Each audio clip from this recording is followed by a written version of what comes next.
Макс Вальтер. Серия «Жажда». Браконьер. Книга 3. Текст читает Дементьев Илья.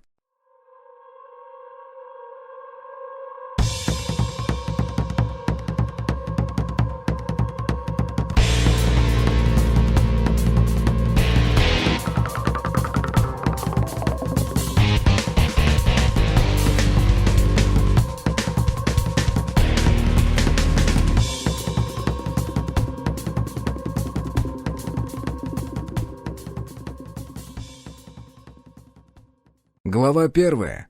Двое из ларца. Лежать на чистом постельном белье, когда сам только что выбрался из душа, отдельный вид удовольствия. А в последнее время подобное происходило настолько редко, что я и позабыл, каково это. «О чем задумался?» Впрочем, совсем без интереса спросила девушка. Ее звали Полина. На вид ей было немного за 20. Худенькая, с небольшой грудью, а кожа настолько бледная, будто никогда в жизни не видела солнца. Абсолютно белые волосы. Притом везде. Даже брови едва видны, отчего серые глаза кажутся особенно яркими. Ноги немного колесом, однако выглядит это очень сексуально. А учитывая то, как она еще совсем недавно обвивала ими мои бедра, заставляет двигаться быстрее. Я снял ее на всю ночь. Но большую часть времени тупо проспал, получив оплаченное удовольствие только утром. Девушка натянула короткий топ и обернулась ко мне с выражением вопроса на лице. «Странный ты», — произнесла она. «Почему?» Все-таки разлепил губы я. «Меня почти не трогал. Да и молчишь постоянно. Надолго к нам?» «Как получится». Буркнул я и тоже поднялся с постели. Вылезать не хотелось, я бы с удовольствием провалялся так целый день, но, как известно, под лежачий камень вода не проходит. Не сказать, что у меня имелись какие-то неотложные дела, а просто привык постоянно находиться в движении. «Ты придешь еще?» — сладким голосом спросила Полина. «Не уверен», — покачал головой я. «Почему? Тебе не понравилось?» «Дела», — отмахнулся я и натянул чистые штаны. Надеюсь, второй комплект уже выстирали и просушили. Не хочется задерживаться в этой крепости дольше обычного. Слишком много здесь сосредоточилось людей, а значит, выродки обязательно попытаются их отсюда выбить. Хотя вряд ли у них это получится. Помимо того, что люди возвели здесь приличных размеров стены, они еще превратили подступы в натуральный лабиринт. Где-то перегородили дорогу остовами машин и не просто свалили их в кучу, а сварили между собой кузова. Где-то напрямую, а где-то используя разный металлический хлам в качестве проставки. В других местах навалили строительного хлама, который заминировали, а небольшие проезды и дворики же заложили кирпичом. Все проходные пути охранялись, но пулеметные точки располагались и в некоторых тупиках. Так что прежде чем добраться до самой крепости, приходилось знатно попетлять. Впрочем, для местных эти закоулки были понятными. Еще бы ходить туда-сюда по несколько раз на дню. Но вот враг, не зная точного маршрута, с вероятностью в 90% даже до стен крепости не доберется. «Ну, если что, ты знаешь, где меня найти», — с напускной грустью произнесла Полина, а затем добавила полнейшую чушь. «Я буду скучать». «Послушай», — я поморщился, почувствовав плохо прикрытую фальшь. «Не надо со мной играть». «Как скажешь». Тут же охладела она и, натянув чулки, направилась к двери. Замерла возле створки и обернулась. «Знаешь, а ведь ты мне правда понравился». «Взаимно», — кивнул я и принялся зашнуровывать высокие ботинки. «Степ, в каком номере?» «У нас так не принято», — покачала головой она. «Но ты можешь дождаться его на выходе». «Разберусь», — отмахнулся я, и девушка вышла из комнаты. Этот бордель считался чуть ли не элитным, но серебра нам хватало, чтобы безвылазно проторчать здесь пару месяцев. В крепость нас загнала нужда. У нас закончились припасы, да и машина отказывалась ехать без топлива.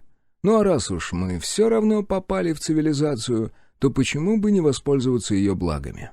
Тем более, что женского тепла мы не ощущали уже достаточно долгое время. Проверив рюкзак, я убедился, что все мои вещи на месте и ничего не пропало. В подобных заведениях это не нонсенс. Шлюхи часто обчищают клиентов. Правда, в заведениях классом пониже. Но все равно повода доверять местным работницам у меня нет. И лучше обнаружить пропажу сейчас, когда еще есть возможность предъявить. Впрочем, не факт, что мне тут же кинутся возмещать убытки. Закинув тяжелую ношу на плечи, я еще раз обернулся на постель, которая осталась измятой после бурного утреннего секса, и тяжело вздохнул. Нет, не по девушке, а по чистым простыням. Потянув на себя дверь, я выбрался в узкий коридор, по обеим стенам которого располагались точно такие же уютные комнаты для утех, и направился к лестнице, ведущей на первый этаж. Когда-то тут располагалась администрация. Это было понятно по планировке. Да и огромный вестибюль на первом этаже, в котором встречали посетителей, говорил сам за себя. В жилых домах стараются экономить каждый метр пространства, здесь же чувствовался размах. Здание имело 4 этажа, но бордель занимал только первые 2. Что находилось выше, я не знал, да и плевать, честно говоря. Степ уже сидел на диване со скучающим видом, посматривая на часы. Увидев меня, он натянул на рожу недовольное выражение. «Тебе ждать, соплями зайдешь!» — выдохнул он. «Здесь салфетки бесплатные, подотрешься», — огрызнулся в ответ я. «Вещи проверил?» «Да, порядок», — кивнул он. «Ну что, какие планы?» «На рынок и валим». «Жаль. Я бы еще разок переночевал», — вздохнул он. «Мне такая сосочка досталась. Я ее всю ночь драл. Аж яйца болят». «Оставь подробности при себе», — поморщился я. «Душнило!» — буркнул приятель. «Короче, я ведь не просто пипиську мочил. Кое-что выяснил. Ты ведь в курсе, что шлюхи — бесценный резерв любой разведки?» «Давай ближе к делу», — отмахнулся я и вышел на улицу. Свежий весенний воздух окончательно прогнал сонливость. День обещал быть жарким, снег практически полностью растаял, остались лишь грязные бугорки в тени зданий. Но и они отживали свои последние дни. «Где-то здесь точно есть гнездо», — продолжил Степ. «Настюха сказала, что у них за последний месяц уже 2 ночных дозора пропало. А еще говорит, что администрация готова заплатить тем, кто это гнездо найдет и выжжет». «У них что, своих охотников нет?» — спросил я. «Да есть вроде, но они больше для понта. Чисто днем на промысел выходят. Да и то, если кто-то информацию об измененных сольет. В основном тупо сидят, в носу ковыряются». «Посмотрим», — кивнул я, не давая точного ответа. «А филиал 9 у них тут есть?» «Не-а», ответил Степ. «Так, набегами представители бывают, но больше для проформы. Все еще надеешься старого отыскать? Да они даже если знают, где он, все равно ведь не скажут». «Это смотря как спросить», — хищно оскалился я. «Брось, брак!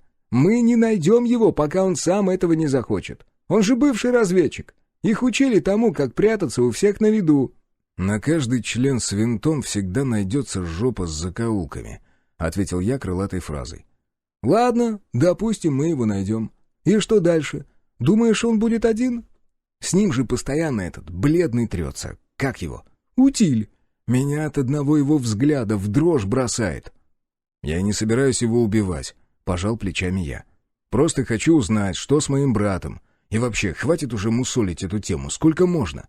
«Пока ты башку свою тупую не включишь», — усмехнулся Степ. «Что думаешь по поводу гнезда?» «Какого?» — не понял вопроса я. Слишком резко приятель сменил тему. «Нормально вообще!» — тут же возмутился он. «Я кому сейчас про заказ от администрации рассказывал?» «Не наше это», — качнул головой я. «Мутная какая-то тема». «А как по мне, так все там более чем прозрачно». «Да?» — я покосился на напарника. «Тогда почему они ее сами решить не могут? Ты вокруг посмотри. Неужели считаешь, что у них недостаточно ресурсов?» «Да может, там как раз дело настолько плевое, что они не хотят на него время тратить». «Ты точно не дурак?» — хмыкнул я. «Сам-то слышишь, чего несешь?» «Ладно, смотри сам», — насупился Степ. «Почем тушняк?» — спросил я торговца и, взяв банку, принялся ее рассматривать. «За 10 отдам», — ответил он. «Если сразу 5 штук возьмешь, то по 9». «А это из кого?»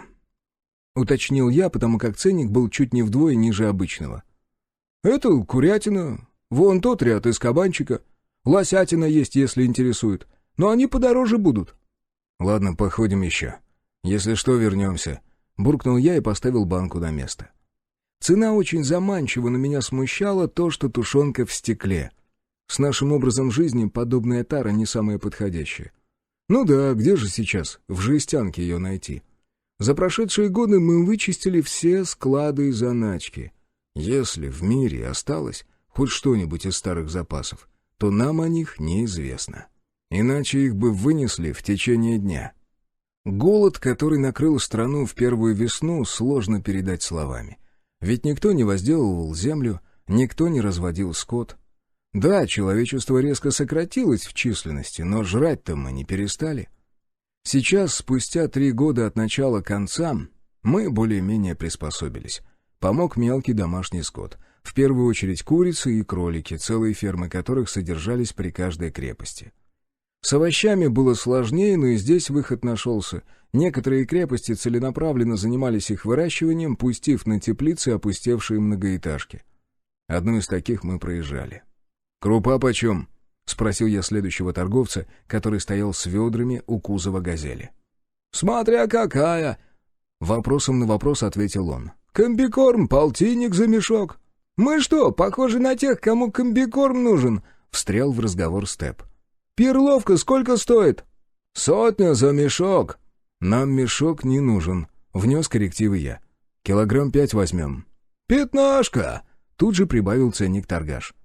«Это с хрена ли?» — возмутился приятель. «Мешок за 100, а 5 кг за 15? Что-то не сходится». «Так бери мешок, и все сойдется», — пожал плечами он. «Ладно, погуляем еще». Бросил дежурную фразу я и отправился дальше вдоль торговых рядов. По большей части здесь торговали всяким барахлом, которого и без того было в избытке. Посуда явно смародерена из окрестных квартир, потому как вся из разных наборов. Какие-то шмотки со следами ношения, потертая обувь, по большей части пригодная лишь для прогулок внутри защищенного периметра. А вот вязаные свитера и носки, похоже, новые, рукодельные. Ну и сезон холодов уже закончился, а таскать с собой лишнее барахло — такое себе удовольствие. «Опа!» — раздался довольный возглас за спиной. «Картошечка! Почем будет?» 20 грамм за кило», — ответила женщина. «Фига себе!» — возмутился Степ. «А чё так дорого?» «Так ты сам ее вырастить попробуй», — огрызнулась торгашка. «А потом посмотрим, почем ты ее торговать станешь. Не нравится — не бери. Нечего тут околачиваться. Ходят всякие, а потом товар пропадает». Степ почесал макушку и поспешил отстраниться от агрессивной торговки. А я завис у оружейного лотка, где продавались всякие виды холодного оружия, явно покрытого серебром. Больше всего заинтересовал стальной кастет с серебряными вставками в виде шипов. Очень занятная вещица. Я даже примерил его на руку и задумчиво осмотрел. Похоже, что шипы были сменные. И это очень удобно, учитывая, что кровь выродков растворяет благородный металл, словно кислота чужого. Странно, что я сам до этого не додумался. А ведь в реализации это не сильно сложно. «Брать будем? Или мы только посмотреть?» «Сколько?» — уточнил я. «За 200 отдам», — ответил торговец. «Шипы сменные, можно отдельно комплект взять. Все на стальных сердечниках, на резьбе, так что не потеряются. Здесь даже фиксирующие винты есть, на всякий случай». «Вижу, спасибо», — кивнул я. «Но дороговато будет». «Не дороже жизни», — усмехнулся торговец.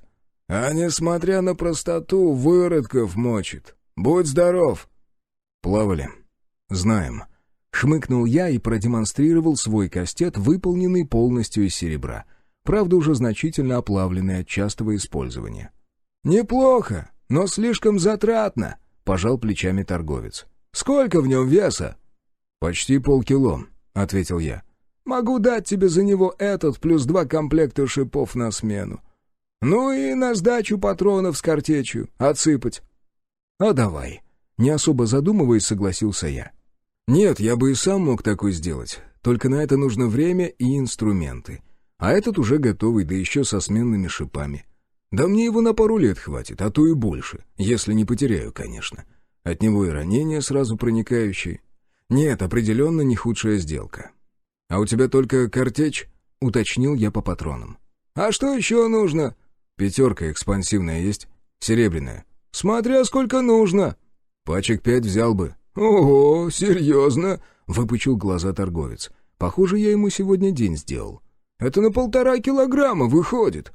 «Скидку сделаешь?» — уточнил я. «По 8 за штуку отдам», — расплылся в улыбке мужик. «Охренеть! Ты слышал?» — возмущенно выдохнул Степ, потрясая пакетом с картошкой. «По 20 за кило! Да когда эти корнеплоды столько стоили?» «Так зачем тогда покупал?» — совершенно спокойно спросил я. «Соскучился. Ща назад вернемся, тушника банку возьмем, блевантина в котле намутим». «А вам что, тушенка нужна?» Тут же оживился мужик за прилавком. «А у тебя есть?» — спросил я. «По 10 за банку?» — кивнул он и выставил на прилавок жестянку, без опознавательных знаков. «Прямиком, с военных складов». «Ого, такое еще осталось!» — хмыкнул Степ и взвесил продолговатый цилиндр в руке. «Каши готовые есть, если интересует», — растянул рожу в улыбке торгаш. «Вообще-то там за 10 банки на пол-литра продают». «Не смеши мои коленки», — поморщился торговец. «Там стекло, а это жесть. Да и мяса в них не намного больше, чем в этих, 1 бульон. Я Пикатино давно знаю. Больше 300 грамм мяса он в них не положит. Тем более там курица, а здесь 100% свинина или говядина. И мясом весь объем заполнен. И не думаю, что вам нужно объяснять преимущество жести перед стеклом». «Ладно, уговорил», — усмехнулся я. Понравилась мне хватка этого мужика. Да и в отличие от остальных, общался он более-менее вежливо. В итоге мы оставили у него почти 3 килограмма серебром, зато закупились всем необходимым, в том числе и крупой. Тем более, что у него были очень удобные фасовки по полкило, сразу на порцию. Да и цена более чем устроила. Всего грамм за упаковку. По сути, если брать мешок, оно как раз так и выходило. Только здесь мы затарились не одной перловкой, а взяли горох, гречку и пшено. Даже самодельной лапши пачку урвали. Но она вышла чуть дороже. «Охренеть!» — возмутился Степ, когда мы покинули территорию рынка. 1,5 килограмма, как с куста! Эдак мои карманы быстро похудеют!»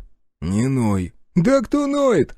«У тебя рот шевелится, а из него доносится скулеж. Это и называется нытье».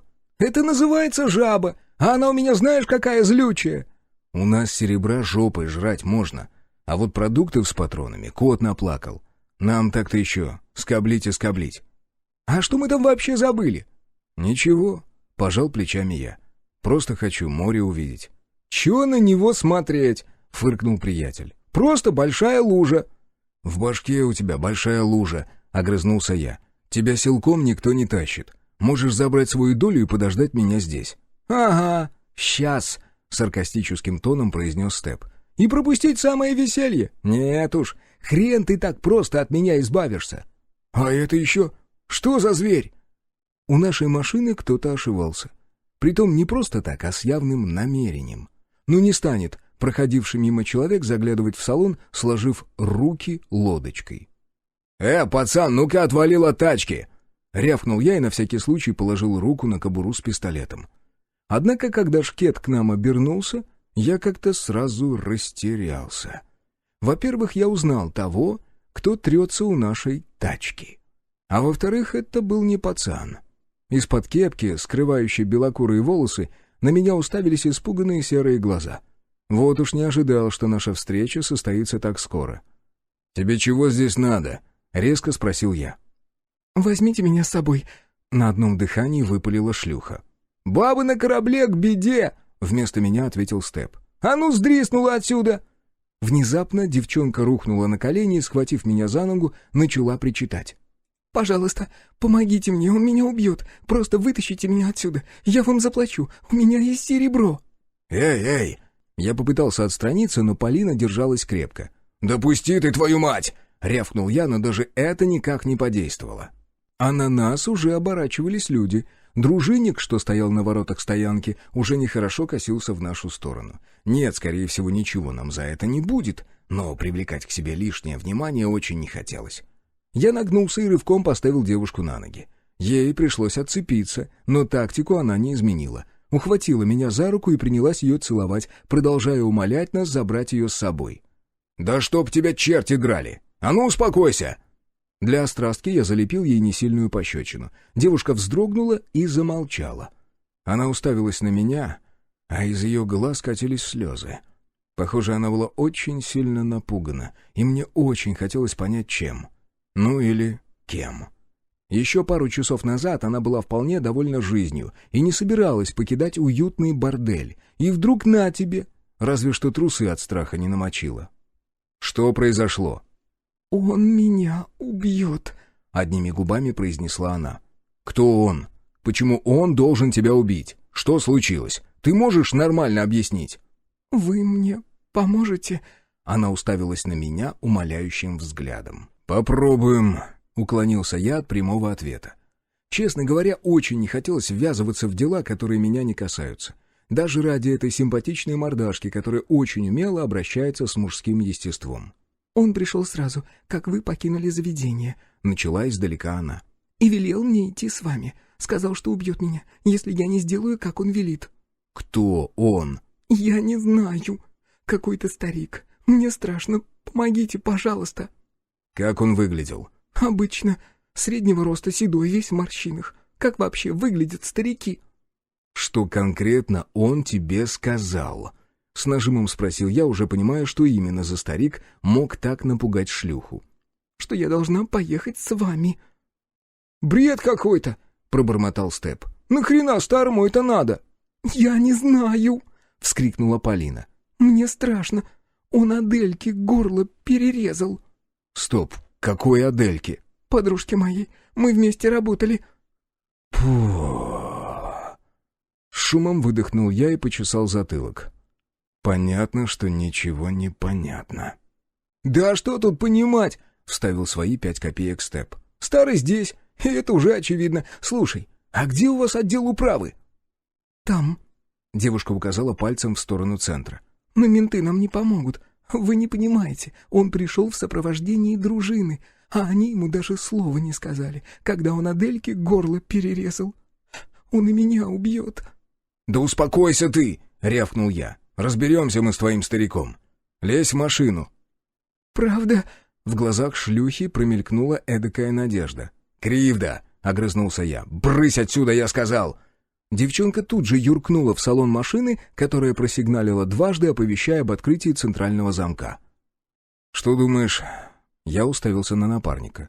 «Понятия не имею», — пожал плечами он. «Но очень похоже на очередное задание от старого. Только это какой-то бред. За каким хреном нам из города шлюху вывозить?» «Вот и я не знаю», — усмехнулся я. «Разве что она вовсе не шлюха».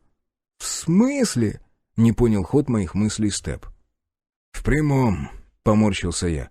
«Утром, когда мы трахались, мне показалось, что она кончила по-настоящему». «И что? Может, ты ей реально понравился? И вообще, они очень хорошо умеют притворяться. Это их работа, если что». «Вот и я о чем», — усмехнулся я. «Что, если она просто очень хорошая актриса?» «Я все равно не вижу в этом никакого смысла», — развел руками напарник.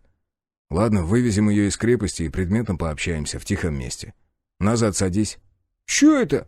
«А то, что я не хочу, чтобы она нам обоим глотки вскрыла. Лезь назад и присматривай за ней. Не нравится мне все это». «Хоть в чем-то мы с тобой согласны», — ухмыльнулся Степ и распахнул заднюю дверь. «А ну-ка, красавица, двигай тазом! Да не бойся ты, я ж не кусаюсь!» Я распахнул водительскую дверь и задумчиво осмотрелся. В душе зародилось давно забытое чувство надвигающихся неприятностей. И я понятия не имел, как мне на все это реагировать. А потому принял единственно верное решение в данной ситуации. Начать играть по правилам, которые навязывает старый особист. Пока так. А дальше разберемся, что к чему. Глава 2. Бивуак. Из крепости нас выпустили без лишних вопросов. Никто не проверил машину, не заглянул в салон, чего мы, честно говоря, ожидали. Через лабиринт проехали, ориентируясь по белым флажкам, которые услужливо выставлялись в дневное время суток, чтобы гости не плутали. А дальше наш путь пролегал через опустевший город. С каждым годом улицы выглядели все более удручающе. Они навевали тоску, отчего хотелось поскорее покинуть пределы города. Пустые глазницы домов с выбитыми окнами, хлопающие на ветру двери форточки. А тишина такая, что от нее натурально звенит в ушах. Все чаще попадаются следы диких животных, которые потеряли всякий страх и в наглую занимают квартиры под собственные нужды. Пару раз мы со Степом даже на кабанов натыкались, когда обыскивали подобные кварталы. По большому счету, найти в городах хоть что-то полезное стало практически невозможно.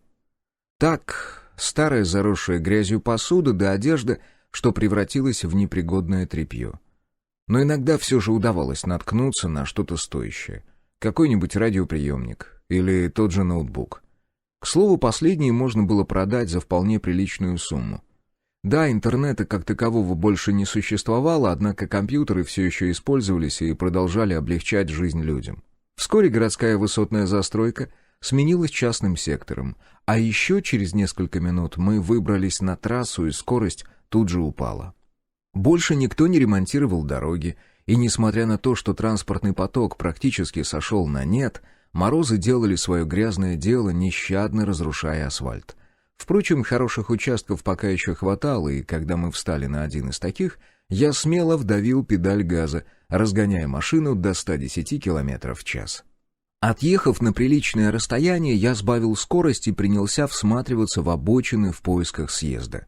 Да, в лес сейчас соваться опасно. Не в том смысле, что мы рискуем быть съеденными, просто весной грунтовые дороги представляют собой грязевые ловушки, из которых едва ли удастся выбраться без помощи трактора. А мы даже не на УАЗе. В одном из подобных опустевших городов мне все-таки удалось отыскать «Мерседес», как две капли похожий на мою предыдущую «Ласточку». Пару дней мы убили на то, чтобы поставить машину на ход, и теперь рассекали на ней по нашей необъятной. Степ, конечно, беспрестанно меня пилил, убеждая в необходимости обзавестись каким-нибудь внедорожником, обзывал машину пузатеркой, и в такие моменты, как сейчас, я готов был с ним согласиться. Но каждый раз, когда дело доходило до заправки, напарник нахваливал тачку так, что я начинал сам себе завидовать. Да, как ни крути, а седан на дизеле очень экономный в плане горючки. И да, сейчас это самый популярный вид топлива, возможно, из-за простоты его получения. Для выработки качественного бензина используются совсем лютые технологии, потому как при простой перегонке его октановое число оставляет желать лучшего. Увы, но большинство машин, что остались нам от былой цивилизации, отказывались его поглощать. Наконец-то на глаза попался более-менее приличный съезд, и я, сбросив скорость до минимальной, перевалился через обочину и нырнул в лес. Полина сразу заерзала, видимо, подозревая неладное. Да уж, в чутье сейчас людям не откажешь. Те, кто смог дожить до сегодняшнего дня, научились предчувствовать неприятности задолго до того, как они случаются. С другой стороны, она сама полезла к нам в машину, мы ее не приглашали. И глупо было надеяться на то, что мы вот так, сходу, схаваем ее легенду о старом, который явился в публичный дом и ни с того ни с сего принялся резать глотки шлюхам. На него это совсем не похоже. «А мы зачем здесь?» Тихим испуганным голосом спросила девушка. «Выключай», — коротко бросил я, взглянув на Степа в зеркало заднего вида. «Мы уже давно работаем вместе и научились понимать друг друга с полуслова. Вот и сейчас Степ даже бровью не повел и, получив указание, резко, без предупреждения, выбросил в сторону Полины руку. Раздался сочный щелчок. В глазах шлюхи отразился испуг, а затем она резко вытянулась всем телом, едва не своротив мне ногой подлокотник. А в следующее мгновение закатила глаза и обмякла. Точный удар в челюсть — это не шутка. Таким не то что хрупкую девчонку, но и серьезного противника можно вырубить. Я тут же ударил по тормозам, перевел коробку в нейтральное положение и поднял ручник. Все это заняло меньше секунды. Выскочив из машины, я рванул крышку багажника и извлек из него моток веревки, распахнул заднюю дверь и, подхватив девушку под мышки, выволок ее из салона. Степ помог перевернуть ее лицом в землю, и мы быстро превратили человека в гусеничку, в том смысле, что теперь она могла передвигаться, лишь извиваясь, как беспозвоночная. «Ну вот!» — Степ с довольной рожей осмотрел дело рук своих. «Че, может, пожрем?» «Не рано?» «Ничего не поздно», — переиначил мой вопрос он. «В самый раз. Я как о картошечке подумаю, аж слюни текут. Все равно, пока приготовим, пока ты эту суку допросишь, а?» «Распрягай», — кивнул я и снова подхватил Полину. Немного проволок ее по влажной земле и привалил к дереву, чтобы удобнее было разговаривать. Степ тем временем вытащил из багажника складные стулья, котелок и взялся за обустройство временного лагеря. Я принялся помогать, тем более что девушка все еще пребывала в отключке. На ее скуле надулся лиловый синяк, который отчетливо выделялся на бледной коже. Пару дней она будет жевать с большим трудом, но это ничего, заживет. На мгновение мне стало ее даже жалко. Уж не знаю, что заставило ее присоединиться к нашей компании, но вряд ли. На своем жизненном пути она встречала более отбитых отморозков, чем мы со Степом. Пытки и убийства для нас давно стали обыденностью. В первые месяцы, когда я яростно пытался отыскать старого с братом, мы знатно поураганили. Даже измененные, попадая в наши лапы, и еще до начала пыток, понимая, кто их поймал, смотрели на нас с нескрываемым ужасом. А эта девчонка совсем не похожа на человека, которому довелось пройти огонь и воду. Да, наверняка в ее жизни тоже хватало дерьма, но оно явно очень сильно отличалось от того, которое довелось хавать нам. И я не сомневался, что сломаю ее без усилий, и именно поэтому мне было ее жаль, будто она бездомный котенок. «А она симпотная!» — кивнул на Полину Степ. «Есть в ней что-то такое, что заставляет смотреть. Вроде и не красавица, но взгляд притягивает». «Нормальная», — буркнул я, пытаясь развести огонь из насквозь промокших веток. «Слушай, смочи тряпку солярой, а то мы так до утра здесь провозимся».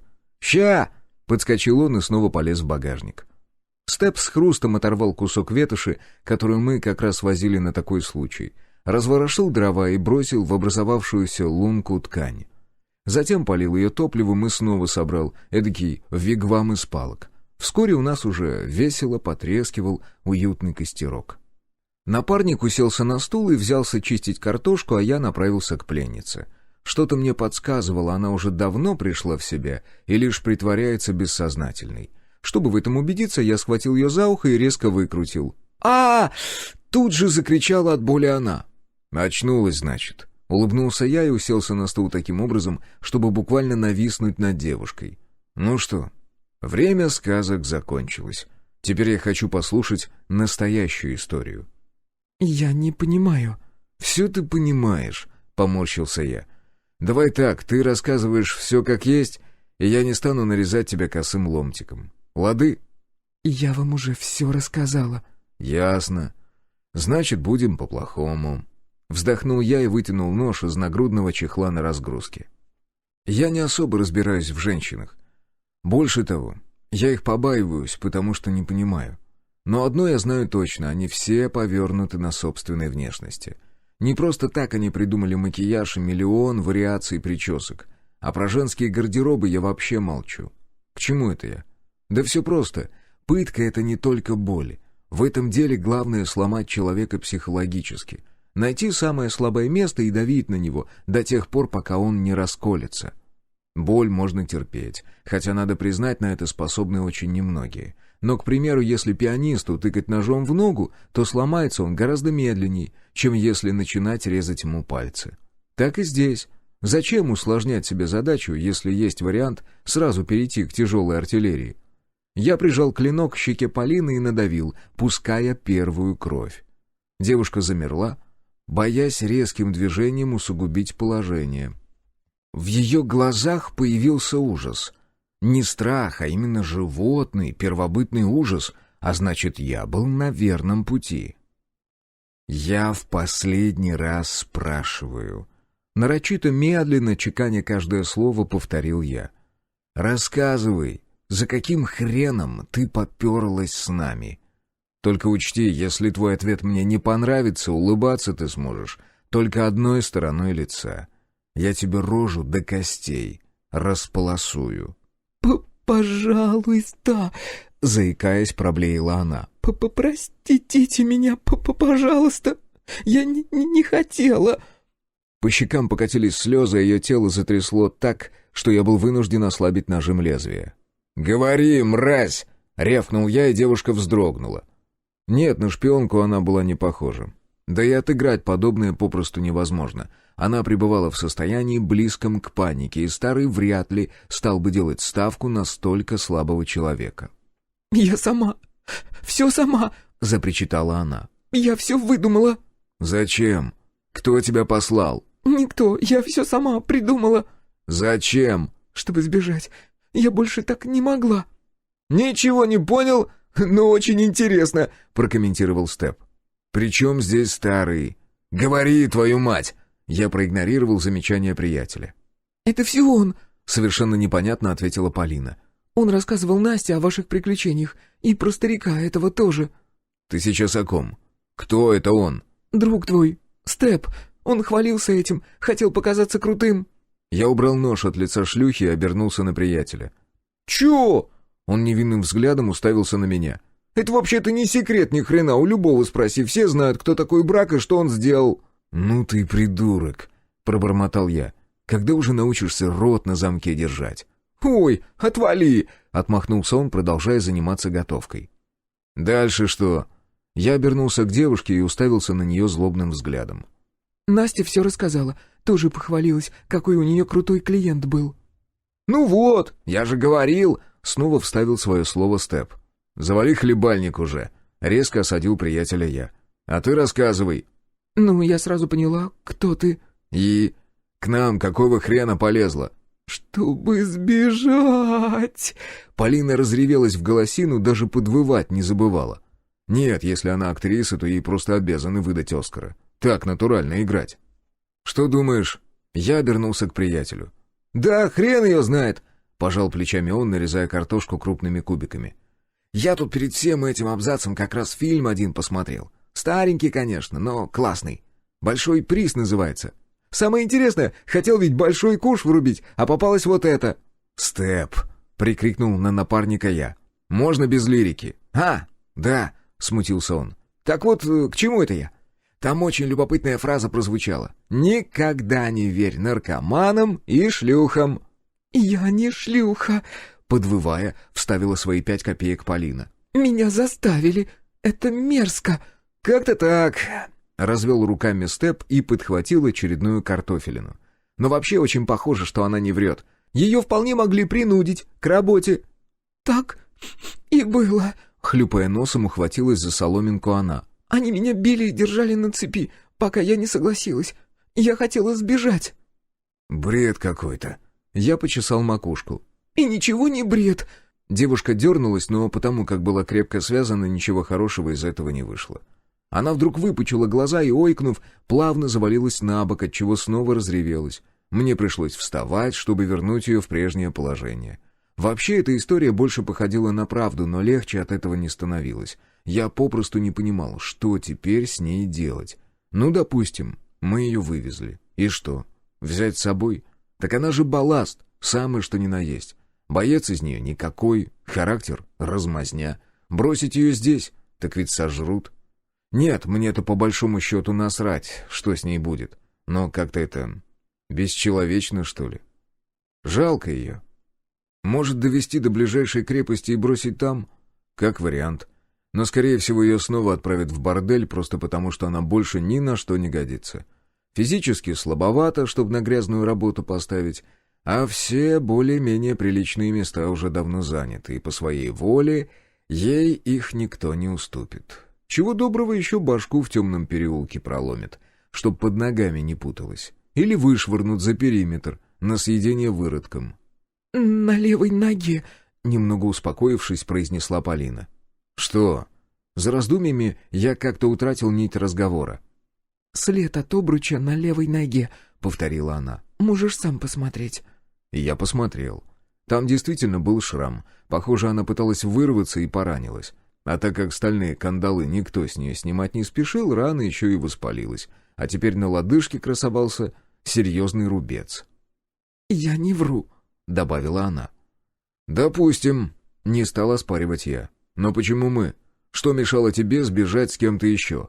«Про вас столько слухов ходит». Она шмыгнула носом и попыталась вытереть сопли плечом, но лишь еще больше их размазала.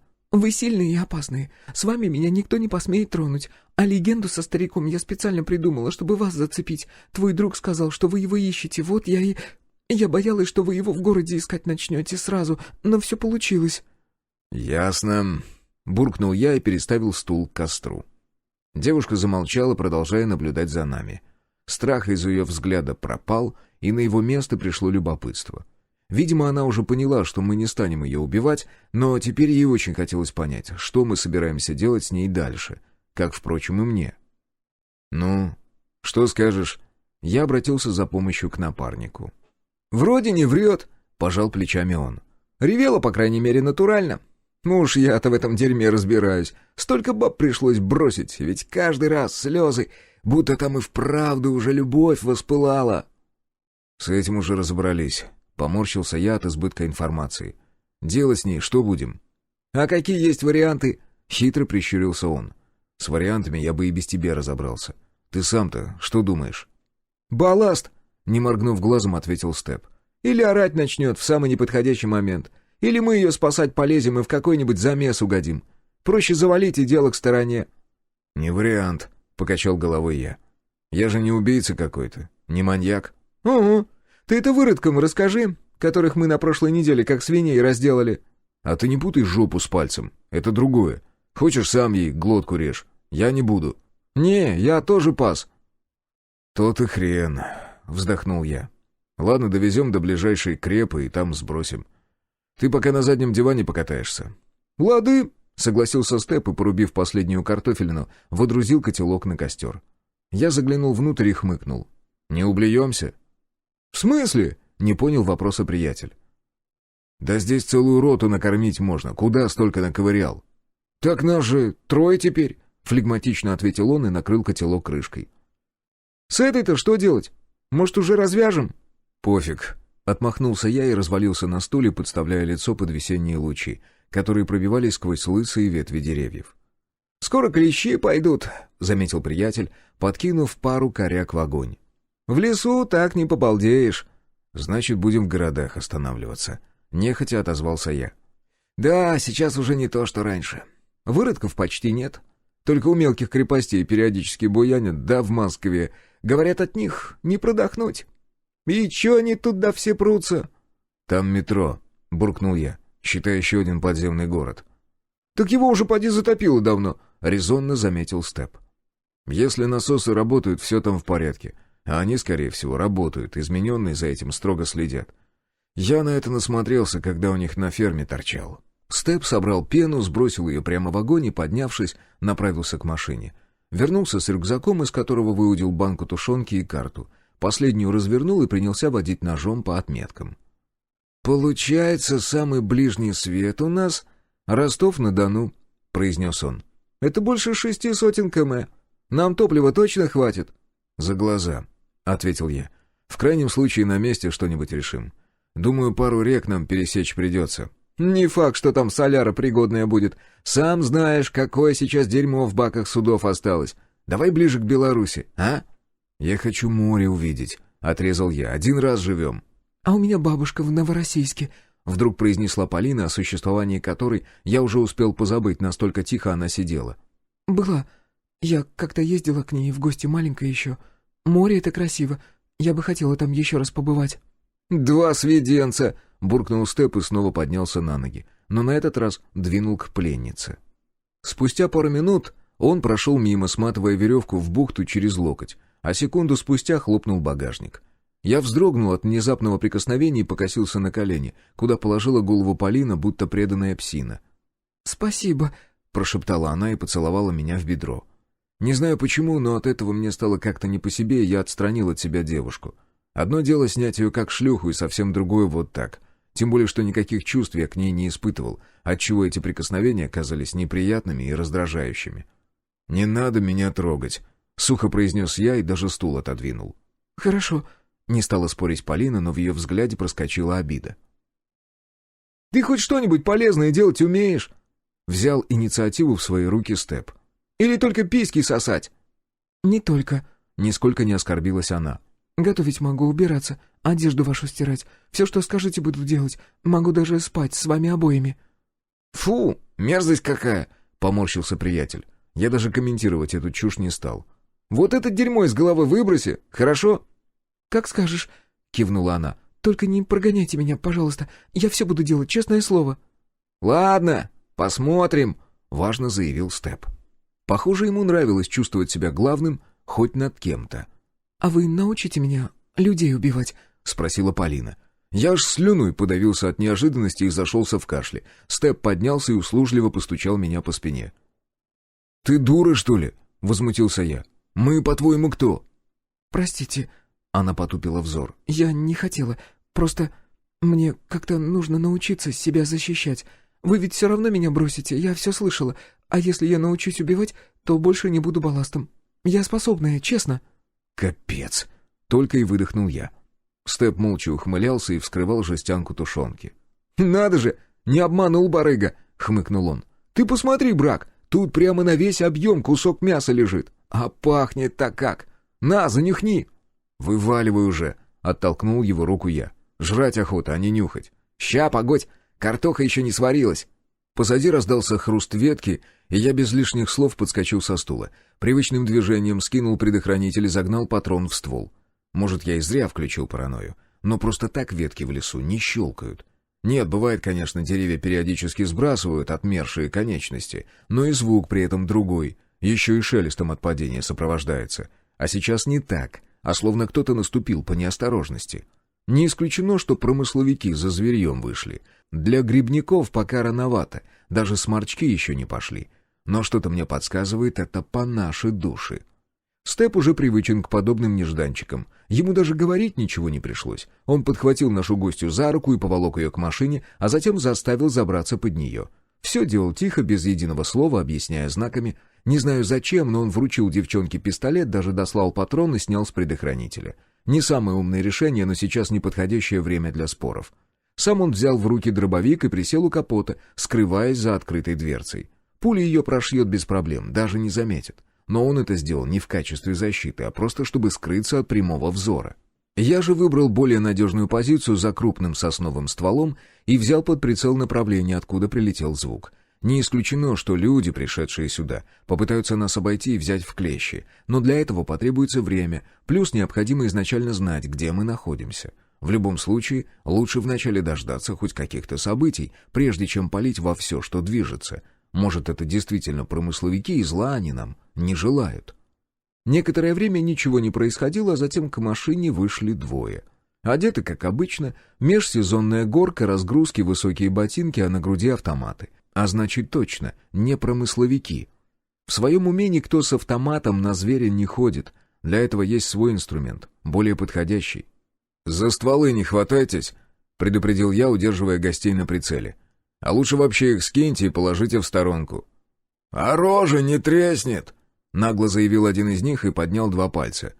В этот момент у самой моей головы в ствол сосны вошла пуля. Даже лицо обдало горячим воздухом. Я едва успел зажмуриться, чтобы выбитая щепа не засыпала глаза. «Ствол брось!» — скомандовал наглый. «И лапы подними!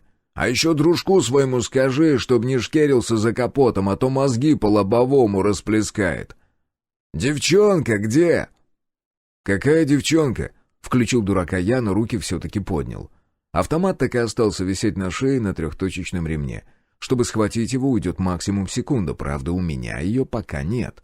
Потому как пуля вошла в ствол, я примерно прикинул, откуда вел огонь снайпер, а потому начал медленно смещаться. Все-таки мы в лесу, и даже пара сантиметров может сыграть мне на руку. Тем более для вышедших на поляну все выглядело так, будто я просто покидаю укрытие. «Ты нам мозги не трахай, ага!» — продолжил Дерзкий. «Дружина видела, как она с вами в тачку садилась. Тебя что, бабушка в детстве не учила, что чужое брать нехорошо? Последний раз спрашиваю, где сучка?» Вместо ответа из-под машины раздался громкий хлопок, и наглый мужик дернулся, схватившись за плечо. «Ну все, падла, молись!» — прошипел второй и потянулся к оружию. Глава 3. Урон. Пуля угодила говорливому в плечо. Можно сколько угодно говорить о пустяковых ранениях, но когда пуля прилетает в твое тело, о продолжении боя можно забыть. Ее энергия не просто делает отверстия в тканях, но и наносит им серьезные повреждения ударом. Я пробовал и могу с уверенностью сказать, что боль при этом такая, что темнеет в глазах. Ощущение сродни тому, будто тебя кувалдой приложили. Гораздо проще вытерпеть проникающее ножевое, чем прилет этой крохи. Наглый тут же скрючился, а его приятель потянулся к стволу. Степ моментально нырнул вниз и выстрелил из дробовика, прежде чем я успел подхватить автомат. Заряд картечи прилетел второму практически в упор. С такого расстояния даже прицеливаться особо не нужно, что и продемонстрировал напарник. Голова незваного гостя разлетелась в щепки, словно гнилой арбуз. На шее осталась лишь нижняя челюсть, отчего было вдвойне жутко наблюдать, как он продолжает поднимать оружие. Однако длилось это всего мгновение, после чего он сложился, словно марионетка, у которой одним движением отсекли управляющие нити. Я, наконец, дотянулся до своего оружия и короткой очередью добил дерзкого, также не целясь прямо от груди. До него было всего каких-то 3-4 метра, и пули кучно легли ему в центр грудной клетки. Он даже пискнуть не успел, рухнул на землю и застучал ногами. И в этот момент очнулся снайпер. Уж не знаю, как далеко он засел, но стрелок из него так себе. Пуля просвистела мимо и с глухим щелчком вошла в ствол сосны. Но давать ему второй шанс я не собирался, и тут же нырнул вниз, скрываясь с прямой видимости. Впрочем, сдаваться стрелок не собирался и продолжил расстреливать машину, видимо, надеясь зацепить кого-то из нас случайно. Пули шили металл кузова на вылет, но ни одна из них не зацепила ни меня, ни Степа. А девчонку этот недоснайпер, похоже, не видел. И тем не менее она взвизгивала каждый раз, когда пули попадали в тачку. Интересно, сколько их за нами пришло? Неужели всего 3? Или они не поняли, с кем связались, или считали себя мега-крутыми перцами? В любом случае, за свою ошибку они расплатились сполна, ну, почти. Остался еще этот горе-стрелок, и прижал он нас конкретно. Я попытался высунуться сзади и едва успел убрать голову.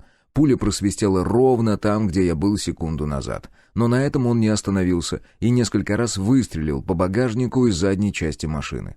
Вот только ему было невдомек, что я улегся у заднего колеса. Здесь ему точно ловить нечего, даже если он сможет пробить первый диск, то дальше идет мост, металл в котором спокойно выдержит пулю калибром покрупнее, чем 7. «Ты как?» — спросил я у Полины, которая лежала под тачкой, прикрыв голову руками. «Ай!» — вместо ответа пискнула она, когда очередная пуля прошила кузов. Завоняло соляркой, притом очень сильно. Я с сожалением заглянул вниз и увидел, как под днищем образовывается лужа. Нет, случайного воспламенения я не боялся, солярку вообще не так просто поджечь, это не бензин, который способен полыхнуть от любой искры. Да и его только в кино можно поджечь обычной пулей, в реальной жизни он даже от окурка не загорится. Однако про тачку можно забыть.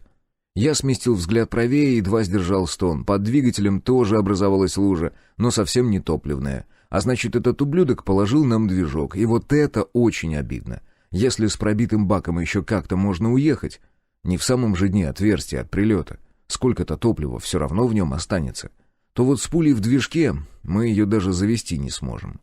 И тут меня перемкнуло. Я любил эту машину. Не просто так искал ее среди брошенок в городах. К тому же это не самая популярная модель Мерседеса в нашей стране.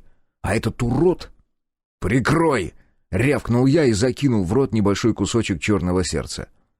Немного выждал, когда на языке появится ощущение легкого жжения, и с низкого старта рванул под прикрытие дерева. Снайпер замешкался, видимо, не ожидал, что кто-то из нас решит прорываться. Оба выстрела ушли в молоко, а я прижался спиной к стволу дерева. В этот момент Степ выпустил в сторону снайпера весь магазин. Потом снова нырнул под прикрытие капота и принялся набивать дробовик новыми патронами.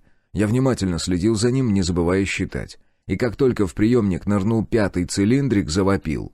«Пошел!»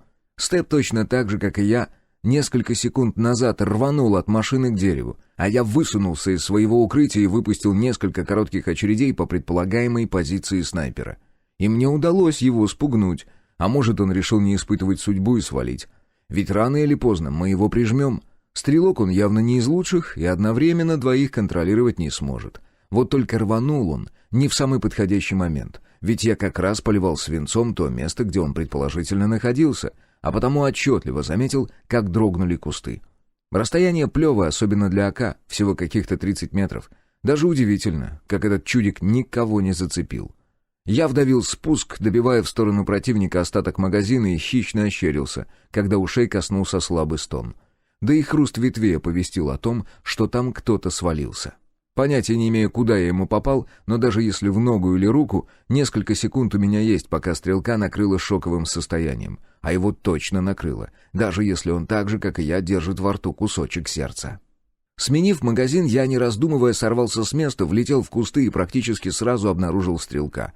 Он корчился от боли, держась за бочину. Винтовка, к слову, обычная, охотничья, все так же висела на его шее, так что отбросить ее пинком не представлялось возможным. Но я и не расстроился, тем более, что не собирался его допрашивать. И без того все было предельно ясно. Я вскинул оружие и направил его в голову нападавшему. «Нет!» — вытянул он окровавленную руку. «Все не так! А нас...» Договорить он не успел. А точнее, я не дал ему этого сделать и телепортировал его душу прямиком к вратам ада. Немного подумал и смачно плюнул на труп, предварительно проглотив черное сердце.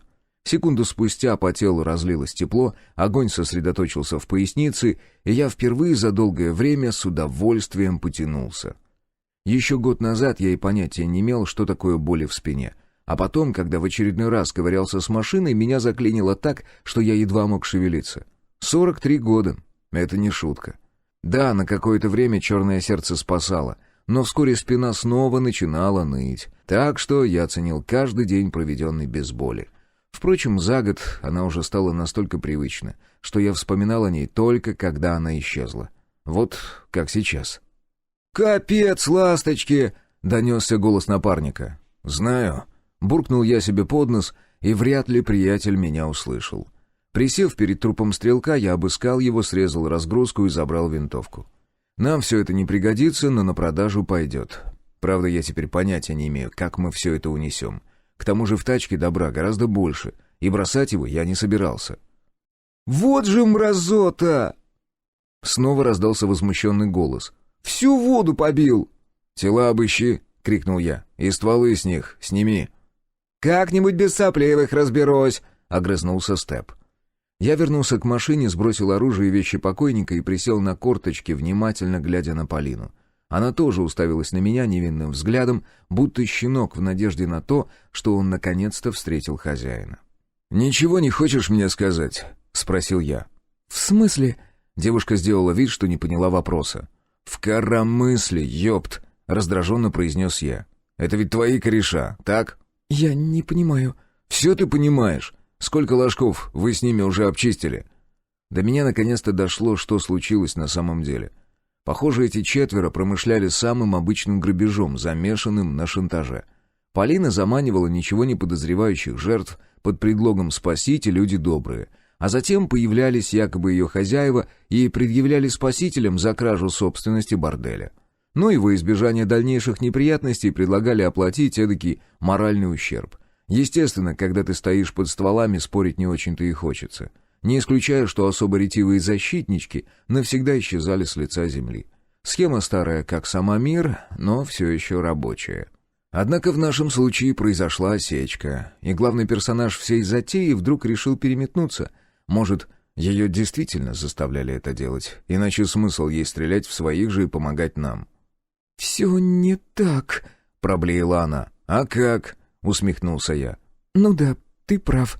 Полина потупила взор. «Пару раз я им помогала». «Пару?» «Да, пару», — с нажимом ответила она. «Но они меня заставили. Первый раз это вообще вышло случайно». «Кто-то из клиентов влюбился в тебя и решил помочь сбежать из шлюшьего рабства?» «Это не смешно», — зло прошипела она. «Он был хорошим человеком, а они его убили». «Да», — протянул я. «И почему я не удивлен?» «Ладно, вылезай». «Я не могу», — надула губки Полина. «Это еще почему?» «Застряла». Я поднялся и осмотрел машину. И как только ее не раздавило. Возможно, потому что она худенькая, смогла поместиться под днищем, даже когда Мерс сел на обода. Оба колеса оказались пробиты, ну или в нашем случае прострелены, и тачка знатно просела. В общем, выбраться из-под нее без посторонней помощи у девушки точно не выйдет. Мне в голову даже пришла очень коварная мысль, но я тут же отмел ее. Уж лучше пристрелить ее сразу, прямо на месте, чем оставлять в таком вот положении. С другой стороны, она и не на асфальте застряла. Жить захочет, прокопает себе путь наружу. И все равно я не стал так поступать. Сунувшись в багажник, я выудил из него винтовой домкрат и широкую дощечку. Всегда вожу ее с собой. Обочины редко когда обладают жестким основанием, и, как правило, пробитое колесо приходится менять именно в таких условиях. Да и не на себе таскаю, а багажники у старых меринов — ого-го. При желании можно 3 трупа сразу спрятать. Подложив дощечку примерно посередине, я вставил домкрат и принялся за работу. Вскоре крутить его пришлось с усилием. Дощечка стала погружаться в раскисший грунт, но не так, чтобы критично. Когда щель оказалась достаточной, чтобы девушка смогла в нее пролезть, я схватил ее за руки и рывком вытянул наружу. Затем опустил машину, сложил подъемное устройство и убрал его обратно. Степ на мои действия лишь усмехнулся. А оно и в самом деле выглядело странно. Ведь машина больше никуда не поедет, так в чем смысл этой моей педантичности? С другой стороны, не разбрасываться же добром. Я вообще планировал отыскать другую машину и вернуться сюда за вещами. Все мы на горбу точно не утянем, а бросать жалко. Многое из того, что хранится внутри, сейчас просто так не найти. «Ну что, шеф, какие планы?» — спросил напарник, сгрузив возле Мерса барахло нападавших. «Нужно машину найти», — произнес очевидное я. «Так они сюда наверняка не пешком пришли», — здраво подметил Степ. «Явились с той стороны, значит, тачка, скорее всего, у дороги осталась. Здесь пешком минут 15 от силы. Могу сгонять?» «Вместе сходим», — покачал головой я. «Вдруг ее кто-нибудь караулить остался». «Ага, тогда он уже свалил бы после той пальбы, что мы здесь устроили. Не гони, брак, я мухой туда и обратно». «Ладно», — согласился с его доводами я. «Ствол только нормальный возьми». Степ кивнул и, сунувшись в салон, взял второй укорот. Проверил магазин, запихнул в разгрузку 2 запасных и двинулся в сторону дороги. А я остался наедине с Полиной, которая вела себя тише воды.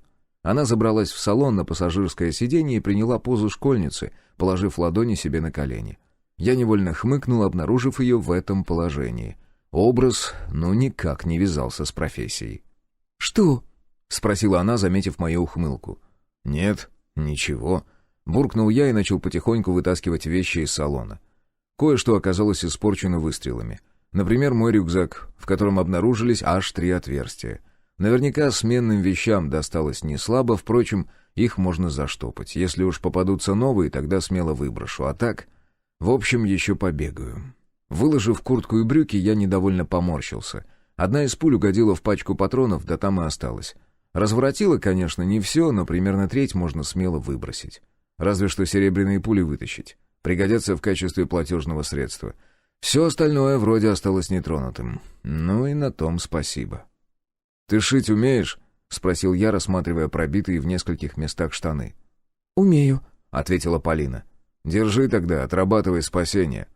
Я бросил ей на колени сменную горку, сунул руку в боковой кармашек рюкзака и зашипел, потому как накололся об иголку.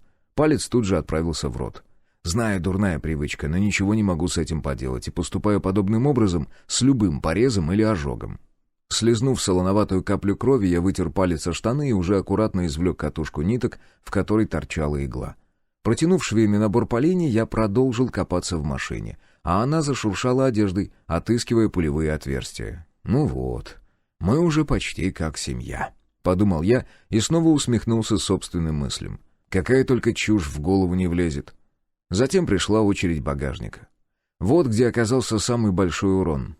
Канистры с водой и соляркой пробиты на вылет, и вся эта жижа напрочь залила все остальное добро. В том числе и продукты, которые мы догадались сюда убрать, а все моя дурацкая привычка не захламлять салон. А ведь изначально Степ бросал покупки на задний диван, и именно я приучил его убирать все в багажник. Ладно, нужно будет учесть на будущее. Подняв сумку с крупами, я с сожалением посмотрел, как с нее стекает топливная эмульсия. Да, в пищу такое употреблять точно не стоит. Хорошо, хоть тушенка осталась целой. Ни в одну банку даже пули не попало, а мясу в жести ничего не сделается. Неужели придется возвращаться? Очень не хочется, учитывая то, что мы только что убили 3 членов банды, да еще и шлюху из борделя увели. Вряд ли нас за такое по головке погладят. Может, и не поймут, конечно, вот так сходу, но лишний раз судьбу испытывать тоже не хочется. Ладно, по пути что-нибудь придумаем. Разобрав вещи на пригодные и не очень, я сложил их кучкой возле машины и снова полез в рюкзак.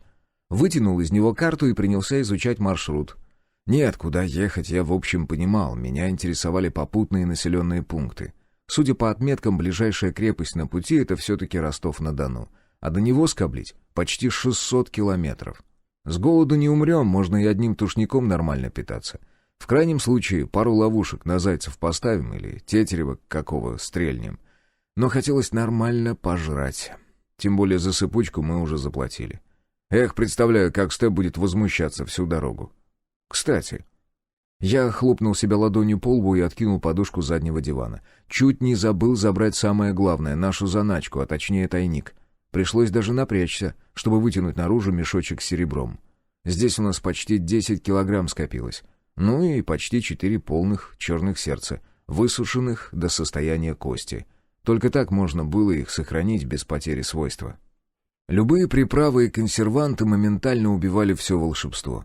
Даже самая обыкновенная соль, да и сушить их приходилось без превышения температуры.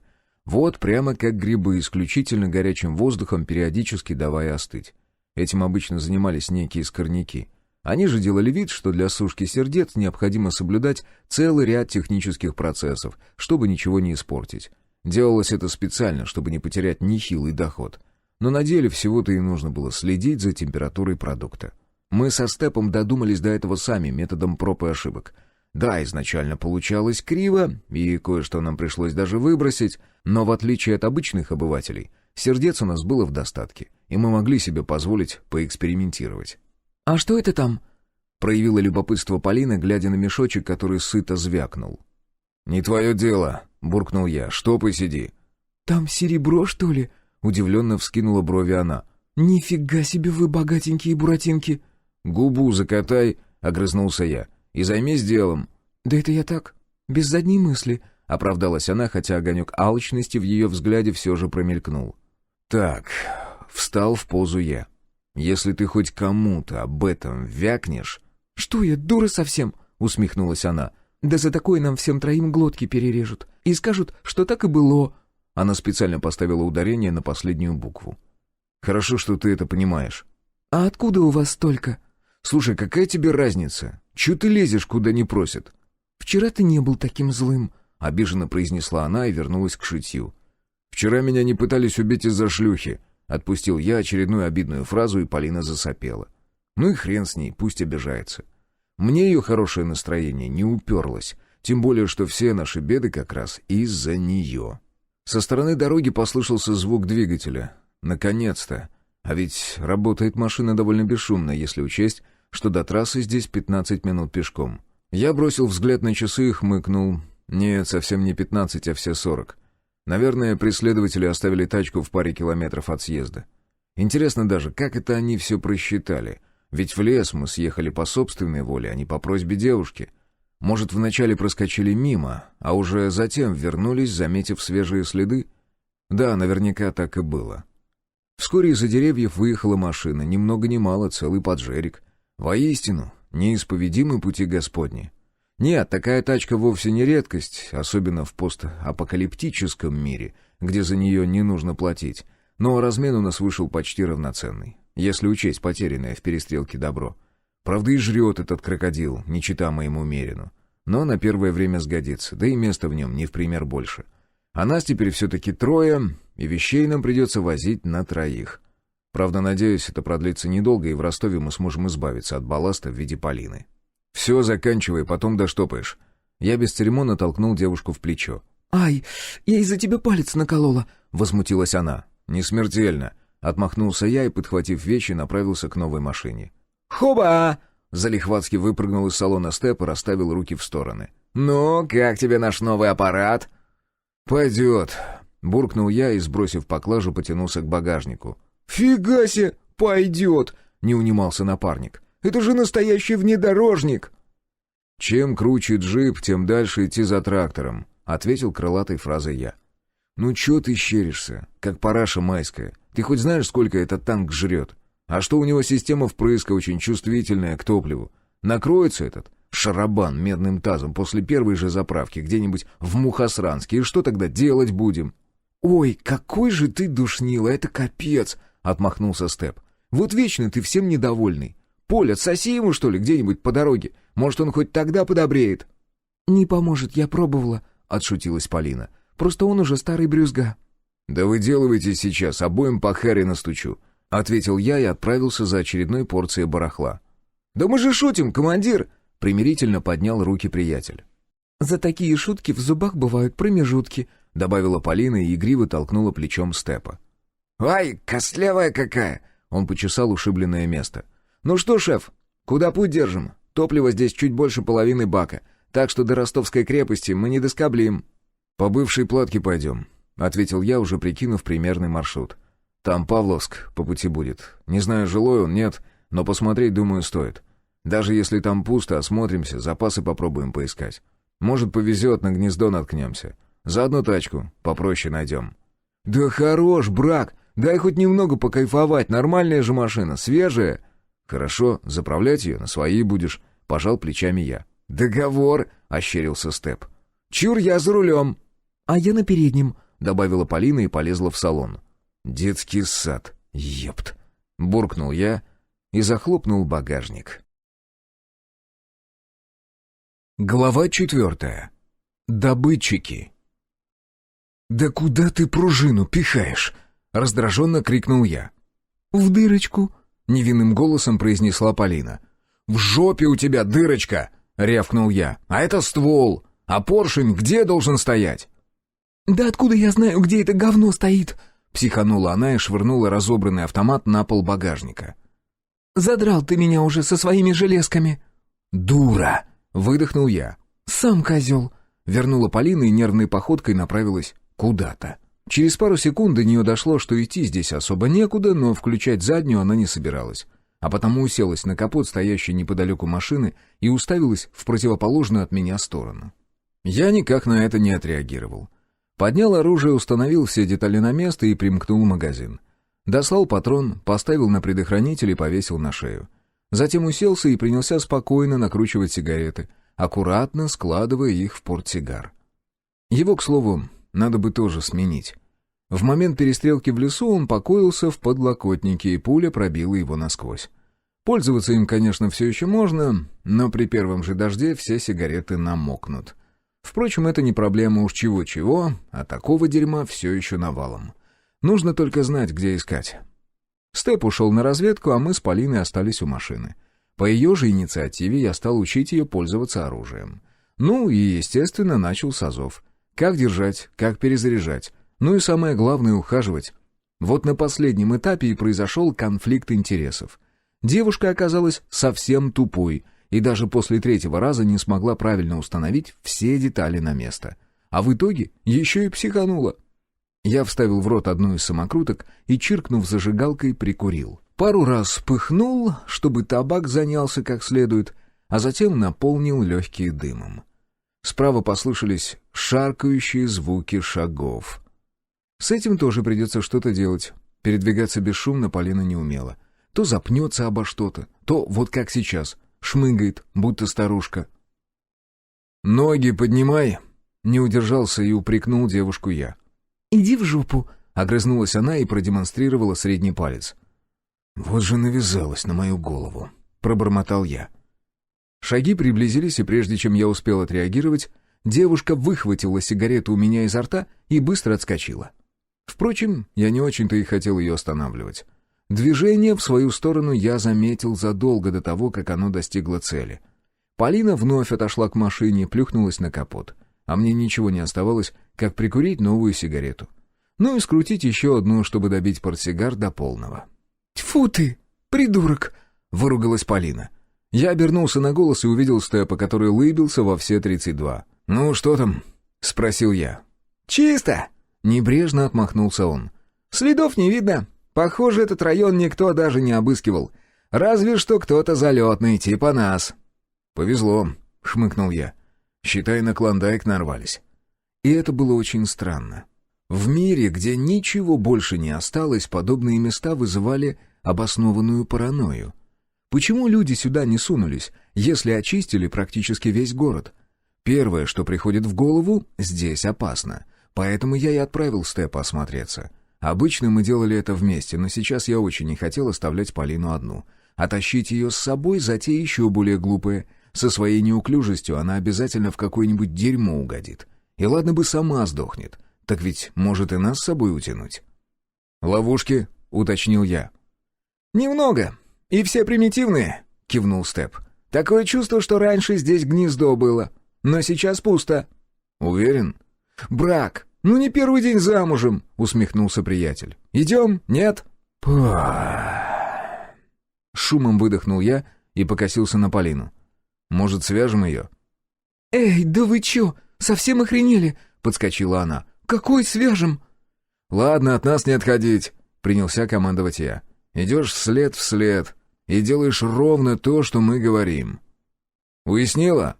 «Да». «Никакой самодеятельности или пристрелю к чертовой матери». «Да поняла я. Отвали». «Веди», — кивнул Степу я. Машину заперли на всякий случай. Нет, открыть ее не особо сложно, но тем не менее придется повозиться. В отличие от Мерина, за которым ухаживал я, в этой не было никаких секреток, предохраняющих тачку от угона. И да, сейчас это вообще не редкость. Можно легко остаться без скарба, если лицом торговать. Так что надо бы заняться этим вопросом, как только доберемся до ближайшей крепости. Типичная пятиэтажка в ничем не примечательном спальном квартале. Через дорогу супермаркет, во дворе детская площадка, все ровно то же самое, как и везде. И самое странное, что все магазины в округе разграблены до состояния голых стен, а сюда никто не сунулся. Впрочем, в одном месте окна на первом этаже все же были разбиты, то есть попытки проникнуть в квартиры предпринимались, и от этого идти внутрь хотелось еще меньше. Ведь что-то спугнуло людей. Мы вошли в подъезд, который тоже выглядел обычно. Перед дверью набросали самодельных ежей, навязанных из толстой проволоки, похоже, даже из электродов. Пробить на таком обувь проще простого, но хорошие ботинки, скорее всего, уберегут от травмы. В самом подъезде обнаружилась растяжка, но ее уже обезвредили до нас. Лишь леска валялась на полу и куски перебитой проволоки, с помощью которой крепилась граната. И да, согласен с напарником, ее расположение было очень уж очевидным. А еще запах. Здесь витали ароматы застарелого разложения. А когда мы открыли дверь квартиры на первом же этаже, я, наконец, получил ответ на мучивший меня все это время вопрос. Помещение было завалено трупами, причем в прямом смысле этого слова. Не один, и не два, и даже не 10. Кто-то намеренно стягивал сюда тела умерших людей, организовав таким образом братскую могилу. Даже не представляю, какие ароматы витали здесь в первый год-два. Оно и сейчас-то не сахар. И то лишь благодаря тому, что кто-то вынес окна в квартире. Позади пополам скрючилась Полина, выворачивая желудок на лестничную площадку. Что-то слишком она нежная для этого мира, словно ее в теплице выращивали. С другой стороны, не все же успели с головой в дерьмо окунуться. Кому-то повезло попасть в лагерь для эвакуации, который не разорвали в первую же ночь, а вывезли в относительно безопасное место. Таких на своем пути мы тоже встречали. Но ведь ее жизнь в крепости под Воронежем тоже была не сахар. «Фу!» — слегка поморщился Степ. «Как думаешь, есть смысл что-нибудь брать из этого дома? Наверняка здесь даже упакованные продукты провоняли». «Похоже, что нет», — вздохнул я. «Валим отсюда». На мгновение я задержался и бросил прощальный взгляд на истлевшие тела. Почерневшая плоть все еще висела кусками на оскаленных, точно таких же коричневых от разложения черепах. Они таращились на нас пустыми глазницами, будто умоляя упокоить их души, похоронить по-человечески. Чуть дальше по коридору они были сложены штабелями. Но затем тот, кто их таскал, видимо, задолбался окончательно и просто сваливал их как попало.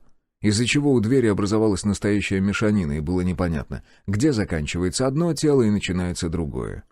«Ужас какой!» — отплевываясь, произнесла Полина. «У меня теперь эта картинка перед глазами стоит. Наверняка еще и снится будет. Кто мог такое сделать?» «Да кто угодно!» — пожал плечами Степ. «Может, первые добытчики, решившие очистить улицы от трупов. А может, кто-то из выживших. Вот такая братская могила и вышла». «Интересно, а в соседних подъездах то же самое?» — поинтересовался я. «Скорее всего», — кивнул Степ.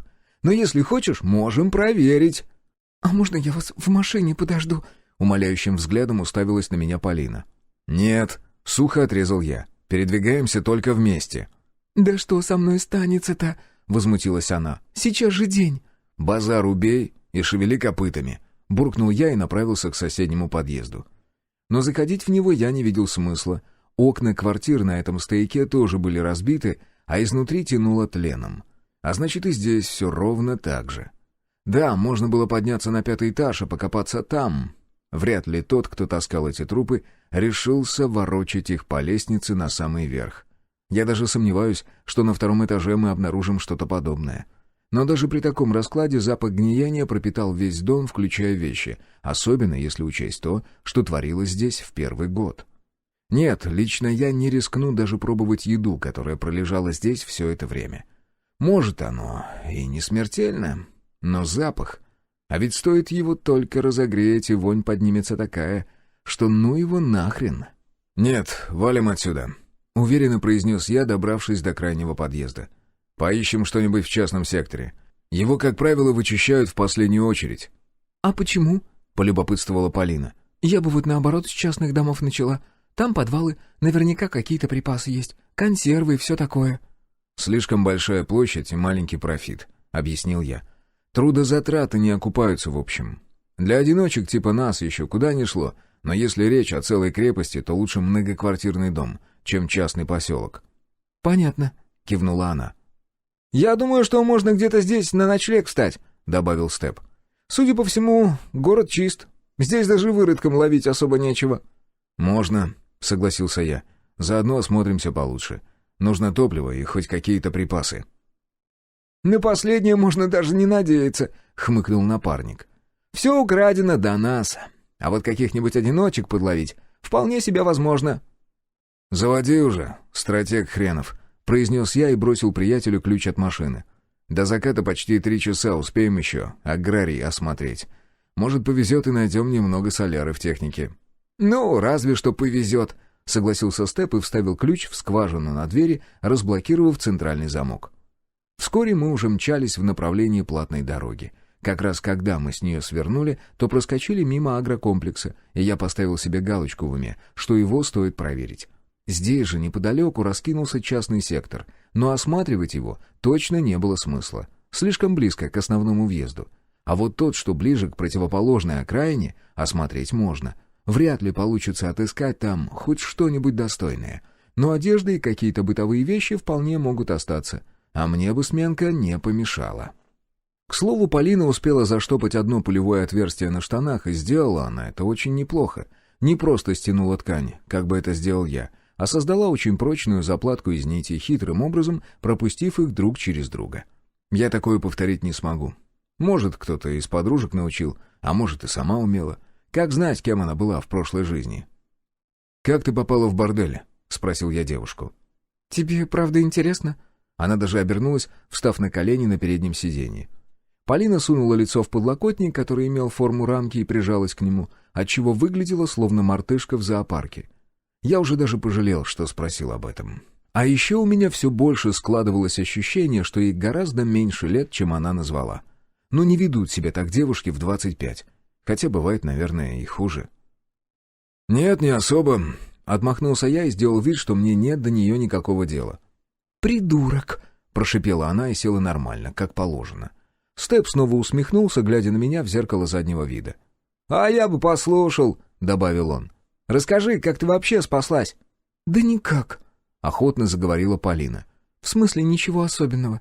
Меня родители вытащили, а потом мы попали к военным. Мама у меня врач, так что нас сразу приютили, даже отдельную палатку дали. Правда, вначале 2 суток держали на карантине, боялись, что мы можем обратиться и все такое. А потом уже отец добровольцем в отряд ушел, и после первого же боя не вернулся». Девушка тяжело вздохнула и замолчала. «Приехали!» — оповестил Степ и свернул к забору агрария. «Да ладно, Поль, не реви, все мы кого-то потеряли». «Да я понимаю», — ответила она и зашуршала одеждой, видимо, вытирала слезы. «Ладно, потом расскажу». «Выходим», — скомандовал я. Мы спрыгнули на землю и вооружились, после чего Степ заблокировал двери машины. Въезд на территорию был открыт, но внутрь мы заезжать не стали. Если придется быстро сваливать, то лучше не ограничивать себя в пространстве. Тем более, что машина у нас не маленькая, и развернуться на ней не так-то просто. С другой стороны, Степ управляет ей довольно легко. Да и не сказать, что радиус разворота у нашего внедорожника больше, чем у моего Меринга. И тем не менее, лучше пусть будет поле для маневра. Внутри оказалось пусто. Кто-то даже всю технику отсюда выкатил. Хотя я догадываюсь, кто. Человечеству удалось очистить от выродков немалую территорию в Белоруссии, где сейчас и выращивались основные овощные культуры. Но и у каждой крепости имелся небольшой клочок земли под собственные нужды. Защищать его удавалось не всем, и иногда выродки устраивали диверсии, но по большому счету кое-что удавалось вырастить. Ту же картошку и огурцы. Да и измененные тоже нуждались в обычном питании, а потому старались дождаться урожая, прежде чем уничтожать посадку. Проще всего землю удавалось защитить тем, кто разрабатывал ее в непосредственной близости к крепостным стенам. Чего нельзя было сказать о той, из которой мы сегодня уехали. Там укрепления расположились едва ли не в центре. Но небольшое поле за городом у них все же имелось. «Заправку проверь». Я указал стволом автомата на одинокую колонку. «Принял!» — кивнул Степ и направился к ней. Некоторое время он копался там в поисках цистерны с топливом. Она оказалась закопана, как и на стандартной заправочной станции. Откинув крышку, он заглянул внутрь, включив подствольный фонарик. «Как в памперсе!» — отозвался он, и его голос гулко отразился от стен пустой емкости. «Чего и следовало ожидать!» «Давай боксы осмотрим», — предложил я и двинулся к зданию с кучей ворот. Замки были вскрыты, а внутри пусто, только запах сырости и застарелой смазки, которая впиталась в стены гаража. Мне это нравилось, навевало воспоминания о прошлой жизни. Я даже замер на некоторое время, втягивая ноздрями этот тягучий аромат. Но нет, ничего ценного обнаружить так и не смог. Опустевшие стеллажи, на которых остался лишь бесполезный ржавый хлам, да почерневшие пятна смазки, въевшиеся в бетонный пол. «Ну, чё тут?» — заглянул внутрь Степ. «Ясно. То же самое». «Ща». Буркнул я и отправился в подсобку, ну или раздевалку, если угодно. Огромный самодельный стол чуть ли не на все помещение со скамьями по обеим сторонам. Столешница обита линолеумом, а в одном месте оцинкованной жестью. Середина, когда-то протертая до блеска, теперь покрылась ржавчиной. И я прекрасно знал, чем именно ее полировали. Такое покрытие делается только для одного, чтобы громче лупить костяшками домино. Они же здесь и валялись, по большей части на полу. Шкафчики для одежды располагались с обеих сторон от стола, выстроенные вдоль стен. Туда-то я и полез. В первых двух было пусто, во втором висел грязный комбинезон, пропитанный отработкой, а вот на полу шкафчика стояла алюминиевая канистра. Ее-то я и искал. Выудив ее из шкафчика, я довольно ощерился, потому как она была тяжелой. Надеюсь, там именно то, что я думаю. Откинув крышку, я понюхал содержимое и улыбнулся еще раз. Внутри находилась солярка. Немного, всего литров 15, но это гораздо лучше, чем ничего. На всякий случай я осмотрел все шкафчики, но на этом ценные находки себя исчерпали. «Живем!» — я продемонстрировал находку. «Вот ты жук!» — усмехнулся Степ. «У тебя прям чуйка какая-то на всякие ништяки!» «Ладно, думаю, больше здесь ловить нечего. Валим в частный сектор, попробуем отыскать там что-нибудь пожрать». Мы вернулись к машине, где я раскрыл атлас и принялся изучать местность. Да, карты в нем были очень старыми, но многое в них все еще отражало действительность. Тем более, зная людей и то, как работают бюрократы, уверен, старые дома, скорее всего, остались на прежних местах. Да, возможно, многие из них перестроены, а то и вообще возведены заново, но сам сектор точно никуда не исчез. «Вот, в этот район двинем». Я ткнул пальцем в страницу. «А почему не в этот?» — спросила Полина, закономерно указав на ближайший к нам. «Потому что я так сказал». Не стал вдаваться в объяснение я. «Это слишком близко к дороге, а значит, его обыскали в первую очередь», — все же ответил ей Степ. «Спасибо», — поблагодарила его Полина, бросив в мою сторону косой взгляд с эдаким неприкрытым упреком. Я никак на него не отреагировал и забрался в салон на заднее сиденье. Степ прыгнул за руль, запустил двигатель, и вскоре мы уже мчались по улицам города в обратном от выезда направлении. Место, на которое я указал, расположилось чуть дальше от основной городской застройки, и практически все состояло из частных домов. Мало того, по своим размерам оно ничуть не уступало основной части Павловска, а значит, шанс нарваться там на что-то полезное вырастал в разы. Ну и непосредственная близость к реке тоже сыграла свою роль. Если есть река, значит, там обязан располагаться порт. Хоть какой-то, даже самый нищенский, но он есть, а значит, там будет и топливо. Вывести его полностью из таких мест попросту невозможно, не хватит транспорта, чтобы все это забрать, как и резервуаров для хранения. Да и в баках судов его частенько остается немало. Ну и порыбачить по зорьке мы точно еще успеваем. «Левее держись», — посоветовал приятелю я. «Там набережная будет». «Ого, да мы сегодня, похоже, как графья будем ночевать», — усмехнулся Степ. «С видом на речку и все дела».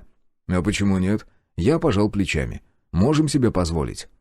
«Мне вон тот дом нравится», — Полина указала на двухэтажный особняк. «Нет, ищем что-нибудь неприметное», — отрезал я. «Лишнее внимание нам ни к чему». «Согласен», — добавил напарник и кивнул на обычный домик. «А этот тебе как?» «Давай дальше проедем». Но чем дальше мы ехали, тем круче становились особняки. Затем дорога еще раз вильнула влево, и на глаза стали попадаться строения попроще. А когда показались лодочные причалы, глаз как раз зацепился за вполне подходящий вариант. «Тормози!» — скомандовал я, и Степ ударил в педаль. «А поаккуратнее никак?» — возмутился я, едва успев сгруппироваться, чтобы не слететь с дивана. «Я думал, случилось чего?» — буркнул напарник. «Случилось, блин, бабка облучилась!» Огрызнулся я, а Полина хрюкнула от смеха. Похоже, ей понравилась эта фразочка. Мы выбрались из машины и направились к выбранному мной дому. Раньше он наверняка выглядел более презентабельным, но сейчас все вокруг заросло сорняком и мелким кустарником. А после зимы все это еще валялось, образуя черную непролазную кучу. Только обезьян на лианах не хватало. Но именно это нам подходило лучше всего. «Стоять!» — рявкнул на девушку я. «Куда прешь? А вдруг там капкан установили? Или растяжку?» «Ой, я не подумала», — смутилась она. «В том-то и проблема», — хмуро ответил я. К тому же зачем оставлять подсказки и лезть напролом? «Степ, глянь, что там слева, а я правый двор осмотрю. Ты здесь стой и не двигайся, увидишь кого-нибудь, ори, поняла?» «Ага», — кивнула девушка, а мы со Степом отправились осматривать прилегающие территории. Первым делом с фасада, чтобы прикинуть, как лучше проникнуть внутрь. Окно одного из домов было разбито, и я первым делом подошел к нему и заглянул внутрь. Там все было перевернуто вверх дном. Тот, кто обыскивал это место, особо не заморачивался, но нам, по большому счету, плевать. Всего-то и нужно, что-то под крышей и желательно без кучи дерьма в углу. Ну или разложившегося трупа. Под ногами оказалось чисто, как и в оконном проеме. Я без зазрения совести забрался внутрь и снова осмотрелся. Всюду грязь, особенно на полу у разбитого окна. Сюда заливал дождь и заметало снегом, да и листья ветром закидывало, отчего под ногами образовалось бурое пятно. Мельком осмотрев дом, я убедился, что ловить здесь нечего, и выбрался на задний двор. Прошелся до забора, через который перемахнул в соседний сад. Снова осмотрелся и дождался Степа. А когда он присоединился ко мне, мы вместе направились к дому, чтобы обыскать в нем каждый угол. И вовсе не на предмет ништяков. Выродки тоже любят прятаться в частном секторе. Как-то не очень хочется оказаться с ними в одном помещении ночью. Судя по виду, здесь никого не было, но лучше перебдеть. Этот дом тоже подвергся обыску и так же, как и предыдущий, хранил внутри следы бардака и хаоса. Но нас это не волновало. Отыскав подвал и проверив его на отсутствие измененных, я, наконец, дал добро на организацию ночлега. Степ сразу засуетился, разгребая помещение от старого тряпья. Я же отправился к окну, что выходило на улицу, чтобы объяснить Полине, как следует пробраться внутрь, чтобы не оставить очевидного следа. Тем более, что здесь я собирался провести как минимум пару дней. Этот район точно стоит осмотреть повнимательней. Что-то мне подсказывает, здесь еще много чего можно найти. Ну и ночь, естественно, покажет, есть ли в городе еще кто-то, кроме нас. Все-таки мы не слабо потратились в крепости, и теперь следовало пополнить казну. А лучший для этого способ — черное сердце. Желательно 2 или 3. И вот их-то я и надеялся добыть. Глава 5. Охота. Обыскав как следует дом, мы оставили на хозяйстве Полину и отправились получать удовольствие. Тем более, что в гараже нашлось все для этого необходимое. Вначале я хотел взять удочку с поплавком, но Степ отговорил, вручив мне спиннинг. И аргументы, что я не умею с ним обращаться, его мало интересовали. «Не можешь — научим, не хочешь — заставим», — армейской фразой ответил он и сунул в мою руку удила. «Сейчас у хищника самый жор, так что не ссы». «Ага», — хмыкнул я. «А через 1,5 часа у нашего хищника жор начнется. Так бы хоть карасей каких натаскали». «Ну их!» — отмахнулся напарник. «Только костями плеваться». «О, смотри, что нашел!» Я обернулся к приятелю и улыбнулся. В углу под стеллажом стоял целый куль собачьего корма, даже не распечатанный. «Помнишь, как мы прошлой весной его жрали?» — с ухмылкой добавил Степ. «Мне больше всего зеленые шарики нравились». «Предлагаешь в багажник закинуть?» «Да хрен его знает», — пожал плечами он. «Сейчас мы вроде не нуждаемся, но время нестабильное, как знать, что нас зимой ждать будет». «Ладно, хватай». «В хозяйстве бычий хрен веревка», — согласился я. «Вот то-то и оно», — кивнул Степ и протянул мне свой спиннинг. «Подержи-ка». На улицу выбрались тем же путем. Перемахнули через соседский забор, а затем второй, и только после этого свернули к выходу. И даже так не стали использовать калитку, а прошли через дом и воспользовались окном. Затем доскоблили до машины, которую тоже отогнали в соседний проезд, чтобы она не привлекала внимания, и, наконец, избавились от дополнительной ноши. Место для рыбалки особо не выбирали, просто вылезли на лодочную стоянку, оборудованную пирсами. Один из них вывернуло во время ледохода, но тот, что располагался по центру, все еще был цел. Это позволило нам рыбачить сразу на глубине, хотя я, честно говоря, сомневался в нашей затее. Но, с другой стороны, мы пришли сюда просто за удовольствием. «Ну и...» Я вопросительно уставился на приятеля. «Показывай, что делать нужно». «Слушай, ну неужели ты ни разу в жизни на спиннинг не ловил?» «Нет», — покачал головой я. «Всегда предпочитал лодку и поплавок. В крайнем случае, сети или бредень». «Смотри!» — тут же приосанился Степ, ощущая собственную важность. «Закидываешь? Вот так!» Он умело забросил воблер на несколько метров и продолжил обучение. «Теперь смотришь на кончик. Когда воблер упадет на дно, ты увидишь, как он дрогнет. И начинай играть». «В смысле играть?» «Ща покажу!» — ухмыльнулся Степ. Когда у него дрогнул кончик, я так и не понял. Но, видимо, это случилось, потому как приятель принялся подкручивать катушку. Притом делал это совсем не так, как я ожидал. В моем понимании ловля на спиннинг выглядела тупо. Забросил, вытянул, забросил, вытянул. Но на деле здесь имелась целая система. Степ периодически подтягивал воблер, а затем отпускал. Выжидал пару секунд и снова делал несколько оборотов катушкой. Иногда подправлял траекторию, поводя удилищем то вправо, то влево. Как я понял, таким образом он имитировал поведение рыбки, которая якобы находилась на другом конце лески. «Ща!» — кивнул я и, нелепо размахнувшись, зашвырнул воблер черти куда. Степ хрюкнул, но комментировать не стал. Как я не смотрел на кончик своего спиннинга, так и не смог поймать тот момент, когда приманка коснулась дна. А потому просто выждал какое-то время для порядка и принялся подкручивать катушку. Вытянул небольшой пучок травы, снял его с крючка и снова забросил воблер в реку. Так продолжалось минут 10, пока у Степа не началась поклевка. «Во-во!» — засуетился он. «Попалась!» Про науку он тут же забыл, в том смысле, что никаких объяснений по его дальнейшим действиям не было. Некоторое время он плавно подтягивал добычу, а затем резко рванул удочку и заработал катушкой в полную силу. Удилище изогнулось, кончик водило туда-сюда, но добыча крепко закусила приманку и вскоре уже трепыхалась над поверхностью. Степу попалась щука. Небольшая, максимум грамм на 500. Но он был доволен, как слон. Наверняка и сфоткался бы с ней пару раз, будь у него такая возможность.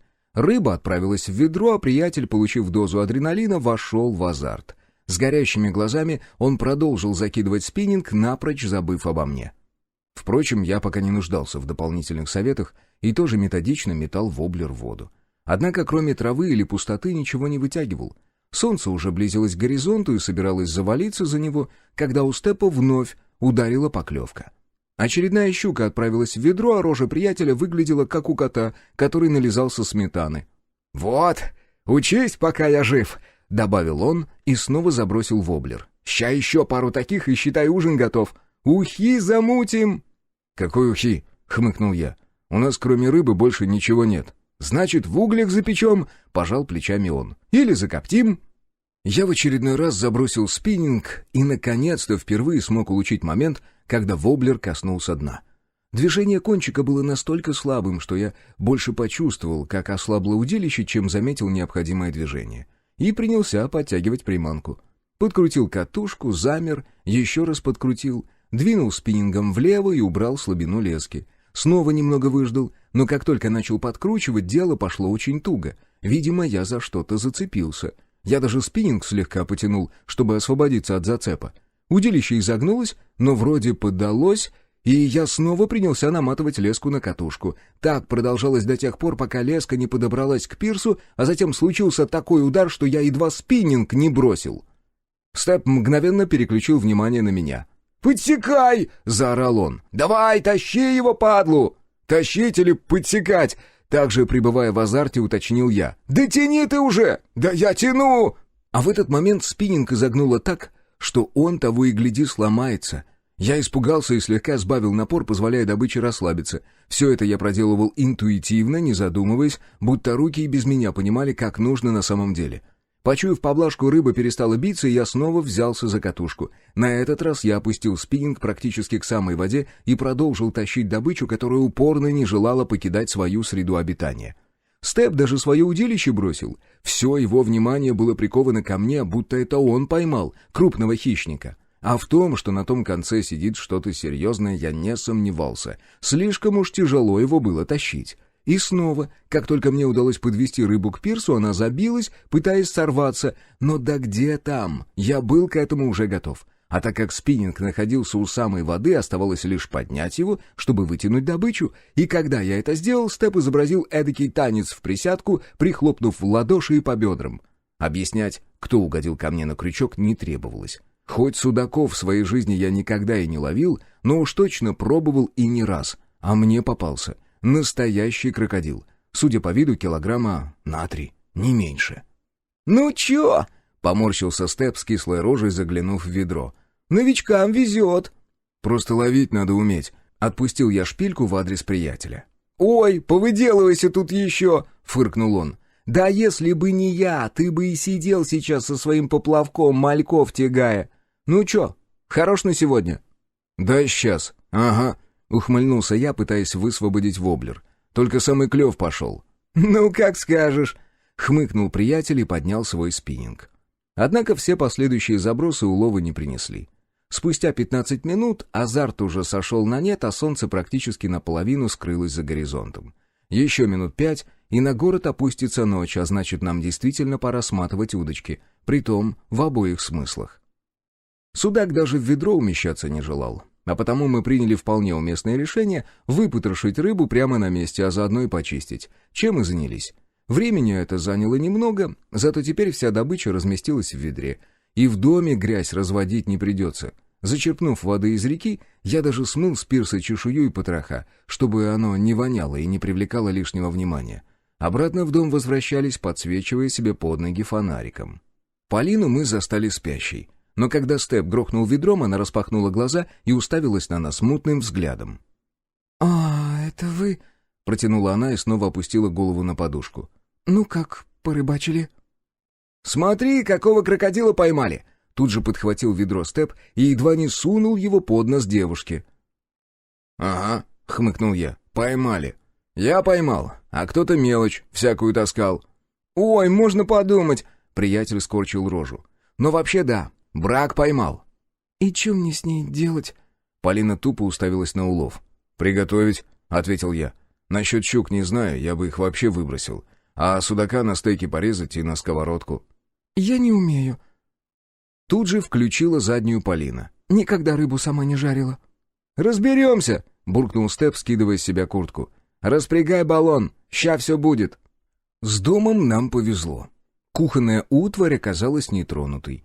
Нет, она тоже вся валялась на полу, но хотя бы присутствовала. Из квартир сейчас даже кастрюли все вынесли. Ну, или они были в таком состоянии, что их даже в руки брать не хотелось.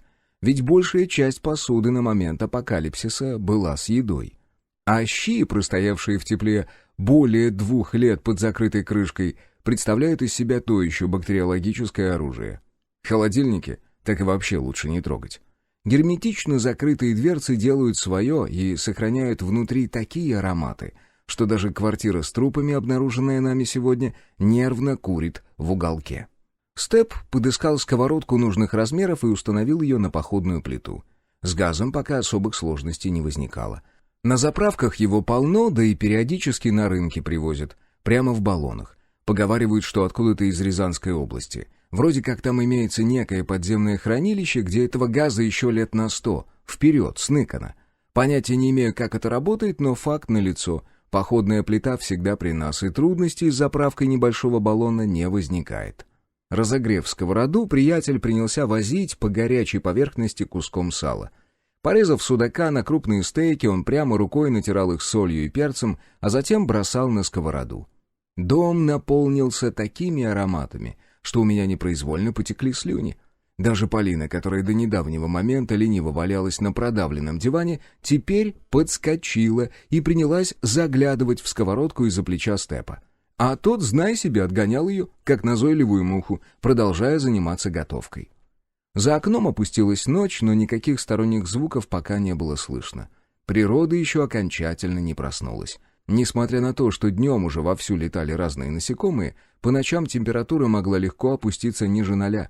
В доме уже заметно похолодало. К сожалению, печи здесь не было, лишь современный настенный газовый котел, который, к сожалению, не получится запитать от нашего скромного баллона. Ну, это ничего. Закутаемся в спальные мешки, не замерзнем. Да и не стоит ночью разводить огонь. Впрочем, запах жареной рыбы наверняка демаскирует нас покруче любого дыма. «Кушать подано! Садитесь жрать, пожалуйста!» Изображая кавказский акцент, произнес Степ. У него получилось очень натурально сымитировать фразу из старого советского кино. «Да в тебе прямо актер умер», — усмехнулся я. «Чё сразу умер-то? Он у меня живее всех живых!» «Ладно, налетай, пока горячее. Это же с ума сойти, какой деликатес!» Он еще полчаса назад на леске трепыхался. Дом погрузился в тишину, хотя не совсем. Его заполняло наше дружное чавканье. Степ, не стесняясь, сплюнул кости прямо на пол, заставив Полину поморщиться. «Вообще-то я здесь подметала», — проживав, возмутилась она. «Что-то незаметно», — ощерился приятель и снова сплюнул в сторону кость. «Придурок», — выдохнула девушка, но на этом все и закончилось. Когда судак подошел к концу, мы перекинулись на щуку. Но костей у этих мелких тварей было столько, что я даже кусок не осилил. Отодвинул от себя тарелку с объедками и направился в одну из спален. «Ты куда это?» — поинтересовался Степ. «Дрыхнуть», — ответил я. «Чего я тебе советую? Завтра обыщем поселок и прикинем, откуда можно за городом понаблюдать». «То есть мы здесь не на одну ночь?» — удивленно уставился на меня он.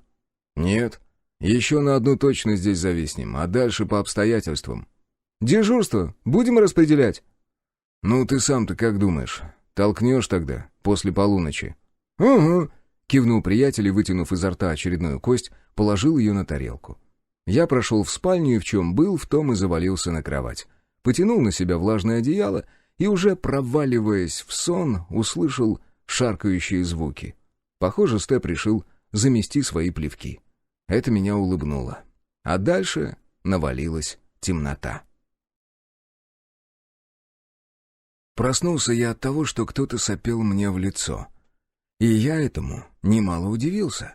Ведь я точно помню, что засыпал один и никого к себе в постель не приглашал.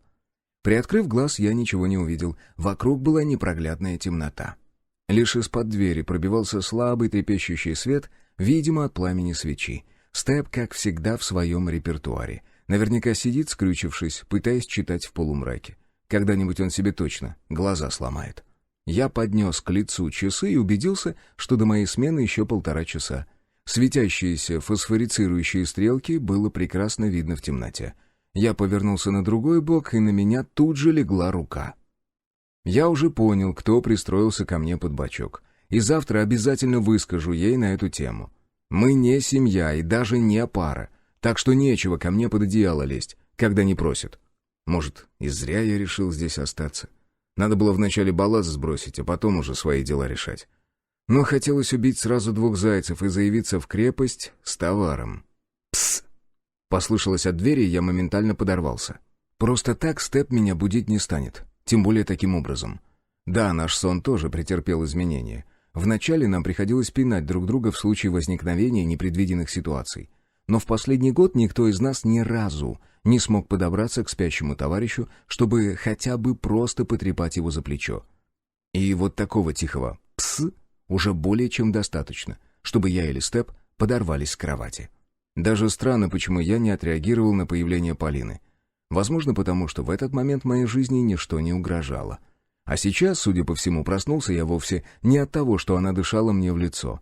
Видимо, где-то на уровне подсознания я уже почувствовал приближение чего-то нехорошего. Девушка тоже проснулась, в первую очередь из-за моего резкого движения. Она таращилась в темноту, силясь понять, что вообще происходит. «Лежи тихо!» Едва слышно, буквально одними губами прошептал я. «Чтоб ни звука, поняла?» Ее темный силуэт едва заметно кивнул, и я, аккуратно ступая, двинулся к двери. Еще вчера, перед тем, как отправиться на рыбалку, я смазал все петли, чтобы они не скрипели. Створка отошла бесшумно, и я нос к носу столкнулся с приятелем, который ожидал моего появления. «Что там?» — прошипел я. «Кажется, 3», — ответил Степ. «Может, запах почуяли, не знаю. Трутся под окнами». «Так это же хорошо», — оскалился я. И в этот момент скрипнула входная калитка. Вот ее я как раз не трогал, чтобы было слышно незваных гостей. Да и ходить через нее мы не собирались, а 3 гостей, видимо, действительно учуяли запах еды. Других объяснений, зачем они сюда полезли, у меня нет, и это целиком и полностью наша ошибка. Будь их больше, чем 3, нам бы пришлось несладко. Да и сейчас повозиться придется. Все-таки физически эти твари сильнее любого человека. Ну и скорости им не занимать. Я с топором в руках занял позицию у двери. Степ уселся напротив, скрывшись за табуретом, который до кучи использовал в качестве упора под дробовик. Как минимум 2 мы с ним точно вшатаем, а с оставшимся уж как-нибудь разберемся. На всякий случай я присел, чтобы меня не зацепило шальной картечью. Нет, шанс подобного все равно не равнялся 0, но так я его все же минимизировал. Плюс вошедший прикроет меня створкой. Так что, глядишь, и вовсе не зацепит. Некоторое время ничего не происходило. Потом кто-то подергал дверную ручку. Но замок мы замкнули, чтобы не облегчать задачу упырям. Понятно, что при желании войти дверь их не сдержит, но тогда придется шуметь. Ну и какие-то секунды на подготовку у нас все равно будут. Однако вламываться к нам не стали. С улицы донеслось какое-то невнятное бормотание, а затем в одном из окон появился темный силуэт, прильнувший к стеклу. Уж не знаю, увидели они нас или решили проверить дом, на всякий случай. Окно брызнуло осколками, и внутрь нырнул первый гость. Не ввалился, а именно влетел, сжавшись в клубок. Абсолютно свободно, даже не коснувшись рамы с торчащими из нее острыми, словно шипы, фрагментами. Измененный распрямился, словно сжатая пружина, и приземлился на ноги, ни на мгновение не утратив равновесия. Впрочем, эти выродки были способны и не на такое. Поэтому по ночам мы предпочитали лишь выслеживать их гнезда, а убивали исключительно днем. Но сейчас не до капризов. «Дух! Дух! Дух!» Трижды грохнул дробовик, выстрелы в ночной тишине, да еще и в замкнутом пространстве прозвучали особенно громко. Уши хоть и заложило, но не так, как если бы Степ палил из АК. Там реально даже контузию словить, так как пули покидают ствол со скоростью, превышающей звуковой барьер. Тело выродка скрючилось у окна, я прекрасно видел его силуэт и не стал дожидаться, когда он придет в себя, тем более что патроны мы использовали обычные, начиненные свинцом. Серебром, если и полили, то только в крайнем случае, только когда нас не интересовало черное сердце. Я подскочил к ублюдку и с хекающим выдохом опустил топор на его шею. Да, хорошим инструментом я тоже обзавелся. Башка выродка с грохотом рухнула на пол и закатилась под стол, а его тело окончательно обмякло. Этот готов, осталось еще 2. Вот только в дом они заходить не спешили. Вместо этого ударили по нам из всех стволов. Я едва успел на пол нырнуть. Грохот выстрелов наверняка было слышно на всю округу. Зазвенели стекла, осыпаясь мне на спину градом осколков. Из соседней комнаты донесся визг Полины. Дверь в спальню я не закрывал, чтобы видеть, что там происходит. Ведь никто не мешал противнику обойти дом и попытаться забраться к нам с противоположной стороны. Другой разговор, что и к этому мы были готовы. Я увидел, как девушка тенью соскользнула с кровати и нырнула под нее. Вот сейчас умница, сейчас молодец. Что-то бряцнуло об пол, и я, не говоря ни слова, рванул в спальню. Степ точно так же прыгнул вслед за мной. Похоже, что напали на нас не самые опытные бойцы, потому как времени, чтобы спрятаться, у них оказалось с запасом. А затем раздался взрыв. Осколки со свистом разлетелись во все стороны, и это было последнее, что я слышал. Уши заложило, изображение перед глазами поплыло. Но явление это временное. И снова, не сговариваясь, мы со Степом синхронно закинули в рот по небольшому кусочку черного сердца. Я погонял его во рту, смачивая слюной, и надавил коренными зубами. Щеку тут же защипало, а в голове забушевал огонь. Буквально в ту же секунду звон в ушах отступил, а взгляд сфокусировался. Со стороны кухни послышался хруст. Сам момент проникновения остался за кадром, так как мы еще ничего не слышали. Но вот шаги уже распознавались отчетливо. Битое стекло, которым усеяло пол, прекрасно в этом помогало. Я снова сместился к дверному проему и поднял топор. Степ забрался под кровать к Полине, девушка молчала. Может, вырубилась после взрыва, а может, сама догадалась не скулить. «Дух! Дух!» Снова отработал дробовик, и из прихожей донесся звук падающего тела. «В качан!» — прокомментировал Степ, давая мне понять, что дергаться смысла пока нет. Снова хруст стекла, а затем тишина, а через несколько секунд снаружи взревел автомобильный двигатель. Кажется, третий противник решил ретироваться. Под кроватью тут же вспыхнул свет от подствольного фонаря. Я тоже вдавил клавишу на своем карманном. Некоторое время стоял зажмурившись. Глаза сразу резануло от резкой смены освещения. «Как она?» — спросил я. «Контузила, но жить будет. Осколками не посекло». «Принял». Кивнул я и бросился к своим вещам. «Да ей сердце валить надо». «Уже!» — ответил Степ, выбравшись из-под кровати. «Рюкзак мой возьми!» — бросил Полине я, когда ее голова вынырнула из укрытия. «Какой?» Она удивленно уставилась на меня. «Золотой, ёпт, по краям серебряный!» Зло огрызнулся я. «Чё, вскрывать будем?» — спросил Степ, склонившись над ближайшим телом. «Ну ясен пень», — отозвался я. «Ты этого? Я того, что у окна остался. И шевелись, они сейчас сюда всем составом явятся». «Ой, иди уже, командир хренов!» — отмахнулся приятель и занес свой топор над грудью выродка. Он ему даже остаток башки отделять не стал. Все равно сердце покинет его грудь быстрее, чем он успеет отрастить ее заново. Я бросился ко второму телу и тоже взялся за вскрытие. От него воняло дерьмом и тухлятиной. Первый заряд картечи пришелся в выродку в брюхо, и содержимое его кишок все это время вытекало наружу. Да и вообще запахи в доме витали не самые благородные. Кровь, дерьмо да сгоревший порох. В отличие от Степа, мне пришлось повозиться. Труп измененного принял на себя приличную порцию осколков, о которые постоянно цеплялся топор. Теперь придется его править, наверняка нахватаю зазубрин. Полина выбралась из спальни, зажав рот рукой, брезгливо перешагнула ноги покойника, которого вовсю дербанил Степ. Она так и замерла посреди прихожей, не понимая, что делать дальше. «Ну чего встала?» — рявкнул я. «Простыню пополам порви, часть Степу, часть мне». «Ага», — кивнула девушка и снова скрылась в спальне. Движение — лучшее средство в такой ситуации. Пока ты чем-то занят, мозг отвлекается от страшной картины. А выглядим мы с приятелем действительно жутко, учитывая, что нас еще и фонари с пола подсвечивают. Но мы-то с ним к таким вещам привычные, а вот Полине это наверняка кажется чем-то из ряда вон. Но ничего, справляется вроде. «На!» Она протянула мне половину простыни и снова зажала рот рукой, видимо, чтобы не блевануть. «Вещи наши у входа собери», — отдал я следующее распоряжение, попутно извлекая из груди измененного сердца. И это, похоже, стало последней каплей. Полина согнулась пополам, выблевывая на пол наивкуснейшего судака. Мне даже как-то обидно стало. Где-то вдалеке снова раздался рев двигателя, и, похоже, ни одного, а значит, у нас остались считанные минуты, чтобы покинуть опасное место. Запах крови их отвлечет, но ненадолго. Так-то мы тоже в ней знатно извалялись. Как пить дать? Найдут.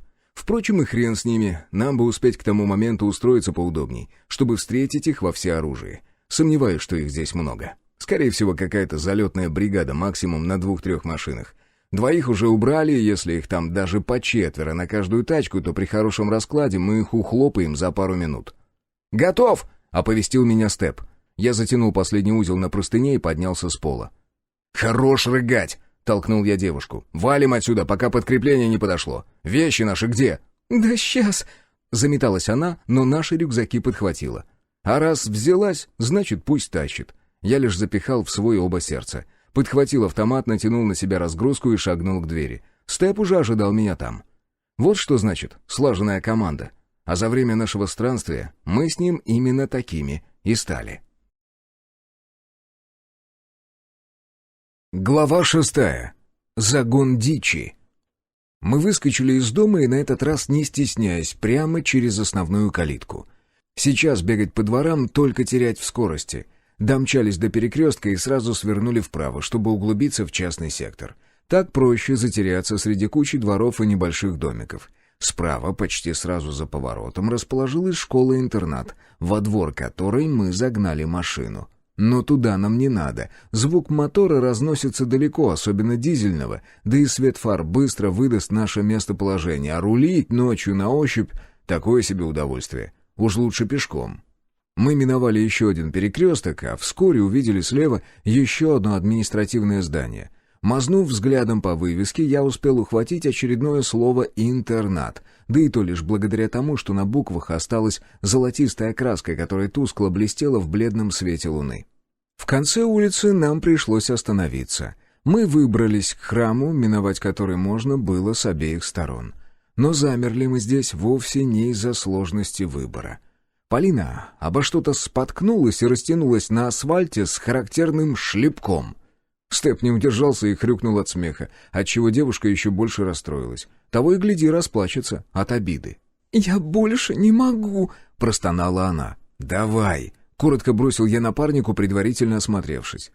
Степ кивнул и стянул с плеча Полины свой рюкзак. Я поступил аналогичным образом, и мы занялись приготовлением ловушки для преследователей, которые должны были появиться с минуты на минуту. В том, что они точно встанут на наш след, я не сомневался. Сунув руку в рюкзак, я выудил из него гранату, щедро усыпанную серебряной картечью. На ее создание я потратил не один час, кропотливо приклеивая серебряные бусины к корпусу на суперклей и соду. Материал получился достаточно прочный, чтобы удержать картечь, и в то же время очень хрупкий, что позволит ей разлететься от взрыва россыпью, а не сплошным куском. Плюс я переделал запал, чтобы он сработал в то же мгновение, как с гранаты слетит предохранительная скоба. «Как думаешь, сколько их?» — спросил Степ, цепляя к кольцу гранаты веревку, которая была прочно привязана к куртке. Он разогнул усики и практически вытянул чеку, оставив ее в таком положении, чтобы она покинула отверстие от малейшего касания. Затем аккуратно положил ее на землю и прикрыл курткой. 5 или 9, пожал плечами я. Надеюсь, 9. «Даже не верю, что эта хрень снова сработала», — ощерился он. «Как детей, вот ей-богу!» «Вы о чем?» Переводя удивленный взгляд с одного на другого, спросила Полина. «Хотите сказать, что вы сделали это специально?» «Ну, все легче, чем по городу в поисках гнезда мотаться», — с ехидной ухмылкой ответил Степ и снова сунул руку в рюкзак. Теперь он извлек из него пакет с донорской кровью, которая была щедро разбавлена антикоагулянтом, чтобы не сворачивалась. Погода стояла достаточно холодная, чтобы она не испортилась, да даже если слегка и подтухла, так запах только ярче станет. Аккуратно вспоров пакет ножом, напарник вылил содержимое на куртку. Я уже стоял над ним с бутылкой, поверх которой был накручен распылитель. Внутри находилась перекись водорода, лучшее средство, чтобы избавиться от пятен крови на одежде. Не в этом смысле, чтобы ее очистить, а чтобы разрушить, убить запах. Попшикав на крупные кровавые пятна на одежде напарника, я передал ему бутылку, и он произвел те же манипуляции со мной. Вот теперь мы окончательно были готовы к встрече. Мы миновали церковь и вышли просто в идеальное место для засады. Слева — ветеринарная клиника, справа — автомойка. «Я там сяду», — указал на клинику я. «Ты на помойку дуй. Если их будет больше 4, я лишних серебром выкашу. Они, скорее всего, к тебе ломанутся. Там спрятаться проще». «Да в курсе я. Работаем!» Бросил Степ и скрылся в одном из боксов автомойки. Я схватил за руку Полину и потянул за собой. В здание соваться не стали. Это может стать фатальной ошибкой. Во-первых, сильно понизит обзор. А во-вторых, граната быстро превратит укрепление в смертельную ловушку. Да и кустарник перед зданием разросся достаточно, чтобы скрыть нас с прямой видимости. Некоторое время ничего не происходило. Я как раз успел подготовиться. Положил под руку магазин с обычными пулями. В оружии уже стоял тот, что заряжен серебром. Рисковать понапрасну я не собирался, и если придется, положу всех. Но я все же надеялся, что нам удастся добыть еще пару сердец, чтобы поправить свое финансовое положение. Нет, мы не нуждались, но лишним оно тоже не будет. Что-то мы сильно поиздержались за последние пару суток. А в заначку лезть не хочется. Пусть лежит на черный день. «Как ты вообще мог спать, если знал, что они придут?» — зашипела Полина, которую знатно трясло от всего этого дерьма. «Пасть закрой!» — шикнул на девушку я. «Да ты достал уже!» Договорить я ей не дал. Схватил за горло так, что она захрипела, и прошипел сквозь зубы в самое лицо. «Еще один звук, и я тебе глотку перережу. Уяснила?» Девушка быстро закивала, и я разжал хватку, вновь обратив все внимание на дорогу, что шла со стороны храма. И в этот момент прогремел взрыв, вслед за которым округу озарил крик, полный боли и отчаяния. Надеюсь, граната накрыла ни одного выродка. В любом случае, сейчас мы это узнаем. Выродки не заставили себя долго ждать. Из-за храма вышла целая группа, аж 6 особей. Двигались грамотно, прикрывая друг друга по обеим сторонам улицы. Видимо, до них все-таки начало доходить, что они нарвались не на простых бродяг. Похоже, наш сюрприз унес 3 жизни, что очень неплохо. Но 6 без последствий обычными пулями нам не убрать. В идеале оставить хотя бы 3. Но это уже как получится. Я взял на прицел головного бойца, что вел группу по правой стороне улицы, и плавно потянул спуск. Короткая очередь легла ублюдку прямо в голову. Расстояние плевое, всего 10 метров, так что промазать я не боялся. Я даже не стал смотреть на то, как заваливается его труп, и сразу сместил целик на ближайшую ко мне группу. В идеале их бы положить в грудь, но я боялся, что экспансивные пули не смогут пробить бронежилеты, которые натянули на себя измененные. Класс небольшой, прикрывает лишь грудь и спину, скорее всего, полицейские. Такие держат пистолетную пулю. АК шьет их на ура, но только обычным патроном. Мои же пустотелые, чтобы не пробивать тело на вылет. Серебро должно остаться в организме выродка, только тогда будет нанесен максимальный урон. Нет, само пулевое отверстие после попадания серебра тоже сразу не заживет. Но уж очень эти твари живучие, а потому лучше бить наверняка. Тем более в наших условиях. Я сместил прицел в ноги, несколько раз быстро надавил на крючок. 3 короткие очереди достигли цели, еще 2 повалились на землю, оглашая пустынные улицы громкими криками. Еще бы! Серебро наверняка причиняет им дополнительную боль, прожигая и отравляя тело изнутри. И в этот момент грохнул дробовик. Бойцы, что остались без головного члена отряда, предсказуемо бросились в сторону автомойки, чтобы укрыться от моих пуль, а там их уже поджидал Степ. Тот, что остался целым от моей группы, той, что двигалась слева, поддался стадному инстинкту и тоже тупо ломанулся на противоположную сторону улицы. Но его достал я. Быстро сменив магазин, я послал ему в спину очередь. Выродок будто споткнулся и полетел носом в асфальт. Из бокса автомойки выскользнула тень, а вскоре тьму разорвала яркая вспышка выстрела. Заряд картечи попросту размозжил башку измененного, расплескав содержимое черепушки. Этому даже шею рубить не придется, вряд ли он сможет регенерировать после такого. Там совсем ничего не осталось.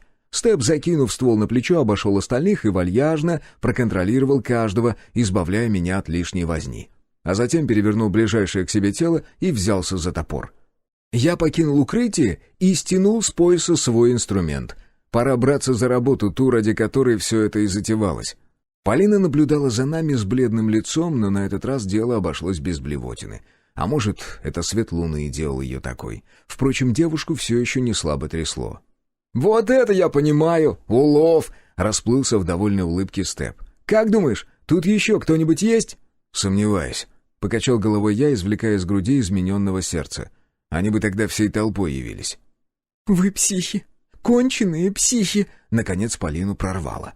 «Вас нужно изолировать от нормальных людей! Вы оба наглухо долбанулись!»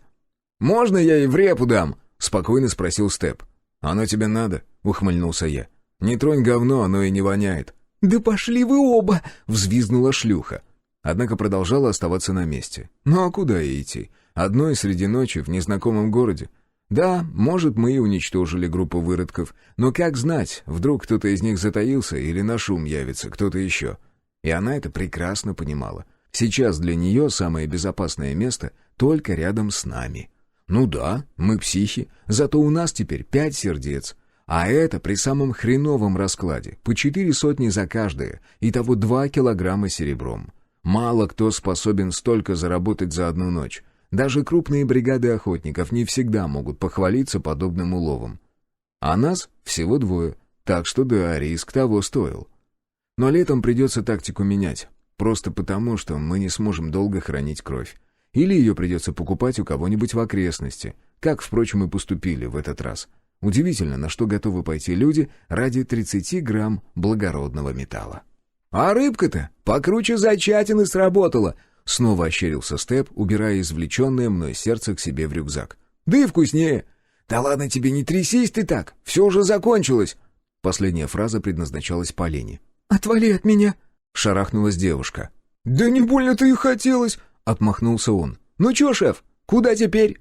«Да пофигу», — ответил я. «Лишь бы подальше отсюда. Тачку пока оставим, нам бы просто выспаться теперь». «Кстати, о птичках», — воздел палец приятель. «В следующий раз я буду дрыхнуть, а ты следить. А то я уже 2-й раз подряд на часах остаюсь». «Тебе не обязательно, ты молодой. Днем в машине выспишься». «Да хрен там плавал. Сейчас как раз твоя очередь на пост заступать». «Все, валим», — бросил я, убирая последнее сердце в рюкзак. «Сушить будем?» — поинтересовался Степ, когда мы легкой трусцой двинулись влево по улице. «Нет, завтра все скорнякам сдадим. У нас еще сухарей хватает». «Это мы, считай, по косарю заработали», — сделал еще более довольную рожу напарник. «Плюс трофеи в тачке. С утра еще этих оберем. Нормально так-то получается. Почти все затраты за одну ночь отбили». «Завтра еще дома обыщем. Может, даже тратиться не придется. Разве что патронов пачку докупить.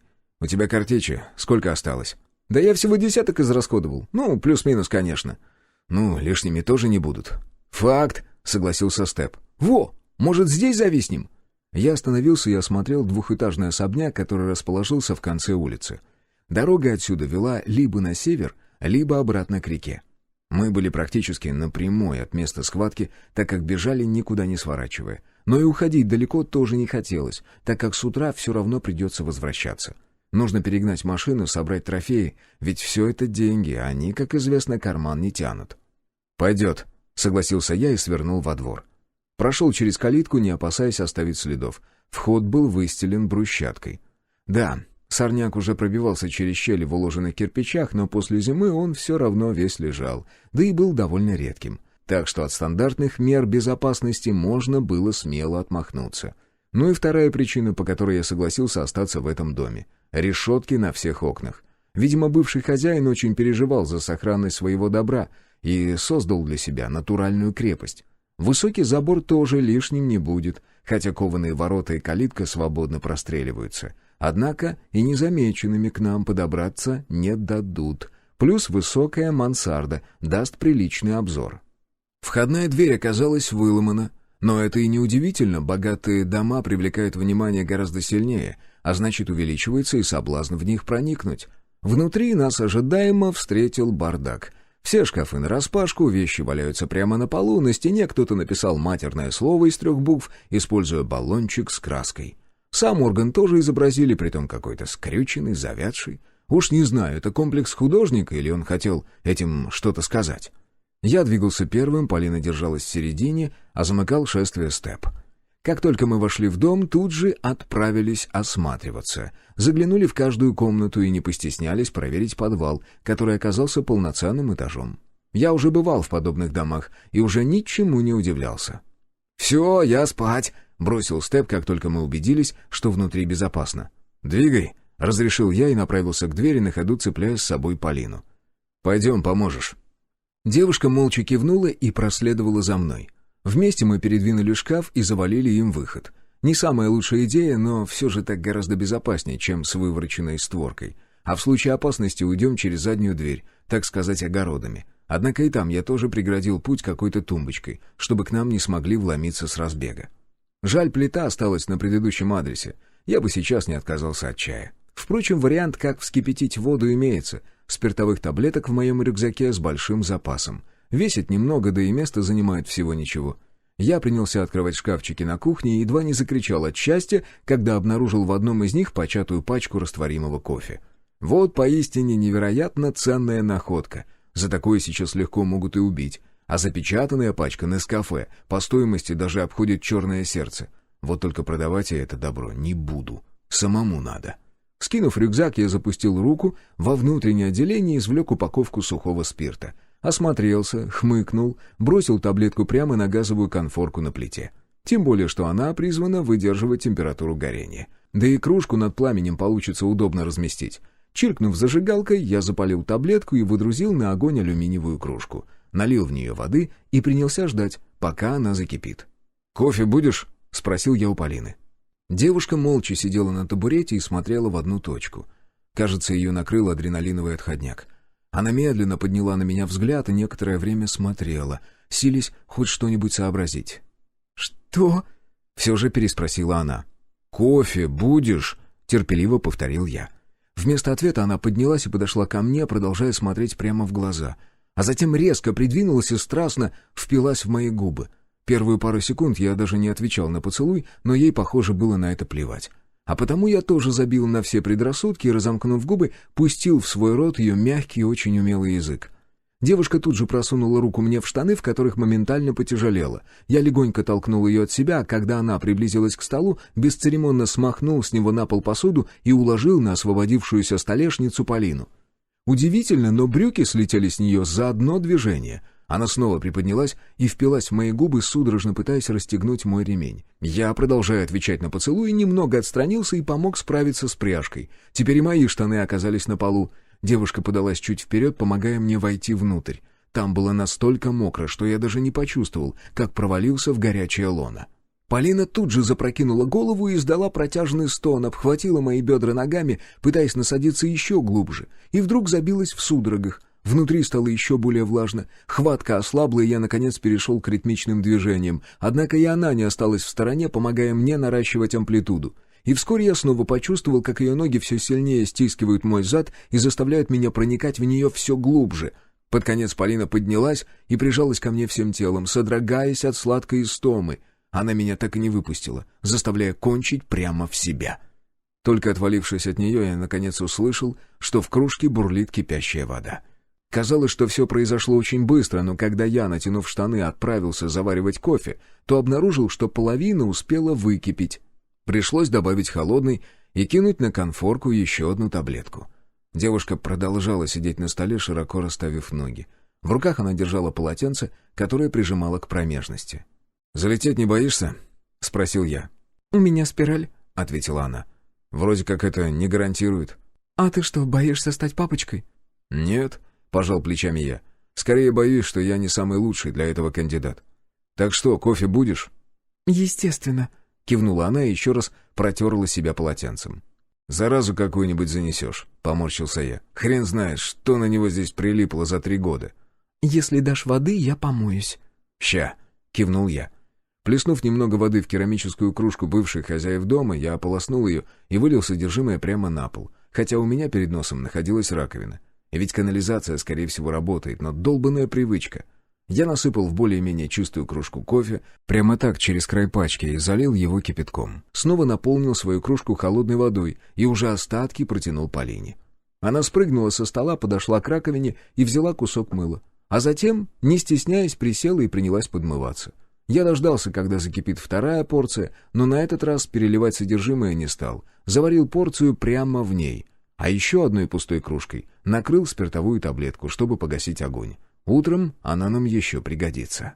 Кофе я поставил на стол, уселся на свободный стул и выудил из нагрудного кармана пробитый пулей портсигар. «Будешь?» — спросил Полину. «Кофе и сигареты после классного секса?» Она довольно зажмурилась. «Ну, как тут отказаться?» Мы закурили, смакуя каждую затяжку. Девушка взяла керамическую кружку, подула на напиток и сделала крохотный глоток. Затем уставилась на меня огромными серыми глазами. «Что?» — не выдержал и спросил я. «Вы ведь хотите меня бросить там, так?» «Где там?» «В Ростове». «Скорее всего». Не стал я кривить душой. «Что мне сделать?» «В смысле?» «Не включай дурака, ты прекрасно понял, о чем я», — раздраженно ответила она.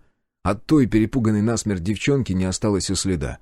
«Я хочу остаться с вами». «Нет», — сухо отрезал я. «Ну почему?» «Потому что ты нам мешаешь». Я больше не буду. И буду делать все, что ты скажешь». «Да какая разница? Ты балласт, и это факт.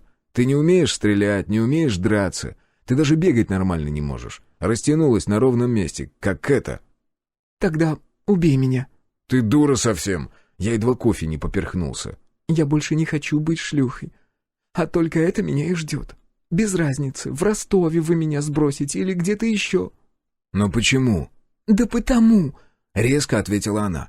«Меня в первый же день к этому принудят. Думаешь, это была первая крепость, где меня так встретили? Хорошо, что изначально на хор не пустили. Может, побрезговали. Не знаю. Я сама не смогу, мне духа не хватит. А тебе это, похоже, привычно. Просто приставь мне ствол к башке и спусти курок».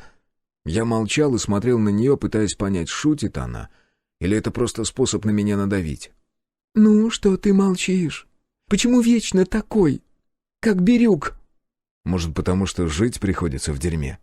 «Поверь, брак, твоя жизнь очень далека от дерьмовой», — покачала головой Полина. И сейчас она уже не казалась мне молодой. Напротив, почему-то выглядела старше, чем на 25. Усталая, чумазая, с глазами человека, который успел повидать гораздо больше, чем многим отводится на всю жизнь. Впрочем, сейчас, куда ни плюнь, у всех вид очень похожий. «Ладно». «Что ладно?» — с эдакой надеждой во взгляде переспросила она. «Поможешь мне умереть?» «Нет», — ухмыльнулся я. «Так легко ты не отделаешься. С нами пойдешь. Но если ты...» Теперь уже я не успел договорить. Полина вновь закрыла мне рот поцелуем. Оторвавшись от меня, посмотрела прямо в глаза и одними губами произнесла «Спасибо». Кофе мы допивали молча. За исключением того, что под конец кружки она выпросила у меня еще одну самокрутку. Выкурив, она бросила окурок в бокал и ушла на диван, откуда уже через секунду донеслось громкое сопение. Я тоже закурил и развалился на стуле так, чтобы видеть происходящее в окне, а заодно и спящую Полину. И мысли в этот момент крутились самые разные, начиная от тех, что я пожалею о своем решении, и заканчивая тем, что она действительно притягивает взгляд. Глава 7. Современные ценности. «Нам бы воды запас пополнить», — произнес очевидное Степ. «Осталось гулькин хрен совсем. Я здесь скважину видел. Был бы генератор, можно было бы попробовать насос запустить». «Она 3 года стояла», — покачал головой я. «Там теперь не меньше суток ее проливать придется. Не вариант». «Так речка же рядом», — подкинула еще более нелепую идею Полина. «Ну, если не боишься кишки высрать, то вперед и с песней», — усмехнулся напарник. «Не знаю», — отмахнулась она.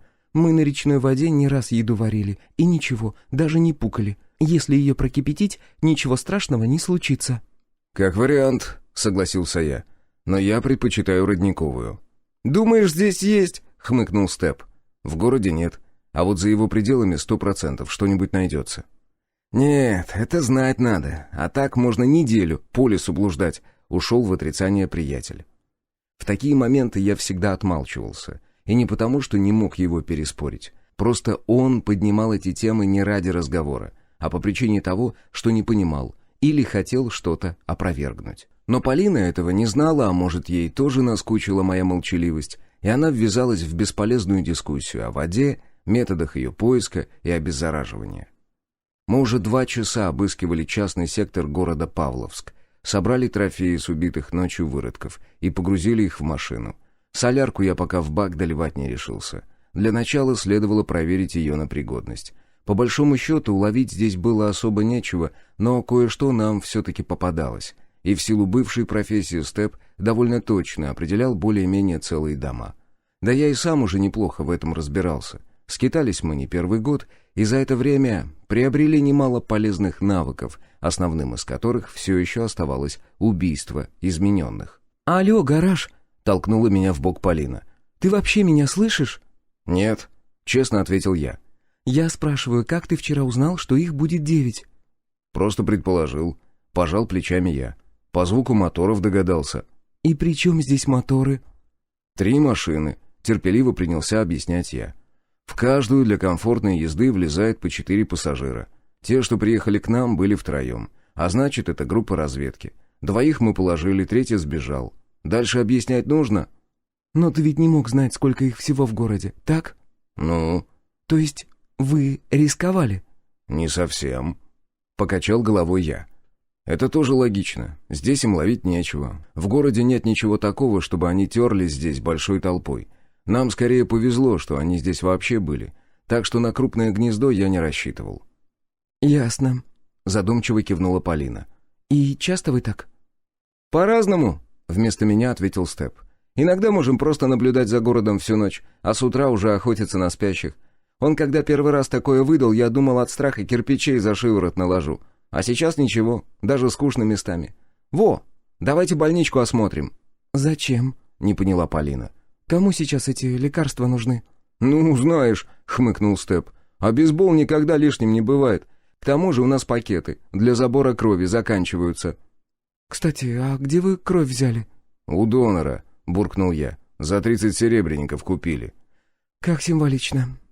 Больница выглядела еще более убого, чем разграбленные дома. Впрочем, она и в лучшие времена наверняка была той еще дырой. Как-то я лежал в подобных, в родных краях, и она мало чем отличалась от этой заброшки. Хотя ладно, полы однозначно были чище, да и дырок от пуль на стенах там не имелось. Однако здание выглядит довольно свежим, словно построено относительно недавно. Неужели за такой недолгий срок она успела приобрести столь обветшалый вид? А что тогда ждет нас через 5-10 лет? «Я в аптеку!» — доложил Степ и нырнул в открытую дверь. Вскоре оттуда донеслись звуки погрома. А мы двинулись дальше, походя заглядывая в помещение. На первом этаже располагалась поликлиника и приемный покой, так что ничего интересного мы не нашли.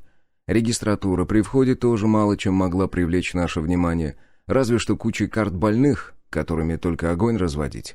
«Как думаешь, откуда они вообще взялись?» — продолжила тему выродков Полина. Я же украдкой наблюдал за ней. Находиться здесь, в промозглом, грязном, заброшенном помещении, ей явно не нравилось. Дверей она касалась с эдакой брезгливостью, да и в целом вела себя так, будто лишь вчера окунулась в мир, полный хаоса и боли. И мне стало любопытно, кем она была в прошлой жизни. Ведь все эти привычки явно пришли с ней оттуда. Впрочем, ответил я совсем другое. Не знаю, думаю, что это следствие наших копаний в природе человека. Ошибка очередного эксперимента или что-то типа того. «Значит, военные?» «Да почему военные?» — не понял заключения я. «Может, медицина, а может, еще чего. Не исключено, если это сама природа взбунтовалась и таким образом решила стереть нас с лица земли». «А я считаю, что это инопланетное вторжение», — услышав нашу беседу, вкрутил свою версию Степ. Из помещения аптеки снова донесся какой-то грохот, а вслед за ним восторженный возглас приятеля. «Ну ни хрена ж себе!»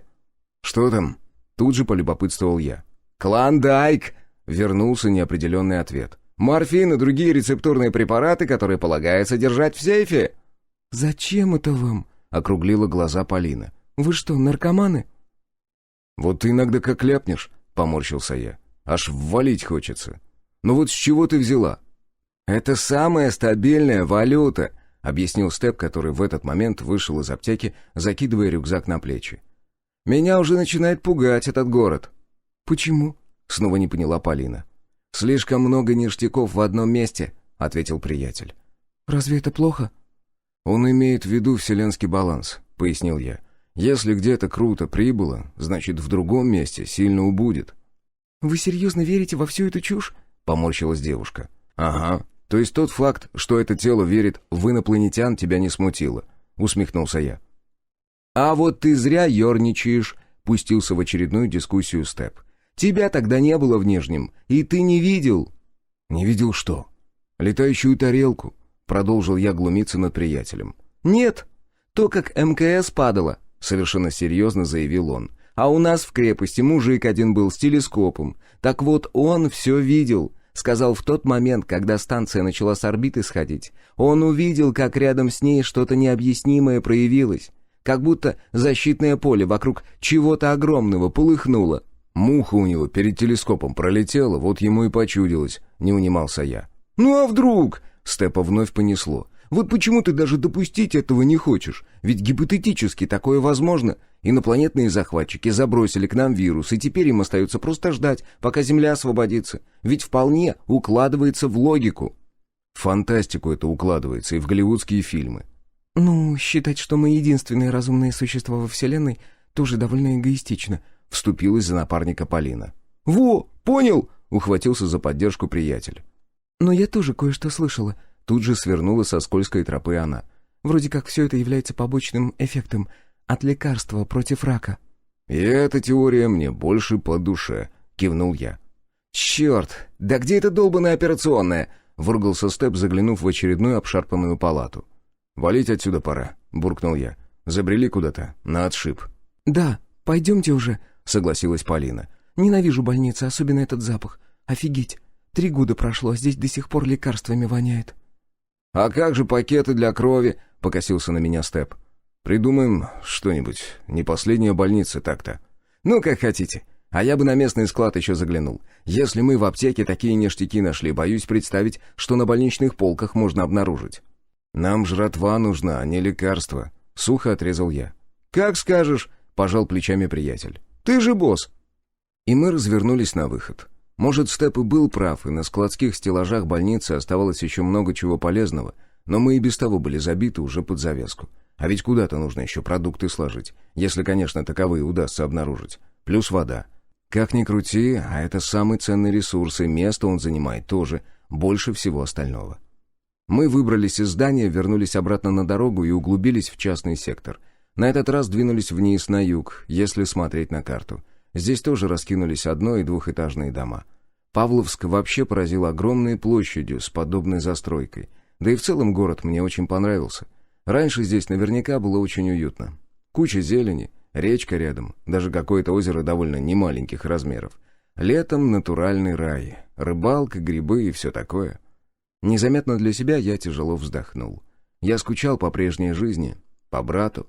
Ностальгия нахлынула на меня еще там, в ремонтных боксах, и с тех пор память то и дело подбрасывала кадры из прошлого. То, как я наслаждался пивом по вечерам после тяжелого, но очень продуктивного дня, сидя в кресле перед гаражом. Или как мы с Коляном смотрели очередную новинку кино, которую он умудрялся скачать раньше, чем был заявлен релиз в кинотеатре. Порой их качество оставляло желать лучшего, но нас это нисколько не смущало. Хорошая жизнь была, даже несмотря на все бытовые сложности. Интересно, где он сейчас? Жив? Или старый с утилизатором уже давно закопали его труп где-то в лесу? Зачем он был им так нужен? Что может быть ценного в программисте, когда и самих компьютеров-то почти не осталось? Нет ни интернета, ни сотовой связи. Редкие крепости могут позволить себе содержать серверную, да и та не имеет никакого отношения к глобальной сети. Так, удовлетворяет собственные нужды по ведению документации и только. Старик что-то говорил о том, что Коляну удалось обрушить военные спутники или типа того. В тот момент я не сильно вникал в его слова, ведь остался в живых благодаря какому-то чуду, но в последнее время я все чаще задумывался над его словами, пытаясь ухватиться за зерно истины и понять, для чего им так необходим мой брат.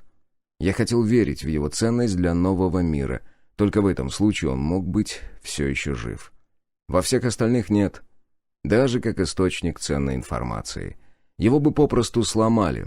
Уж кто-кто, а утиль точно бы справился. А получив свое, убили бы и даже бровью не повели. Для этой парочки убрать человека расплюнуть, чего уж говорить об измененном.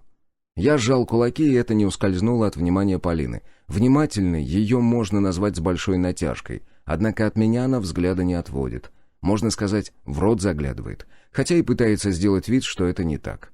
Не хватало еще, чтобы она втрескалась в меня, по самые помидоры. «О чем ты думаешь?» Тут же прицепилась с расспросами она. «Ой, не обращай на него внимания!» — отмахнулся Степ. «У него всего 2 стадии бытия, либо жрать все, что не прибито, либо вот так, молчать, как этот. Зато тебя никогда не заткнешь», — вернул я приятелю шпильку. «Наверное, глупо спрашивать, кто где был, когда все это началось», — сменила тему Полина. «Вся страна ведь гуляла». «Судя по всему, не только наша», — хмыкнул Степ. «А вы никогда не думали, что это был странный выбор для начала атаки? Лето, ночи короткие, да и праздник этот, такое себе. Он ведь в основном только в нашей стране отмечается. Почему не Новый год?» «Да тебе не один хрен!» — фыркнул приятель. «У них ведь все получилось!» Когда-то мне уже ответили на этот вопрос. Все же решил сказать я.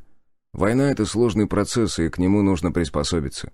И в тот момент, когда мы поняли, как нужно их убивать, как раз утратили все преимущество в виде долгого дня. Поэтому они и начали летом, чтобы сдерживать наше сопротивление как можно дольше. «Получается, ими руководит кто-то опытный», — внезапно выдала девушка истину, о которой никто из нас никогда не задумывался. «А кем ты была в прошлой жизни?» Наконец задал я интересовавший меня долгое время вопрос. «Да никем», — пожала плечами она. «Крутыми были мои родители, а я лишь пользовалась всем тем, что они мне дали. Поэтому мы спаслись в числе первых. А потом...» «Ясно. Можешь не продолжать», — произнес я. «Да нет, все нормально», — грустно улыбнулась она. «Я уже свыклась с мыслью, что их больше нет, и никто мне больше не поможет. Тогда деньги быстро утратили ценность, а спустя неделю мой отец из властного человека превратился в изгоя. От нас отвернулись все, даже те, кто оказался близким и верным другом. Они просто воспользовались его положением и бросили, как только представился удобный случай. Их убили, а меня продали, как вещь, будто я какая-то зверушка». «Люди, сволочи!» — странным образом выказал свою поддержку Степ. «Поэтому мы нигде особо и не задерживаемся». «А кем был ты?» — спросила у приятеля Полина. «Да тоже особо никем», — хмыкнул он. «Так, менеджер среднего звена. Обычный раздолбай, который рано женился и завел детей». «Они все погибли?» «Увы», — вздохнул он. «Брак вон тоже, брата потерял». «А ты?» Девушка уставилась на меня своими огромными серыми глазами. «Стой, дай сама угадаю. Военным? Или, может, полицейским?» «Слесарем», — буркнул я. «Тачки в гараже чинил». «А у тебя тоже была жена?» «Нет». «Почему?» — откровенно удивилась она. «Не нашлась та самая», — хмуро отшутился я. «Да какая вообще разница? Сейчас мы все уже давно не те, кем были раньше». «Это точно», — хмыкнул Степ. «Расскажи мне кто, что я вот так стану людей мочить? Ни за что бы не поверил». Приятель вдруг замер у железной двери, которая была заперта на навесной замок. Я тоже уставился на откровенную дикость, потому как все, что когда-то было закрыто, взломали и обчистили в первую очередь. Мы все еще находились в частном секторе, однако это здание отличалось от всего того, что окружало нас раньше. Оно больше походило на двухэтажный гараж с приличным местом под стоянку. А еще на стене остались следы от какой-то вывески. То ли ее ветром сорвало, то ли владелец собирался ее заменить, да так и не успел. «Интересно, девки пляшут», — пробормотал Степ, рассматривая замок. «Здесь, похоже, еще и на внутренней закрыто». «Больше замков ценнее добычи», — философски заметил я. «Ну-ка, свали в туман, дай посмотрю». Просто так с нахрапа внутрь было не ворваться. И если навесной замок можно было попытаться сбить каким-нибудь ломом, то внутренний просто так нам бы не дался. Сами ворота сварены из металла толщиной в 3 миллиметра. Такие при всем желании без особого инструмента не вскрыть. Я обошел здание и убедился, что с обратной стороны точно такая же мощная створка, и в отличие от лицевой стороны, это даже ручки не имело. Видимо, запиралась исключительно изнутри и отворялась только по служебной нужде. Например, погрузка или разгрузка товара. Ну или мусор вынести. Главный вход позволял разгрузить любую машину, даже автоприцеп. «Ну, что там?» — спросил Степ. «Ничего хорошего», — ответил я, вернувшись к друзьям. «Тоже железная дверь, но без замка и ручки». «Руками мы ее не вскроем», — покачал головой Степ. «Нам бы болгарку сюда. Можно было бы попытаться петли срезать». «Ну, можно попробовать крышу вскрыть». Я задумчиво почесал подбородок. «А это мысль», — согласился приятель. «Только топор жалко». «А кто сказал, что мы здесь не найдем ничего подходящего?» Хищно оскалился я и направился к ближайшему дому. По идее, нам нужно лишь попасть внутрь, а там заднюю дверь откроем и спокойно вынесем все, что нужно. Надеюсь, там не бытовая химия и найдется хоть что-нибудь съестное. Но тогда я, пожалуй, соглашусь со Степом, слишком уж много удачи для одного места, как бы не пришлось за это расплачиваться впоследствии. Но все эти мысли быстро отошли на второй план, как только мы взялись за дело. Обшарив соседние дома, мы стянули к месту довольно приличный арсенал инструментов. Степ отыскал набор ключей и головок, ножовку по дереву и небольшой ломик. Я притащил топор, молоток и 2 гвоздодера. Затем мы отправились к дому, возле которого был стопкой сложен пиломатериал, и выбрали из него более-менее приличные доски. Снова вернулись обратно, где нас терпеливо ожидала Полина, и принялись за работу. Сколотить лестницу особого труда не составило, хотя попотеть все же пришлось. Давненько я не пользовался ручным инструментом, и пока напиливал из цельной доски ступени, весь взмок. Степ раскладывал их между двух досок, которые поставил на ребро и тут же приколачивал. Спустя час мы уже пыхтели, поднимая ее. Конструкция вышла довольно тяжелая, но и с этой задачей мы справились. Забравшись наверх, я принялся работать трещоткой, на которую нацепил головку на 8. Именно под этот ключ сделаны саморезы, которыми крепится листовое железо. На то, чтобы снять лист, ушло еще минут 40. Хорошо, что он был не на всю длину ската, иначе пришлось бы городить еще одну конструкцию, чтобы удержаться на крутой крыше. Лист с грохотом слетел вниз, и я спустился следом. Пришла очередь Степа поработать руками, тем более до вожделенного входа осталось не так уж и далеко. Всего-то и требовалось прорвать парогидроизоляцию и оторвать пару досок обрешетки, чтобы расширить лаз. Этим и занялся приятель, пока я спокойно перекуривал внизу. «Готово!» — вскоре раздался его голос, а вниз рухнул огрызок доски. «Ну, я пошел!» «Давай!» — кивнул я и направился к заднему входу. Полина двинулась следом. Она в нашем мероприятии играла роль наблюдателя, так как не умела пользоваться ни одним из инструментов. Да и не стал бы я ей их доверять. До сих пор не понимаю, почему согласился таскать ее за нами. Может, просто разомлел после секса? Некоторое время ничего не происходило, затем изнутри раздался какой-то грохот, а спустя еще пару минут лязнул засов на двери, которая с противным скрипом отворилась. «Брак, ты сейчас охренеешь!» С горящими алчностью глазами произнес Степ. «Или это она нам такую удачу приносит? Или я уже даже не знаю!» «Только не говори, что это пищевой склад», — засомневался я. «Ага», — довольно ощерился он. «Мелкооптовый. Кое-что, конечно, крысы уже потрепали, но годных продуктов еще полно». Я оттолкнул приятеля от входа и ворвался внутрь. Здесь пахло сыростью и плесенью. Щелкнув фонарем, я поводил по забитым товарами стеллажам и тоже расплылся в улыбке. Какова вероятность нарваться на такое место спустя 3 года после апокалипсиса? Наверняка она очень близко находится к нулю, и я никак не мог объяснить себе это. Даже ущипнул себя для порядка, чтобы убедиться, что я не сплю. Почему никто сюда не сунулся? Как вообще люди не заметили такое? Ответов у меня не было. Зато я впервые за долгое время ощутил то, что всегда преследовало Степа. Огромную жирную жабу, которая подкралась к моему горлу и принялась душить. Мы при всем желании не сможем это вынести. Даже если найдем грузовик, все равно не унесем. Другой разговор, что нам столько и не нужно, но... Что если попробовать продать информацию в крепость? Думаю, за такое администрация щедро вознаградит. А уж как все это вытащить, они точно придумают. «Я за тачкой!» — крикнул в проем Степ и скрылся прежде, чем я успел ответить. «Ого!» — Полина, не скрывая восторга, осматривала нашу находку. «Сколько же все это может стоить?» «Без понятия», — честно ответил я. «Думаю, здесь товары на несколько десятков тысяч. Но мы возьмем только самое необходимое». «Но почему? Это ведь все теперь наше. Мы можем остаться здесь и жить припеваючи целый год, а то и больше. Зачем куда-то бежать? Выродков вы истребили, нам здесь ничего не угрожает». «Завтра все может резко измениться. Мы и так искушаем судьбу. Слишком много везения на такой короткий срок». «Стоять! Не прикасайся ни к чему!» «Почему?»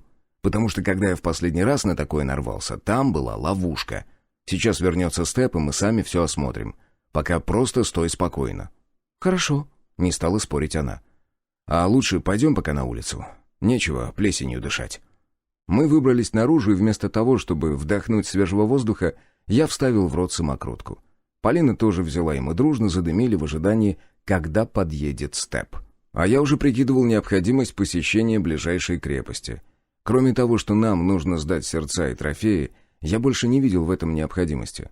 С другой стороны, я ведь собирался продать им информацию о складе. Так что, да, пожалуй, мы туда все-таки заглянем. Кстати, о птичках. Мы ведь совсем забыли о машинах, на которых к нам приехали измененные. А ведь у них в баках что-то плещется, и, скорее всего, оно пригодно для двигателей. Надо будет с утра их осушить, прежде чем выдвигаться в Ростов. Глава 8. Тупик. Упакованная под завязку машина управлялась куда лучше, чем пустая. Степ дрых на заднем сиденье, его поза вызывала у меня смешанные чувства. Хотелось как-то подшутить над приятелем, но я знал, стоит мне начать тормозить, и он тут же проснется. А еще мне было его немного жаль, потому как, когда он проснется, болеть у него будет все. Просто в такой нелепой позе тело отдыхать не может. Полина ехала на пассажирском сиденье, закинув ноги на панель. Будь это моя тачка, я бы обязательно устроил ей шоу с экстремальным торможением, чтобы она сложилась под торпедой. Но сейчас мне было плевать. Я собирался сменить ее, в смысле машину, как только мне представится возможность. Но не люблю я Мицубы, кто бы что ни говорил. Да и весь японский автопром мне как-то не очень. Нет, тачки они делают неплохо, спору нет, но до комфорта Мерседеса им все-таки далеко. Даже мой старенький Меринок в плане посадки был гораздо удобней. Здесь меня раздражало все, включая узость салона, несмотря на его огромный размер, и расположение центральной панели, до которой приходилось тянуться. Еще бы чуть развернуть к водителю, как это делает Saab. Но у японских инженеров, видимо, на это ума не хватило. А что до проходимости, не так уж и часто она требуется. По полям мы не носимся, а вот разбитый асфальт подвеска Паджеро чувствует особенно остро. В салоне все гремит, поскрипывает, как у старой Нивы. В общем, раздражает меня эта тачка, так что плевать на то, как и кто в ней сидит. Единственный плюс — огромный багажник, который мы забили словно грузовик. И ведь тащит, практически не чувствуя. Платная дорога огибала Ростов-на-Дону с восточной стороны. Естественно, что сейчас все камеры на ней были отключены. Да даже если бы и работали, платить за проезд все равно некому. Но она все еще имела относительно хорошее покрытие, в отличие от других дорог. Чувствовалось, что за деньги она делалась более надежно, чтобы максимально отбить вложения и реже требовать внимания ремонтников. По привычке я врубил поворотник и свернул на развязку, въезжая в восточный район города. Его окраина, как, впрочем, и в большинстве других городов России, состояла из частных домов. Но в отличие от Павловска, местный частный сектор выглядел крайне плачевно. Ну да, и глупо было бы при наличии крепости неподалеку. Местные добытчики наверняка вычистили его в ноль еще года полтора назад, а то и больше. Путь в 500 километров, да еще в данных условиях, то еще испытание. Но в дороге ничего страшного с нами не произошло. Никто не пытался нас остановить и ограбить, что очень порадовало. В последнее время на участках между крепостями налеты случаются все чаще. Всем хочется жить и кушать от пуза, но, увы, не всем удается найти для этого честный способ заработка. Хотя что им мешает, не понимаю.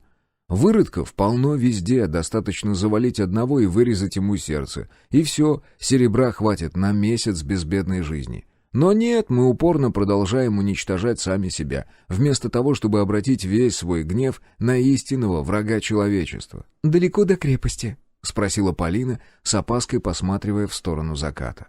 «Да, на дорогу у нас ушел весь световой день. На то, чтобы спрятаться за стенами, оставалось не более 40 минут». «А? Чё?» — подхватился Степ и с мощным хлюпаньем подобрал слюни, которые распустил во время сна. «Приехали уже?» «Нет», — ответил я, посматривая на приятеля в зеркало заднего вида. Как я и предполагал, его неслабо скрючило от пробуждения. Шея затекла, как рука, на которую он опирался, и теперь он яростно их растирал, разгоняя застоявшуюся кровь. «А меня, значит, можно игнорировать?» — обиженным голосом произнесла Полина. «Я вам обоим ответил», — буркнул я. «Скоро уже к лабиринту подкатим. Надеюсь, нас пропустят». «А с чего бы им нас не пускать?» — скорее утвердительно спросила девушка. «Как знать», — вместо меня ответил Степ. «Может, у них усиление какое? Или еще чего?» «Не нравится мне здесь», — поморщился я, всматриваясь вперед. «Тихо очень. А ведь сейчас у стен самая движуха должна быть». «Вот любишь ты негатива нагнать», — фыркнул приятель. «Все там в порядке, просто умные люди уже за стенами спрятались. Одни мы вечно, как эти». «Как кто?» — полюбопытствовала Полина. «Как те, которые без башки», — тут же нашелся, что ответить Степ. «Лезем постоянно в самую жопу. Твою мать!» — протянул он. Я тут же ударил по тормозам, так как увидел то же, что и другие. В самом начале лабиринта, в здании, в районе 3-го этажа зияла огромная дыра. словно кто-то жахнул по пулеметной точке ракетой. А то, что она там была, мы не сомневались. Остатки укрепления валялись у подножия здания вместе с телами дозорных. Да, они были щедро присыпаны битым кирпичом и другим хламом, что вылетел наружу при взрыве, но все же не полностью скрывались под ним. Сердце сжалось в нехорошем предчувствии. Не факт, что выродкам удалось взять крепость, но пока все указывало именно на это. Уж наши бы точно забрали тела погибших товарищей, чтобы похоронить, как полагается. Вряд ли это случилось недавно, иначе мы бы услышали взрывы, да и дыма бы хватало, который мы тоже смогли бы заметить издалека. «Что думаешь?» — спросил Степ, глядя на изуродованные трупы, от которых уже начало смердеть. «Валить надо», — высказал общее мнение я. «Даже если крепость не пала, сейчас они нас точно не впустят». «Что-то мне подсказывает, она пала». Степ почесал макушку и поднял взгляд в небо. «Свалить тоже не успеем». «Ногами успеем», — парировал я. Не сговариваясь, мы бросились к машине, подхватили рюкзаки, оружие и кое-что из припасов. Полина смотрела на нас так, будто впервые увидела. «Чего вылупилась? Бери что-нибудь и уходим!» — рявкнул Степ. Девушка вырвалась из оковов оцепенения. Ей явно было страшно. Это от меня в ее адрес летели постоянные упреки. Степ же относился к ней нормально. И если даже он перешел на грубости, дело точно пахнет керосином. Она выскочила из салона, быстро накинула на плечи свой рюкзак, который мы подобрали ей в Павловске, набросила на шею дробовик и зачем-то схватила мешок с собачьим кормом. «Да брось ты его!» — выругался я. «Не-не, все правильно!» — вступился за девушку приятель. «Иначе без ужина останемся!» Махнув рукой, я припустил в обратную сторону, ближе к частному сектору. Там укрыться гораздо проще, да и сбежать в случае чего тоже. Машину мы бросили. В данной ситуации она бы нас демаскировала. Шум двигателя разносится на приличное расстояние, а без света фар в заброшенном городе далеко не уедешь. Если не столб дорогу перебежит, так обязательно какой-нибудь остов сгоревшей машины попадется. Мне и днем-то приходилось неслабо лавировать. «Туда!» — махнул я и помчался в сторону реки. План пришел в голову буквально на ходу. Я вспомнил свои первые дни скитаний по заброшенному городу, в котором родился и вырос. Да и в последующие дни летом мы со Степом часто выбирали в качестве ночлежек вот такие плавучие островки безопасности. Впрочем, сейчас укрыться на воде вряд ли получится, но еще изучая старый атлас, я запомнил, что практически вдоль всего побережья Ростова тянется огромный порт. Именно на него я и рассчитывал. Укрытий там хватает. Город ожил внезапно. Еще секунду назад все было тихо, как вдруг со всех сторон эхом раскатились звуки двигателей. За спиной раздался крик, а обернувшись, я увидел первых преследователей. Не говоря ни слова, я сменил магазин, зарядив оружие серебряным боеприпасом и, переведя автомат в режим стрельбы одиночными, дернул затвор.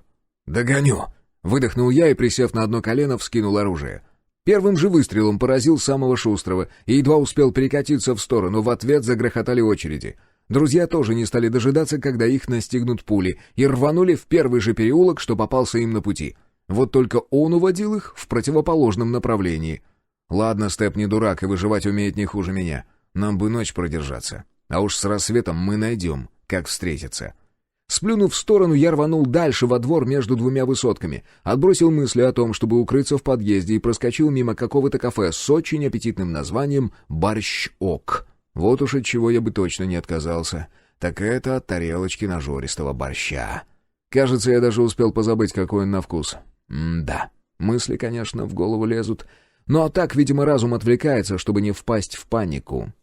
Снова раздались выстрелы, и пули просвистели в опасной близости. Одна из них отрикошетила от стены и с характерным визгом рассекла воздух буквально в паре сантиметров от лица. Я сунул руку в подсумок и, зацепив пальцами кусочек черного сердца, тут же отправил его в рот. Хрен его знает, сколько мне придется вот так бегать и как долго продолжат мазать преследователи.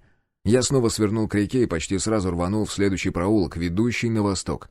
Буквально в паре метров выскочила еще одна группа выродков. Да, моего маневра они не заметили, но на то, чтобы сориентироваться, у них уйдет всего пара секунд, а потому, как только впереди замаячил очередной проулок, я вновь сменил направление и теперь мчался уже на север. По домам впереди мазнул свет фар, а затем ушей коснулся рев мотора. И это была не машина. Кажется, выродки пустили по нашему следу мотоциклистов, а этот вид транспорта куда опаснее машины. Мелкий, юркий, способный проскочить там же, где и пеший прохожий. При должном выборе техники им даже ступени нипочем. Черт, они что, нас ждали? Странная мысль мелькнула и тут же исчезла, потому как прямо на меня выехал один из двухколесных преследователей. Двигатель мотоцикла взревел, водитель бросил сцепление, подняв транспорт на заднее колесо и помчался на меня. И это было его ошибкой. Такая ерунда прекрасно подходит для кино, но никак не для реального боя. В этом положении он не может управлять транспортом, а значит уязвим. Дробовик оказался в моих руках в одно движение. Заряд серебряной картечи покинул ствол. Я даже не стал наблюдать за тем, как мотоциклист полетел рожей в асфальт и сразу рванул в сторону. Лишь ухмыльнулся, услышав грохот и то, как заглох двигатель. Водителю наверняка тоже досталось, несмотря на то, что целился я в колесо. Разлет у картечи на таком расстоянии достаточный, чтобы хоть одна дробина угодила в человека. Очередной треск очереди заставил меня нырнуть в кусты. Весна в Ростове явно наступает раньше, чем в центральной полосе. Здесь растительность уже начала покрываться мелкой листвой, что было мне только на руку. Да, от взгляда измененных мне таким образом не укрыться, но прицел я им все же собью. С хрустом, влетев в ветви, я рухнул на землю, перекатился несколько раз и вжался в мокрую траву. Пули защелкали сильно выше, осыпав меня перебитыми ветками. Я припал к оружию, поймал на прицел темный силуэт выродка и потянул спуск. Грохнуло на весь район. Сноп искр вырвался из ствола, а стрелок рухнул, как подкошенный. Его крик эхом разлетелся по округе. Да уж, я не раз видел, какую боль причиняет им серебро. Поразив цель, я тут же подорвался с места и продолжил бег. В такой ситуации, в которую угодил я, лучший способ выжить — продолжать двигаться.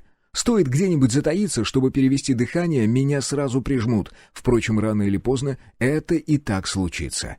Да, сейчас выродки еще не поняли, где я и куда направляюсь. Они по собственным позициям пока не определились, но скоро это изменится. Как только они скоординируют свои силы, начнется настоящий загон. И мне бы хотелось к этому моменту занять наиболее выгодную позицию. А еще лучше — вырваться из зацепления раньше, чем они его организуют. Отходы к воде они перекрывают в первую очередь, а значит, мне нужно именно туда. Но как это сделать, я даже близко не понимаю. «Щелк!» — щелкнуло по стене чем-то тяжелым. Я тут же втянул голову в плечи и снова скрылся за поворотом. А вот это уже нечестно. Стрелка с глушенным оружием я не выкуплю при всем желании. Он может быть где угодно, а если еще и с оптикой, так вообще гаси свет. Но делать нечего, нужно рвать когти, пока меня не окружили, а впереди, как назло, открытое пространство, широкий проспект. Бежать вдоль него совсем тупо, так я стану прекрасной мишенью. Двор, в котором я спрятался, перекрыт железным забором, и выход всего один, через ворота, створки которых валяются здесь же. И будь я на месте снайпера, то уже держал бы их под прицелом. Что-то мне подсказывает, стрелок там не очень. Промазал ровно в тот момент, когда я остановился, чтобы осмотреться. Либо работает с дистанции, превышающей более-менее прицельный огонь. Я наполнил легкие воздухом и решился на прорыв.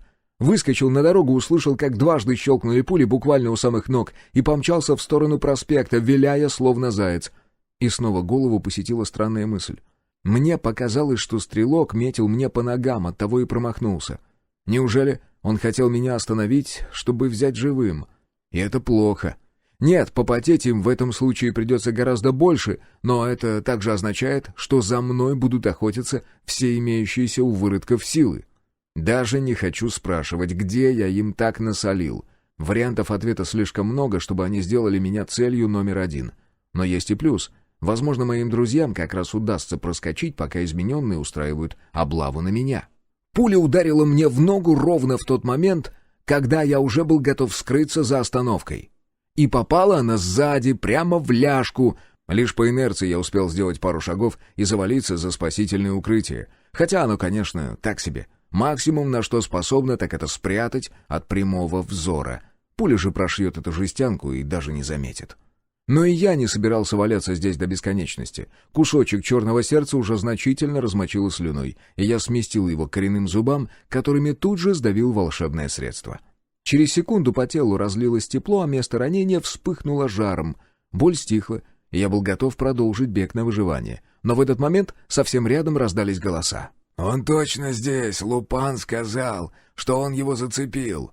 «Я его не слышу», — парировал второй. «Ну кровь-то ты чуешь?» «Да, но...» «Черт!» — только и успел ответить он.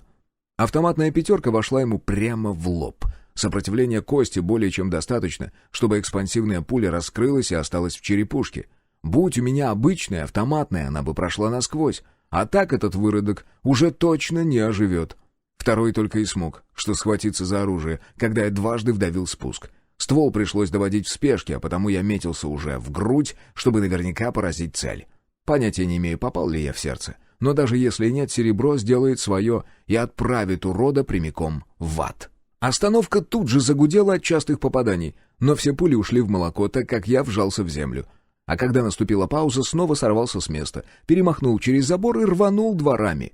Однако счастье было недолгим, так как я угодил в тупик. Впрочем, выход имелся. Через окно из здания, либо снова на улицу, где меня наверняка поджидает Лупан. Странное прозвище для стрелка. То ли он очкарик, то ли из-за того, что пользуется оптикой, а может, все вместе. Миновав здание, я вырвался в очередной внутренний двор, пробежал по нему вперед и выскочил на параллельную улицу, минуя шлагбаум. Это была узкой, что в целом и не хорошо, и неплохо. Застигнуть меня здесь врасплох не получится, но при желании смогут прижать. С другой стороны, я всегда могу уйти через здания, что расположились по обеим сторонам.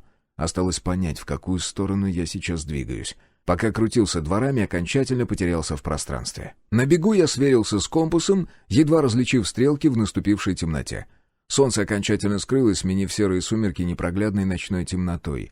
Еще пару минут, и без фонаря я и шагу ступить не смогу, а луна, похоже, не спешит появляться. И снова руку в подсумок, в котором покоится сушеное черное сердце. Кусочек полетел в рот, а я попытался посчитать остатки. Впрочем, я и без этого прекрасно знал, что их должно быть еще 8. За этим я строго слежу и периодически пополняю запасы. Ладно, я все еще двигаюсь на восток, а мне нужно сворачивать к югу. «Да чтоб вас!» — прошипел я, заметив, как впереди на перекресток выскочили еще 2. Они принялись озираться и даже несколько раз мазнули по мне взглядом. Один из них уставился в мою сторону, а затем махнул рукой, и парочка вдруг ушла. Вот так просто. Глянули на меня и скрылись за поворотом. Я даже макушку почесал, не понимая, что именно произошло. Память подбросила разговор измененных, что двигались в сторону остановки. Они тоже не могли меня почуять. А ведь в тот момент по моей крови гуляло то, что делает таким ценным черное сердце. Еще пару минут после его приема я по обыкновению чувствую небывалый прилив силы и энергии. А что если в это время я ничем не отличаюсь от них? Что если я начинаю пахнуть иначе, или как там они определяют, свой-чужой? Ведь очевидно же, что эта парочка преследователей приняла меня за своего. Надо будет как следует проверить на практике. Я не стал дожидаться, пока они вдуплят, что сейчас произошло, и рванул к перекрестку. Выбежав на него, я без зазрения совести положил обоих прямо в спину. Первого подстрелил в голову, благо расстояние позволяло, а второго 2 пулями в тело. И побежал в ту сторону, откуда они пришли. Не потому, что этот путь вел к реке. Просто сейчас, в этом месте, по логике, должна образоваться брешь в загоне. Дорога резко пошла под уклон, и я даже увидел водную гладь, когда мой путь преградил микроавтобус.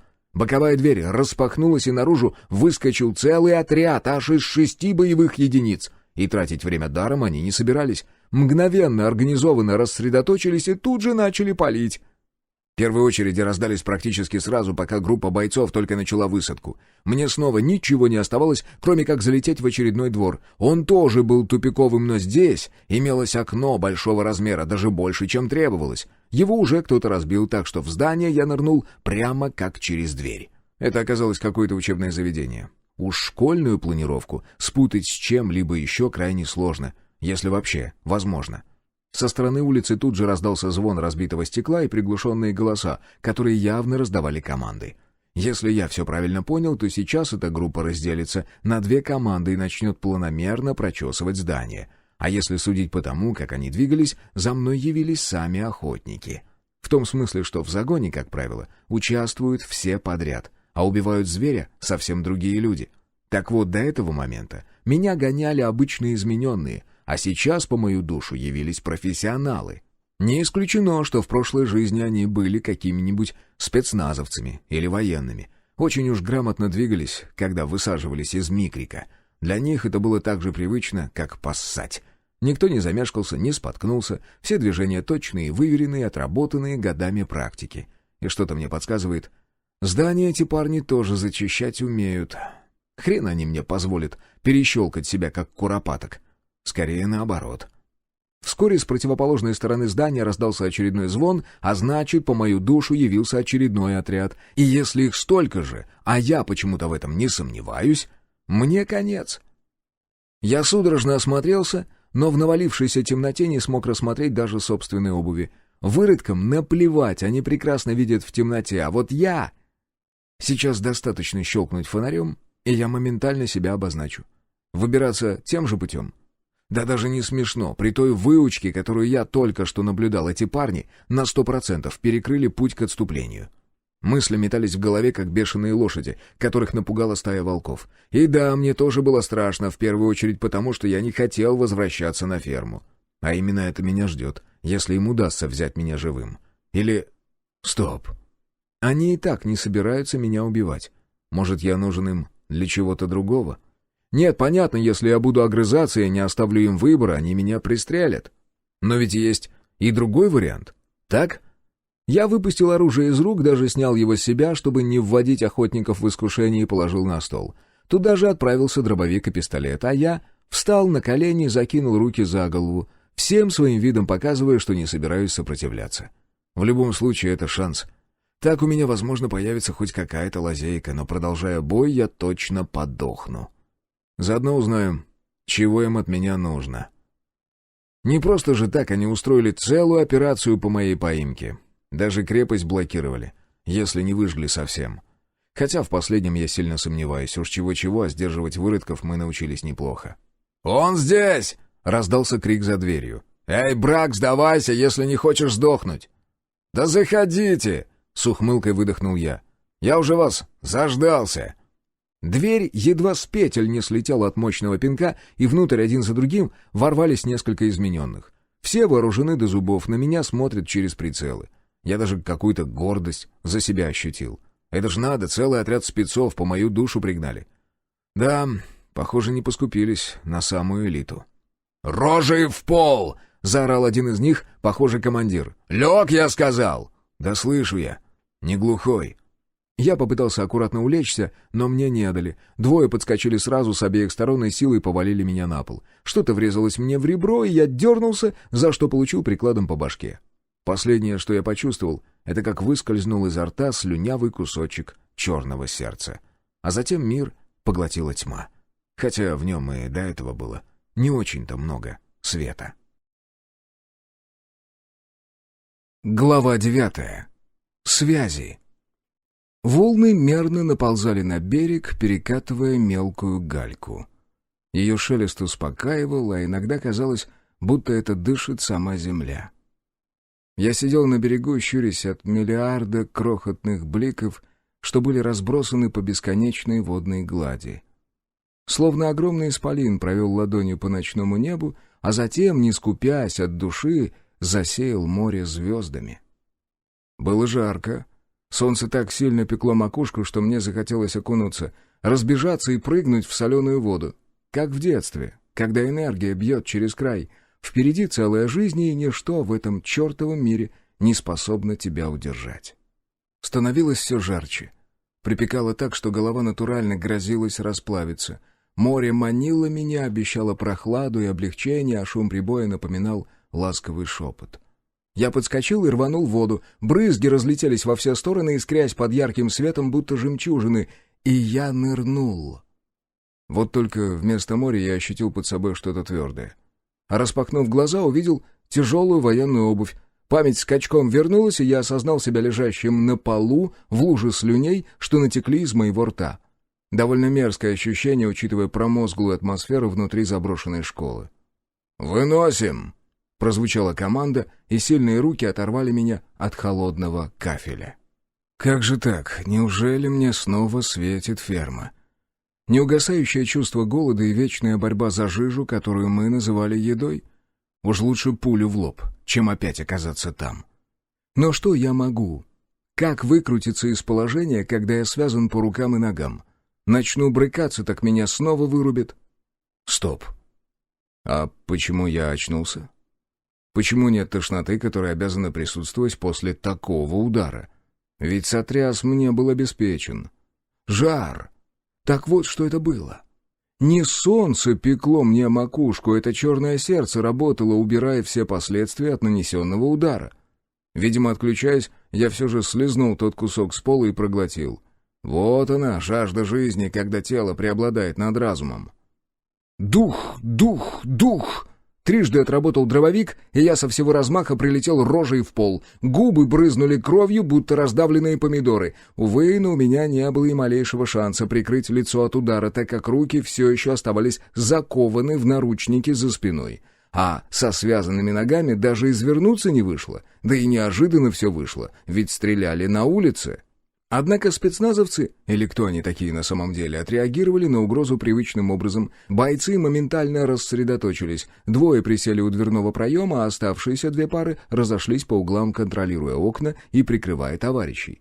Командир тут же затараторил в рацию, требуя доложить обстановку, однако ответом ему была тишина.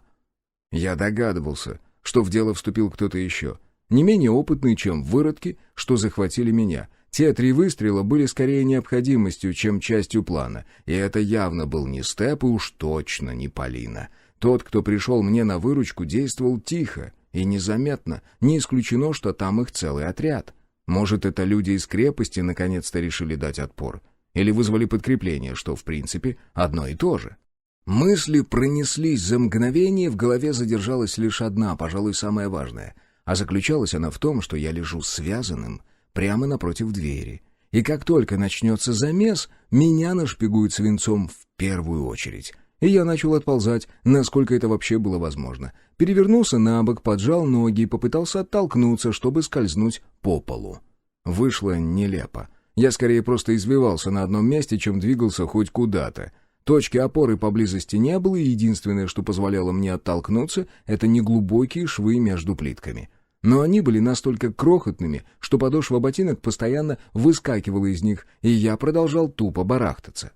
Один из выродков, что занял позицию у окна, покосился в мою сторону с ехидной ухмылкой. Он тоже понимал, что сейчас я нахожусь в самой опасной части помещения.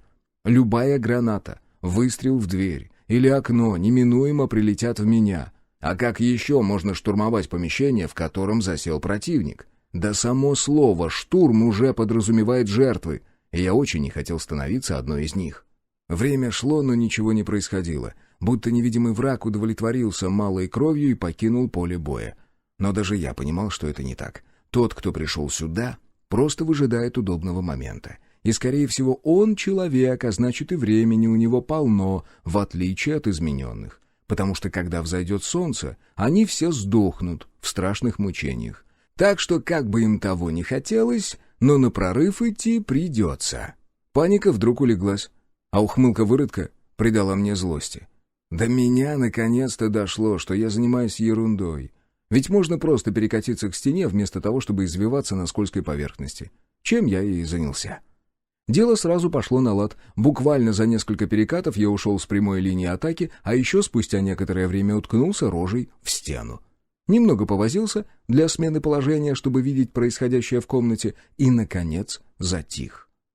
За время моих акробатических упражнений ничего не поменялось, по крайней мере внутри. Бойцы все так же внимательно наблюдали за обстановкой, оставаясь каждый на своем месте. Они тоже чего-то ждали, явно не первого хода противника, иначе уже давно попытались бы его спровоцировать. Скорее всего, командующий вызвал подмогу. Ведь в городе полно измененных. Если они смогли осадить крепость, то и невидимого стрелка найдут, испугнут, заставят действовать. Эх, мне бы сейчас свободные руки, я бы ему помог. Знать бы заранее, что я не один в этой схватке, хрен бы я им так просто сдался. Но в тот момент я считал свое положение безвыходным. Но и, как оказалось, не сильно-то просчитался. Жизнь я себе точно продлил, а теперь вот заполучил и шанс на спасение. Призрачный, но он есть. Снаружи снова послышался шум, кто-то вскрикнул, раздался глухой стук, будто с небольшой высоты упало тело. И вдруг одно из окон, выходящих к реке, со звоном разлетелось на крупные осколки. Спецназ дрогнул, и один из бойцов сунулся в окно, всего на мгновение, чтобы зафиксировать взглядом происходящее. Он уже убирал голову обратно за откос, когда она дернулась. Измененный сложился в нелепой позе и застучал ногой. Даже в темноте помещения я увидел, что его лицо превратилось в сплошное кровавое месиво. Похоже, что пуля, которая в него угодила, имела приличный вес. Каска отразила энергию, и та попросту разворотила голову изнутри. Надеюсь, она была из серебра. Двойка, что занимала позицию у двери, тут же прыснула в стороны, уже понимая, что противник находится с другой стороны, и они сейчас как на ладони. Понятия не имею, о чем думал снайпер, но их он почему-то убирать не стал. Мир снова погрузился в тишину и тягостное ожидание. Никто не хотел высовываться и делать свой ход. Снаружи опять кто-то вскрикнул, однако звука выстрела не было слышно. Значит, оружие глушенное, и стрелок может находиться где угодно. Но кто тогда палил из дробовика? Ответ явился внезапно. Я как раз перевел взгляд на дверной проем. Мне показалось, будто там что-то двигалось, эдакая беззвучная тень. И, увидев ствол дробовика, я тут же открыл рот. Нет, не за тем, чтобы предупредить бойцов, а во избежание звукового удара.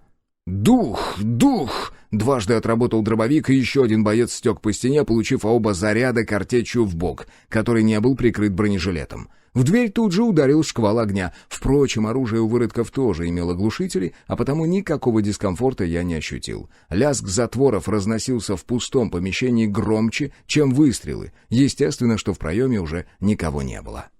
В этот момент за окном мелькнула тень. Нечеловеческая, отчего мне стало даже не по себе. Огромная туша с глухим рычанием ворвалась в окно и бросилась на ближайшего измененного, тут же впиваясь ему в глотку. Падая, он зацепил своего напарника, выталкивая его точно под снайперский огонь, и стрелок не подвел. От 6 опытных бойцов в считанные секунды осталось лишь 2. Ни о каком организованном сопротивлении уже не могло быть и речи. Один из выродков, который все еще продолжал держать на прицеле дверь, сместил ствол на здорового черного пса, но выстрелить не успел. Из двери снова показался ствол, и заряд картечи снес воину голову. Она попросту взорвалась внутри каски, которая с глухим стуком упала на кафельный пол. А последний даже не подумал сопротивляться, он бросил оружие и поднял руки. «Хан, ату!» Прозвучала тихая команда, и пес моментально переключился на оставшегося в живых.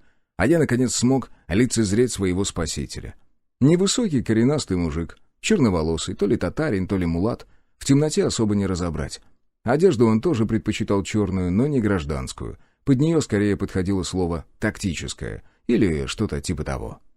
«Живой?» — спросил он, присев возле меня на корточки. «Вроде», — буркнул я. «Меня Грок звать». «Брак», — ответил я. «Извини, руки подать не могу». «Это ничего, это поправимо», — усмехнулся он. «А второй кто?» — спросил я. «Если ты про зверя, то это хан». «Я про стрелка». «Думаю, с ним вы знакомы». Как-то хитро улыбнулся он. «Хан-фу! Что же ты их жрешь-то постоянно?» Пес послушно отошел от тела и занял место у ног хозяина, который уже обыскивал тела. «На твоем месте я бы их проконтролировал», — посоветовал я. «Боюсь, укус собаки, даже такой, как от твоего хана, для них не смертелен». «От моего хана как раз смертелен», — ощерился Грок и поманил пса. «Ко мне?»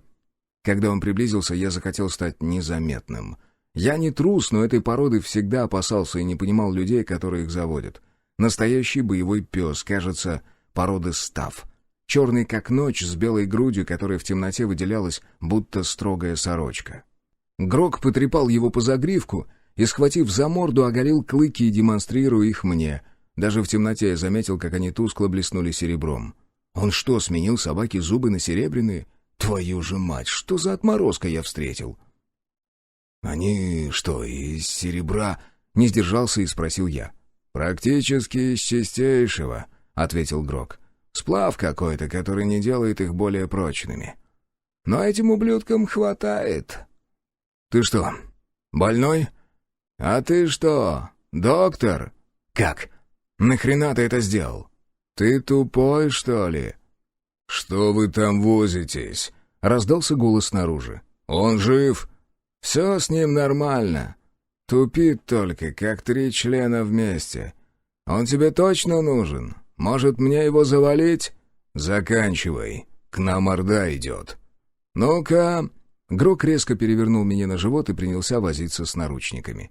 «Черт, ни хрена не вижу. Да не дергайся ты!» Вскоре я уже разминал успевшие онеметь руки. Запястья мне затянули нещадно, да и я, пока кувыркался, пару раз прощелкнул браслеты, зажимая их еще туже.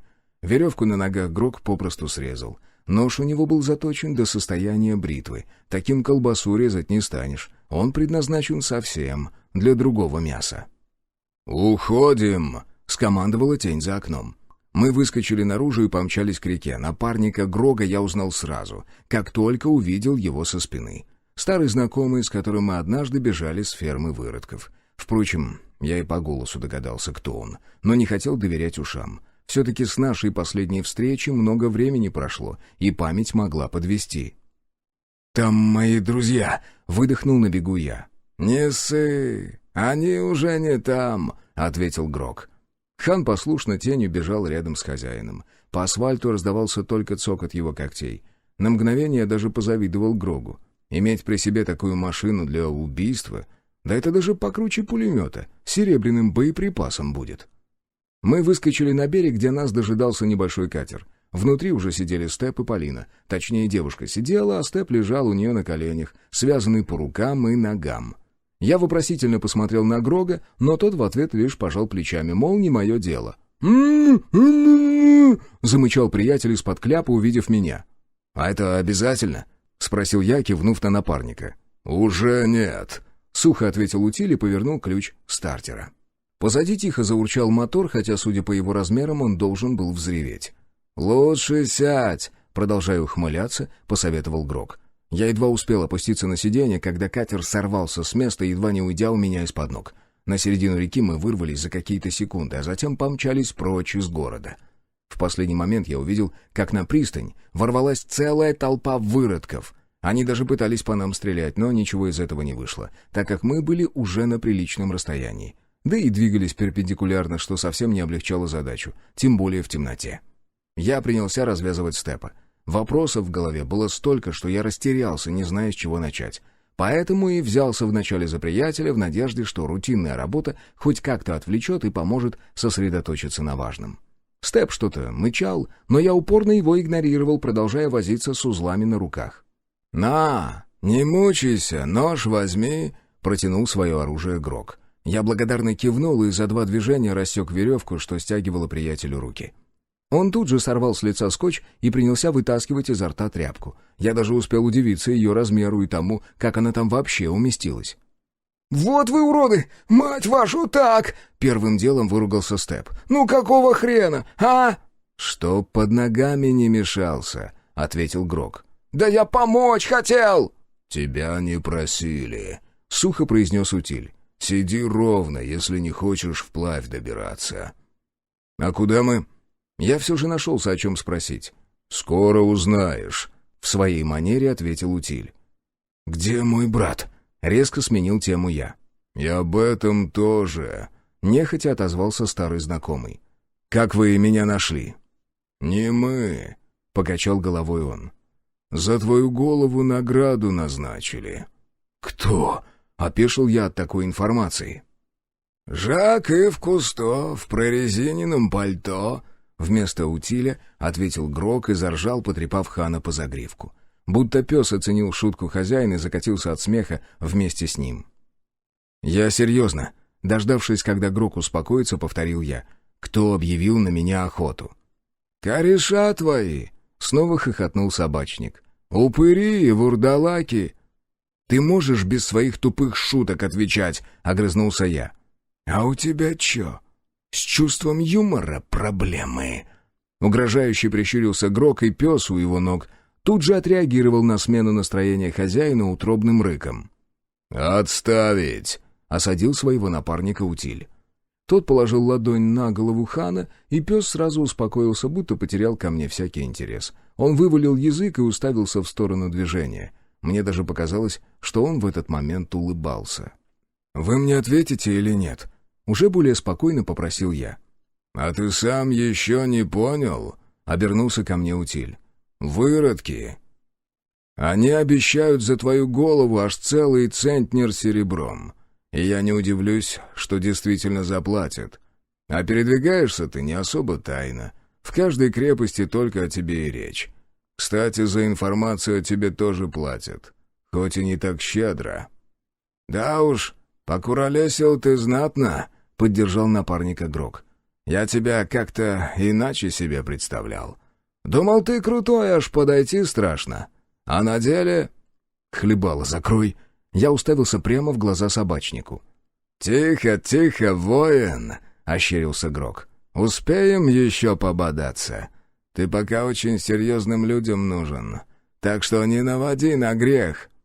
«Я бы на твоем месте не нарывался», — посоветовал Утиль. «Это я-то нарываюсь!» — возмутился я.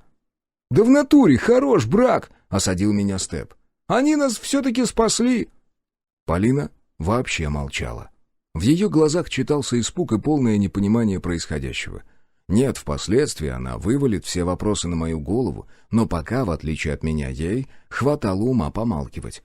Я же, вопреки своему обычному состоянию, напротив, слишком разговорился. Видимо, сказывается адреналин, которого я с запасом хватанул во время боя. «Это все равно не объясняет того, как вы меня нашли», — повторил свой вопрос я. «Следили за командой охотников», — ответил Грок. «Месяца 3 назад такая же по моему следу шла». «Следили?» — не поверил я. «Это интересно как?» «По-разному», — неопределенно ответил Утиль.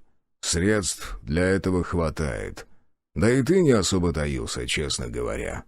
А смысл? Ну, как минимум, чтобы не попасть в ситуацию, в которой ты оказался», — довольно доступно объяснил Утиль. «То, что ты делаешь для выродков, очень опасно. Не в том смысле, что они вдруг начали тебя бояться, хотя и это тоже. Но ты заражаешь своим безрассудством других». «Не без вашей помощи», — язвительным тоном ответил я. «Поверь, о том, что ты выманил целую орду под Нижним, уже никто не помнит. Ты без нашей помощи выдаешь подвиги куда интереснее». «Старый жив?» «Твоими молитвами. Где он?» «Угомонись, брак. Скоро ты сам все узнаешь. За 3 года многое изменилось». «Кроме одного», — усмехнулся я. «Кажется, я снова вам для чего-то нужен». «Не без этого», — кивнул Утиль. «Пока только тебе удалось поймать живого выродка и даже допросить». «Шутишь?» «Вовсе нет». «Я ни за что не поверю, что ты на такое не способен», — поморщился я. «У меня есть и другие, не менее важные задачи. Например, вот задницу твою спасать». «Спасибо», — буркнул я, понимая, что даже не поблагодарил его за это. «На здоровье», — отозвался он. «Короче, прибудем на место и все узнаешь». «И далеко до него?» «Прилично. Доберемся ближе к рассвету, так что можешь пока вздремнуть». «У вас, пожалуй, вздремнешь», — заметил Степ. «Это дело хозяйское», — в своей манере произнес Грок и, развалившись в кресле, закинул ноги на бортик. «А я, пожалуй, покемарю». Он натянул кепку на глаза, будто ему мешал свет. Нет, Утиль уже давно включил головной прожектор, но он светил вперед, и нам от него было ни жарко, ни холодно. Пес немного покрутился на месте и улегся прямо под ногами хозяина. Пару раз мощно чавкнул, облизывая нос, и тоже угомонился. «Ложись, если хочешь», — предложил я Полине, указав на свои колени. Девушка благодарно кивнула и улеглась на меня, закинув ноги на Степа. Вопреки ожиданиям он возмущаться не стал, да и вообще вел себя непривычно тихо. В прошлый раз, когда мы встречались с утилизатором в Нижнем, он тоже больше молчал, словно чего-то опасался. Может, и правильно, не знаю. В прошлой жизни я бы таких людей тоже обходил по большой дуге. Но сейчас мне было как-то плевать на то, что из себя представлял Утиль или тот же Грок. Я стал не менее опасным, чем они, а потому общался с ними на равных. Хотя, надо признать, хан меня все-таки пугал. Я вообще-то животных не очень, если они не представлены в качестве блюда. Да и в этом случае предпочту травоядных. А уж став с серебряными клыками. Бррр. Да здесь кому угодно станет неуютно. Полина пригрелась и мерно засопела. Переживаний ей сегодня тоже хватило, даже с запасом на 2 жизни вперед. Машину жалко. Не столько саму тачку, сколько добро, которое в ней осталось. Эдакое дежавю, которое снова закончилось встречей с утилизатором. Хорошо, хоть рюкзак успел подхватить. К слову, вещи Степа и Полины тоже здесь. Вот ведь упертые. Даже мешок с кормом не бросили. Ну, теперь его хотя бы будет кому жрать, если хан вообще таким питается. Судя по тому, как он обгладывал лица выродков, их плоть ему больше по вкусу. Ладно, не все так плохо, как тогда. Сейчас при нас хотя бы серебро и целых 5 сердец. Черт, они ведь так протухнут. Хорошо, что на улице все еще прохладно, да и времени прошло не очень много. Может быть, успеем их засушить, если не отберут. Да плевать, новых наковыряем. Нам не впервой. Интересно, куда нас везут? Это была последняя мысль перед тем, как я отключился. Мерный рокот двигателя, покачивание и адреналиновый отходняк сделали свое. Я задремал, даже несмотря на неудобную позу. Мне снова снилось море, и на этот раз я чувствовал его запах. Слышал крики чаек, да так отчетливо, будто они кружились у меня прямо над головой. А потом меня бесцеремонно пнули по ногам. Открыв глаза, я натурально утратил дар речи. Вокруг, всюду, куда доставал взгляд, была вода. Лишь в одном месте обзору мешала громадная посудина величиной с 5-этажный дом. Именно она и заставила меня подавиться возмущением. «Вот это ни хрена себе!» Вместо меня выразил эмоции Степ. «Это что еще за чудо такое?» «Круизный лайнер», — ответил Грок. «Поднимайте ваши жопы, мы прибыли. Добро пожаловать на борт и в штаб-квартиру последнего очага сопротивления». «Чего?» — не поняла Полина. «Ой, тебя это вообще не касается», — отмахнулся собачник. Глава 10. Уют. «Уи!» — раздался восторженный писк из душа, а вскоре из притвора показалась довольная мордашка Полины. «Прикинь, здесь горячая вода есть». «Ага, рад за нее», — буркнул я, разбирая вещи в рюкзаке. «Бука», — фыркнула девушка и исчезла за дверью. Зашумела вода, а через некоторое время из ванной донеслось громкое пение. Я вздохнул и продолжил заниматься делом. Шмотки швырнул на пол, так как их уже пора было стирать, впрочем, как и те, что сейчас были на мне. Но с ними я повременю. Не голым же мне по палубам рассекать в самом-то деле. А сердца уже капитально требуют внимания, так что надо бы их пристроить. Если не удастся продать, то хотя бы засушить.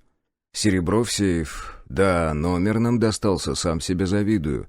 Уже и не припомню, когда я вот так, с комфортом. А ведь никогда. Дома у меня все было ровно так, как и у большинства. Обычная кровать, обычные подушки, стенка в зале с неизменным набором фарфоровой посуды для чаепития. Здесь же на ум приходило только одно слово, которое выдало при входе в номер Полина. «Вау!» Одна кровать чего стоила? Да это даже не кровать, а натуральный сексодром. Она в ширину больше, чем в длину. Девушка сходу ее испытала, рухнула прямо с разбега, раскинув руки в стороны. Я не стал, так как был весь в грязи и засохшей крови. Впрочем, глупо было бы, ведь мы на круизном лайнере, вроде как даже 5-звездочном, если у лайнеров вообще есть такое понятие. Разобрав автомат, я принялся вычищать нагар из ствола. Пока есть свободная минута, лучше ей воспользоваться. За время скитания я четко уяснил, оружие нужно содержать в идеальном состоянии и заниматься им в любую свободную минуту. А сейчас у меня времени с большим запасом, так что я раскидал автомат на все составляющие. Ударно-спусковой механизм тоже требует внимания, хоть и не так часто. А в последние дни ствол где только не побывал. И в грязи, и в лужах. В общем, лишним точно не будет. Да, круто они здесь устроились, с комфортом и размахом. А ведь на лайнере еще и несколько бассейнов есть. Что такое, Грок мне вкратце рассказал, пока провожал до каюты. Рай. И это в то время, когда люди вокруг дохнут, словно мухи от дихлофоса. «Брак!» — донеслось из душа. «Что?» — неохотно откликнулся я. «Не потрешь мне спинку?» «Нет». «Ну почему?» «Занят». «Ну и дурак». Отвечать я не стал. Вместо этого принялся собирать оружие. Капнул масло в нужные места, установил пружину, погонял затвор и, защелкнув ствольную коробку, несколько раз похолостил. Все работало мягко, без усилий и закусов, как и положено. С этим стволом покончено, настало время дробовика. Ему тоже знатно досталось, я разве что пистолет в эти дни не использовал. Но его тоже разберу и вычищу, на всякий случай. Я как раз заканчивал с оружием, когда из ванной выбралась Полина. Из одежды на ней было только полотенце на голове. Девушка сладко потянулась, сексуально прогнувшись в пояснице и плюхнулась на кровать. Тело очень плавно утонуло в перине, что в очередной раз привело ее в щенячий восторг. Она даже встала и повторила падение. «Кайф!» — выдохнула она. «Боже, спасибо тебе! Какой же это кайф!» «Ты здесь будешь?» — поинтересовался я, заполняя магазин пистолета патронами. «А ты куда собрался?» Она уставилась на меня, приподнявшись на локтях. «Сердца нужно пристроить и одежду какую-нибудь замутить. У тебя размер какой?» 41-й. Иди ко мне, а?» «Позже», — отказался я. «Вначале дела». «Уверен?» Полина хитро прищурилась и запустила руку себе между ног. Она выдала сладкий стон, запрокинув голову, и расставила ноги еще шире. «Вот займись пока, если тебе не имется», — усмехнулся я. «Никого не впускай, из каюты не выходи. Я скоро». С этими словами я поднялся из кресла, привычным движением сунул пистолет в кобуру и, подхватив пропитанный кровью узелок из простыни, вышел за дверь. «Импотент!» — донеслось в спину. И снова я пропустил оскорбление мимо ушей. На некоторое время замер в коридоре и попытался вызвать в памяти что-нибудь отвратительное, чтобы у меня внизу все расслабилось. Получилось не очень. Перед глазами все еще стояла обнаженная Полина. Вот ведь дьяволица. Но ничего, вернусь, отмоюсь и вставлю ей. По 1 число. Осмотревшись, я выбрал левую лестницу и отправился на поиски хоть кого-нибудь, кто подскажет мне, куда деть сердца. У Степа я их забрал сразу, как только мы поднялись на борт. Пусть отдыхает, ему тоже не слабо досталось. Да и толку от того, что мы будем шататься вдвоем, никакого. Поднявшись, я сразу обнаружил человека, который курил, облокотившись на борт. И не какую-то самокрутку, а нормальную сигарету. Мысли тут же переключились в другое русло, и я прямой наводкой направился к нему. «Здорово!» Я остановился рядом. «Угости сигареткой?» «Травись, не жалко». Он протянул мне пачку золотой явы. «Это вас на рассвете привезли?» «А что, так заметно?» — усмехнулся я. «Ну, вообще-то да», — улыбнулся в ответ он. «Кого-то ищете? Да мне бы лавку какую. Или где тут у вас торговля ведется?» «Торговля?» Он удивленно приподнял левую бровь. «Братан, ты верно не совсем понял, куда попал?» «Да мне никто толком ничего и не объяснил», — пожал плечами я. «Короче, у меня 5 сердец, которые добыты 2 дня назад. Если с ними ничего не сделать, то они испортятся. Тогда тебе вниз нужно. На склад, к Макару». «Макару?» Я не поверил своим ушам. «Это не толстый такой, хромой?» «Он самый. Знакомы?» «Судя по всему», — хмыкнул я. «Да уж, мир стал очень тесным. Ну вот ему сдашь. Он тебе квиток на премию выпишет. И большая премия. По 100 за штуку. Это же грабеж», — возмутился я. «Они в крепостях по 400 уходят». «Ну, можешь выбросить», — усмехнулся мужик. «Ты здесь живешь и жрешь бесплатно, плюс патроны любые за счет казны. Неужели будешь из-за пары грамм серебра бодаться?» «Не, ну если только так», — смутился я. «Ладно, спасибо». «Стой!» «Что еще?» «Там курить нельзя. Только на открытых палубах». «А, понял». Кивнул я и сделал глубокую затяжку. «Ха!» — мужик хлопнул меня по плечу. «Да не спеши ты так. Расслабься». Продолжая ухмыляться, он скрылся в коридоре. Я проводил его задумчивым взглядом и отвернулся к воде. Вид был потрясающим. Не знаю почему, но я представлял себе море как-то иначе. И запах был другим. И воздух казался соленым, в смысле в фантазиях. А на деле от воды пахло тиной.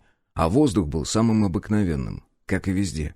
А еще у меня никак не получалось расслабиться. Постоянно казалось, что за углом подстерегает опасность.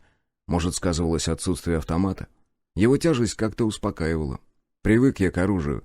Настолько с ним сроднился, что без него ощущал себя словно голым. Щелчком отправив окурок в воду, я вернулся к лестнице и принялся спускаться. На -1 уровне появились таблички служебных помещений. Среди них удалось отыскать и необходимую с надписью «Склад». На самом деле поблуждать пришлось немало, прежде чем я набрел на нужную дверь. Лайнер оказался огромным, даже больше, чем снаружи, а все эти лесенки и коридоры натурально сводили с ума. Но редкие встреченные мной люди без лишних вопросов указывали мне путь. А один из них молча указал на табличку, на которой имелись указатели. Вот, ориентируясь по ним, я наконец и пришел туда, куда нужно. Распахнув дверь, я ввалился внутрь и нисколько не удивился, обнаружив Макара за столом прямо у входа. Он оборудовал склад ровно так же, как делал это в Нижегородском Кремле. «Здорово, Жиробас!» Я привлек внимание старого знакомого. «Брак?» Он удивленно уставился на меня. «Твою мать! Брак!» Макар вдруг подскочил, дохромал до меня и сгреб в охапку. «Ну ладно, ладно», — я похлопал его по спине. «Хватит этих телячьих нежностей. Ты как здесь?» «Да хорошо», — ощерился он. «Как видишь». «Давно?» «Да считай сразу. Когда вы меня в бункере оставили, через пару часов я был уже на свободе. Ну а на следующий день меня уже вывезли. Вначале в Калугу, затем поездом в Ростов, а оттуда уже вертолетом сюда. Теперь вот живу, в общем, работаю. Ты извини, что мы тебя так». «Ой, да брось, я бы на вашем месте тоже себя подозревал. Не, поначалу-то я вас ненавидел, думал, увижу, все выскажу. А затем, спустя время, все как-то переосмыслил и понял. Короче, забей, нормально все. Ты как, кстати, в покер играть, не разучился? А ты все так же держишь подпольный клуб?» «Надо же как-то вечера коротать», — улыбнулся приятель. «Ну а ты как? Степ жив? Чем занимались все это время? Сюда как попал?» «Да тоже жив, почти здоров. Со Степом тоже порядок. Дрыхнет, наверное, сейчас или шляется где-то». «Так он что, тоже здесь?» «Ну так мы с ним теперь напарники. Вместе выродков мочим, сердца вырезаем. Кстати, о птичках». Я скинул с плеча узелок и выдрузил его на стол Макару. «Ну куда ты грязь-то эту прямо на бумаге? Брак, чтоб тебя черти дрючили, там же приходные накладные!» Макар засуетился, скинул узел с сердцами на пол и принялся всматриваться в бумаги. Да, некоторые люди не меняются. Наконец он убедился, что все документы в порядке и ничего критичного не произошло, и с шумом выдохнул. Потом посмотрел на меня и расхохотался, а затем уселся на стул. «Да, умеешь ты взбодрить!» — добавил Макар и промокнул выступившие слезы рукавом. «А чего ржал-то?» — не разделив веселье приятеля, спросил я. «Ну так!» — он неопределенно покрутил пальцами в воздухе. «Вспомнил былые времена. Но здесь лучше, да. Кстати, а ты не забыл, что все еще мне должен?»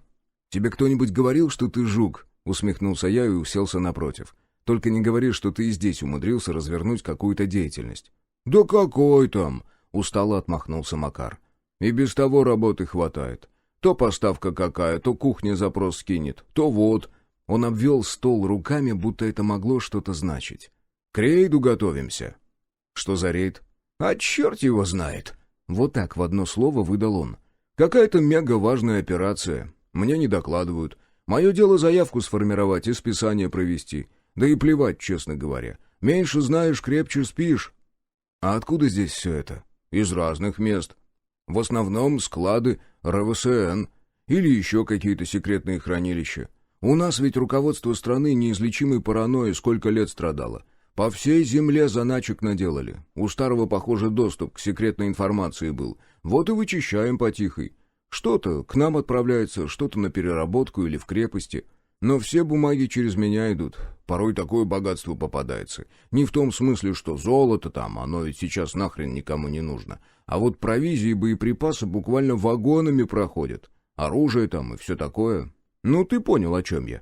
Еще бы. А энергия здесь откуда? Двигателя вроде не слышно. Ха! Это вообще отдельная песня. Мы на атомном реакторе сидим. Иди ты. Ей-богу, сам лично его видел. Ну, не так, как тебя, конечно, а через окно. Да ты старого попроси, он тебе экскурсию устроит. Он здесь? Мрачным голосом уточнил я. Без понятия, пожал плечами Макар. То прилетает, то улетает, он же деловой, как не знаю кто. Откуда только в нем столько энергии? Тут порой за день так намотаешься, ноги гудят, в спину стреляет. А этому уже за 7-й десяток перевалил, а он все носится, будто ему 17 лет. Может, у него тоже везде стреляют. Просто он не жалуется, заметил я. Ой, можно подумать, поморщился приятель. Ладно, давай с твоим барахлом разберемся. И желательно побыстрее. Им уже 3-е сутки пошли, как бы подтухать не начали. Нормально. Не жара сейчас. Сколько там? 5. Не шутишь? Округлил глаза Макар. А ты хорош. Я за 3 года работы впервые такой улов в одном месте вижу. Просто работать нужно уметь. «Да тут, знаешь, ребята такие, что ого-го!» — потряс кулаком Макар. «Нам бы таких побольше, давно бы выродкам Кузькину мать показали». «А что это вообще за место?» «Вроде как база специальная. Даже не знаю, как объяснить. Штаб, может, пункт управления сопротивлением. В общем, здесь все шишки, сюда вся информация стекается, отсюда все атаки и операции планируются». «Штаб, значит», — кивнул я. «Ну, а я как сказал. Здесь есть все необходимое. Оружие, боеприпасы какие хочешь. Даже крупняк есть. И для танков тоже. Самих танков, конечно, нет, их здесь ставить негде. Но у нас и авианосец неподалеку курсирует. Небольшой такой, всего на 10 единиц техники, но все же. Подлодки даже есть, 2 штуки. Тоже небольшие, море-то мелкое, метров 20 глубина всего». «Ясно. По сердцам ты чего?» «Ах да, тебе документы выдали?» «Какие еще документы?»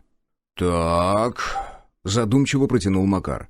«Тогда дуй в комендатуру и оформляйся. Как силу получишь, тогда ко мне. Я тебе квиток на премию выдам». «Может, хоть шмотки какие дашь? Мне бы помыться для начала не мешало». «Шмотки...» — зачем-то переспросил Макар и обернулся.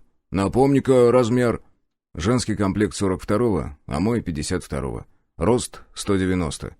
«Так-так...» — хитро прищурился Макар. «Женский, значит?» «Ой, вот только не начинай, ладно?» «Да не хмурься ты, я же не со зла. Кто такая?» «Отвянь». «Вот почему ты вечно один и бродишь», — отмахнулся Макар. «Ладно, придумаем сейчас чего-нибудь. Посиди пока, только не лапай здесь ничего». «Давай, шевели булками, у меня уже чешется все». Макар поднялся и скрылся за стеллажами. Я некоторое время сидел, рассматривая бумаги на его столе, а затем взял и перемешал несколько стопок. Пусть сидит, плюется потом. Кладовщик вернулся через пару минут и протянул мне 2 комплекта горки, поверх которых лежало даже чистое нижнее белье и носки. «Обувь нужна?» «Своя еще нормальная», — отказался я. «Нет, запасной комплект мне бы не помешал, но у меня и в самом деле были очень хорошие военные ботинки с высокой шнуровкой и пластиковой вставкой в носке. А новые еще разнашивать придется. Какими бы хорошими они ни были, новая обувь имеет свойство где-нибудь натирать. Так что нет, не хочется мне с ними возиться. Молотком швы простукивать. Может, в следующий раз? Я так понимаю, амуниция тоже по документам? «Само собой. Ты мне потом и за костюмы распишешься». «Ладно, бывай. Как-нибудь еще загляну. Когда у тебя игра следующая?» «Так завтра после заката, когда все улягутся. Приходите со Степом, я вас с людьми познакомлю. И мадам свою приводи». «Перебьешься», — буркнул я и направился к двери. Путь до каюты много времени не занял. Я уже научился более-менее ориентироваться и, следуя указателям, быстро отыскал обратную дорогу. А когда ввалился в номер, застал Полину спящей. Она развалилась на кровати, свесив одну ногу, а из-под одеяла торчал ее упругий зад, в который так и хотелось вцепиться зубами. Но я поборол в себе плотское желание и отправился в душ. Когда на голову обрушился поток горячей воды, я действительно почувствовал себя словно в раю.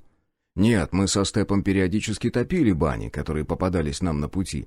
Но вот так, под горячим душем, я стоял впервые за столь долгое время. В гостиницах, в которых мы останавливались, чаще всего нас тоже записывали в баню. Но их там и топили так, больше для порядка, чтобы люди не мылись в холодном помещении. Даже в заведении, где работала Полина, не было такого удовольствия, как горячий душ. Как же мало человеку нужно для счастья. Раньше мы жили со всеми этими благами и не обращали на них внимания, а сейчас даже чистая простыня — уже целое событие. Интересно, мы когда-нибудь сможем вернуться к той цивилизации, которую так быстро потеряли? Надеюсь, что да. По крайней мере, сдаваться мы не собираемся, а значит, рано или поздно победим выродков. Загоним их в самые мрачные подземелья, да там и похороним. Сейчас, натирая себя душистым мылом, я почему-то в это верил. Но там, на промозглых улицах, когда приходилось ползать на пузе по жидкому грязному снегу, я всегда сомневался в победе. Выйдя из душа, я поймал на себе похотливый взгляд Полины. Видимо, девушка проснулась от шума воды и сейчас лежала, закутавшись в одеяло, выставив наружу только лицо. И даже так она все равно выглядела соблазнительно. «Пойдешь ко мне?» Она откинула одеяло, демонстрируя мне свою наготу. «Вот ведь чертовка!» — усмехнулся я и нырнул в кровать. Полина взвизгнула, делая вид, что испугалась, а затем прильнула ко мне всем телом и уставилась на меня своими огромными серыми глазами. «Итак...» — старый подошел к карте. Кратко введу вас в курс дела. Мы сейчас здесь, вот эти территории полностью под нашим контролем». «А там что?» — спросил Степ. «Где?» «Ну, на севере», — уточнил приятель. «Серебряный прииск», — терпеливо ответил старый. «Здесь возобновлена добыча и переработка нефти. Это железные дороги тоже восстановлены и задействованы. Но вас должны волновать вот эти отметки». «Скопление выродков?» — полюбопытствовал я. «Мы предпочитаем называть их измененные или иные. Но да, ты прав, эти области находятся под их контролем». «Основная все еще в Москве?» «Да, и теперь мы точно знаем почему. Они готовят очередной прорыв территории. Если им удастся захватить вот эти крепости, то мы не сможем удержать плодородные земли. А это значит, что снова начнется голод». «Он и не прекращался», — резонно заметил я. «Ошибаешься», — покачал головой старый. «Ты еще не видел такого, какой нам светит, если мы потеряем Белоруссию». «Ладно, общие данные понятны», — отмахнулся я и развалился на стуле. «Мы здесь зачем? Я так вижу, что опытных людей у вас в достатке». «Их практически всех знают в лицо», — покачал головой старый. «Ваша задача очень простая. Поймать измененного и доставить его в полевую лабораторию, дождаться окончания операции и вернуть в целости на указанное место». «Зачем?»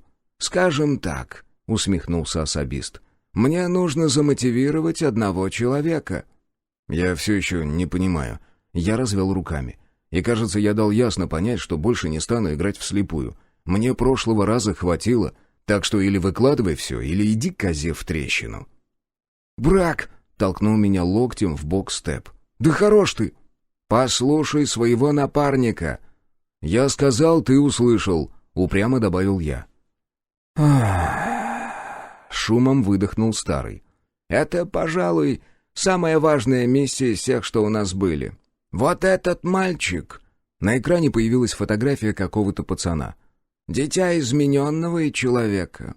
Мы называем его гибрид». «Его нужно убрать?» «Ни в коем случае!» — нахмурил брови особист. «Его важность в нашей войне неоценима. Он может жить днем, а его укус для человека работает ровно как черное сердце. Для нас он безопасен, но вот для иных...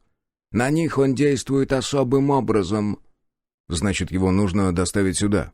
«И да, и нет». Снова нахмурился особист. «Нам нужно, чтобы его к нам привел другой человек. И это не так просто организовать, поэтому и планируется многоходовая операция».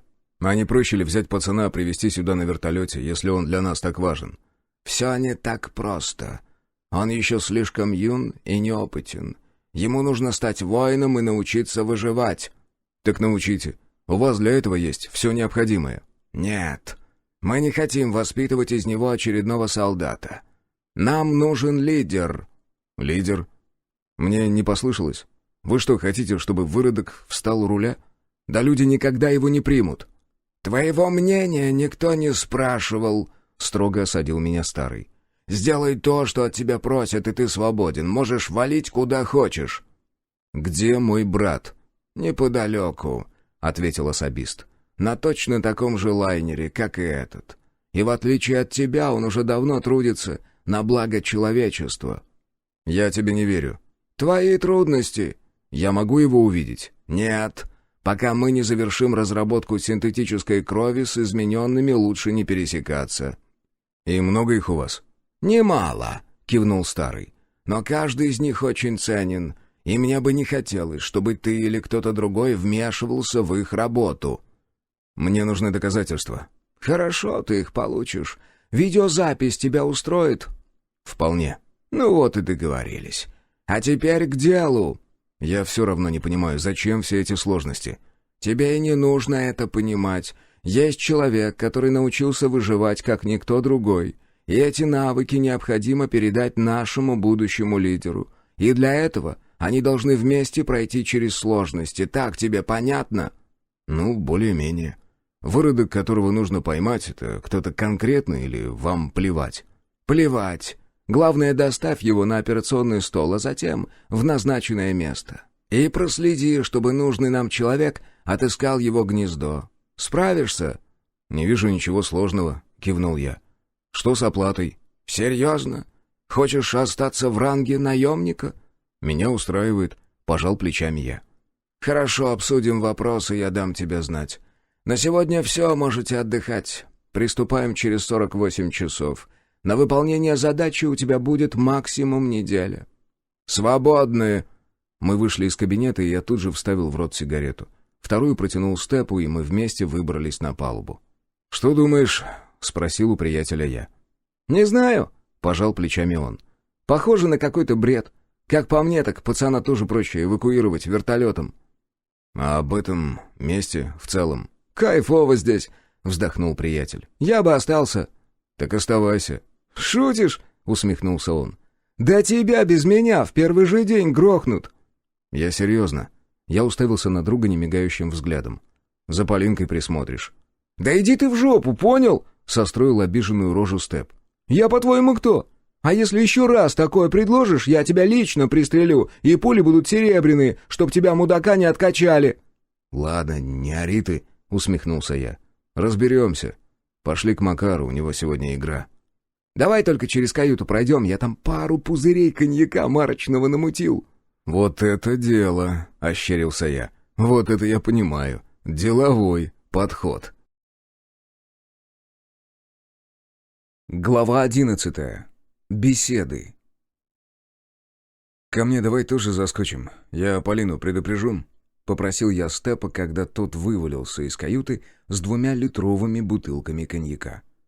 Даже не представляю, где и каким образом он умудрился его достать, тем более здесь, посреди моря.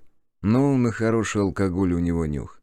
В последнее время цена за бутылку более-менее приличного пойла могла легко перекрыть стоимость черного сердца. Нет, бухла в крепостях хватало, но его качество и вкус оставляли желать лучшего. Сильно повезет, если после такого наутро проснешься только с головной болью. Но чаще последствия были гораздо жестче. Впрочем, чего еще ждать от самогона, брагу для которого настаивали на всем подряд? Ведь сахара тоже днем с огнем не найти. И если летние сорта гнались из ягод, а осенние производились из яблок, то зимой и весной к крепкому алкоголю лучше было не притрагиваться. Поэтому вот такой заводской, выдержанный коньяк ценился и продавался за баснословные числа. «Как-то быстро ты подкаблучником стал?» — отпустил шутку Степ. «Чё, все уже, яйца выкручивает?» «Знаешь, я иногда задумываюсь, почему до сих пор не пристрелил тебя? Где-нибудь под шумок», — хмыкнул я. «Но рано или поздно ты точно договоришься». «Ты же без меня по миру пойдешь. С деньгами ведь вообще дружить не умеешь». «А потому что туда их с собой все равно не заберешь. Деньги — это всего лишь средство, инструмент, а не смысл жизни». «Вот об этом я и говорю». «Здесь подожди», — буркнул я и вошел в свою каюту. Нас поселили на одной палубе, но в разных концах. Степа ближе к носу, а меня у кормы. Уж не знаю, чем руководствовалось начальство, ведь весь уровень был практически пустой. В том смысле, что свободных номеров по соседству имелось запасом. Хотя, может, я чего-то не знаю. И люди, которые в них прописаны, сейчас где-то на заданиях. Жизнью рискуют. «Привет», — улыбнулась Полина, встречая меня в уже привычной позе, в кровати с книгой в руках. «Ты сегодня рано». «Я предупредить как раз», — ответил я. «Сегодня буду поздно. Можешь меня не ждать». Я развернулся к двери, но девушка меня придержала. «Постой». Она сбросила с себя одеяло и босиком прошлепала ко мне. «Я тебе кое-что сказать хотела». «Ну?» Я нетерпеливо посмотрел на нее. «Мне работу предложили. В гостевом сервисе». «Так это же хорошо». Впрочем, совсем безразлично отреагировал я. «Здесь ты будешь в безопасности». «Это да». Она потупила взор. «А ты?» «А что я?» «Ну, какие у тебя планы?» «Разберусь с работой, которую мне нарезал старый, а дальше будет видно. Я так далеко не смотрю». «Я не об этом». «Блин, Поль, ты можешь рожать быстрее? Меня там люди ждут». «Ой, ну и вали к своим людям, придурок!» Мгновенно психанула она. «Можешь там и оставаться, если они тебе важнее меня». «Дура, что ли?» Буркнул я и вышел за дверь. «Чего? Отпускать не хотела?» Хмыкнул Степ, который, похоже, слышал окончание нашей беседы. «Ой, ты только не начинай, ладно?» Поморщился я. Мы добрались до лестницы на корме и спустились на технический уровень. Хотя это было не совсем так. Все механизмы и коммуникации располагались еще ниже. И тем не менее эта палуба носила именно такое название. Просто так было понятнее гостям, для которых изначально создавался этот лайнер. Это сейчас, здесь, можно было свободно гулять, где хочешь. Уже не обращая внимания на указатели, мы добрались до склада, где по традиции устраивал игры Макар. И нет, этого никто не запрещал, просто ему нравилась сама атмосфера, якобы подпольного казино. На самом деле в этом действительно что-то было. Во-первых, абы кто на игру попасть не мог. А во-вторых, полумрак складского помещения создавал эдакий уют. Свет вокруг всегда выключался, оставаясь лишь над игорным столом. «Макар!» — прямо от входа заорал Степ. «Ты где, хромоножка?» «За второй стеллаж проходите», — вернулся ответ из глубины помещения. Мы прошли в указанном направлении, где и расположился стол, за которым уже сидели трое, включая кладовщика. Одного из присутствующих я уже видел в кабинете старого, на первом ознакомительном совещании. Второй попался на глаза впервые. «Знакомьтесь», — тут же представил нас Макар. «Это Брак и Степ, мои старые приятели, еще по Нижнему Новгороду. Это Кузнецов Сергей Викторович, вице-адмирал военного флота».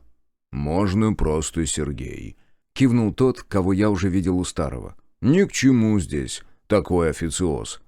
«А это доктор Клементьев Николай Васильевич», — представил второго кладовщик. «Благодаря ему эта корыта все еще держится на плаву, а не превратилась в облако радиоактивной пыли». «Фига себе!» — хмыкнул Степ.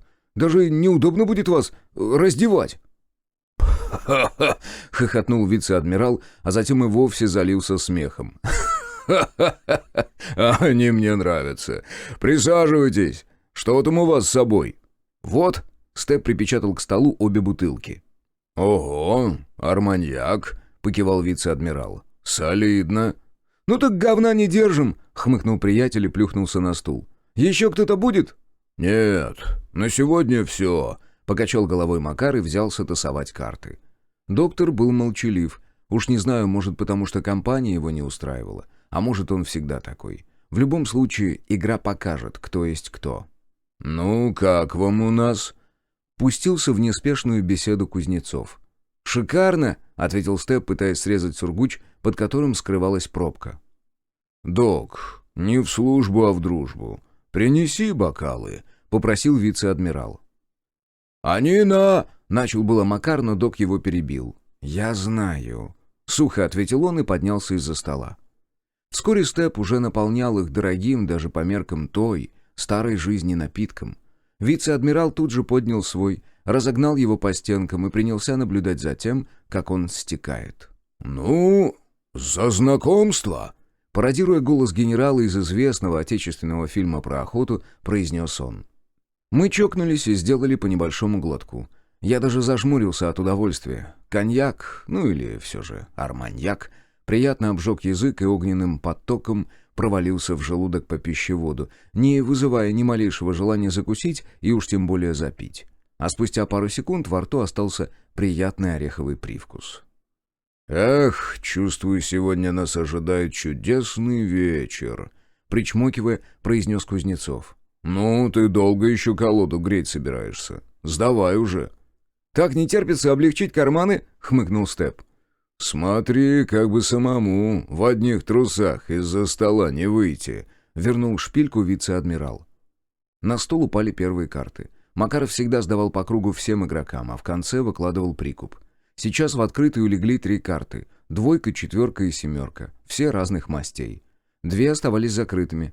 Я поднял свои и едва сдержал эмоции. Все-таки покер не та игра, где стоит их оголять. На руки мне упали валеты 10. С такими картами рассчитывать не на что, даже если в закрытом прикупе окажется что-нибудь в пару к моим. Но посмотрим. Все равно первые несколько сдач будут больше в качестве разогрева, и больших ставок ожидать не стоит. Мы будем скорее присматриваться друг к другу, прощупывать противника. «Чек!» — даже не заглянув в свои карты, произнес вице-адмирал. «А я, пожалуй, 5 накину». Клементьев подвинул 5 грамм серебра в общий банк. «Я пас!» — Степ тут же сбросил карты. «Отвечу». Принял я ставку, но увеличивать не стал. «Ого, кажется, кому-то привалило», — Хмыкнул Кузнецов и, наконец, заглянул в свои карты. Макар молча скинул свои, видимо, там тоже был полный шлак. «А я, пожалуй, присоединюсь к игре», — довольно крякнул Сергей и добавил к банку 5 грамм. Повышать он не стал, и Макар перевернул 4-ю карту прикупа. Там оказался валет. Выходит, я не зря рискнул, и хоть какой-то шанс у меня уже появился. Кузнецов никак не изменился в лице, продолжая играть роль жизнерадостного человека. А вот по лицу Дока пробежала едва уловимая тень. Пока я точно не понял, что это значит, но, похоже, он остался недоволен раскладом. Интересно, на чем он поднимал? Неужели на 7-ках? «А вы, адмирал, с той жизни или уже здесь назначили?» — полюбопытствовал я. «Еще с тех», — ответил он. «Выходит, вы знали старого до всего этого дерьма?» Я, наконец, задал интересующий меня вопрос. «Крючка-то? Ну да, доводилось встречаться. А почему Крючок? Так фамилия у него такая, Крюков. Хотя не уверен, что она настоящая. Он тот еще, волчара». «А кто он?» «Ха! Ну ты даешь. Он один из тех, кто в свое время доставлял посылку на Кубу». «Это сколько же ему лет?» — выпучил глаза Степ. «Ну, лично он в той операции не участвовал. Мал еще был, как и я. Но его бывшее начальство точно в этом участвовало. Хотя на счету Крючка не один правительственный переворот. Уж чего-чего, а раскачивать систему он умеет, как никто другой». «А зачем ему еще один лайнер, полный выродков?» — задал я второй, не менее важный вопрос. «Там не просто измененные», — ухмыльнулся вице-адмирал. «И как это понимать?» «А тебе не нужно ничего понимать», — заметил Кузнецов и пригубил коньяка. «Просто прими это как данность. Славка точно знает, что нужно делать. И если он собрал их там, значит, так нужно для победы». «Вы так в нем уверены?» «Послушай, брак». Кузнецов внимательно посмотрел мне в глаза. «Когда Крючок продавал китайцам проект новейшего атомного генератора, все крутили у виска и поговаривали, что он выжил из ума. Но теперь мы все сидим здесь и радуемся тому, что он в свое время сделал. Я не понимаю, как это связано?» «А ты подумай», — улыбнулся он. «А откуда здесь свет, тепло, горячая вода? Что все это питает?» «Я уже слышал, что мы на атомной тяге». «Вот и подумай, откуда у Китая такие технологии. Хотите сказать, что этот проект замутил старый?» «Я ничего не хочу сказать, а лишь констатирую факты. Эти лайнеры вышли с их верфей, притом в кратчайшие сроки. И вот что удивительно, потратив кучу ресурсов на их производство, несмотря на огромный финансовый потенциал, китайцы почему-то подарили оба судна нашей стране». «Но я бы так не сказал», — вступил в беседу Клементьев. «За это они получили очень ценные разработки в атомной энергетике». «Вот о том я и говорю», — воздел палец вице-адмирал. «Кстати, чек». «Я, пожалуй, тоже пропущу», — добавил Док, и они оба уставились на меня. «Вскрывайте 5-ю, я тоже чекну», — разрешил я, и Макар перевернул последнюю карту прикупа. Там лежал 3-й валет. Эмоции я сдержал и даже не стал торопить адмирала со ставкой. Напротив, продолжил мучить его расспросами. Все-таки эта сторона нашей встречи была куда интереснее игры в карты. «Выходит, он знал о том, что может случиться?» — спросил я. «Может», — пожал плечами Кузнецов. «С его колокольни виднее». «Что-то ты темнишь, Серег», — снова проявил интерес к беседе Клементьев. «Выкладывай уже, здесь все свои». «Да что выкладывать-то? Мои знания не намного больше ваших. Так, кое-какие слухи и только». «Ну, знаете что?» — вставил свое слово Степ. «На ровном месте слухи не рождаются». «Тоже верно», — крякнул Кузнецов. «А ну-ка плесни старику еще немного этого чудесного напитка». Степ наполнил бокал вице-адмирала и слегка добавил всем остальным. А от того, что я к своему практически не прикасался, у меня получилось неприлично много. Но я не стал воротить нос и дважды пригубил жгучий напиток, снова прикрыв глаза от удовольствия. «Ну и что же за слухи?» — напомнил о теме беседы Клементьев. «Ну, поговаривают, что это дерьмо давненько назревало. Ведь все не так просто, как может показаться на первый взгляд. Выродки могут жить только ночью, а все человечество предпочитает для этого день». «Ну, это понятно», — кивнул Степ. «Да что тебе понятно?» — уставился на него вице-адмирал. «Вот скажи мне, как ты при таком раскладе подомнешь под себя правительство?» «Понятия не имею», — пожал плечами приятель. «Вот тот и хрен», — усмехнулся Кузнецов. «Они смогли. При этом не только в нашей стране, но и во всем мире. Политики вдруг резко начали жаловаться на плохое самочувствие и переходить на удаленную работу. Благо, все необходимое для этого было сделано несколькими годами ранее». «Думаете, год пандемии — это тоже дело рук измененных?» — спросил я. «Как знать. Но очень похоже, что они уже тогда готовили почву. И Крючок не мог этого не знать. Это его работа — следить за подобными делами. Другой вопрос, поверили ли ему. Ведь в этот год он как раз отдал наработки по атомной энергетике в Китай, чем и подорвал к себе доверие. Не сам, конечно, такие решения ему не подвластны, но инициатива исходила с его подачи». «Это был 20-й год», — пробормотал я. «Выходит, лайнеры строили всего 4 года?» 3, — усмехнулся вице-адмирал. «Беспрецедентная скорость строительства. Можно сказать, в самые рекордные сроки». «И что, Китай даже себе ничего подобного не сделал?» — задал резонный вопрос Степ. «Ага, сейчас». Расхохотался Кузнецов. «Эти жуки еще 3 таких себе оставили. И, возможно, в настоящий момент у них там точно такой же штаб, как у нас. А теперь представьте масштабы строительства и ресурсы, которые были на это запущены. Выводы напрашиваются сами собой». «Но тогда почему никто не отреагировал на угрозу? Ведь если там, наверху, об этом знали...» «Да никто ничего не знал», — сухо отрезал Кузнецов. «В том-то и дело.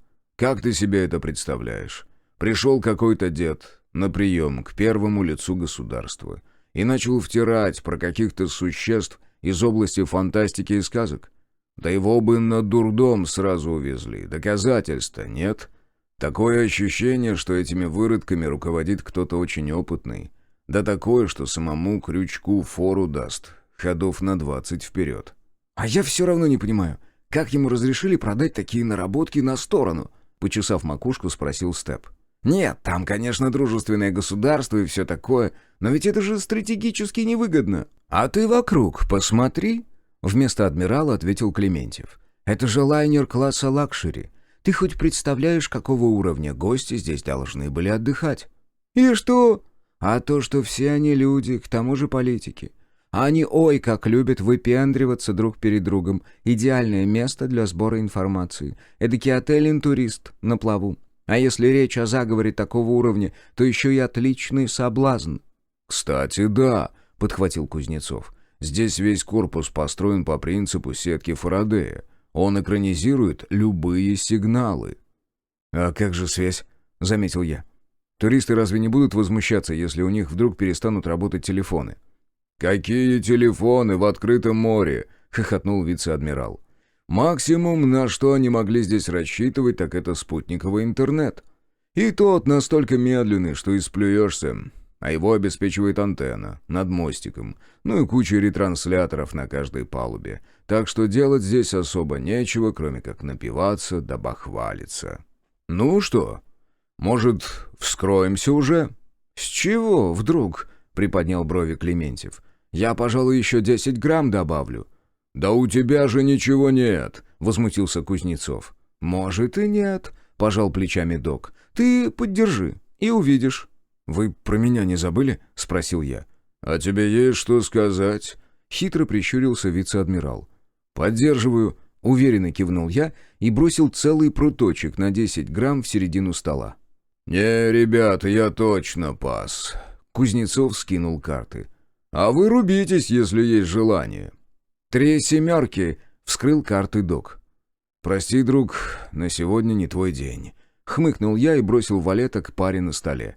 «Ха!» — адмирал аж подскочил и ткнул пальцем в дока. «Как он тебя, а?» «Мы только начали», — усмехнулся Клементьев. «Меси колоду». «Ладно, допустим, все так. Я воспользовался паузой в игре. А откуда они вообще взялись? «Так а что же ты этот вопрос Крючку не задал?» — покосился на меня адмирал. «Это вроде уже давно не секретная информация». Да как-то не до того было. «Лекарство от рака», — вместо него ответил док. После выпитого бокала коньяка он заметно оживился и начал более охотно общаться. Макар же, наоборот, притих и все чаще смотрел куда-то в одну точку. Думаю, это мы, в совокупности с алкоголем, вызвали у него не самые приятные ассоциации. Первые испытания на людях прошли еще году в 15-м. Но по закону необходимо выждать время, чтобы выявить побочные эффекты. Плюс бюрократическая машина не слабо тормозит выпуск препарата на рынок. «Так они что, были успешны?» — уточнил я. «Как видишь, не совсем. Что-то в вакцине запустило генетические изменения в человеке, и мы получили то, что имеем». «Это многое объясняет». Я задумчиво постучал себя по губе. «Ты о чем?» — посмотрел на меня Степ. «О гибриде», — ответил я.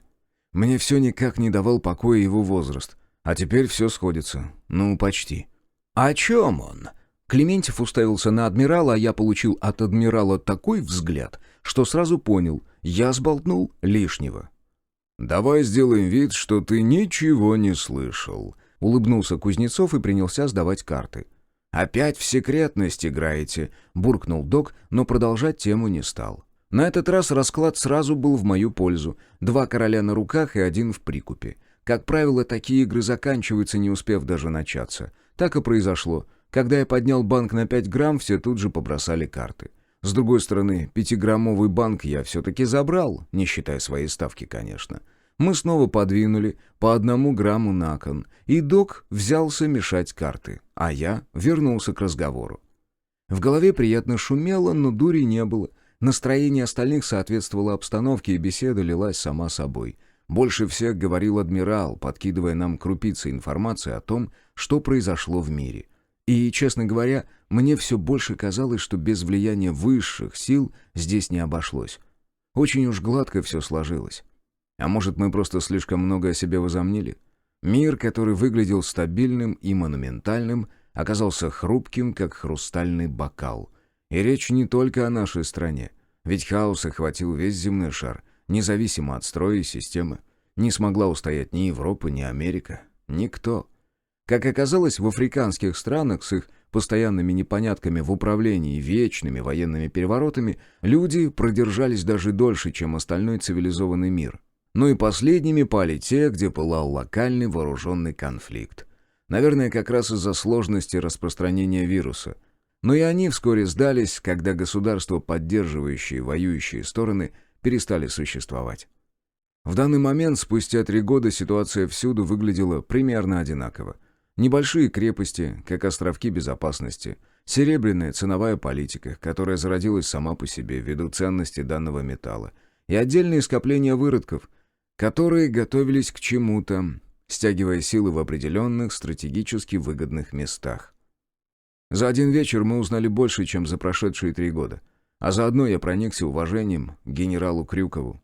Шаткий мир, достигнутый между нами и выродками, был полностью его заслугой. Только в первый год он уничтожил около 10 крупнейших очагов сопротивления, а в последующие 2 года сумел наладить снабжение и даже добычу кое-каких ископаемых. Но самым серьезным открытием для меня было то, что над Крюковым стоял еще один человек, которого все называли Алексей Викторович. На лайнере он был очень редким гостем, но это именно его решение воплощал в жизнь Старый. Впрочем, как я не пытался выяснить об этом Алексее хоть что-нибудь, кроме имени и хвалебных речей, словно упирался в стену. Ни военного прошлого, ни заслуг в политике или науке. Складывалось ощущение, будто он явился из ниоткуда и сразу взял быка за рога. Словно лучше других знал о том, что происходит. Адмирал так и говорил, что он просчитывает ходы противника наперед. И это было странно. Игра шла как бы между делом. Иногда мы даже не озвучивали свои действия, просто скидывали карты или стучали по столу, пропуская ход. Ну и, само собой, делали ставки, когда этого требовала ситуация. К концу 2-й бутылки я вдруг осознал, что спустил уже больше 100 серебром. Но я ни о чем не жалел, ведь то, что мы сегодня услышали, было важнее всего мирового запаса серебра. Да, полученная информация пока была разрозненной. Кусочек там, кусочек здесь, и все это сдобрено хорошей порцией слухов. Но из всего этого уже прорисовывалась понятная картина мира. И вот она совершенно не радовала, потому что стало понятно, если мы продолжим войну, то в конце концов попросту исчезнем, как виды. Да, именно так. На земле не останется ни людей, ни выродков. Но и делить с этими тварями мир я тоже не собирался. И плевать мне на планы Крюкова, этого самого Алексея. Лично я буду убивать их до тех пор, пока продолжает биться сердце. Посмотрим, сколько серебра они будут готовы выложить за мою голову еще через год. Я почему-то уверен, цена как минимум удвоится. Глава 12. Переброска. «Поговорить не хочешь?» — нависла надо мной Полина. «Не особо», — буркнул я, продолжая набивать магазины патронами. «Ты обещал!» — девушка встала в позу. «Ты сказал, что не бросишь меня!» «Я доставил тебя до безопасного места. Здесь никто не заставит тебя работать шлюхой». Я посмотрел ей прямо в глаза. «Чего еще ты от меня хочешь?» «Ничего», — выдохнула она и добавила. «Козел! Я ведь тебе поверила!» «Да что не так-то? Я тебе что, в вечной любви клялся? Или под венец звал?» «Да пошел ты в жопу, понял?» — прошипела она. «Вали в свою вонючую... Не знаю куда, но вали! Урод!» «Психичка!» — вернул ей шпильку я. Вставил последний магазин в разгрузку, в очередной раз проверил подсумки и убедился, все ли на своих местах. А потом, закинув рюкзак на плечи, двинулся к выходу. «Стой!» — преградила мне путь Полина. «Ты вернешься?» «Нет», — честно ответил я. «Но почему? Что не так? Я что, уродка какая?» «Поль, перестань», — поморщился я. «Мне сейчас вообще не до разборок». «Но ведь я...» — замялась девушка, пряча глаза. «Ну, что еще?» «Люблю», — прошептала она. «Ну и дура», — выдохнул я и отодвинул ее от выхода. Выскользнув в коридор, я постарался побыстрее скрыться за поворотом. Поднялся на следующую палубу, и только здесь смог немного расслабиться. Хотя какой там? На душе было погано. Я вставил в рот сигарету, прикурил и сделал пару глубоких затяжек, подставляя лицо под морской ветер. Затем кивнул сам себе и уверенно двинулся дальше. На 4-й палубе в носовой части нас уже ожидал вертолет, который должен был доставить меня из степа в Ростовскую крепость. Уже оттуда нас поездом перебрасывали куда-то в Подмосковье. Дальше своим ходом нам нужно было добраться до городка под названием Касимов. Где-то в этом районе и требовалось поймать выродка и устроить цирк с конями. В том смысле, что каким-то образом заставить неизвестного мне человека начать охоту на одиночку. Крюков утверждал, что проблем с этим не возникнет, потому как почву уже подготовили. Человек, который должен попасть в выстроенную ситуацию, уже лишился стабильной работы и почти год пытается свести концы с концами. Так что от возможности заработать несколько сотен серебром он точно не откажется. Живет он в крохотной крепости, в поселке возле реки, и возможностей там не то чтобы много. Ближайший более-менее крупный город Муром, и тот находится в 100 километрах. Хотя если перебраться через реку и пройти по пересеченной местности километров 40, можно попасть в Иксу. А это промышленный город, где есть много чего вкусного и полезного. Цель имеет странную, совершенно нетипичную фамилию для этих мест – Морзе. Характер скверный, неконтактный. Для передвижения используют старенький мотоцикл Иш Юпитер 5-й серии. Как я буду наводить его на цель, понятия не имею. Будем решать уже на месте. Впрочем, если у него проблемы с финансами, я знаю, как на него надавить. По крайней мере, как завязать первичный контакт. А там уже разыграем пьяную сценку. Глядишь, прокатит. «Ты рано!» — встретил меня у вертолета Грок, который тоже летел с нами, но только до Ростова. Дальше у него были свои задачи и другой маршрут. «А сам чего здесь трешься?» — резонно заметил я. «Не знаю», — пожал плечами он. «В номере сидеть тошно». «Вот и я, с той же целью». «Ха!» — усмехнулся он. «У тебя там тёлочка такая. Уж я бы нашел, чем с ней заняться, чтобы скоротать время». «Губу закатай», — огрызнулся я. «Да ладно, я же шучу», — ухмыльнулся он. Но если что, могу за ней присмотреть, пока тебя не будет». «Попробуем», — произнес я спокойным голосом и посмотрел Грогу прямо в глаза. «Да тихо ты, воин!» — развеселился собачник. «У тебя с чувством юмора, что ли, проблемы?» «А ты уверен, что у меня?» В тон ему криво ухмыльнулся я. «Над твоими шутками хоть кто-нибудь смеется?» «Грубый ты и не женственный», — отмахнулся Грог. И слава богу. На посадочной площадке появился Степ. Видимо, тоже не нашел, чем себя занять, и решил выйти пораньше. «Здорово!» — протянул он ладонь Грогу. «Здоровее видали, и то не боялись», — ответил тот, но руку Степу все-таки пожал. «Тебе кто-нибудь говорил, что ты мудак?» — ощерился приятель. «Чего?» — угрожающе прищурился Грог. «Ты перед выходом сохранился, что ли?» «Отставить!» — зарубил назревающий конфликт Крюков, который тоже пришел пораньше. Он передал Грогу какой-то конверт и потратил несколько минут на инструктаж с нами. Ничего нового. Так, быстрый прогон по основным деталям плана. Ну и заодно напомнил, что на месте нас встретят и всячески помогут. К этому моменту механики завершили проверку вертолета, и пилот вскарабкался в свое кресло. Вскоре заработали двигатели, и лопасти принялись вращаться, вначале медленно, но с каждой секундой набирая обороты.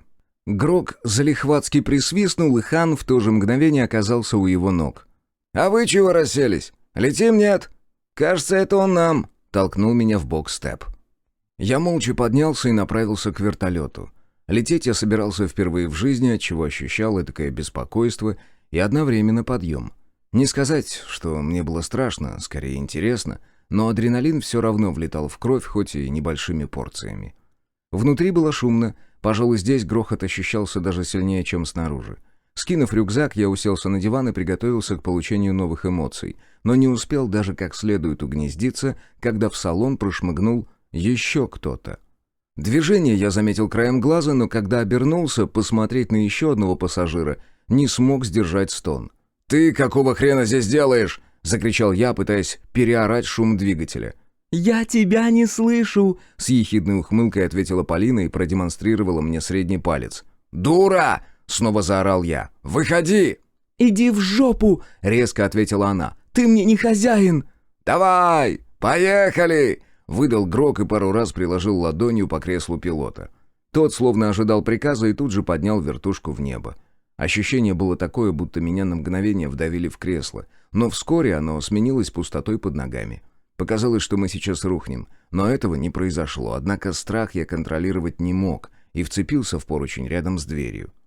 Грог покосился на меня и расхохотался. Да, видок у меня наверняка сейчас тот еще. А вот Степ и Полина никак не отреагировали на взлет, будто для них это совершенно привычное дело.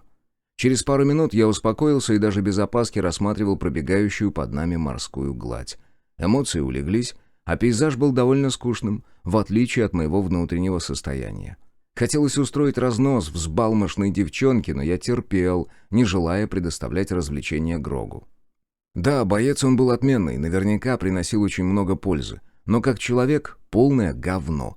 Встреться мы при других обстоятельствах, я бы однозначно попытался его пристрелить. Но сейчас я себе этого позволить не мог. Как ни крути, а они с утилем спасли жизнь мне и моим друзьям. Может, он и выполнял приказ, но что-то подсказывает, попадись мы ему в этой ситуации сами по себе, он бы все равно не прошел мимо. И тем не менее, дружить я бы с ним не стал. Полет прошел незаметно. А вот посадку я ощутил всем нутром, особенно когда пилот резко пошел на снижение. Желудок подпрыгнул к горлу, а низ живота защекотало. Аналогичные ощущения появились, когда мы начали садиться. Пару раз мне показалось, что мы вот-вот рухнем, и, естественно, ничего подобного не случилось. Вертолет очень мягко коснулся полозьями асфальта, и мы покинули его нутро. Мы приземлились уже за пределами лабиринта, но еще не в самой крепости. Ростовчане подошли к обороне чуть иначе, чем все остальные, и устроили перед стенами эдакую буферную зону. Она состояла из строительного мусора, передвигаться по которому было не то что затруднительно, а практически невозможно. Ну, если, конечно, нет желания переломать себе ноги, а возможно и не только. Лишь небольшая часть осталась нетронутой, и она представляла собой небольшую парковочную площадку и узкую дорогу, перегороженную бетонными блоками. Проехать через нее можно было только змейкой, а дальше машина упиралась в огромную железную створку. Наверняка она еще и бетоном внутри залита, чтобы ее не взяли на таран или не выбили при помощи взрыва. Я смотрел на эту мощь и не понимал, как их смогли взять в осаду. Здесь простреливалось абсолютно все пространство. Скорее всего, мы чего-то в прошлый раз не так поняли, когда обнаружили разбитую пулеметную точку. Да и крепость не выглядела потрепанной. Неужели мы сами себя загнали в ловушку? Или это была очередная подстава от старого, чтобы заманить нас на лайнер? От него, пожалуй, и не такого можно ожидать. Ответ обнаружился внутри, когда мы миновали ставший стандартным отстойник с проверками на человечность.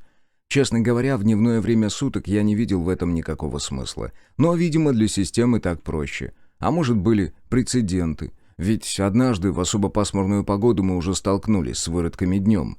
Правда, и одеты они были так, что издалека было ясно, кто они. Да и хрен их знает, вдруг уже смогли что-то придумать для защиты от солнечного света. Серебро им не обмануть в любом случае, однако ультрафиолетом на нас тоже посветили, будто солнечного света было недостаточно для проверки. Пройдя все необходимые процедуры, мы наконец-то вошли внутрь, где я уставился на следы попадания чего-то очень серьезного. Люди все еще копошились на руинах, разбирая завал. Наверняка под ним похоронен не один десяток жителей крепости. И эта проблема однозначно важнее, чем собирать трупы, которым, в принципе, совершенно наплевать, когда их похоронят. «Что здесь случилось?» — полюбопытствовал я у привратника. «Да эти ублюдки!» Мужик скривился и презрительно сплюнул в сторону. «Ракеты по нам жахнули, прикинь?» «Ракетой?» — переспросил я от удивления. «Ага», — кивнул он. «Дней 5 назад. Грохнуло так, что половина города оглохла. Общага вот сложилась. До сих пор копаем, людей достаем. Сволочи!» «Жестко!» — пробормотал Степ. «Не то слово», — согласился дружинник. «А все из-за этого козла, которого они здесь прижать пытались». «Это какого?» — уточнил я. «Да пес его знает», — отмахнулся он. «Говорят, за его башку центнер серебром платят. Но я бы его с удовольствием и бесплатно пришил». «А за что?» Тут же закусился я. «Он ведь выродкам жить мешает. Стало быть, хорошим делом занимается». «Ну, как видишь, теперь это дерьмо и нас коснулось», — вполне логично заметил привратник. «Так что вот». «Ясно», — выдохнул я и поспешил отойти. «Как знать, вдруг у них и фото мое имеется. Правда, я наконец-то сбрил поросль на роже, и теперь меня не так-то просто узнать. Да и на голове теперь порядок. Даже непривычно как-то, словно с макушки пару килограммов ушло». Вспомнив о новой прическе, я погладил колючие короткие волосы. Погода позволяла обходиться без шапки, да и в межсезонном костюме было уже жарковато. Но не переодеваться же сейчас. Так что этот момент можно перетерпеть. В отличие от нас со Степом, Полина могла себе позволить снять куртку, что она и продемонстрировала. Нам же для этого пришлось бы вначале скинуть рюкзак, затем разгрузку, и только тогда появлялся доступ к молнии на куртке. И заниматься этим сейчас посреди улицы не очень хотелось. Грок куда-то исчез, но мы особо на его счет и не переживали. Напротив, его компания больше напрягала. Осмотревшись, мы направились в управу, откуда нас должны были перебросить к поезду. В свете последних событий мне как-то расхотелось произносить свое имя. Но, думаю, старый уже обо всем позаботился, и проблем возникнуть не должно. Похоже, нам с приятелем пора придумать себе псевдонимы, чтобы не получить по башке где-нибудь в темном переулке. Все-таки центнер серебром очень солидная сумма, на нее можно не просто начать новую жизнь, а в принципе больше ни в чем себе не отказывать. А если в какое-нибудь дело вложить, и подавно. Так что да, искушение очень велико. Тем более, когда есть желающие исполнить заказ бесплатно. Вот и делай после этого доброе людям. «Управа здесь?» — поинтересовался я у курящего мужика на входе в здание, которое очень подходило по описанию под то, что мы ищем. «Смотря кто спрашивает», — нагло ответил он. «9-й отдел!» — Степ не менее нагло сунул ему в рожу ксивой. Мужик тут же подавился дымом и вытянулся в струну. Впрочем, я обалдел не меньше. Нужно потом спросить у приятеля, где он ее достал и что вообще это значит. Не в том смысле, что я не знал о существовании данного подразделения. Хотелось понять, за какие заслуги Степ получил там должность. А может, это ему дали просто так, чтобы именовать бюрократию? «Проходите!» Мужик даже дверь перед нами распахнул и крикнул в полумрак помещения. «Филиппыч, это из 9-ки, пропусти!»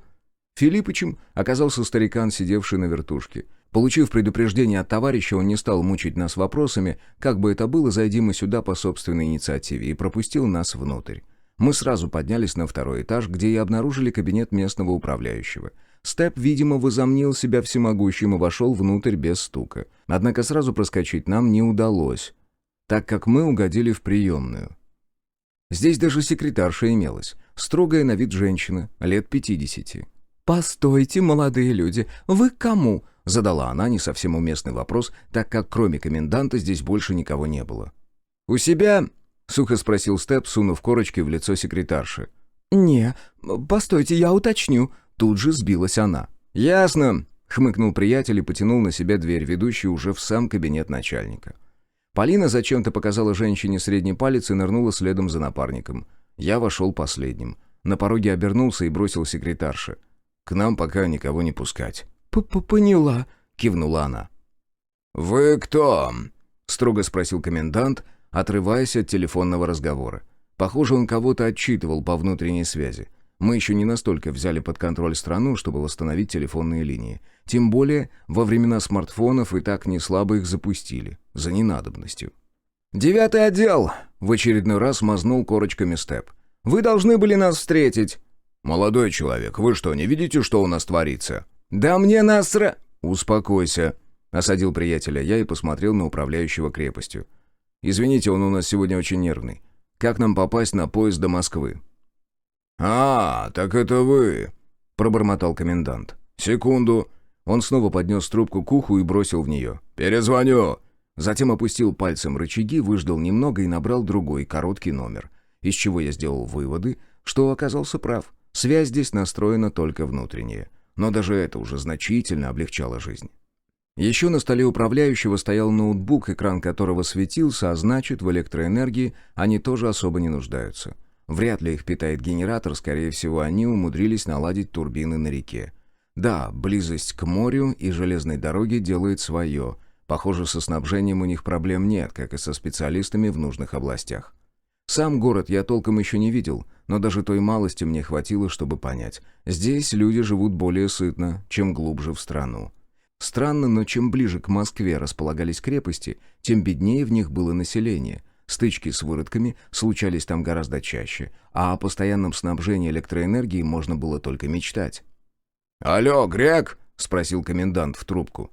«Ты какого хрена людей не встретил? Да мне плевать, что у тебя там, мухой ко мне!» «Да, представь себе, уже прибыли. Бегом!» Он опустил трубку на рычаги и посмотрел на меня. «Простите, ни хрена без меня не могут. Сейчас все устроим. Чаю?» «Спасибо, не нужно. Нам бы на поезд сесть». «С этим проблем не будет», — заверил меня комендант. Буквально через пару минут нас передали на руки того самого грека. Мужик он оказался нормальный, несмотря на помятый внешний вид. Вначале мы подумали, что он всю ночь пил, потому и проспал наше появление. Но на самом деле он пахал на завале, а явившись домой под самый рассвет, вырубился без задних ног.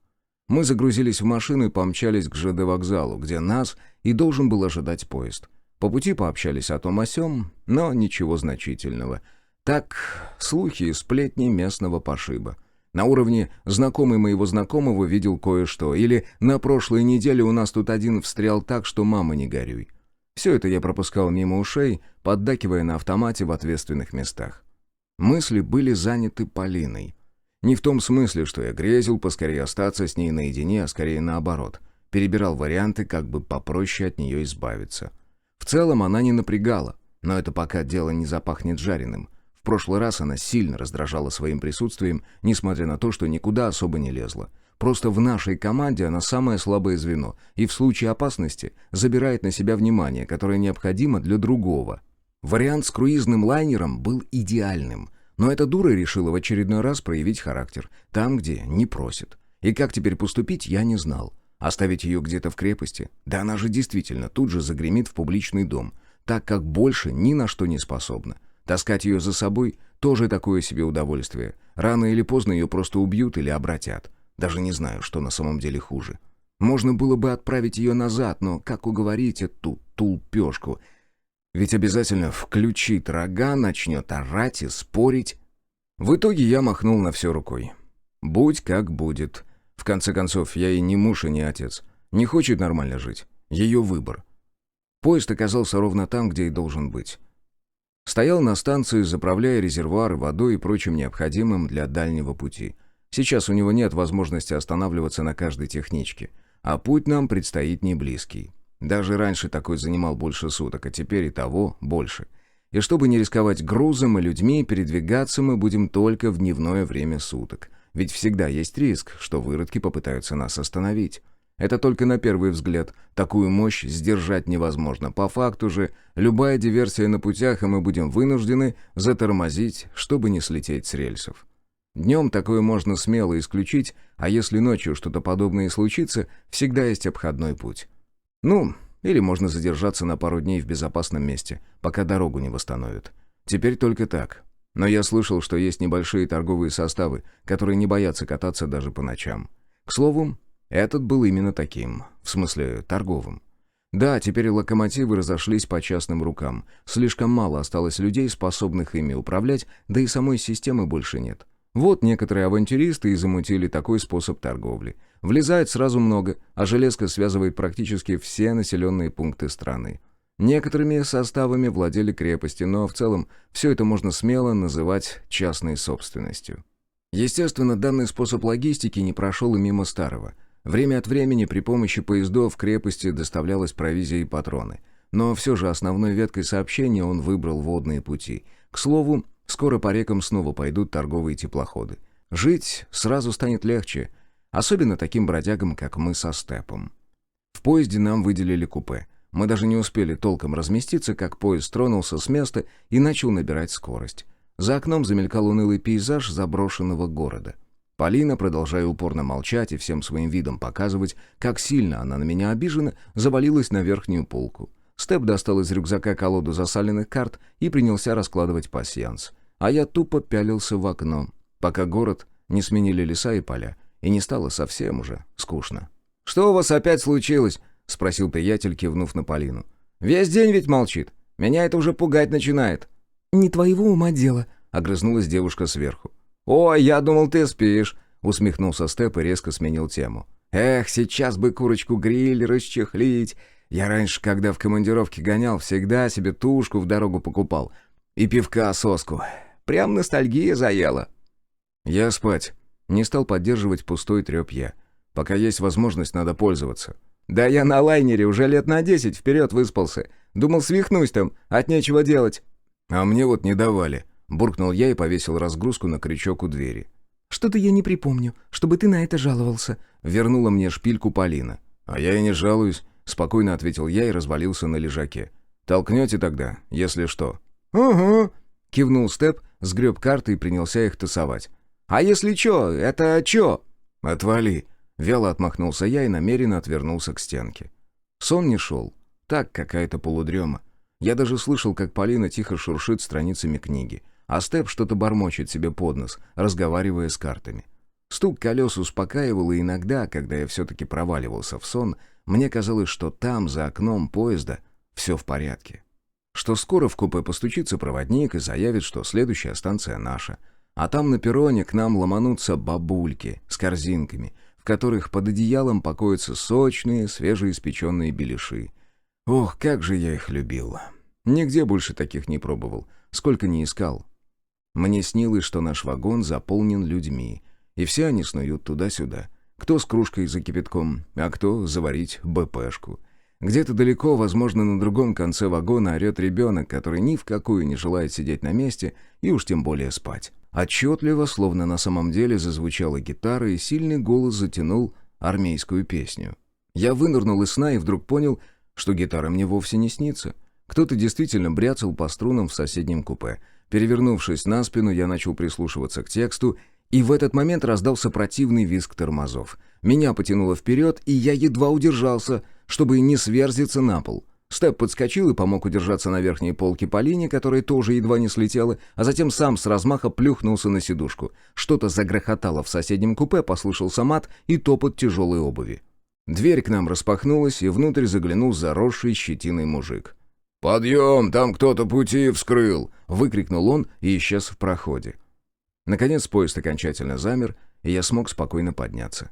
За окном вечерело, но до заката было еще около часа. Неожиданный сюрприз, и это явно работа людей. Перед отправкой наши как-то прозванивали рельсы, вроде ультразвуком, но точно не скажу, не вникал. но пути точно были целыми перед тем, как мы покинули Ростов. Иначе вперед бы умчалась дрезина с бригадой ремонтников. Вот тебе и безопасный маршрут. «Выходим», — скомандовал я. «Будем добираться самостоятельно». «Уверен? Может, не стоит от людей уходить?» — спросила Полина, с которой вмиг слетела вся спесь. «Да, наша задача важнее поезда. Все, кончай базар, через час здесь будет слишком жарко». Мы похватали вещи и подались на выход. Вокруг уже суетились люди, спрашивая друг у друга, что же там такое произошло. Но, судя по дыму впереди, и так все было ясно. Кто-то заложил взрывчатку, возможно, ночью, и благополучно подорвал пути. А если учесть тот факт, что это сделали так, чтобы не повредить состав, а гарантированно его остановить, возникает целый ряд вопросов и предположений. Либо кому-то очень понадобился груз, либо это снова охотятся на нас. Получается, кто-то сдал, что мы будем в поезде? Или это я себя снова накручиваю? В любом случае, оставаться здесь нет никакого смысла. «Эй, вы куда это собрались?» — прозвучал оклик в спину. Но оборачиваться или хоть как-то на него реагировать мы не стали. Наоборот, поспешили поскорее скрыться подальше. Заночуем в лесу, а дальше разберемся. Тем более я выспался, смогу без проблем дежурить всю ночь. Глава 13. Гонка. Передвигаться по лесу даже быстрым шагом попросту невозможно. И уж тем более бегом. Но нам нужно было спешить. Никто из нас не мог с уверенностью сказать, как скоро и с какой стороны начнется атака на поезд. Возможно, мы сейчас движемся прямо в логово выродков. Хотелось бы еще понять, где мы, ведь я благополучно продрых всю дорогу. «Какой город и деревня мы проехали перед тем, как остановились?» — спросил я. «Буквально минут 10, как Воронеж проскочили», — ответил Степ. «Стой!» — скомандовал я и, скинув рюкзак, вытянул из него атлас. В этом районе мы были совсем недавно, и ближайшая крепость находится в городе со странным названием Грязи. Как раз туда и стремился поезд, чтобы встать на ночлег. Понять наверняка, где мы сейчас, без привязки к местности не получится, так что будем прикидывать примерно. Основная часть земли на карте выглядит как разработанные под сельское хозяйство участки. Лесных всего 2, и что-то мне подсказывает, выродки выбрали тот, что подальше от Воронежа. Но даже при таком раскладе до крепости осталось километров 80, плюс-минус. Для поезда это расстояние на раз плюнуть. Пешком мы будем скоблить дня 3. Плохо.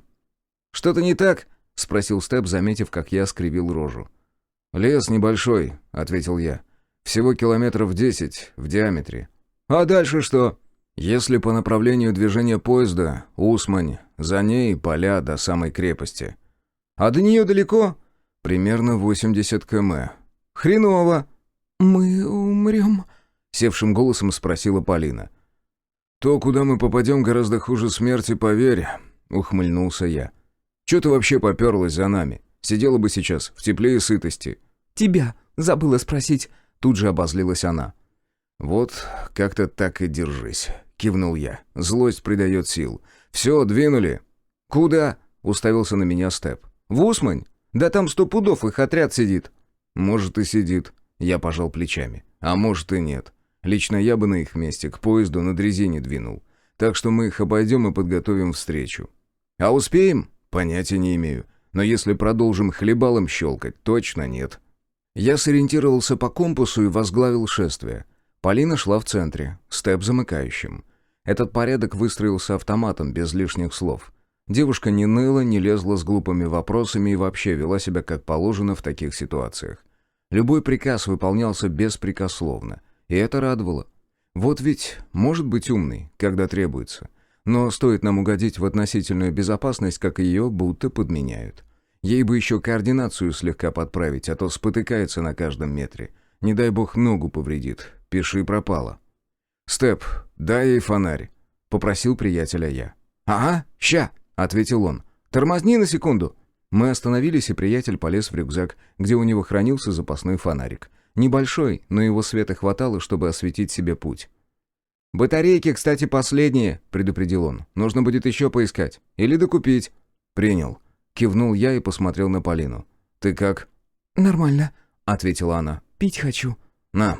Я протянул девушке флягу. Она тут же присосалась к горлышку. А когда вернула мне емкость, я прикинул по весу, что она опустошила ее примерно на треть. Такими темпами мы быстро без воды останемся. Хотя в нашей ситуации это решаемо. В лесу обязательно отыщется какой-нибудь родник, нужно только внимательно смотреть по сторонам. Искать низину и явняк, ну или любую другую растительность, которая предпочитает жить у воды. Ну а если не повезет, в Усмане разберемся. Через нее проходит река. Впрочем, у нас практически все населенные пункты строились у воды. Если есть на карте город, значит рядом обязательно будет речка. Усмань очень похожа на мой родной городок. Население всего в 20 тысяч, в основном состоит из частного сектора. Наверняка и с работой там было так же тухло, как и у нас. Хотя точно не скажу. Для наших целей она подходит идеально, лишь бы успеть до нее добраться. Вряд ли за поездом охотится большой отряд. Ну, сколько там может быть особей, чтобы наверняка перебить всю охрану. Сомневаюсь, что больше 20. Часть положат те, кто остался защищать состав. Если повезет, выкосят половину, но я, если честно, в этом сомневаюсь. Давать бой на открытой местности как минимум тупо. Да, вагоны смогут прикрыть от пули и прямой видимости, но рано или поздно их все равно задавят. С другой стороны, люди там не глупые и должны это понимать. Однако гадать можно до бесконечности, а нам придется действовать по факту. Так что лучше изначально планировать оборону, исходя из максимально плохой ситуации. «Как думаешь, это за нами?» – озвучил мои мысли Степ. «Есть такое предположение», — ответил я. «Но вполне может быть, что и за грузом. Что мы везли?» «Так нам и сказали», — хмыкнул приятель. «Но, скорее всего, как обычно, патроны да жратву. Что еще сейчас может быть в цене?» «Одежда», — добавила Полина. «Не, этого дерьма в городах как грязи», — отмахнулся Степ. «Разве что обувь. Да и то не уверен, что ее так сразу скупать кинутся». «А серебро?» — сделала еще одно предположение девушка. «И на кой хрен оно выродкам сдалось? Чтобы жестко самоубиться?» «А если бы и припас серебряный?» — смекнул я. «А они же не между собой воюют», — снова опроверг Степ. «Ты не понял», — парировал я. «От ранения серебром сердце не поможет. А сами они такое изготовить не смогут. Для них оно токсично. Но даже если выродки полностью в химзащиту обернутся и противогазы на рожи натянут, это очень трудоемкий процесс. Нужно производство, мощность и энергия. Там без литейки никуда. Мы бы такое точно заметили и первым делом атаковали. А так, считай, на халяву возьмут». «Допустим, ты прав», — продолжил рассуждать Степ. «Но очень уж с нашим поездом все совпало. Тебе не кажется это странным?» «Я уже ответил», — кивнул я, хотя не уверен, что приятель меня видел. «Тогда, получается, нас кто-то сдал». «Да Грок теперь! Кто же еще?» Напарник моментально определил виноватого. «Точно не он», — отмахнулся от версии я. «Он хоть и козел, но выродков ненавидит похлеще нашего. Да и старый бы ему не доверился». «Тогда кто?» «Да кто угодно. Мало нас кто в Ростове видел. Да и в поезде народу хватало». «Мы не своими именами представились». «Ой, я тебя умоляю», — поморщился я. «За 100 кило серебра нас уже наверняка описали до каждой родинки на теле. Не удивлюсь, если по рукам еще и фото ходит». «Согласен», — вздохнул Степ и замолчал. Мы продолжали упорно двигаться через лес. Ночь уже вступила в свои права, а вскоре со стороны поезда донесся треск автоматных очередей. Затем сработало что-то крупное, и пару раз гулко грохнуло. «Все, закусились», — констатировал очевидное Степ. «Надеюсь, наши их хотя бы ополовинят». Я промолчал и тихо усмехнулся. Напарник размышлял теми же мерами, что и я. Вот что значит «на одной волне». Не просто так мы столько времени вместе и оба живы. Слаженная команда — это основа основ выживания. Даже не знаю, дожил бы я до сегодняшнего дня в одиночку. Скорее всего, нет. Пример — то, как мы разделились в Ростове. Стоило мне остаться одному, как я тут же угодил в ловушку. И если бы не игрок с утилем, снова попал бы в плен. А учитывая, сколько выродки готовы заплатить за мою голову, прожил бы я там недолго. «Там поселок, что ли, какой?» — спросил Степ, подсвечивая фонарем широкий прогал между деревьями. Они словно расступались впереди, уступая место высокому кустарнику. Такое явление часто встречается перед выходом на широкие поляны или по окончании лесного массива. Но здесь, практически на пределе видимости, сквозь листву явно проступало очертание крыши. Неужели добрались? Выходит, мы были гораздо ближе к городу, чем я полагал. Мы остановились, мысли заметались по черепной коробке, что-то пошло не так. Нет, мы стремились попасть в город, но я полагал, что это займет чуть больше времени. В чем подвох? Да все просто. Выродки, что устроили перестрелку у поезда, должны были пойти по нашему следу, и это дало бы нам время подготовиться, а то и продержаться до утра. Но при таком раскладе они успеют разделаться с обороной и вернуться. А если там такие же черти, что были в Ростове? Шансов у нас 0,1. Может, стоит погонять их по лесу? Нет, глупая затея. Измененные видят в темноте гораздо лучше. Спрятаться от них в кустах не получится. Драться без подготовки тоже такое себе. И что делать? «Ну чё, идем, нет?» — выдернул меня из раздумий Степ. «Хрен знает», — пожал плечами я. «Мы слишком близко». «Это я и сам уже понял», — поморщился напарник. «Но в городе у нас больше шансов. Я, кстати, крови еще намутил». «Когда успел?» Я удивленно уставился на приятеля. «На лайнере, когда медосмотр проходили. Договорился там с одной сестричкой». «Ох и горячая баба!» «Стоп, о сексуальных похождениях расскажешь после. Что за кровь? Плазма или...» «Или?» — хмыкнул Степ. «Она ее какой-то херней обколола, сказала, что на несколько суток хватит. Даже без холодильника». «Вот ты хомяк», — хмыкнул я. «А то...» — довольно ощерился приятель. «Ну что, по старой схеме?» «Нет, на этот раз действуем иначе. Пошли». Мы выбрались из леса и осмотрелись. На первый взгляд это место никак не походило на город. Скорее, небольшую деревеньку домов на 50. Мы прошли ее практически по прямой и выбрались на дорогу, у которой обнаружили указатель. Надпись на нем гласила, что мы находимся в некой Песковатке Боярской, а до Усмани пилить еще 1,5 километра. Я так и замер у таблички с названием поселка, осматривая силуэты домов. Хрен знает, сколько нам еще придется бегать по городу в поисках подходящего места для схватки. Здесь же, на то, чтобы обойти все дома, потребуется максимум пара часов. А нам столько и не нужно. По сути, мы уже в городе, в эдаком аппендиците на окраине. Уверен, что местные даже не считали, что живут в деревне, так как расстояние до Усмани можно преодолеть минут за 30. «Здесь останемся», — все же принял решение я. Стрельба стихла, значит, выродки с минуты на минуту помчат обратно. Кто-то из них наверняка пошел по нашему следу, так что у нас максимум час. Не вижу смысла тратить это время на бег по городу. «Согласен», — хищно оскалился Степ. «Раз уж все равно подыхать, так сделаем это как можно громче». Мысли продолжали метаться. Я стоял у развилки и крутил головой, пытаясь зацепиться взглядом за что-нибудь стоящее. Река. Мы же практически на берегу, и если перебраться на другую сторону, то отрыв будет приличным. Плюс вода скроет наши следы. Нет, они наверняка поймут, что мы ушли по воде, но вот куда именно? Я снова посветил на карту и убедился, что за рекой начинается огромный лесной массив. Если успеем добраться до него раньше, чем выродки выйдут на берег, то сможем затеряться и выиграть время. Нет, останавливаться все равно нельзя. Речка не такая широкая и в качестве серьезного препятствия не подойдет. В районе поселка она 50 метров в сечении, но если уйти обратно, ближе к лесу, сужается до состояния ручья. До другого берега буквально доплюнуть можно. Тоже не вариант. Будем готовиться к схватке. Мы вернулись немного назад, и я выбрал для боя несколько домов, которые выстроились в ряд по одной стороне улицы. Меня интересовали те, что расположились рядом. План созрел буквально на ходу, нужно было лишь организовать стартовую точку. То место, где начнется бой, и проходить он должен по нашим правилам. Только так у нас будет шанс на победу. Я подошел к первому, который решил выбрать в качестве приманки. Забрав пакет с кровью у Степа, я разбил окно и аккуратно ножом сделал небольшую дырочку в пакете.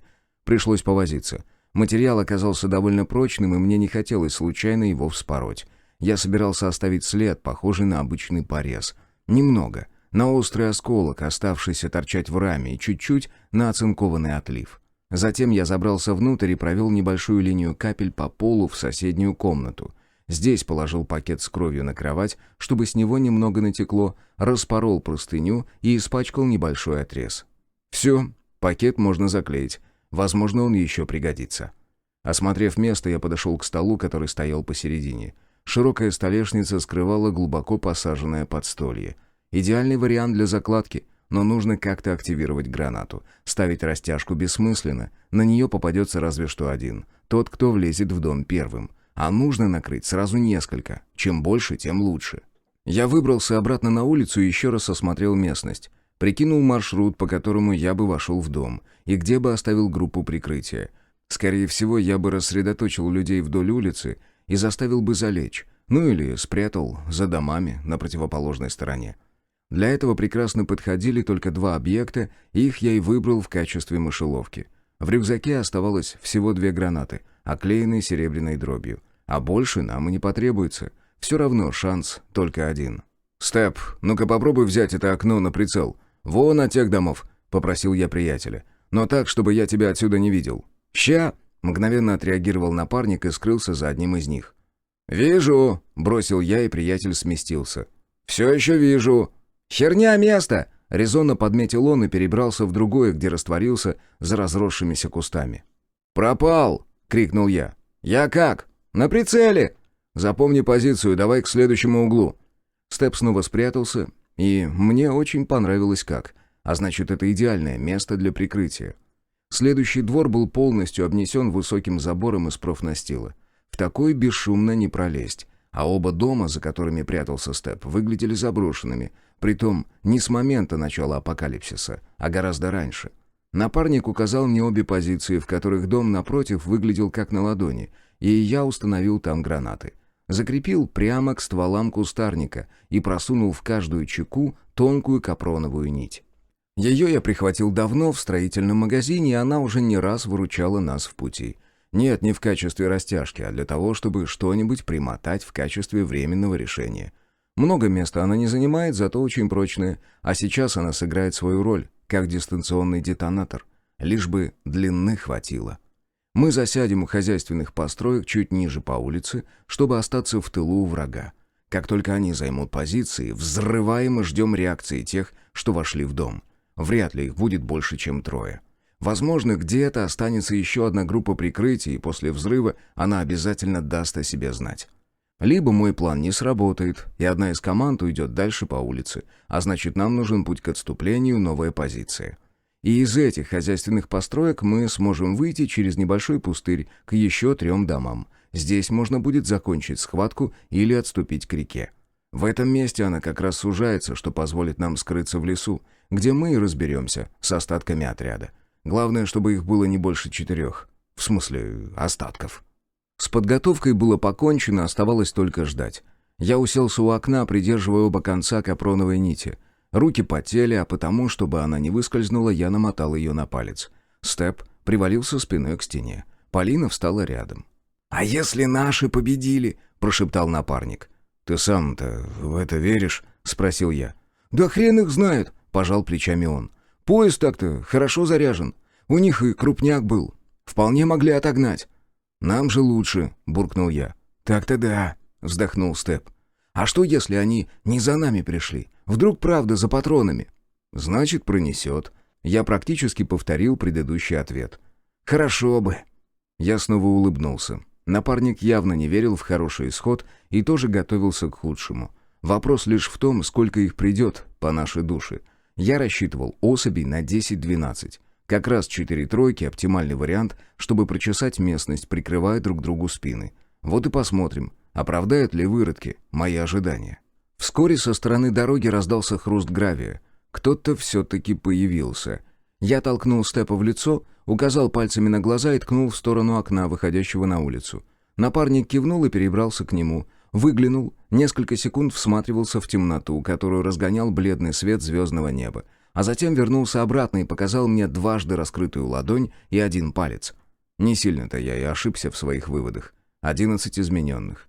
Не очень ровно выходит, но уж сколько есть. А затем я увидел, как к заброшенным домам, возле которых я установил растяжку, с тыла подходят еще 2 группы по 3 особи.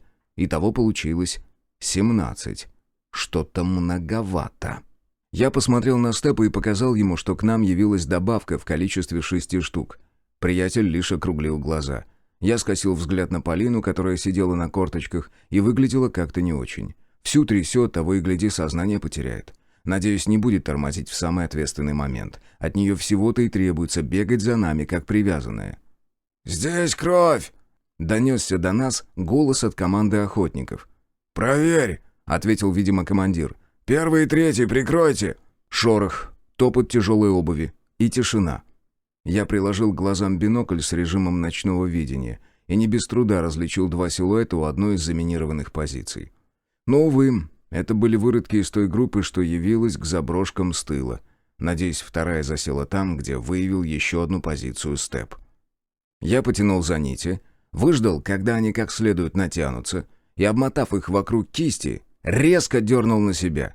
Грохнуло тут же. Оба взрыва слились в одно целое, а улицу огласили крики раненых. Со стороны дома, в котором я оставил кровавый след, раздалась заполошная стрельба. Лупили наугад из глушенного оружия. Но в ночной тишине и на таком расстоянии звука было достаточно. Плохо одно — не видно вспышек и непонятно, кому отвечать. Но своего я добился и панику посеял. Теперь нужно добивать, пока они не пришли в себя и не перегруппировались. «Валим!» — выдохнул я и рванул к соседним домам через пустырь. Маневр выбран тоже не просто так. Нас должны заметить и встать на след. Только так мы сможем выявить противника. Вышло ожидаемо, хоть и немного не так. Нас расстреляли издалека. Пока не прицельно, это дало нам шанс укрыться за углом дома. «Ты здесь, я в обход!» — выдохнул я и рванул по отмостке, огибая строение. Засел на углу и навел оружие на дорогу. Степ остался прикрывать позицию с тыла. На их месте я бы обязательно пошел с двух сторон. 11 выродков для этого хватит за глаза. Еще часть отряда отправил бы по большой дуге, чтобы она вышла к нам со стороны леса. И атака, скорее всего, не начнется, пока они не завершат маневр.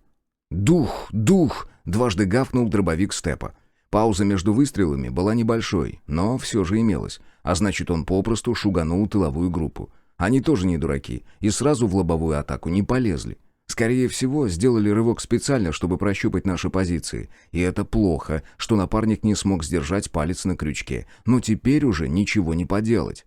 И вдруг я отчетливо услышал жужжание в небе. Мне аж завыть захотелось. У этих уродов с собой оказался дрон. Скорее всего, дальность его полета невысока, ведь сотовой связи больше нет, а на радиоволнах много не налетаешь. Но нам и этого хватит. А если он еще и камикадзе? «Да чтоб вас черти дрючили!» — выругался я и заорал. «Степ! В дом!» Надеюсь, он успеет. Вот только весь план пошел по одному месту. Нет, в доме-то мы какое-то время продержимся, но это только оттянет неизбежное. Пара гранат, и мы приплыли. Убежище превратится в смертоносную ловушку. Притом без разницы, будут ли это осколочные или светошумовые. Нас в любом случае прижмут, если мы не предпримем что-нибудь эдакое из разряда нестандартного и неожиданного.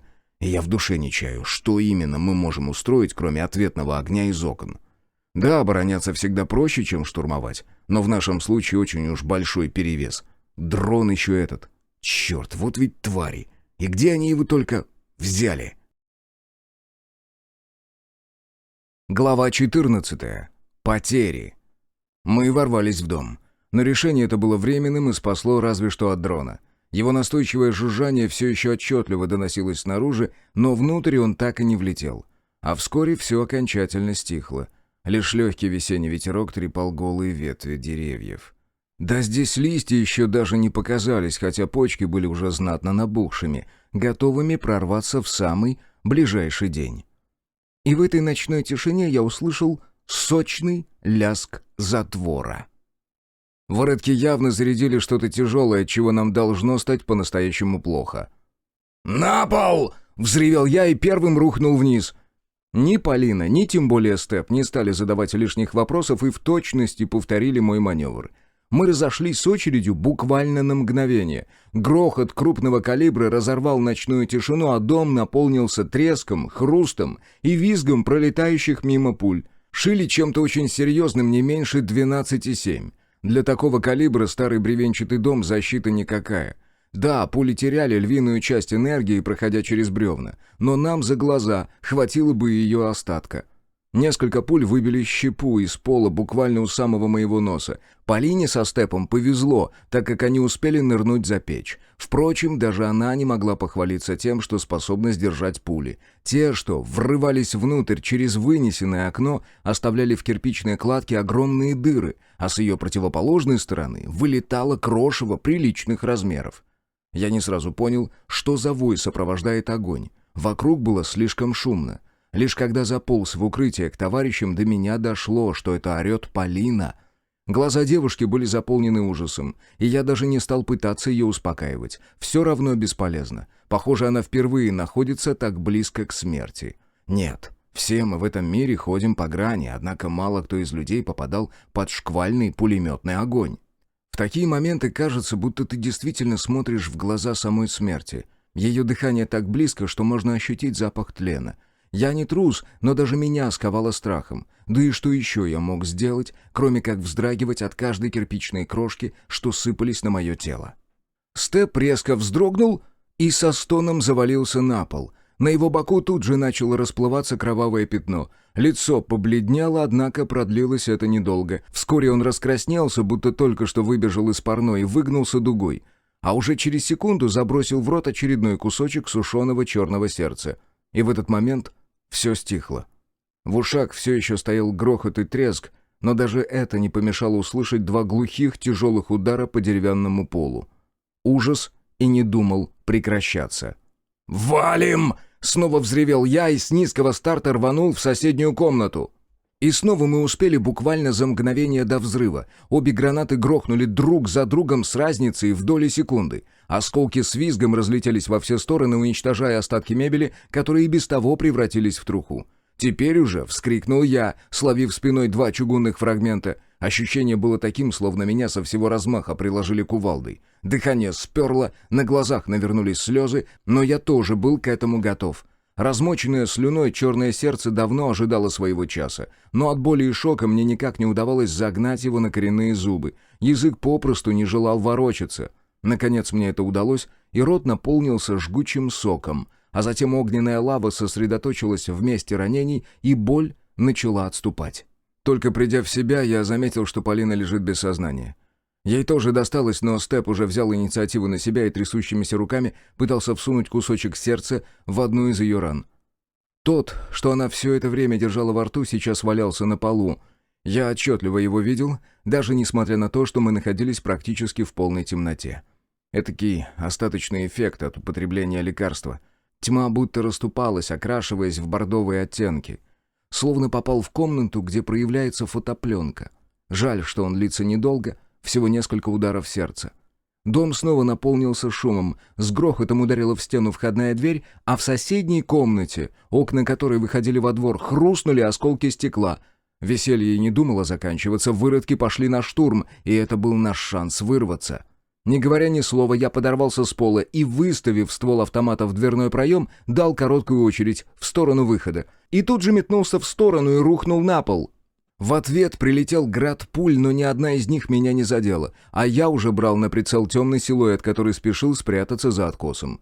Пуля оказалась быстрее. Я метился в грудь, но когда вдавил спуск, потянул автомат вверх, пытаясь перечеркнуть измененного очередью. Экспансивная пуля вряд ли пробьет бронежилет, но есть шанс попасть в голову. Увы, даже с такого расстояния я этого сделать не смог.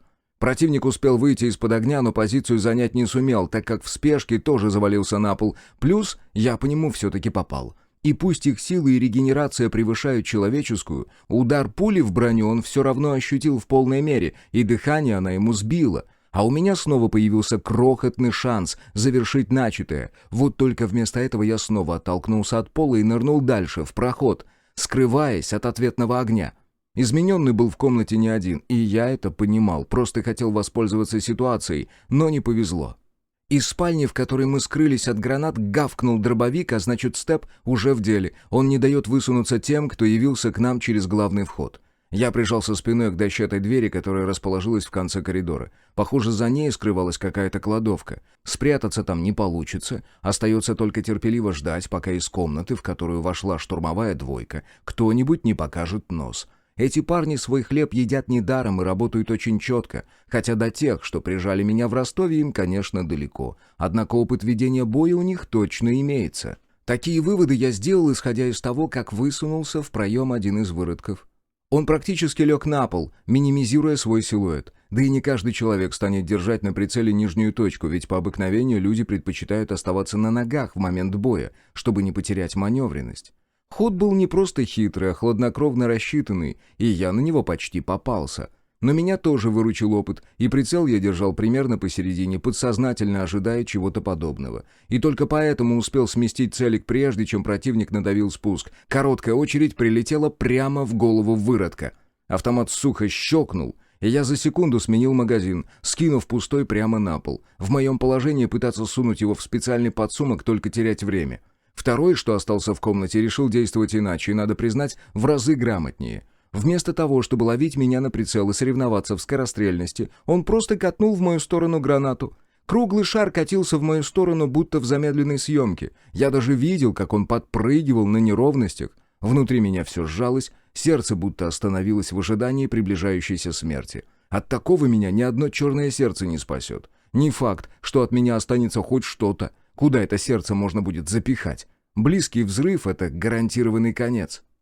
И единственное, что мне пришло в голову, так это схватить гранату и вернуть ее владельцу. Какая разница? Взорвется она у меня в руке или рядом на полу? Эффект будет тот же. Но так у меня есть шанс. Небольшой, призрачный, но он есть.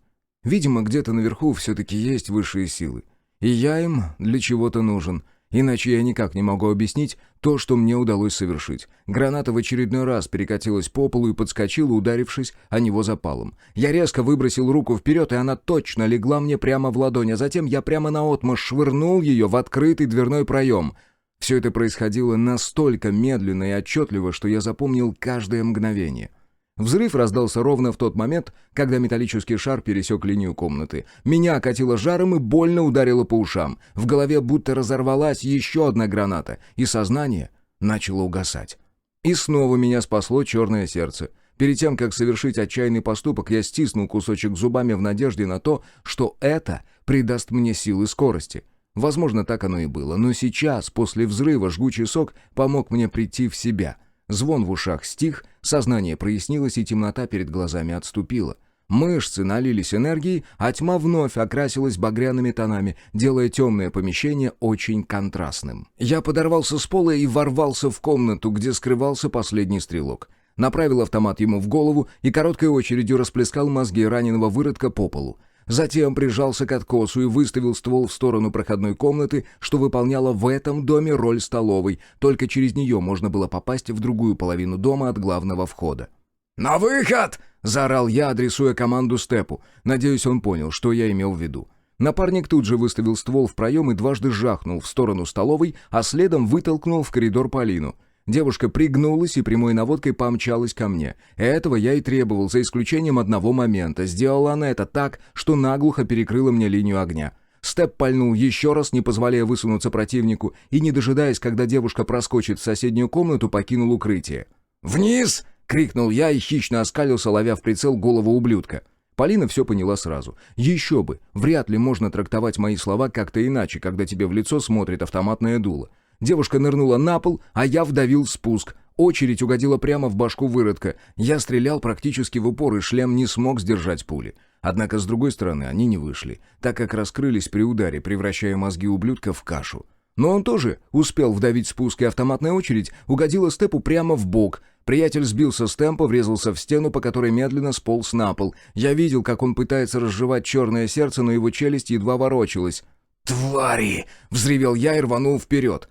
Второй боец даже не успел среагировать, насколько мой маневр оказался для него неожиданным. Но гнев уже затмил мой разум, и я не отдавал отчета своим действиям. Так как виновник ранения приятеля был уже мертв, моей целью стал его напарник, который словил короткую очередь в рожу.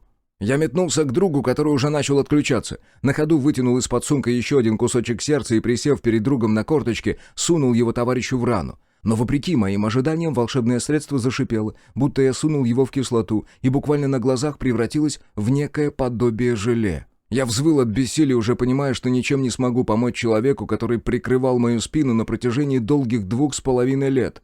За это время мы прошли столько, что многим не удавалось увидеть и за всю жизнь. Сложно даже передать словами, что я чувствовал в этот момент. Подскочив к мертвому выродку, я схватил его автомат и скинул магазин. А когда, подняв его, заглянул внутрь, не смог сдержать стона. Боеприпас был серебряным. Это значит, что без срочного хирургического вмешательства мой друг умрет. От черного сердца сейчас толку меньше, чем от привычного человеческого лекарства. Меня накрыло паникой. Я растерялся, не понимая, что нужно делать. Потеря друга оказалась слишком серьезным ударом, да. Мы все это время балансировали с ним над пропастью, творили такое, от чего у других становились волосы дыбом. Но каждый раз выкручивались, выходили из ситуации живыми и здоровыми, а потом снова бросались в омут с головой и ураганили так, что теперь выродки готовы платить за наши головы аж целых 100 килограмм серебром. В голове осталась единственная мысль — отомстить за друга и хотя бы так отплатить ему за все, что он для меня сделал. И в этот момент мне было совершенно наплевать на свою жизнь. Я молча поднялся, затянул в коридор тело мертвого измененного и стянул с его головы шлем. Вытащил из разгрузки 2 полных магазина и взял в руки вал. Первым делом сменился, сбросив полупустой прямо на пол. Проходя мимо второго, снял боезапас с него и рассовал его по своей разгрузке, которая знатно потяжелела. Подобравшись к окну, а точнее тому, что от него осталось после пулеметного огня, я раздавил зубами кусочек черного сердца. Не для того, чтобы получить заряд энергии. Ее мне придавала ярость. Я собирался стать своим, для тех, кто остался снаружи. «Готовы!» — выкрикнул я в развороченный проем и принялся ждать. Враг отреагировал ровно так, как я ожидал. Несмотря на способность видеть в темноте, они вряд ли смогли рассмотреть мое лицо. Да и я специально встал так, чтобы его не светить, чуть скрываясь за откосом. Было тяжело сдерживать оскал, и еще сложнее палец на спусковом крючке. Пока действовало черное сердце, я всматривался в темноту, пытаясь отыскать позицию пулеметчика. Его нужно было валить в первую очередь. Судя по углу, по которому к нам летели пули, он должен быть где-то в соседнем доме. Но где? В разбитом окне или на чердаке, темный провал которого так и притягивал взгляд. Если я ошибусь, второго шанса не будет. Я даже спрятаться не успею. Крупный калибр достанет меня через стену, что уже было продемонстрировано. «Они мертвы?» — раздался вопрос. «Да, 2 гранаты достали. Последнего я снял в коридоре». «Красавчик!» «Что с парнями?» «200-е!» — ответил я и вскинул оружие. «Как и вы, падлы!» Прицел у вала оказался непростым, а с режимом ночного видения. Похоже, я сильно переоценил их способность видеть в темноте. Да, очертания предметов были четкими, но все равно недостаточными, чтобы вести по ним огонь. А такая цаца позволяла им видеть все как на ладони. Ведь я все еще обладал их зрением, продолжая сдавливать зубами черное сердце, и в полной мере ощутил, насколько ярче виделся мир через ПНВ. Я навел точку на окно чердака и уже не смог сдержать ухмылки. Пулеметная точка была как на ладони, несмотря на то, что боец установил оружие в глубине чердака. Я заметил, как блеснули его глаза в темноте, и выпустил пулю прямо между этими огоньками. До цели было чуть больше 30 метров, так что я не сомневался, что попаду. Хотя вал хорошей кучностью не отличается. Как я и ожидал, после выстрела выродки словили шок. Для них я был своим, к тому же успел сообщить, что главный враг побежден, заставив их расслабиться. Но это состояние не продлится долго, в моем распоряжении всего пара секунд, если не меньше. А потому я не стал поправлять прицел, чтобы убедиться в смерти пулеметчика, и сразу же переключил огонь на ближайшие цели. Тот, с кем я вел разговор, только и успел что схватиться за оружие, после чего рухнул сломанной куклой с дыркой в голове. Второй вскинул автомат, но это было последнее, что он сделал. Его я снял длинной очередью, не жалея патронов, потому как катастрофически не успевал прицелиться. Осталось 4. Вместо того, чтобы спрятаться за стеной, я прыгнул наружу и ушел в перекат после приземления. По окну ударили автоматные очереди, выбивая щепу из многострадальных бревен. А я укрылся за кустарником, вскинул оружие и из положения сидя снял еще одного воина, который оказался открытым как на ладони. Даже не знаю, на что он рассчитывал, оставаясь стоять прямо посреди дороги. Возможно, сказывалась привычка неуязвимости, хотя мы давно приучили выродков, что огонь из нашего оружия для них смертелен. Все, оставаться на месте было больше нельзя. Первичный шок от неожиданной атаки прошел, и оставшаяся тройка распределилась по периметру. Каждый из оставшихся грамотно укрылся за надежным препятствием. И мне оставалось только одно — двигаться, вытягивая их на себя, чтобы убрать по одному. Что я и сделал, припустив вокруг дома. Пули стеганули по кустам, прореживая ветви в хаотичном порядке. Но меня там уже не было. Завернув за угол, я продолжил бег, на ходу сменив магазин на полный. Закинув в рот очередной высушенный до состояния кости кусочек сердца и принялся обходить дом. Затем на секунду остановился, всматриваясь в темноту сада, и сменил курс.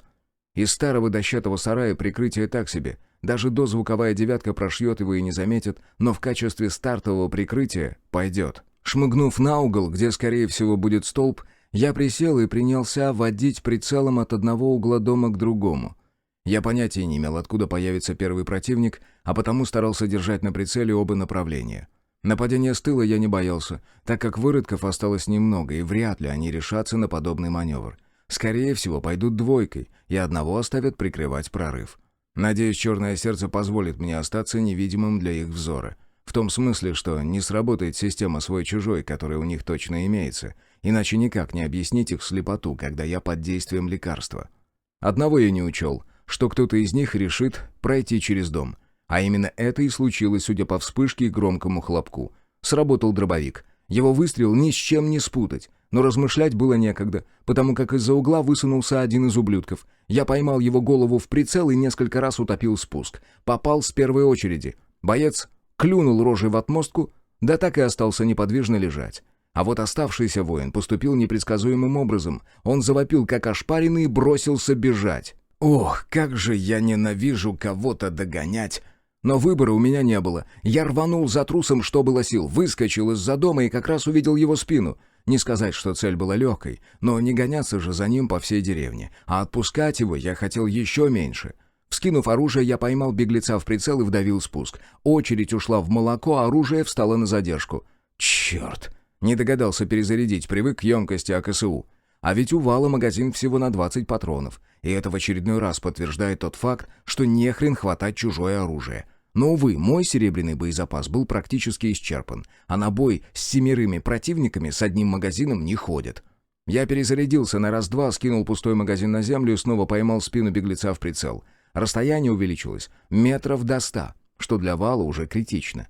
Да я и своего бы вряд ли попал, тем более через заводскую прицельную планку. Здесь хоть какая-то оптика, вот только пользоваться я ей не умею. Точка практически полностью закрыла собой цель, но я все равно надавил на спуск, а затем еще раз и еще. Мимо. Силуэт убегающего мелькнул в последний раз и скрылся за поворотом. Я выругался так, как не позволяет себе даже сапожник, сплюнул в сердцах и отправился в дом, где застал совершенно непредсказуемую картину. На полу лежал Степ в разорванной куртке, а над ним склонилась Полина с ножом в руке. На полу рядом с приятелем валялись какие-то шприцы, а девушка усердно ковырялась пальцами в открытой ране приятеля. «Ты что делаешь, дура?» — закричал я. «Отвали!» — взвизгнула она. «Не подходи ко мне! Не мешай!» «Он жив?» «Пока!» — выдохнула она. «Я почти достала!» «Да я!» «Уйди и отвали от меня!» Снова сорвалась на визг она, и я поспешил отстраниться. «Да твою мать!» — взвыла Полина и вдруг вонзила в рану Степа нож. Я с трудом сдержал себя, чтобы не отбросить ее от приятеля пинком. Меня начало трясти. Адреналин от схватки уже отпустил, и тут прилетела вторая доза из-за переживаний за друга. Вот только выхода ей я найти не мог. Я вообще ничего не мог, кроме как смотреть на то, как Полина кромсает раненый бок товарища.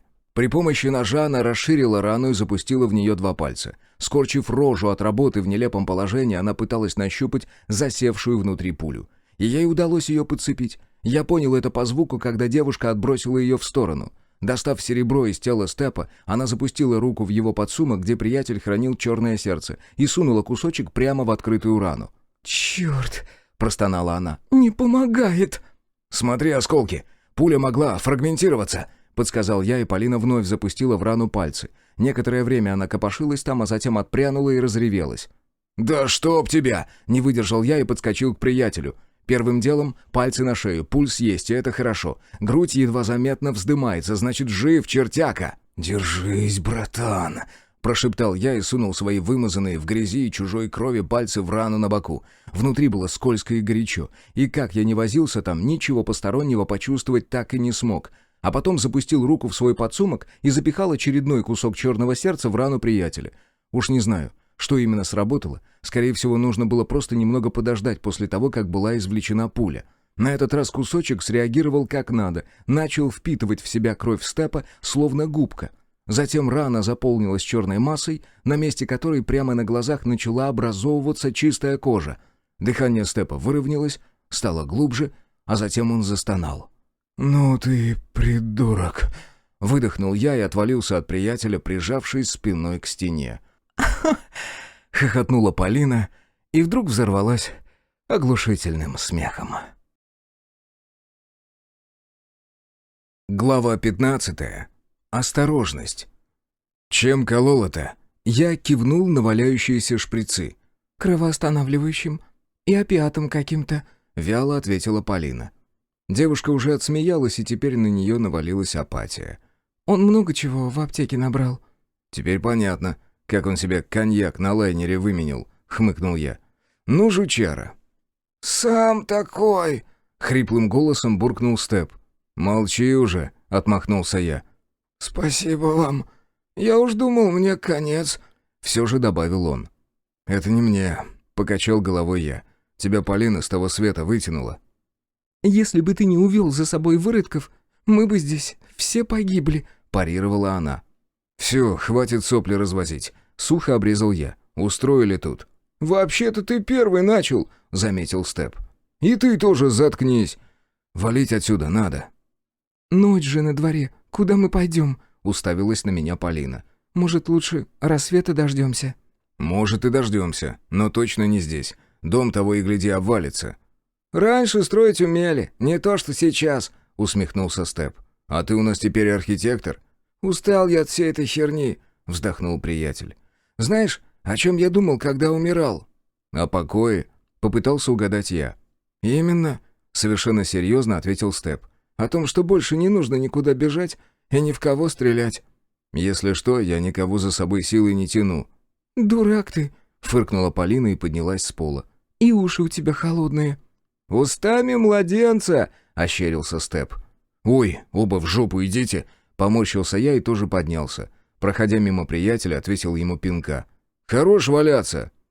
«Прав, Грок, ты грубый и неженственный», — скорчил рожу приятель, но тоже начал подниматься. Мы похватали свои вещи, плюс собрали трофеи с мертвых выродков. Не все, лишь серебряный боеприпас. На улице я некоторое время смотрел в сторону чердака, где остался пулемет. За него мы могли бы выручить пару килограммов серебром, не меньше. А если к нему еще и патроны остались? Но ворочать его на горбу не было никакого желания. С другой стороны, измененные его сюда как-то доставили. Не пешком же они пришли. «А кто-нибудь слышал шум мотора?» — спросил у своих я. Оба в ответ пожали плечами. «Они со стороны леса пришли», — добавил Степ. «Может, где-то там оставили?» Я кивнул и, щелкнув фонарем, посветил на карту, прикидывая варианты. Если разживемся транспортом, это в разы упростит нам жизнь. Плюс сможем прихватить все трофеи, считая пулемет. «Серьезно? Вы прямо сейчас собираетесь ее искать?» — поморщилась Полина. «Почему нет?» — покосился на нее я. «Ну, хотя бы потому, что я устала». «Потерпишь», — отмахнулся я. «Степ, смотри». Я поманил приятеля, и мы вместе уставились на карту. «Мы пришли отсюда». «Ну», — согласился он.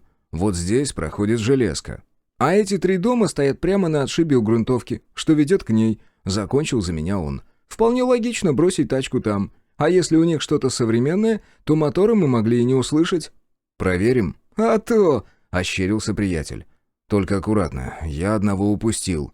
«Его бы живым взять», — Степ задумчиво почесал макушку.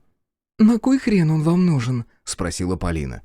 «Нас кто-то сдал», — ответил я. «Не могли они на нас так быстро выйти.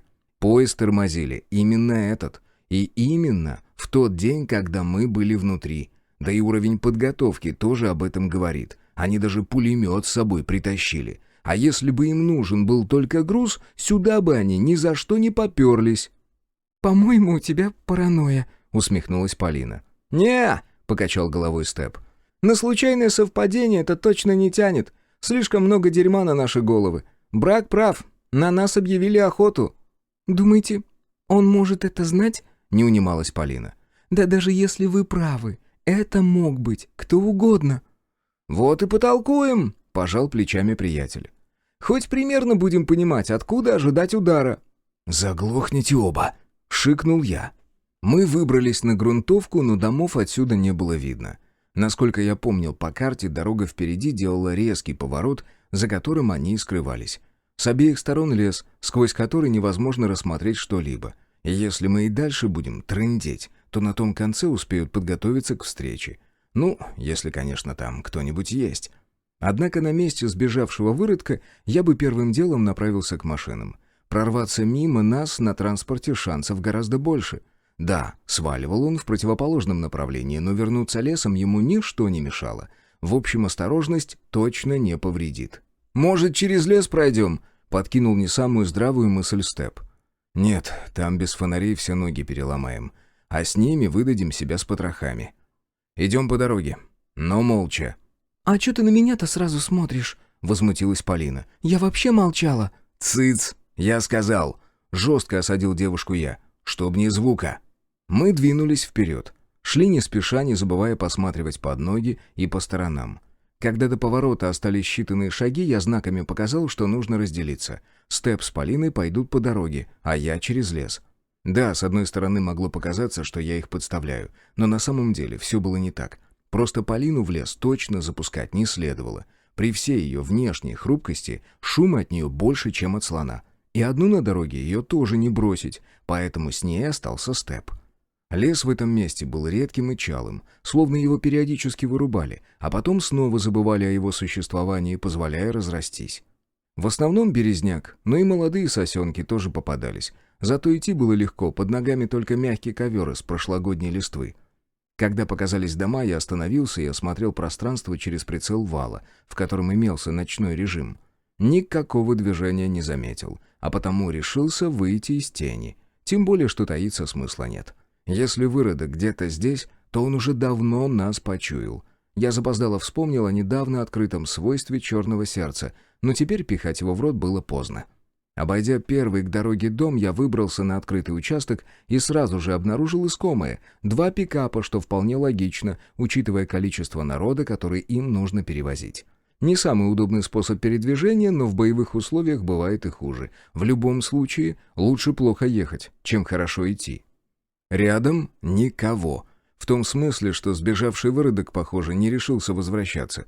Ну, ему же лучше или хуже, с какой стороны посмотреть. Днем в лесу ему придется туговато. Впрочем, там до Усмани рукой подать. Найдет где схорониться от солнца.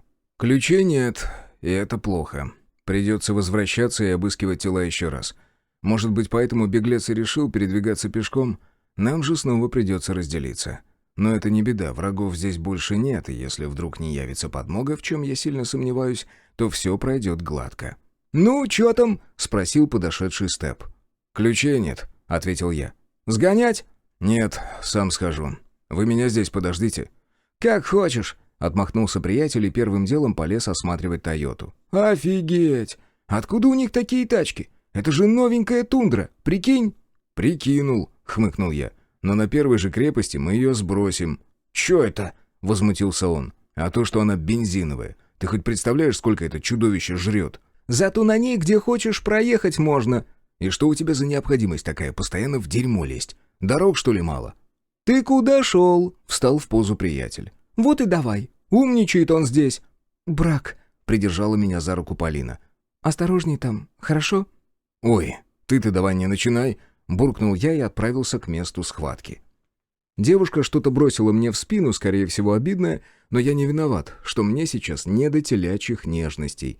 Есть дела поважнее, чем вот это все. Да и небольшой я любитель розовых соплей и сюсюканий. Меня они скорее раздражают. Ну и, как я уже говорил, никого силой к себе не привязывал. Трупы лежали там же, где мы их и оставили. И это тоже хорошо. Значит, никто из выродков не пытался ожить и уползти, а ведь с них станется. Впрочем, серебро прекрасно отбивает у них всяческое желание к подобным выходкам. Даже малая доза при попадании в кровь тут же отравляет их сердца. К утру их тела превратятся в нечто похожее на желе, и в течение дня солнце высушит их до состояния тысячелетних мумий, которые рассыпаются при малейшем механическом воздействии. Будто картонные. Возможно, если бы не это, в городах до сих пор было бы не продохнуть от вони гниющей плоти. Я принялся осматривать тела, сбрасывая в кучу все, что казалось мне полезным или годным к продаже. Все равно нам этим заниматься. Сняв с одного из выродков пистолет, я выщелкнул магазин и посмотрел на патроны. Странно, но в нем они оказались обычными. Выходит, серебром они зарядили только автоматы. Видать, собирались в спешке, что в очередной раз доказывает, информация о нас поступила к ним неожиданно. Буквально в кратчайшие сроки. Но, тем не менее, рельсы они заминировать успели. Я даже остановился и призадумался над собственными выводами. Получалось так, что они знали, каким маршрутом мы поедем, но у них не было информации о времени. О том, что мы участвуем в операции, нам было известно за 2 дня до отлета с лайнера. Полина уже знала об этом, как и Степ, но девушка не была в курсе того, каким образом и в какой день мы отправимся дальше, и за каким, спрашивается, хреном она вдруг решила лететь с нами. Неужели из-за большой любви ко мне? Или все-таки к серебру? В целом ее появление в нашей группе почти сразу принесло целый шквал неприятностей.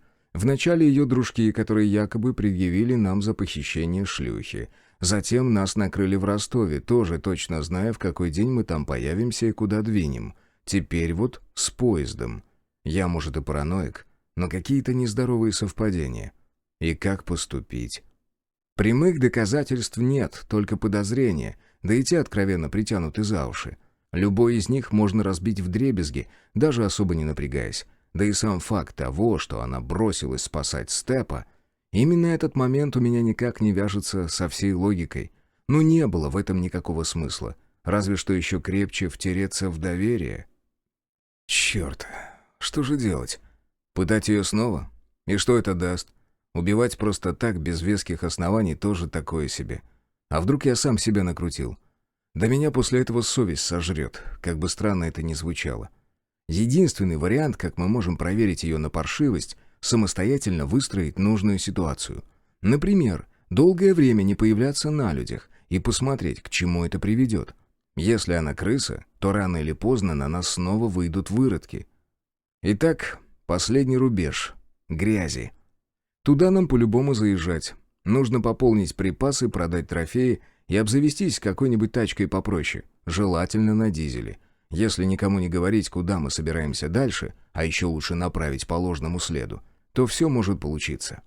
Кстати, о птичках. По линии можно назвать реальный маршрут и тем самым проверить ее на утечку. Осталось предупредить Степа. Ключи я обнаружил только на 4-м теле. Я даже на брелок не посмотрел, потому как мне было плевать, на чем мы доберемся до крепости. Если Степу так хочется порулить Тойотой, он может за ней вернуться и поехать следом. Впрочем, не такой уж и плохой вариант — забрать обе тачки. Так мы наверняка сможем сторговаться и выкружить себе нормальную машину. Для нынешних условий, естественно. В прошлой жизни я бы и сам не отказался от новенькой тундры, но сейчас не те времена. Любая поломка, и ты останешься с дорогущим куском железа 1 на 1. Ну или что-то колхозить в гараже у народного умельца, что тоже выйдет не быстро и не дешево. Поэтому желающих завести себе подобный геморрой сейчас не так, чтобы и много. Рассчитывать придется только на любителей понтануться. В цене сейчас тачки, которые можно починить при помощи куска проволоки, пассатижей и такой-то матери. Желательно, чтобы она еще к качеству топлива была непривередлива. Мой Мерин как раз из этой серии. Да, запчастей на него тоже днем с огнем не найти, но я знаю эту машину как свои 5 пальцев, так что в данном случае все как раз по делу, в отличие от той же тундры, тем более новой. Вернувшись, я изложил свой план Степу, но только ту часть, где мы забираем обе машины. А по линии я пока промолчал, тем более, что она таскалась за нами всюду, словно хвостик. Пока мы загружали трофеями пикап, пока спускали с чердака пулемет с 2 коробами боеприпаса, затем Степ вернулся за второй тачкой, а на горизонте уже начал брезжить рассвет. В ожидании товарища я вертел в руках дрон. Он оказался самым обычным, наблюдательным, без какого-либо подвоха. Зря его испугался и загнал нас в ловушку. С другой стороны, а кто знал? Управлял им как раз пулеметчик, он же был координатором всего этого мероприятия. Для нас этот дрон никакой ценности не представлял. С ним только спалишься, выпуская его из засады. Да и управлять этими птичками не так просто, как может показаться на первый взгляд. Нет, при должном навыке, конечно, но у нас-то со Степом он откуда? Так что однозначно в комиссию. Грамм за 100 уйдет, а если и нет, плакать не станем. Вскоре на дороге появился свет фонарей, и я запрыгнул в салон второго пикапа от компании Ford. Этот был куда как проще, но все равно не вызывал у меня столь бурных эмоций, как у напарника. Тот вообще фанател от здоровых машин, а уж если они производство страны восходящего солнца, то и подавно. Попадись нам крузак, он бы его, наверное, и трахнуть не постеснялся. «Ты как?» — спросил я у Полины. «Если хочешь, поспи пока». «Нет», — покачала головой она. «в крепости отосплюсь». «Не боишься там появляться?» «С тобой мне ничего не страшно». «Ну и дура», — усмехнулся я и запустил двигатель. «Сам такой», — беззлобно ответила она и привалилась головой к стеклу. «Но ведь ты меня в обиду не дашь, так?» «Не дам», — кивнул я и, дождавшись, когда проедет Степ, повел машину следом. До крепости долетели за час. По железке управились бы быстрее, но, увы. Теперь, наверное, этот маршрут вообще перекроют на какое-то время.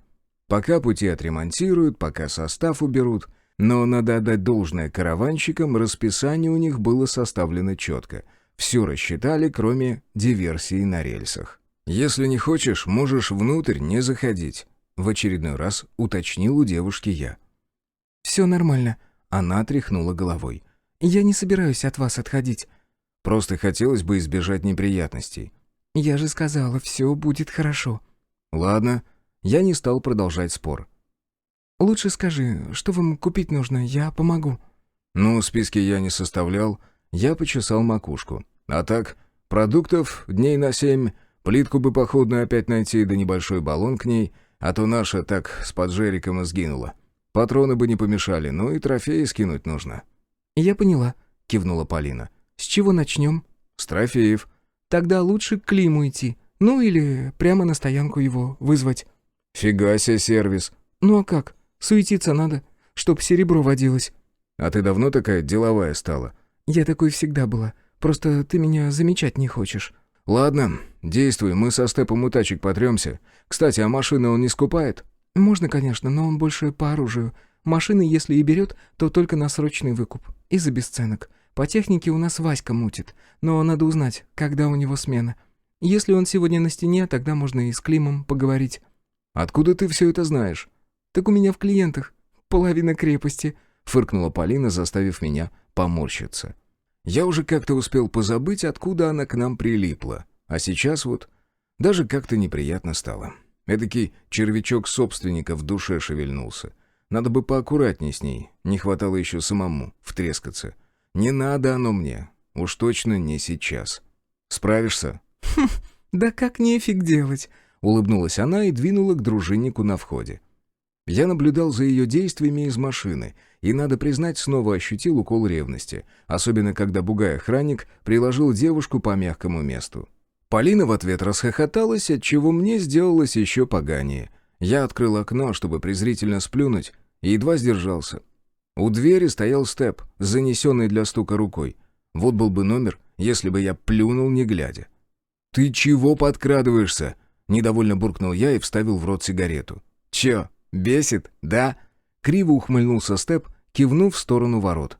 «С чего взял?» «С того, что ты даже по сторонам не смотришь». «Ой, завались ты!» — поморщился я. «Да нормально». Он стукнул меня в плечо. «Мне самому хочется этой обезьяне пулю между глаз пустить. Я про дружинника, если что». «Я понял. Полька теперь наша девочка».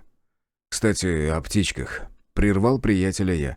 «А ты не думал, что это она может быть крысой?» «Думал», — признался Степ. «Особенно, когда нас с поезда сняли. Третье совпадение в ее компании уже смахивает на закономерность». «Вот и я о чем. Но ты ведь говорил, что это она меня с того света вытащила». «Так и есть». «Тогда не сходится». «Проверить надо», — покачал головой я. «Как знать, что у нее на уме? Может, она за тебя взялась, когда уже поняла, что мы побеждаем?» «Да, исключать не стоит. И что думаешь делать?» «Дезу запустить. Нам ведь в этот, как его, Касимов нужно». «Ну да. Скажем, к примеру, что через Липецк на Рязань поедем, а сами через Тамбов попрем, как и хотели». «И в чем прикол?» «В том, что только мы трое верный маршрут знать будем». «Как вариант», — задумался Степ. «Но я почему-то думаю, что мы спокойно проскочим. Скорее всего, нас будут на месте поджидать». «С чего взял?» «Ну, так», — приятель покрутил пальцами в воздухе. «Есть кое-какие догадки». «А поделиться? Никак?» «Я вообще думаю, что это все старый мутит». «И зачем ему это?» «Спроси у лошади, у нее голова побольше», — отшутился приятель. «Этого крючка хрен разберешь. Зачем он нас на это дело выставил?» «Сам об этом 1000 раз думал. А я вот считаю, что как раз потому, что за нас центнер серебра обещают». «И в чем прикол?» «Все еще не понял я». «А в том, чтобы к той самой крепости Орду привести», — ответил приятель. «А это ему зачем?» «Да чё ты пристал? Зачем да почему? Я-то откуда знаю?» «А поезд тогда к чему?» «Проверка на оперативность. Нужно же ему как-то убедиться, что все сработает». «Да ну, чушь какая-то», — отмахнулся я. «Не похоже, что он стал бы операцией рисковать. Нас ведь чуть не прибили там. К слову, если бы ты там подох, я бы послал всю операцию вместе со старым в одно место». «Ну, может, ты и прав. Хотя лучше было бы, если прав оказался я. Не хочется мне Польку мочить. Хорошая она девчонка. Добрая. Вот заодно и проверим. Кивнул я и выбросил окурок. Ну, чё там? Это уже предназначалось нашей спутнице. «Нормально», — ответила она. «Клима вызвали, сейчас подъедет. Васька тоже сегодня свободен. Обещал через пару часов подскочить. Дела какие-то у него». «Пару часов?» — переспросил я и почесал переносицу. «Ладно, посмотрим по обстоятельствам. Может, и с Климом твоим решим. Нам ведь, по сути, только обмен интересен». «Спокойно!» — тут же встал на дыбы Степ. «От пары килограммов серебра я бы тоже не отказался». «Ага, будет отлично, если мы ключ в ключ махнемся», — усмехнулся я. «Оба корыта на бензине». «Так-то да», — вздохнул приятель. «Хорошо бы УАЗ вымутить». «Да чё вы делите-то?» — встряла в разговор Полина. «Сейчас Клим подъедет, и все решим. Только дайте я сама с ним поговорю». «Так же, как с этим?» Я кивнул на привратника. «Ой, а ты что, ревнуешь?» — округлила глаза Полина. «Ага, весь извелся вон. Сейчас как отъедем, сразу рожу тебе разобью, чтоб неповадно было». «Дурак!» — фыркнула девушка, но совсем не злобно. «Не рожу, а лицо». «Вы, ей-богу, как два женатика уже!» — усмехнулся Степ. «Любо-дорого посмотреть. Вот ты сейчас точно договоришься. После сегодняшней ночи меня теперь вообще ничего не пугает. Я же почти на том свете побывал». «И как там?» — полюбопытствовала Полина. «Холодно», — ответил Степ. «И жить хочется. В общем, не рекомендую». «Вон он!» — Полина указала пальцем на вышедшего из ворот мужика. «Ну что, сами будете разговаривать или доверите это дело профессионалу?» «Да дерзай, не жалко!» — пожал плечами Степ. «Только один момент», — поспешил добавить я. «Если будут вопросы типа «Куда мы едем?», отвечай всем, что на Рязань прям, через Липецкую крепость». «Поняла», — серьезно кивнула она. «Ну, привет, потеряшка!» Ощерившись во все 32 зуба, Клим полез целовать Полину в обе щеки. «Я надеюсь, ты нагулялась и решила к нам вернуться?» «А ты никак скучал?» Сладким аж до блевотины голосом спросила Полина.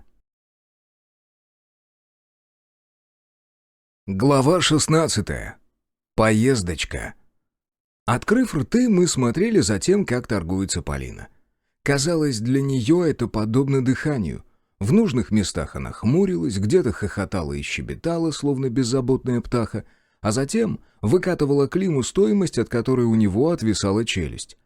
Торговец он был опытный, но даже ему с трудом удавалось сдерживать натиск бывшей шлюхи. В итоге за трофеи мы получили на 5 сотен серебра больше, чем рассчитывали. А если учитывать, что от наших ожиданий с нас сторговали бы еще столько же, то в плюсе мы остались аж на кило. Помимо прочего, нам удалось обменять дозвуковую серебряную девятку на аналогичную пятерку к АКСУ, но, увы, 1:1. Здесь Клим не собирался уступать, как Полина не старалась. Зато она вытянула из него скидку на продукты, притом таких цен мы не встречали даже на оптовых базах. Пока торговец отходил от шока и ушел собирать наш заказ, явился Василий. Может, специально, а может, просто так совпало, но девушка растянула переговоры на 1,5 часа. Все потому, что торговалась она отдельно за каждый лот. Мы со Степом сбагрили бы все скопом, просто чтобы сэкономить нервы и время. Но наша спутница, похоже, получала от этого отдельный кайф. Когда явился скупщик машин, она не стала наваливаться на него с предложением и некоторое время трепалась ни о чем.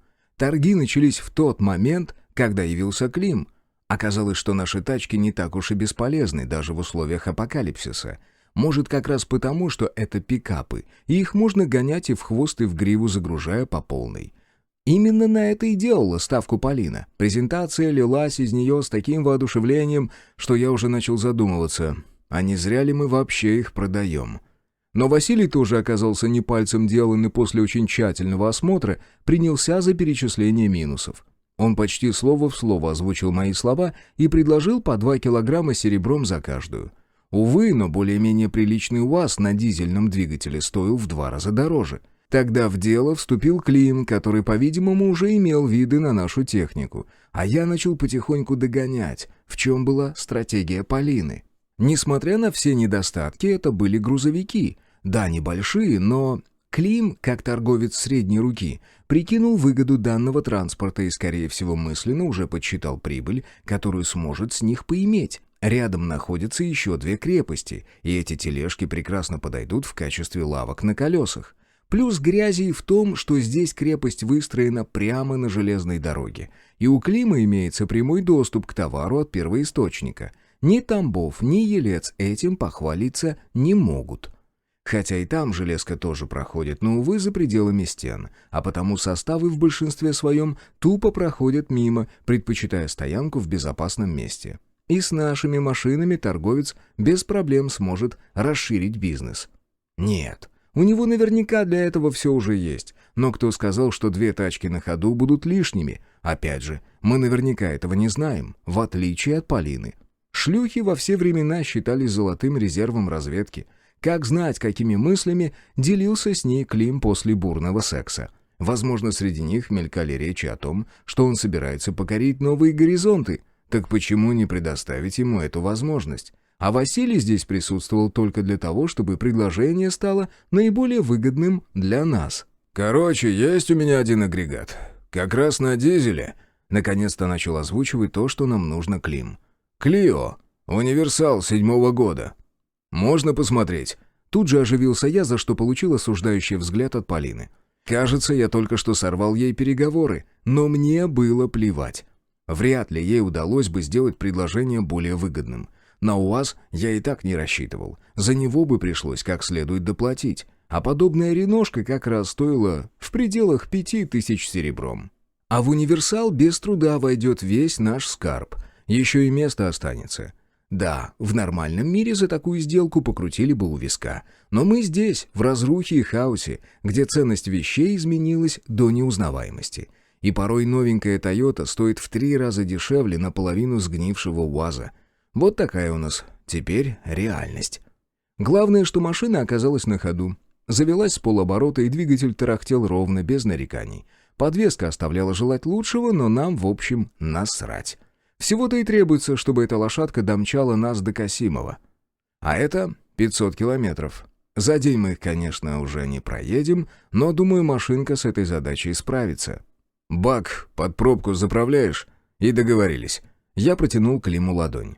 «Идет!» — кивнул он и ответил крепким рукопожатием.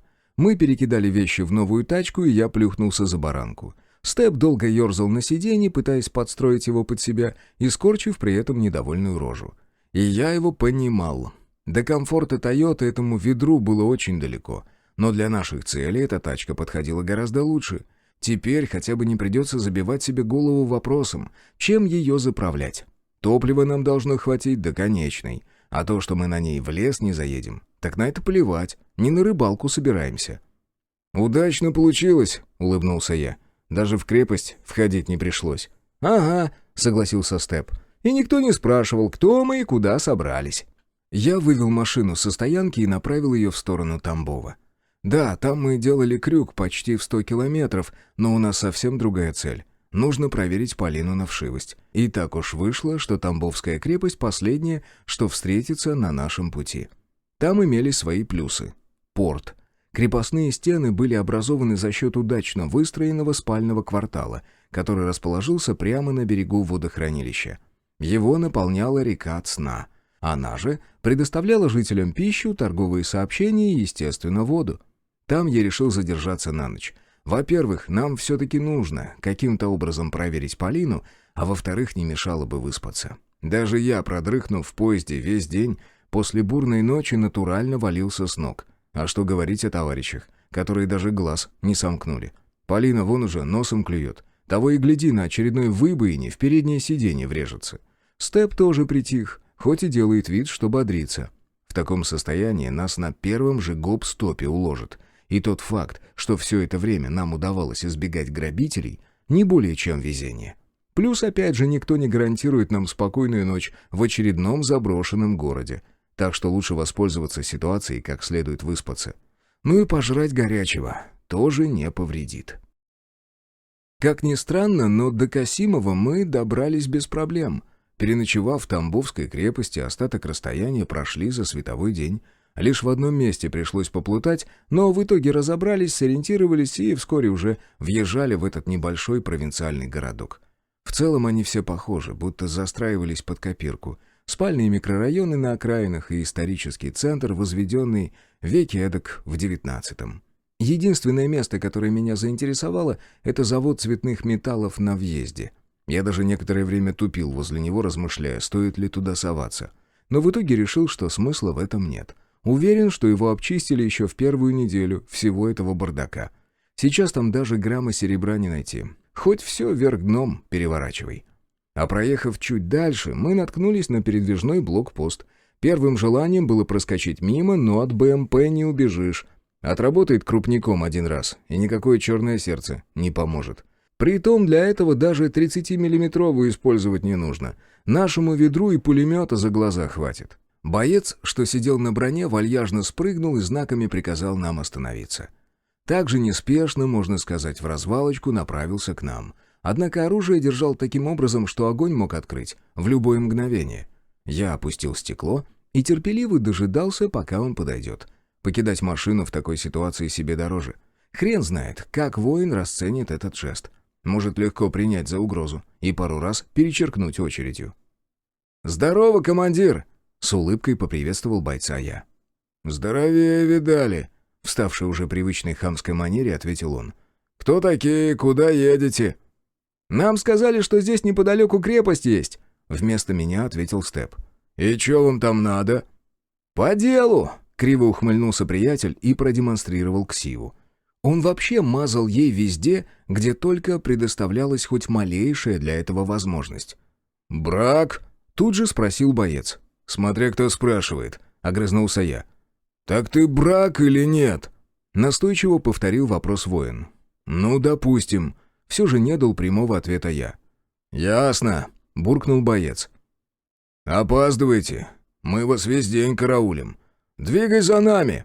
Он поднес рацию к рту и отдал приказ. «Лысый, заводи коробочку, гости прибыли!» «Принял!» — шикнуло средство связи в ответ, а затем улицы заполнил грохот дизельного двигателя. И тарахтел он не чета нашему, словно ему глушитель напрочь отрезали. Я даже поспешил поднять стекло, чтобы отрезать хотя бы малую его часть. Говорить при таком шуме было попросту невозможно. А когда техника начала движение, грохот траков по асфальту и вовсе превысил все мыслимые пределы. Интересно, где они ее вообще взяли? К моему немалому удивлению, проехали мы через мост. Большинство мостов, что мы видели, были подорваны. Собственно, по этой причине нам иногда приходилось блуждать в поисках переправы. Впрочем, для данного поселения смысла в подрыве не было никакого. Не город-миллионник, где необходимо сдержать орду выродков, чтобы остановить наступление. Сам город мы оставили справа. Но даже той малости, что я видел, хватило, чтобы убедиться в собственных выводах. Касимов выглядел точно так же, как и моя малая родина. Дальше по трассе расположилась станция АЗС, но останавливаться на ней также было бессмысленно. Все заправки осушили в первое же лето, и сейчас там даже запаха не осталось, не то что топлива. Да и выглядела она соответствующе. Разбитые окна, покрытые толстым слоем грязи колонки, словно к ней уже лет 100 никто не подходил. А вот указатель с надписью «Елатьма» стоял на законном месте. Еще одно странное название, к тому же какое-то мрачное. С другой стороны, сейчас куда ни сунься, всюду тьма и запустение. Порой чем крупнее город, тем более уродливо он выглядит. Больше мусора, больше разрухи. Да всего. Мимо мелькали оставленные людьми деревни, и их вид был таким же удручающим, как и все вокруг. Даже природа пока не радовала. Кое-где уже виднелись островки свежей зелени, но по большей части флора еще не очнулась от зимней спячки, а свинцовые тучи на небе только усугубляли и без того мрачное настроение. Не исключено, что небо одарит нас очередным снегопадом. «Снег, наверное, пойдет», — словно прочитав мои мысли, произнес Степ. «Прям чернота прет». «Надоел он уже», — буркнула Полина. «Лучше бы на юге остались. Там уже тепло было, деревья распускались». «Тебя никто силой не тащил», — заметил я. «Да если бы не я, вы бы оба уже сдохли где-нибудь», — фыркнула она. «Ну, я бы точно отъехал», — хмыкнул приятель. «Доберемся до крепости, медаль тебе оформим», — подколол подругу я. «Ой, да иди ты!» — отмахнулась девушка и уставилась в окно. «Здесь дорогу алкаши, что ли, строили?» — — выругался я, притормаживая на очередном повороте. «Виляет, как пьяная». Преодолев очередной подъем, мы еще пару раз вильнули, и мимо мелькнул очередной знак с названием поселка. Но на этот раз белого цвета. А через пару минут мы уже замерли у ворот крепости. Путешествие закончилось, можно немного выдохнуть, но не расслабиться. Все-таки мы приехали сюда работать, а не отдыхать. Однако попасть за стены оказалось не так просто. Технику запустили внутрь, а нас отправили в объезд, к главному входу. Там мы бросили тачку у стены на специально оборудованной стоянке, которая охранялась сменой часовых. В маленьких крепостях всегда так. Места внутри не хватает, поэтому гости оставляют машины снаружи. Периметр все равно находится под постоянной охраной. Вот они заодно и за стоянкой присматривают. Впрочем, на наше ведро с болтами вряд ли кто-нибудь позарится, даже если ему приплатить. И все же вещи мы оставлять не стали. Вытащили даже барахло из багажника. Целее будет. Стандартный отстойник при входе с процедурами по проверке на человечность. Нас облучили ультрафиолетом, заставили несколько секунд подержать в руке серебро, и вот мы уже внутри с кучей баулов и сумок. «Нужно гостиницу найти», — пыхтя как паровоз, высказал очевидное Степ. «Найдем», — кивнул я и поставил вещи на асфальт. «Здесь постойте, я сейчас спрошу». Бросил я и направился к дружинникам, которые кучковались у таблички с надписью «Место для курения». Впрочем, это не мешало другим людям смолить в паре метров от него. И доблестные стражи порядка не обращали на мужика с сигаретой никакого внимания. «Здорово!» — начал со стандартного приветствия я. «Мужики, а где у вас здесь гостиница?» «Глаза разуй!» — нагло ответил один из них и указал пальцем мне за спину. Я перевел взгляд в указанном направлении и хмыкнул. Ларчик-то просто открывался. Смущало лишь одно. Гостей селили в доме, который являлся частью стены. В общем, в случае атаки под огонь мы попадали первыми. Да и плевать, не в таких передрягах бывали. Здесь все равно спокойнее, чем на каком-нибудь пустыре или в лесу. Мы сунулись в подъезд и снова нарвались на вооруженную охрану. «Куда претесь?» — выругался боец и направил в нашу сторону оружие. «В гостиницу», — ответил я. «Железная лестница, снаружи», — буркнул часовой. «В глаза, что ли, долбитесь?» «Да мы у вас в первый раз вообще», — возмутился Степ. «Там же не написано». «Ты удивишься», — хмыкнул боец, но продолжать фразу не стал. Мы вышли обратно, и я глазами нашел очередную табличку со стрелкой. Так же, как и охранник, секунду назад усмехнулся и двинул к металлической лестнице, которая вела сразу на 3-й этаж. Раньше здесь было окно одной из квартир, но сейчас его переоборудовали в дверь, которая с противным скрипом распахнулась. «Осторожнее!» — вскрикнула Полина, которая едва не прилетела створкой в лоб. Вышедший наружу мужик наградил ее таким взглядом, что и слов не требовалось, и даже не извинившись, быстро спустился вниз.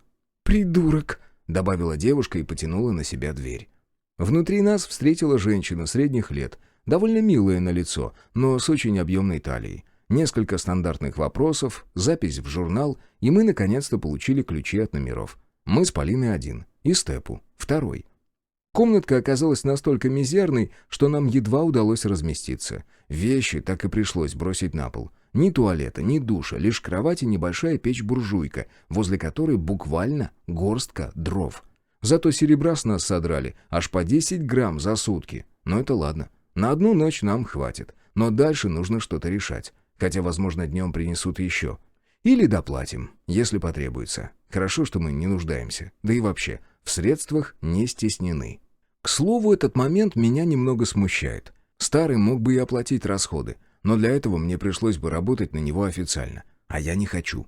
Даже в прошлой жизни я предпочитал зависеть только от себя и ни перед кем не отчитывался. А сейчас и подавно не собираюсь тянуть лямку службы. Знаю эти военные штучки. К ним стоит только сунуться, задолбают тупыми приказами. «Ну, вроде все», — доложила Полина, за хлопотами которой я задумчиво наблюдал. «Можем идти ужинать». «Вначале доложим о прибытии», — покачал головой я, потом все остальное. Ночью в рейд. «В смысле?» — выпучила глаза она. «В какой еще рейд? Мы же только приехали». «У нас 5 дней на поиск, гнезда и охоту. Времени в обрез». «Ну, в рейд так в рейд», — вздохнула она. «Что брать-то хоть?» «Тебе ничего, ты здесь остаешься». «Да сейчас», — возмутилась она. «Чтоб ты меня бросил?» «У тебя совсем с мозгами туго», — отмахнулся я и вышел за дверь. Девушка догнала меня на лестнице. Я ожидал, что она сейчас продолжит ссору, но нет. Полина всем своим видом изображала обиженку, ну и заодно объявила мне очередной бойкот. Даже забавно наблюдать, как она молча снует рядом, ожидая моей реакции и извинений. Пора бы уже привыкнуть, что молчать я умею гораздо лучше, чем она. «Дух, дух, дух!» — отозвалась железная дверь, ведущая в сторожку. «Кто?» — прозвучал гулкий голос. «Радиостанция у вас есть?» «Следующая дверь». Вернулся ответ, и я прошел чуть дальше. Табличка гласила, что здесь располагается администрация крепости, но раз сказали, что мне сюда, значит, так и есть. Я шагнул внутрь и оказался в пустом тамбуре. Спросить дорогу было не у кого, и я просто принялся читать надписи на дверях, продвигаясь вглубь помещения. И вскоре наткнулся на необходимую. Потянул на себя створку и едва не шарахнулся от вылетевшего изнутри клуба табачного дыма. Помахав перед лицом ладонью, я все же решился шагнуть внутрь и снова слегка обалдел. В кресле связиста сидел инвалид, по виду какой-то татарин. Перед ним прямо возле клавиатуры стоял стакан, в который он бережно наливал душистый самогон. Рядом пепельница с дымящейся самокруткой и кусок сала на газете. «Тебе чего надо?» — бесцеремонно спросил он, кося на меня заплывшими от алкоголя глазами. «Связь нужна». «Я тебя поздравляю», — хмыкнул он. «Разрешение от губернатора есть?» «Какое еще? Ты совсем, что ли, охренел? Ты че бухаешь на рабочем месте?» «Слышь, ну-ка сдриснул отсюда, пока я охрану не вызвал!» Он схватил костыль и принялся барабанить им в железную дверь, которая находилась в противоположном конце комнаты. «Жек Кульдим, ты какого хрена сюда посторонних пускаешь?» Шумом выдохнул я. Сама дверь не открылась, вместо этого там распахнулось небольшое оконце, как в тюремной камере. В помещении появилась рожа того самого Кульдима. Он посмотрел на меня и хмыкнул. Я его тоже узнал. Это его бригада встречала нас на въезде в город и провожала до крепости. «Он из девятки, дебил!» — бросил Кульдим и захлопнул оконце. «Упс!» — выпучил глаза татарин и зачем-то начал прятать выпивку. «Премного извиняюсь!» — невпопад выдал он. «Коды связи предоставьте, будьте так любезны!» «Да...» — протянула Полина, которая наблюдала за всем этим цирком, стоя у меня за спиной. «Покинь помещение». Я кивнул на выход. Разговор не для посторонних ушей. «Да я могила, брат!» Связист провел пальцами по губам. «Вышел, я сказал!» Рявкнул я, и татарин зашевелился, бормоча что-то себе под нос. Он схватился за костыли и едва не полетел носом в оборудование при попытке занять вертикальное положение. Но ничего, справился. Постоял немного, привыкая к равновесию, и довольно лихо шагнул ко мне. «Ну?» Он дыхнул мне в лицо свежим перегаром. «Может, подвинешься немного, ваше высокоблагородие?» «Придурок!» — буркнул я, выпуская инвалида из комнаты связи. Как пользоваться оборудованием, мне рассказали еще на лайнере. Даже инструктаж провели и несколько часов практики, чтобы я точно знал, куда нажимать и во что говорить. Я вставил флешку с кодом шифрования в системник, запустил радиостанцию и активировал программу. Дальше от меня ничего не зависело. Каналы выбирались автоматически, синхронизируясь с частотами штаба в море. Мало того, они постоянно менялись, чтобы нас нельзя было прослушать. Это мне тоже рассказали во время инструктажа. «Брак вызывает базу. Прием!» — заговорил я, предварительно нацепив наушники гарнитуры. Полина встала у двери на случай, если кто-то захочет войти. Ну и скрывать суть задания от нее смысла не было, так как она обо всем уже знала. «На связи!» — прилетел внезапный ответ. «Прием говорить не обязательно». «Усвоил», — ответил я. «В общем, мы на месте. Добрались до Елатьмы. Приступаем ко второй фазе операции». «Принял», — отозвался голос в наушниках. «У вас 5 суток. Карта местности есть?» «Нет, не успели еще». «Найдите. Лагерь будет располагаться в районе города на старом аэродроме. Через 96 часов. Простоит сутки. Как поняли?» «Да нормально я понял». «Отбой!» — сухо ответил голос, и связь прервалась. «Ну вот и пообщались», — пробормотал я, скидывая наушники. «Флешка». Полина кивнула на системник. «Точно», — хмыкнул я и выдернул девайс из разъема. «Ну что, теперь пойдем по городу погуляем?» «А ужинать?» «Успеем. Нужно местного скорняка отыскать». «Зачем?» «Пробить информацию об артели охотников. Что-то мне подсказывает, поблизости мы ни одного гнезда не найдем. Заодно по ценам определиться. Если повезет, мы заодно и свой карман пополним». «Ну, пойдем», — пожала плечами Полина и толкнула дверь. В коридоре раздался грохот и отборный мат. Кажется, связист все это время грел уши снаружи. А потому я нисколько не удивился, когда застал его лежащим на полу. Да уж, в интересное местечко нас занесло. Ничего не скажешь. Глава 17. Разведка. Мы сидели в кабаке, изучая местное население. Степ предварительно обежал крепость, впрочем, как и мы с Полиной. Она была небольшой и охватывала центральную часть поселка. Честно говоря, я не понимал ее значимости, в том смысле, что ничего особенного здесь не было. Ни производства, ни торговли, кроме местной, никому особо не интересной. Да и находилось это укрепление в откровенной жопе мира. Конечная точка на карте. То есть сюда можно было только приехать. И все. Ни одна из дорог не вела дальше, только обратно, на выезд. И тем не менее Крюков отчего-то продолжал заниматься ее снабжением. Патроны и питание поступали исправно. К тому же со сходом льда на реку всегда спускался теплоход. Но в общем и целом жизнь здесь мало чем отличалась от других регионов и даже более крупных крепостей. Все те же добытчики шуршали по округе в поисках чего-нибудь ценного. Охотники периодически приносили черные сердца, а промысловики били зверя в лесу. К слову, лесные массивы вокруг были огромными, а буквально в часе езды располагался даже заповедник.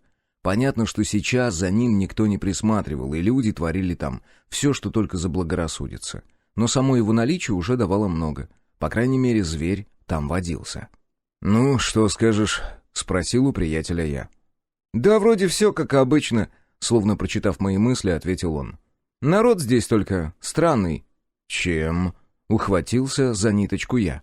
«Да вроде большинство здесь местные, то есть те, кто смог пережить все это дерьмо и хоть как-то организоваться. Но все держатся как-то особнячком, малыми компаниями». «Ну, так это нормально», — отмахнулся я. «Специфика небольших поселений. Здесь ведь все друг друга знают как облупленных, а близкое соседство, оно такое». Я покрутил пальцами в воздухе. «Мало кто его любит». «Зато к чужакам относятся более настороженно», — продолжил Степ. «Я тут в одном месте попробовал кипиш устроить. Так на меня всем селом налетели, мол, наших бьют. Хотя у соседней лавки одна баба так на продавца орала, что даже мне страшно сделалось. И ничего, на нее вообще никто внимания не обратил. А ко мне даже дружина подошла. Короче, своего они точно не сдадут». «Посмотрим». Я поморщился, понимая, что напарник прав.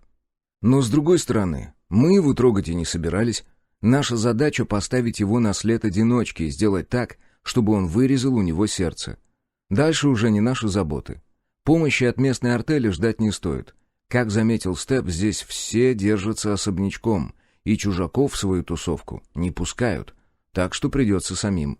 Но это не проблема, опыта нам не занимать. А вот на саму цель посмотреть очень хотелось. Собственно, по этой причине мы сюда и пришли. Скорняк, с которым мне удалось побеседовать, недвусмысленно намекнул, где любит проводить свободное время Морзе. Семьи у него нет, характер скверный, а друзья такие, что нормальные люди стараются обходить их стороной. По вечерам они собираются здесь, чтобы пообщаться под пивко. К слову, последнее оказалось очень даже приличного качества. Такого я даже в прошлой жизни не пробовал. Густое, терпкое, чувствуешь, как оно по горлу проваливается. Варят его прямо здесь, в кабаке, и просят аж по 3 грамма за кружку. Но оно того стоит. Я сделал большой глоток пенного и вставил в рот сигарету. «Ты только что курил», — одернула меня Полина. «Ты мне мама, что ли?» — огрызнулся я и, чиркнув зажигалкой, глубоко затянулся. В этот момент в кабак ввалился наш старый знакомый, тот самый, безногий связист. То ли выпитое уже успело выветриться, то ли он настолько крепкий на это дело, что способен пить до бесконечности. Он занял один из столиков, и вскоре к нему присоединился еще один человек, а в течение получаса собралась вся компания, в том числе и Морзе. Их поведение мало чем отличалось от большинства. Они о чем-то беседовали, иногда хохотали, однако наш объект чаще молчал и тупо пялился в кружку, словно пытался отыскать на ее дне какие-то ответы. Одежда старая, потрепанная, застиранная, местами в латках, а вот обувь явно дорогая, серьезная. Да, носы уже потерты, но видно, что хозяин за ней следит. С оружием все обстоит намного хуже. У связиста только табельный Макаров в поясной кобуре, У двоих обрезы, в том числе и у Мурзы. Четвертому где-то удалось достать кедр. И, пожалуй, это было самое грозное из всего, что имелось у них на руках. А еще я заметил, что приятели платили за выпивку нашего объекта. Похоже, с финансами у него не просто проблемы. Их тупо нет совсем. Очень хотелось послушать, о чем они говорят, но все места рядом с ними были заняты. «Ладно, я увидел все, что хотел», — осушив свой бокал, произнес я. «Пора осмотреться в окрестностях». «Серьезно?» — поморщился приятель. «Прямо сейчас на стену хочешь?» «А у тебя есть еще варианты?» «Нет, но...» «Тогда подъем». «А мне что делать?» — спросила Полина. «Номер отапливать», — ответил я. «И попробуй насчет дров разузнать. Той горсточки, что нам оставили, вряд ли даже на ночь хватит». «Может, я с вами?» «Нет», — вместо меня ответил Степ. «Лучше мне тоже. За дрова разузнай». «Я могу к ним подсесть», — кивнула на шумную компанию девушка. «Заодно выясню, кто чем занимается». «Нас уже видели вместе», — покачал головой я. «Тем более связист знает, что мы из девятки. Вряд ли они станут с тобой откровенничать». «Мы можем сделать вид, что поругались», — хитро прищурилась она. «Это всегда работает». «Не лезь», — сухо отрезал я. «Делай, что говорят. Но мысль мне нравится. Воспользуемся, когда придет время. А пока дуй в номер». «Ладно», — скуксилась она, но спорить не стала. Мы проводили ее до лестницы и направились к воротам. Выпускали из крепости без всяких проверок, но у нас внезапно возникли сложности с выходом. «Я же вам по-русски объясняю. После заката двери не открываются», — в очередной раз ответил охранник, даже не взглянув на ксиву в руках Степа. «Ты слепой или идиот?» — взвинтился приятель. «Я тебе прямой приказ отдал». «А ты мне не начальник». «Вот здесь. Видишь, что написано? Сейчас я для тебя царь и бог». «В очко себе эту бумажку затолкай», — набычился дружинник и упер ствол автомата в брюхо Степу. «Или тебе помочь? Сдриснул отсюда, пока я в расположении. Я таких богов знаешь, где вертел?» «Тихо ты». Я тянул приятеля за петлю на рюкзаке. «Зачем хамишь-то?» «А чё он?» «Он свою работу выполняет», — усмехнулся я. «А ты рога включил. Сейчас он нас обоих тут положит и будет прав». «Ну и чё тогда? Выход отменяется?» «Кто сказал?» Я удивленно вскинул брови. «Просто можно иначе решить». «Слышь, командир, может, договоримся?» «Я, по-твоему, кто?» — буркнул дружинник. «Если я вам ворота открою, меня завтра на них же вздернут». «Серьезно?» — не поверил я. «Нет, ёпт, я тут с клоунским носом стою», — огрызнулся он. «Ворота не откроются до рассвета». «А если нам наружу надо?» Я почесал переносицу. «Неужели нерешаемо?» «На стену идите, там, где стоянка, вас спустят. Но внутрь вы до рассвета уже не войдете». «Странные вы», — хмыкнул Степ. «А нахрена тогда отстойник нужен? Днем ведь выродки не ходят». «Зато укушенные ходят», — парировал он. «Нам в первый год этого дерьма хватило, чтоб больше не спотыкаться». «Ясно. Спасибо», — кивнул я и утянул за собой приятеля. Мы немного прошли вперед через большую площадь и уперлись в бывшую пожарную часть. Возле нее как раз и была организована стоянка для приезжих. Как ни странно, но машин там хватало. Немного, всего с десяток, но все же. А значит, это место все-таки проездное. Скорее всего, как перевалочный пункт между Рязанской и Владимирской областями. Расположено не очень удобно, ведь приходится съезжать с основного маршрута. Зато здесь тихо. И я думаю, что если выродки здесь и бывают, то в очень редких случаях. «Эй, вы чё здесь третесь?» — рявкнули нам со стены. «Нам наружу надо», — ответил я. «Больные, что ли?» — уточнил часовой. «Или на охоту собрались?» «Типа того», — хмыкнул Степ. «Нам привратник сказал, что с вами договориться можно». 20 грамм», — мгновенно ответил часовой, будто такса была уже ему известна. «Идет», — отозвался я. «Тогда поднимайтесь». Через пару минут мы уже спускались вниз по веревочной лестнице. Похоже, не мы одни пользовались данной услугой, но вот вопрос, кому еще это могло понадобиться? Местные артели? Вряд ли. Скорее всего, таким же гастролерам типа нас, которые не боятся выслеживать выродков по ночам. Но что-то мне подсказывает, наша сегодняшняя прогулка не увенчается успехом. Слишком уж умиротворенная здесь охрана. А это значит, что неприятности здесь случаются очень редко. Да и насрать. Нам пока нужно просто изучить местность и прикинуть, что к чему. «Похоже, наша мадам не при делах», — завел тему Степ, когда мы отошли от стены на почтительное расстояние. «Пока не ясно», — пожал плечами я. «Ну так мы же без приключений добрались». «А ты видел, как она торговалась?» «Ясен пень», — хмыкнул Степ. «Есть чему поучиться. Только я не понимаю, это здесь при чем?» «Шлюха, которая поимела бывших клиентов?» — поморщился я. «Не знаю, как ты, но я в такое верю с трудом. Этот Клим иногда уступал ей в таких местах, где я бы ни в жизни не прогнулся. Тем более, если бы знал, кто она такая». «Думаешь, это подстава?» «Не знаю, но очень уж она мутная.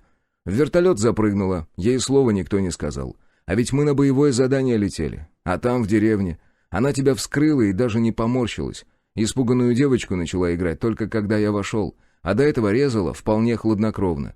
Да и упыря того завалила точным попаданием в голову. И заметь, из твоего дробана». «Хочешь сказать, что она засланная?» «Не исключаю такую возможность. Там, в Ростове, нас нашли очень быстро, будто знали, где мы. И я сейчас не о выродках». «Да, я тоже заметил», — согласился напарник.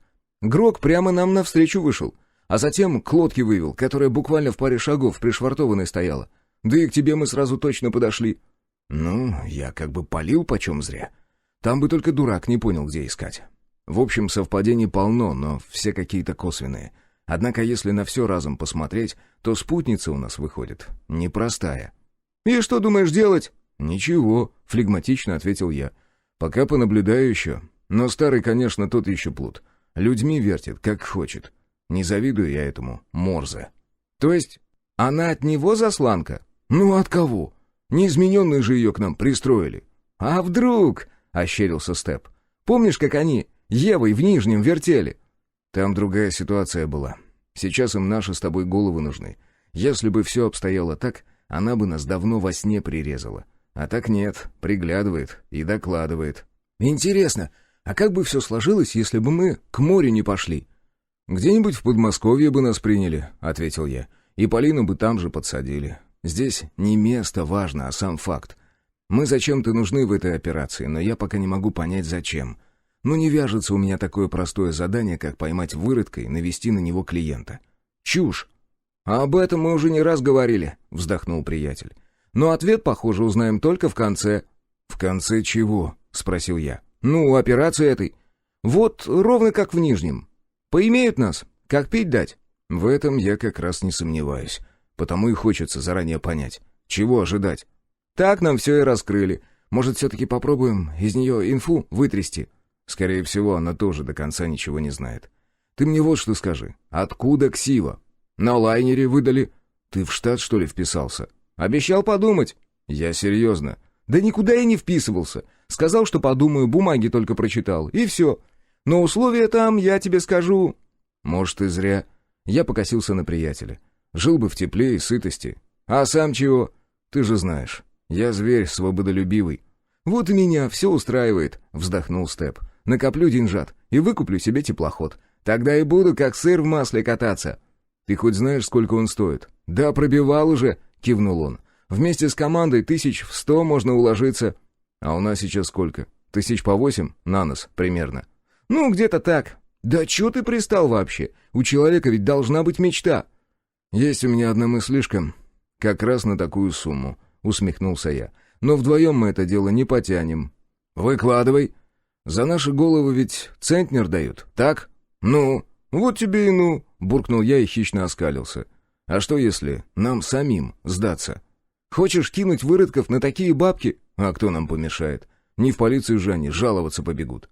«Слишком великое искушение», — поморщился Степ. «Здесь надежные люди потребуются». «Так что им сказал, когда они тебе бумаги подсунули?» «Что-то ты резко темы меняешь», — с подозрительным прищуром посмотрел на меня Степ. «Выкладывай». «Нам нужно как-то обратно на лайнер вернуться». «Зачем?» «Думаю, что Макар нам в этом деле поможет». «С ним ведь делиться нужно будет». «Скинем ему 5%, как посреднику. Но он сможет нам людей подыскать». «Так с ними тоже делиться придется». «Зато ты будешь очень близок к своей мечте. Даже если в итоге мы килограммов по 30 заработаем, оно того стоит». «Ага. Если не сдохнем раньше». «Мы сейчас не слабо рискуем». «Кстати, о птичках. За каким хреном мы вообще сюда вылезли?» «Поговорить нужно было. Полина за мной как хвостик везде мотается, а тем для обсуждения уже слишком много набралось. Ну так что думаешь по этому поводу?» «Да я как тот Герасим, который на все согласен. Мутим, конечно, что тут обсуждать?» И вот еще момент. Нужно Полину в стрессовую ситуацию поместить. Я просто уверен, что она не так проста, какой хочет казаться. Короче, на охоту ее с собой возьмем и попробуем под выродка подставить. «А если ты ошибаешься? Не жалко девку? Она ведь тебя любит, походу». «Нет, не жалко», — покачал головой я. 90% уверен, что она может за себя постоять. За пределами крепости поселок состоял из частного сектора. Кое-где встречались двухэтажные дома на несколько квартир, но их можно было даже в расчет не брать. Все более-менее высокие здания собрались в центре, и еще одно одиноко возвышалось на отшибе. Спрятаться здесь было можно, но не выродком. Уверен, что этот дом обыскивали каждое утро просто для профилактики, а в частных домах могли прятаться разве что небольшие группы. Особи, на 4 максимум. Такие здесь, если и бывали, то только проездом, а значит, для наших целей нужно было выбирать Касимов. Но в этом я тоже сомневался, так как выродкам там попросту нечего делать. Муром — совсем другое дело. Крепостей в округе нет, можно мутить все что угодно. В районе хватает различных заводов, есть железная дорога, склады и прочее. Так что в качестве перевалочной базы город вполне могли населять несколько сотен измененных. Да и люди там наверняка все еще копошатся в поисках чего-нибудь ценного или просто полезного, а значит и кормовая база присутствует. Другой вопрос, как нам выловить одиночку или хотя бы малую группу, которую мы сможем разделать. И на этот счет у меня как раз имелась мысль, где в роли приманки будет участвовать Полина. Осталось только добыть крови и как следует все рассчитать, чтобы свести все риски к минимуму. Все-таки я покривил душой, когда сказал Степу, что мне не жалко девушку. Откровенно пускать ее на фарш я не хотел. Пока мы готовились к охоте и разрабатывали план, я параллельно пробил информацию обо всех приятелях Морзе. И даже не удивился, узнав, что 2 из них работают добытчиками и являются бывшими коллегами объекта. Связист действительно оказался татарином. Ноги он лишился еще в самом начале апокалипсиса, и тогда же познакомился с Морзе. Он-то его и пристроил в бригаду добытчиков, а заодно свел с 2 другими корешами — Клеем и Бизоном. План созрел окончательно, по крайней мере, та его часть, где я должен был передать координаты одиночки Морзе. Но для этого мне нужно было оставить его в гордом одиночестве, и теперь я не сомневался, что мне удастся это провернуть. Клея и Бизона я попрошу занять учетом на складе. От сверхурочных они по своей воле не откажутся, а татарина можно тупо напоить до беспамятства. Это я поручу Степу. Нам оставалось лишь найти выродка, передать его специалистам Старого для каких-то неведомых манипуляций, а затем упаковать в какой-нибудь подвал, координаты которого впоследствии получит Морзе. На этом наша работа закончится, и мы можем быть свободны, по крайней мере, я на это надеюсь. Но что-то подсказывает, так просто не получится, и по финалу операции нас обязательно будет ждать какой-то сюрприз. А чтобы его избежать, мы подставим Полину, и когда она спалится, вытряхнем из нее всю информацию. На словах вроде все просто. Но когда мы обсуждали варианты воплощения последней части плана в жизнь, начали всплывать всяческие нюансы, например, как ее прикрывать, как довести ситуацию до края, при этом не рискуя жизнью девушки. Да и она, словно чувствуя наши истинные намерения, наотрез отказалась становиться приманкой. А может и в самом деле боялась, ведь все легко могло выйти из-под контроля на любом этапе. Мы успели даже до Касимова смотаться. Заранее отыскали место встречи, чтобы не таскаться по городу с опасным грузом на руках. Еще осмотрели спальные районы на предмет места, в котором можно организовать лёжку. В общем, на все это ушел целый день и половина вечера. Но мы были готовы практически к любым вариантам развития событий. Рюкзаки пересобраны, оружие проверено и начищено, осталось только дождаться утра, чтобы отправиться в путь. Глава 18. Охота. «Там кофе еще остался?» — спросил я, кивая на термос. «Да, половина еще», — ответила Полина. «Налить?» «Ага», — ответил я и свернул на очередном перекрестке. «Может, в торговом центре?» — предложил Степ. «Пространство большое, мы сможем на 2-м этаже засесть. Оттуда вестибюль должен хорошо просматриваться». «Не вариант», — отказался я. «Если замес начнется, там даже от пуль спрятаться негде. Сплошное стекло». «Согласен», — вздохнул приятель. «Тогда завод». «На, держи». Полина протянула мне крышку от термоса, наполовину заполненную горьким напитком. Сделав небольшой глоток, я продолжил осматривать город. Пока из всего, что мы видели, мне больше всего понравилась огромная площадь, неподалеку от автовокзала. Широкая проезжая часть лишь увеличивала ее, что идеально подходило под наши задачи. Рядом располагался завод по производству упаковки и бумаги. Он тоже неплохо вписывался в рамки, так как имел огромную пустующую территорию, обнесенную высоким забором. Однако простреливалась она максимум с 3 сторон, в отличие от площади. Здесь же находилось множество торговых точек, что хоть как-то объясняло наше присутствие. С другой стороны, почуяв запах крови, выродки даже внимания не обратят на мелкие нюансы. Да и позиций для огня там достаточно, как и путей для отхода. «На площади засядем», — произнес я и развернул машину. «Сейчас осмотримся и определимся с позициями». «Я бы все-таки где-нибудь в здании лучше», — поморщился Степ. «Но в целом и там будет неплохо». «Нам свобода нужна», — покачал головой я и покосился на Полину. «Ты как, не передумала?» «Нет», — ответила она и упрямо сжала губы. «Хорошо, тогда еще раз покажи мне, как ты обращаешься с оружием». Полина взяла пистолет, который лежал у нее на коленях, и дернула затвор. Затем посмотрела на оружие и неуверенно сняла его с предохранителя. Сухо щелкнув курком, она уставилась на меня. «Так?» «Ну, почти», — ответил я. «Но с предохранителем еще нужно потренироваться, чтобы не глядя». «Я поняла». «Патроны у тебя будут серебряные, так что стреляй только в самом крайнем случае. Помни, что нам нужен хотя бы один живой измененный». «Да, я помню». «Хорошо, продолжай тренироваться. Шанс у тебя будет всего один. Замешкаешься, и мы тебе уже не поможем». Удивительно, но спорить она не стала. Возможно, наконец-то поняла всю серьезность операции. Девушка подняла оружие и продолжила холостить, даже несколько раз попробовала сменить магазин. Я лишь поражался, насколько культяписто у нее это получается.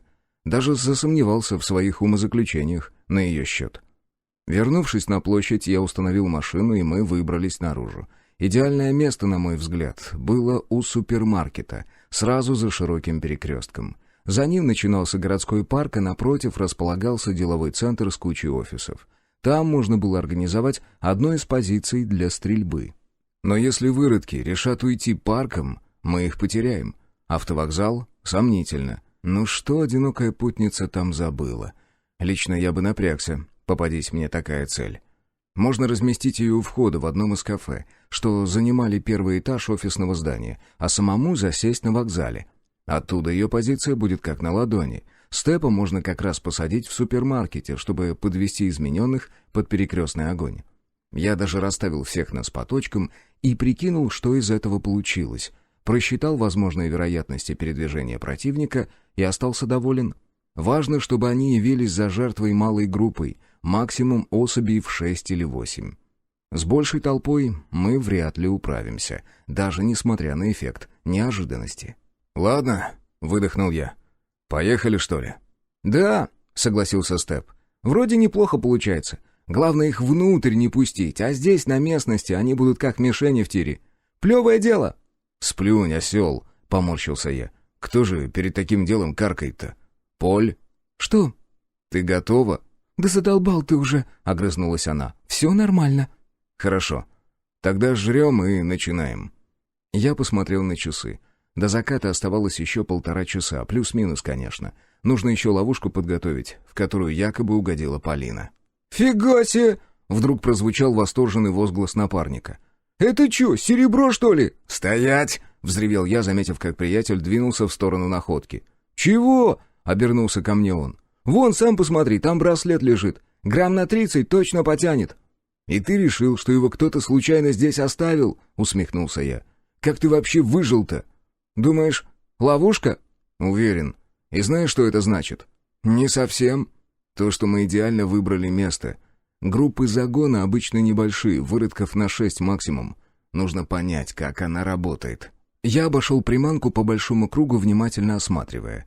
Само место просто кричало о том, что приближаться к нему не стоит. Прямо на тротуаре набросаны какие-то тряпки, поверх которых и сверкает браслет. Видимо, механизм спрятан под ними.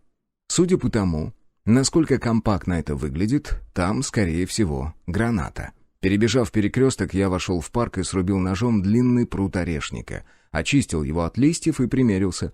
Нет, так не пойдет, даже если там наступательная граната осколками все равно посечет. Нужно зачем-то укрыться, но вот беда, ничего подходящего в округе нет. Разве что машину подогнать и присесть за двигателем. «Да оставь ты эту хрень!» — произнес Степ, наблюдая за моими потугами. «Пожалуй, ты прав», — согласился я. «Возможно, в бою пригодится. Проверь, ты его видишь со своей позиции?» «Ща!» — кивнул напарник и трусцой пробежался до супермаркета. Некоторое время он примерялся, а затем прилетел ответ. «Да, попасть смогу». «Отлично, имей в виду. Скорее всего, там граната». «Я догадался». «Мальчики!» — окликнула нас Полина. «Жрать пошли?» Мы собрались у своей тачки, где на капоте расположилась нехитрая снеть.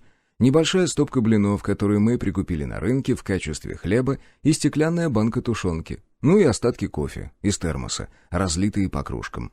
Жевал я без аппетита, больше потому что надо, а вот кофе шел на ура. Жаль, что это остатки роскоши. Больше у нас нет, и, вероятнее всего, в ближайшем будущем не предвидится.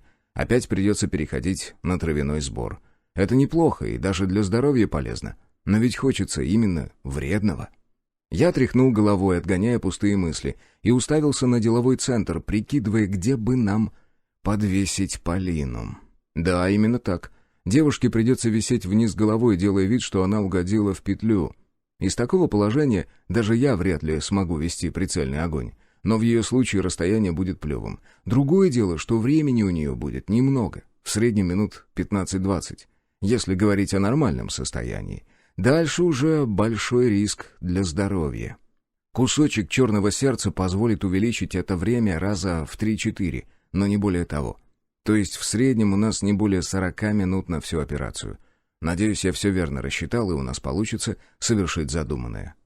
«Ладно, держи ствол», — произнес я, закинув последний кусок блина в рот. Предварительно я сместил язычок фиксатора затвора, размыкая его. Если она действительно не умеет пользоваться оружием, то затвор слетит, как только она попытается загнать патрон в ствол. Даже этой малости хватит, чтобы проверить девушку на вшивость.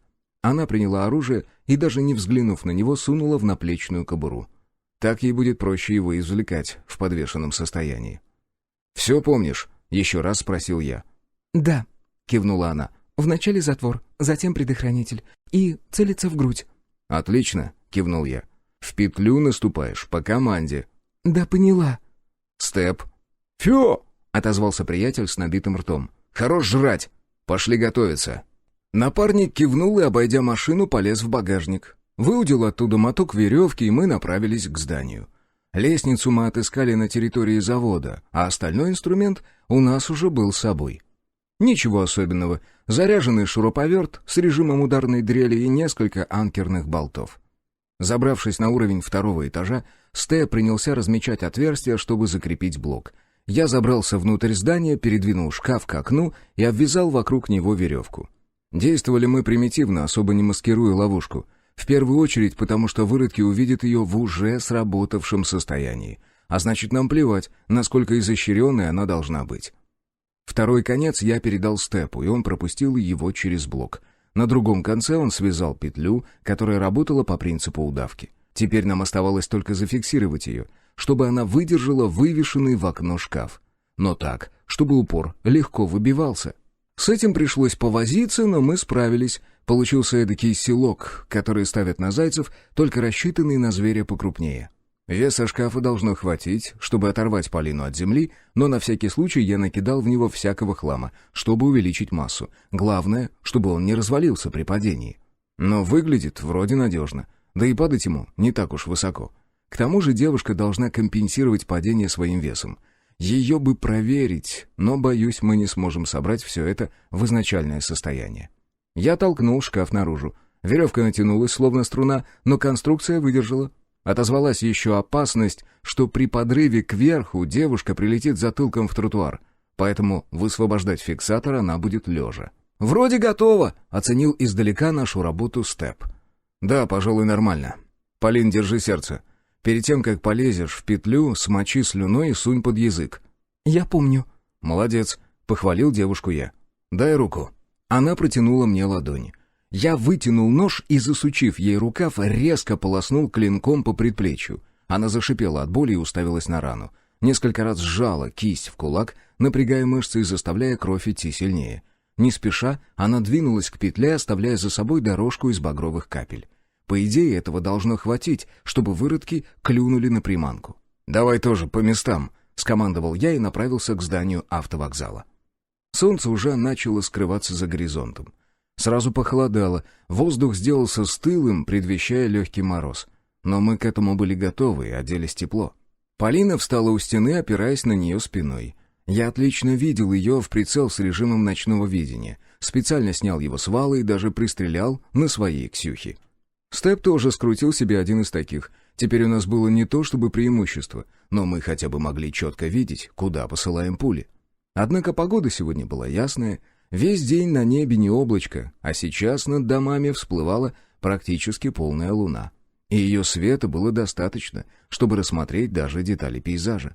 Я отключил ночник и снова осмотрел окрестности через оптику. Нет, с ним гораздо лучше. Сейчас точность — наше все. Похлопав себя по разгрузке, я в очередной раз проверил наличие магазинов с серебряным боеприпасом и убедился, что они расположены с правильной стороны. В общем, я нервничал. И не потому, что боялся провала. Я откровенно переживал за Полину.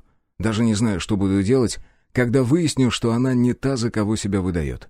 Я уже много раз прокручивал в голове наш разговор, но так до конца и не решил, как лучше поступить.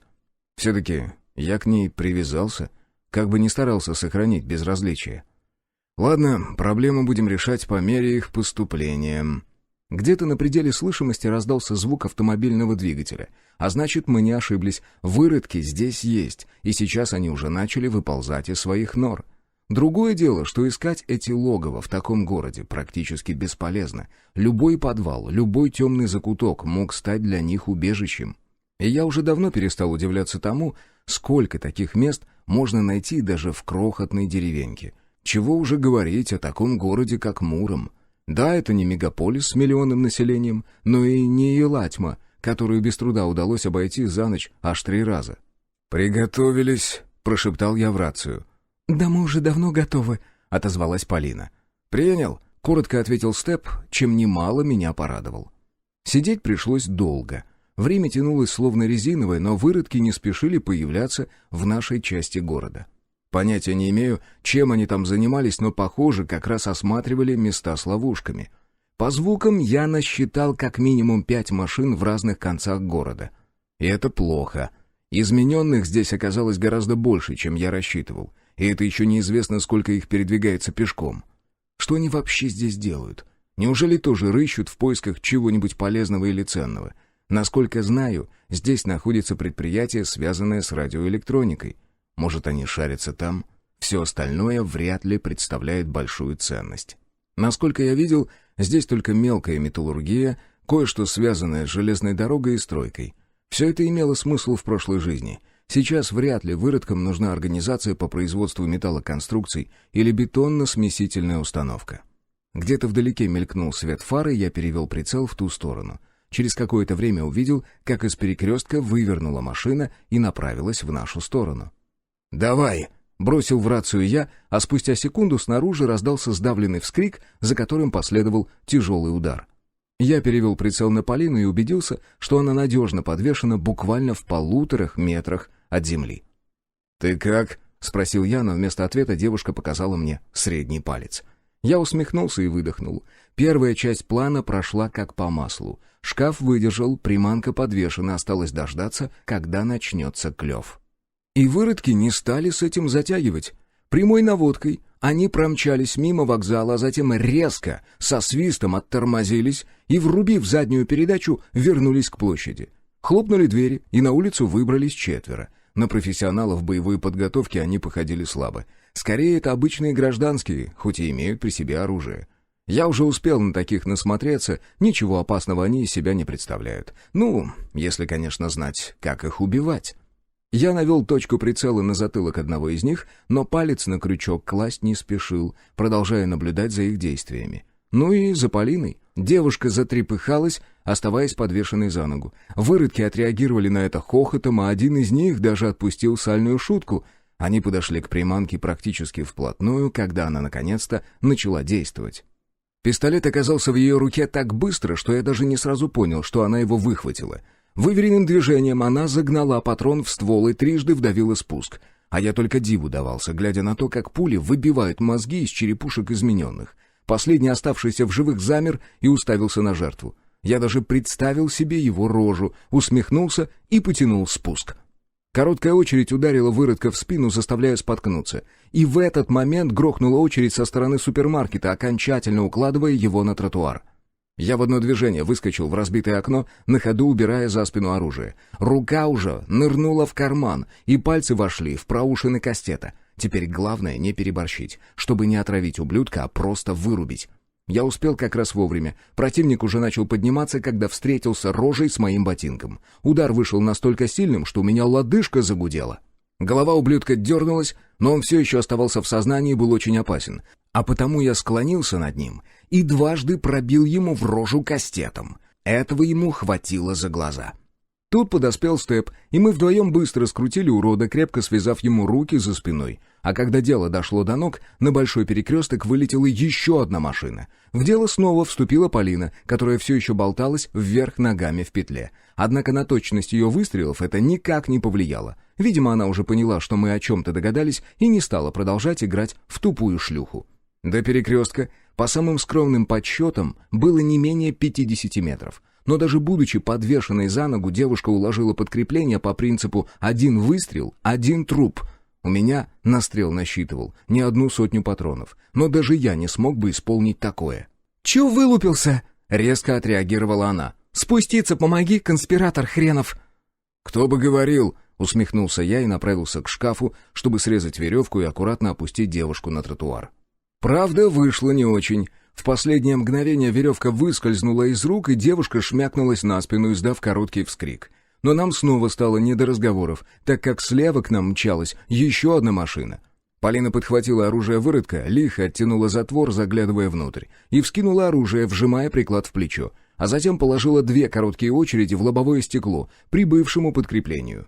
Машина вильнула и через секунду врезалась в бетонный забор, что ограждал производство от центральной улицы. Выродки посыпались наружу, но тут в бой вступили мы со Степом. Я уже успел сменить магазин, зарядив оружие патронами с серебряными пулями, и первой же очередью успокоил выродка, который вывалился через заднюю дверь. Степ снял пассажира, а девушка добила остатки магазинов водителя, когда тот попытался направить в нашу сторону оружие. Последнего выродка достал я, всадив ему в грудь 3 пули.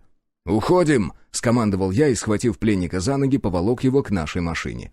Степ уже открывал багажник, а Полина полезла за руль. Она запустила двигатель как раз в тот момент, когда мы перевалили выродка через борт. Захлопнув крышку, я прыгнул на заднее сиденье, а Степ полез вперед. Угнездившись, я сменил магазин, а полупустой положил рядом на сиденье. Как знать, может еще пригодится. «Жми!» — рявкнул я, и машина сорвалась с места.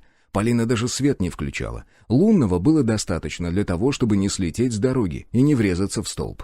Мы почти добрались до выезда, когда нам в хвост встала еще одна тачка с выродками. Именно этого я и ждал. Закинув оружие на спинку заднего дивана, я взял на прицел место водителя и, раскрыв рот, закричал. То же самое проделали и товарищи, в том числе и Полина. В таком пространстве палить из калаша — дело неблагодарное. Контузию можно словить, как нефиг делать. А я в очередной раз задумался о приобретении активных наушников. Они бы сейчас пришлись как нельзя кстати, да и в охоте помогли бы неслабо. Если выкрутить на них чувствительность, то получится неплохой усилитель слуха. Как ни прискорбно признавать, но стрелок из меня так себе, особенно в грохочущей подвеской машине. Как назло, еще и участок дороги попался такой, что я едва головой крышу не пробил. В общем, первая очередь ушла в молоко, как и вторая. Машина накренилась, и мы влетели в поворот. Я почувствовал, как задние колеса пошли юзом, но Полина вдавила педаль газа, помогая ей выровняться. Впереди нас ожидала долгая прямая с относительно ровным асфальтом, и я снова припал к прицелу. Вот только чертово стекло превратилось в мутную субстанцию, через которую ни хрена не было видно. Пришлось как следует раскорячиться, чтобы выбить его. И как только мне это удалось, а машина позади легла в прицел, я надавил на спуск. На этот раз пули легли куда надо, и преследователи резко ушли влево. Свет фар подпрыгнул, раздался глухой удар, и мы остались в гордом одиночестве. Я, наконец, смог выдохнуть, но расслабляться было еще рано. Как знать, может, за нами еще кто-то увяжется. Вскоре мы вылетели на трассу и помчались по направлению к Касимову. Позади завывал ветер, создавая сквозняк в салоне. Я поднял воротник, чтобы не продуло шею, и слегка сполз вниз, прячась за спинкой сиденья. «Найди место, где можно ночь переждать», — буркнул я, — «и поговорить». «Хорошо», — кивнула Полина. «Ты кто такая? Мать твою!» Не выдержал и вывалил главный вопрос на голову девушки Степ. «Давай вначале оторвемся», — тихо ответила она. «Потом я вам все объясню. Кто вообще придумал весь этот цирк?» «Я», — честно признался я. «А с твоей стороны?» «Догадайся», — скривилась она, бросив на меня взгляд в зеркало заднего вида. «Крюков», — произнес очевидное я. «Простите, но я выполняю приказ». «Так кто ты?» — повторил вопрос Степ. «В прошлом или сейчас?»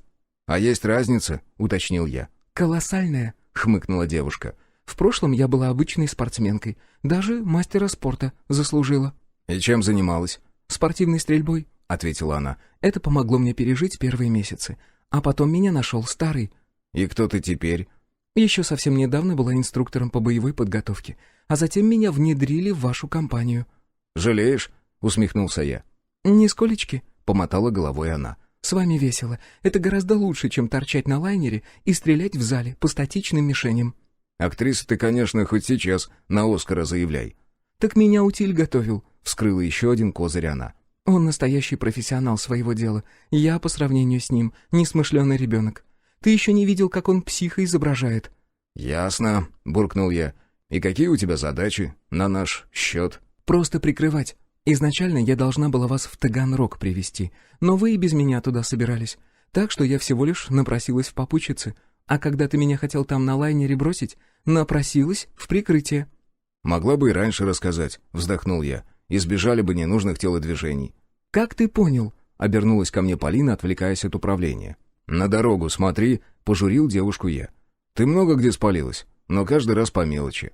А я только пару дней назад все воедино свел и решил тебя проверить». «Фиксатор затвора», — хмыкнула она. «Серьезно? А если бы я смогла выстрелить?» «Ты каждый раз его кверху тянула», — ответил я. «Он бы слетел при зарядке. Плюс ты вниз головой висела». «Ну а вдруг?» «Да что ты пристала? Все же получилось!» — вступился за меня Степ. «Так ты что же, получается, не шлюха?» «А тебя это расстраивает?» — она покосилась на приятеля. «Ой, да иди ты в жопу! Еще от тебя мне подколов не хватало!» «Ладно, не ной!» — Полина толкнула приятеля в плечо. «Все нормально. Я не в обиде». «Вот здесь где-нибудь тормозни», — попросил я, когда мы въехали в какую-то деревеньку. «Ночь нужно пересидеть». «А если...» — начала была Полина. «Встретим», — хищно оскалился я. «Нас ведь теперь 3». «Рада слышать», — произнесла она. «Вы мне правда очень нравитесь». «А ты нам нет», — отрезал Степ. «Я вообще тебе теперь не доверяю». «А ведь я тебе жизнь спасла», — резонно заметила девушка. 1-0, — хмыкнул Степ, и мы все дружно рассмеялись. Напряжение, наконец, схлынуло. Полина сбросила скорость и свернула к одному из домов. Вскоре Степ уже открывал ворота, чтобы спрятать тачку от прямого взгляда с дороги. Глава 19. Финальная стадия. До передачи объекта оставалось почти 2 суток, и это время как-то нужно было скоротать. Нечего и мечтать о том, чтобы провести измененного в крепость, даже в качестве пленника. Да нас пристрелят вместе с ним прямо на входе. Ну или его завалят сразу, а нас потом вздернут на воротах, как предателей, в назидание остальным. И никакая ксива здесь не поможет. Оставаться на месте я тоже смысла не видел. Зато соседний крепости город по всем признакам можно было считать чистым от выродков. Даже если там и ошивается какой-то отряд, то мы без особого труда его упокоим. Нас теперь 3. Туда мы и отправились, на рассвете. К слову, как только у Полины отпала необходимость играть роль тупой шлюхи, она тут же отыскала новый способ, как нас побесить. Принялась поучать. «А почему вы с этими пуколками носитесь?» — кивнула она на автомат. «Есть же более современные модели. Например, 205 или 15. Там и планки Пикатини штатные, можно всякие обвесы ставить. Да и стволы гораздо лучше.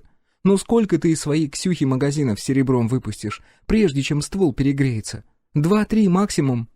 «Я столько не трачу», Буркнул я в надежде, что она успокоится. «Это да, но ведь ситуации бывают разные.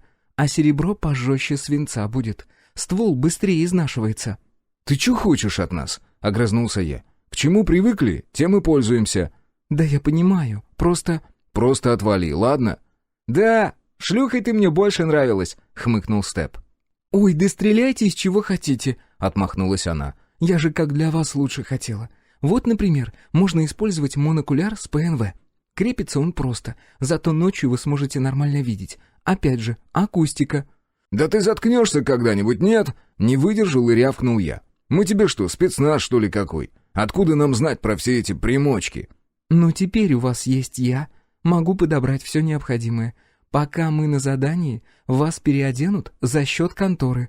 «А это мысль!» — хмыкнул приятель. «Халяву я люблю!» «Ты ведь в курсе, что все это дерьмо на себе таскать придется? Плюс оно требует постоянной зарядки, а это значит, что к весу прибавятся пауэрбанки. Как по мне, чем меньше наворотов, тем проще». «Как сказать?» — продолжила спорить девушка. «Все это ввели не просто так. Оно облегчает военное ремесло. Ты ведь прицел на Ксюху зачем-то установил?» «Ты заткнешься, если я соглашусь?» «Да», — довольно ощерилась Полина. «Ну вот и хорошо. Разберемся с делом, вернемся к этому вопросу. А сейчас я не намерен переучиваться». «Ладно, я поняла. Но заказать все нужно сейчас, пока есть возможность халявы». «Заказывай», — тут же согласился Степ. «Если нам не понравится, продадим на толпе». «Все, хлебальники закройте. Выходим». Вот уж чего-чего, а частного сектора в Касимове было с запасом. И я предпочитал останавливаться на ночлег именно в таких районах, с одной или двухэтажной застройкой. Больше вариантов для отступления, да и отыскать нас здесь будет гораздо сложнее. Ну, если мы сами того не пожелаем. Выродка мы так и держали в багажнике, упакованного по рукам и ногам, плюс завернутого в брезент, который мы отыскали в деревне еще на Муромской трассе. На всякий случай я проверил его на наличие жизни, тупо отоварил прикладом по ребрам и улыбнулся, услышав жалобный стон. Порядок. Живой. Очень уж не хочется носиться по округе в поисках новой жертвы. Надеюсь, от обезвоживания он не подохнет. Ему всего-то и нужно продержаться последнюю ночь. А затем сдадим его на поруки бригаде санитаров и, наконец, освободимся от этой работы. Степ уже вовсю кошеварил, разложив походную плитку. Сейчас поужинаем и переберемся в соседний квартал, чтобы не светить свои позиции запахом. «Что у нас там?» — без особого участия спросил я, заглядывая в кастрюлю. «Макароны с тушняком», — ответил приятель. «Быстро и вкусно». «Туда бы еще пережарочки добавить», — вставила свои 5 копеек Полина. «Нет», — отрезал я. «Слишком яркий запах. Я бы вообще лучше на холодную пожрал». «Поздно, я уже макароны засыпал», — буркнул Степ. «Надо было сразу говорить. Че там, клиент жив?» «Да что с ним сделается?» — хмыкнул я. «Мне вот интересно, а как они собираются его к месту привязать? Ну, скинем мы его в подвал. Даже найдем способ, как рассказать про гнездо этому Морзе. Что помешает выродку? Просто свалить». «Ему автоматический инъектор в брюхо зашьют», — ответила Полина. «С лошадиной дозой транквилизатора. Рассчитан на 2 суток плюс-минус. Так что он все время тупо проспит». «Ага, так ты, значит, в курсе всей этой затеи?» — ухватился я за информацию. «В общих чертах», — она покрутила пальцами в воздухе. «А что?» «А то, что я все никак не могу понять. Почему мы? В чем подвох? Ведь это мог сделать любой из людей старого. Хороших бойцов у него хватает». «Не знаю», — пожала плечами она. «Может, потому что он вам доверяет?» «Зато мы ему не очень», — хмыкнул Степ. «Да и ты, похоже, что-то не договариваешь». «Почему ты так решил?» «Ой, давай не будем», — отмахнулся приятель. «Я просто перечислять устану, сколько раз ты нам врала». «Нет уж», — сказал А, говори и Б, — не унималась Полина. «Я обязана была сохранить легенду». «Да не об этом речь. Это ведь ты нас выродком в Ростове сдала, так?» «Нет», — помотала головой она. «Да и когда бы я успела?» «Тогда кто?» — подхватил тему я. «Понятия не имею. Мы ведь уже это обсуждали. Я же не камикадзе и не дура так подставляться. Меня там тоже чуть не убили. Своих я вызвала, не отрицаю, активировала аварийный маячок. Но выродком я вас не сдавала. Мне сейчас нет смысла врать, вы меня раскрыли». «Ладно, допустим», — согласился я. «Но об операции ты точно знаешь больше, чем говоришь». Девушка отвела взгляд. Некоторое время она молча смотрела куда-то в пол, а затем тяжело вздохнула и произнесла. «Обещайте, что доведете дело до конца. Это действительно очень важно для всех нас. Для мира». «Выкладывай, а мы подумаем», — ответил я. «Вы ведь в курсе, что за ваши головы назначили цену?» «Это уже пару недель как не новость», — усмехнулся Степ. «Значит, вы понимаете, что измененные пойдут на все, чтобы вас прижать». «Как-то так я и думал», — выдохнул я. «На нас снова их натравят?» «В общем и целом, да.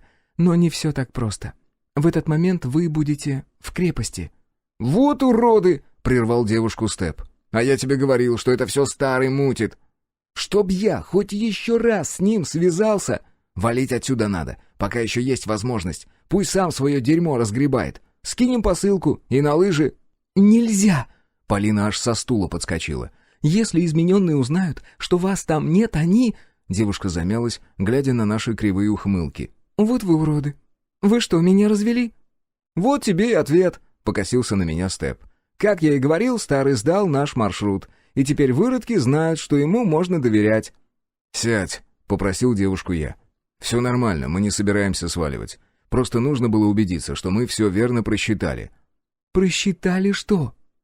«Короче», — хищно оскалился напарник, «мы собираемся выставить измененных на 100 штук». «Чего?» — не поняла она. «Того», — продолжил тему я. «Когда все это дерьмо закончится, и мы будем свободны от обязательств, разыграем одну сценку. За наши головы ведь центнер серебром предлагают, так?»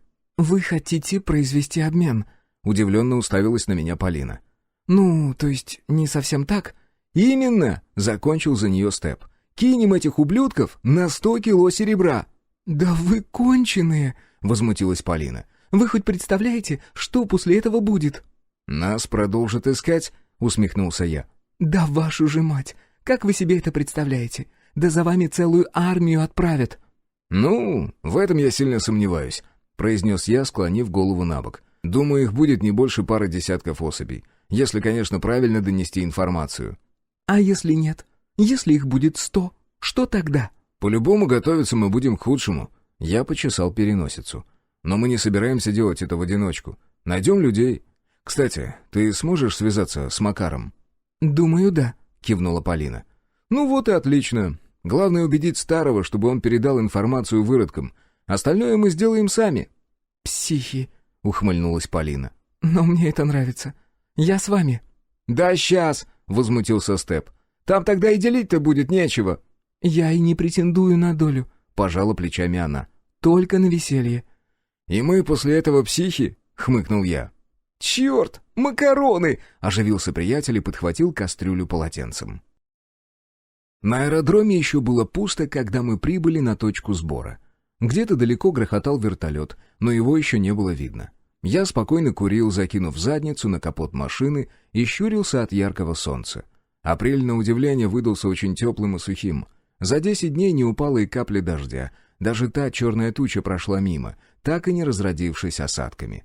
Снег окончательно растворился, словно его и не было, а на деревьях начала появляться молодая листва. Природа оживала, и я вместе с ней. Не знаю у кого как, а мне весной всегда хочется какого-то движения. Зато осенью я, словно медведь, готов впасть в спячку на всю зиму.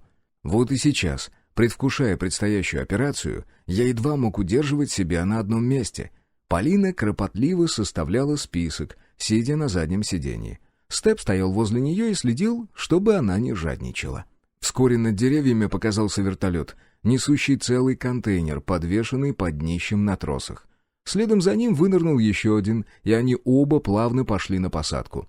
Первым приземлился пассажирский. Из него выскочили люди и помогли поставить контейнер. Сцепка с грохотом рухнула на его крышу, и грузовой вертолет тут же развернулся на обратный курс. Я отбросил окурок и направился к прибывшим. «Справишься там?» — бросил мне в спину Степ. В ответ я лишь отмахнулся, мол, без вас разберусь. Люди уже распахнули створки и принялись доставать из контейнера оборудование. Первым делом запустили генератор и подключили к нему нагнетатель воздуха. Еще двое раскатывали на земле надувную палатку. Заметив меня, от группы отделился один человек и устремился в мою сторону. «Ты Брак?» — спросил он. «Он самый», — ответил я. «Все нормально. Пациент при вас?» «Да, в багажнике». Придется немного подождать, пока мы установим оборудование. Его пока некуда положить». «Да мы не спешим», — пожал плечами я. «А старый что, не приехал?» «Не могу знать», — покачал головой он. «Мне о таком не докладывают». «Ясно. Просто нам кое-что нужно». «Без проблем», — кивнул человек. «Готовьте список, я все передам. К вечеру доставят, куда скажете». «Оперативно работаете?» «Ну а как?» — развел руками он. «Ладно, подгоняйте машину, пока где-нибудь там поставьте. Я скажу, когда все будет готово». Я вернулся к своим и снова закурил. «Дым из жопы пойдет!» — упрекнул меня Степ.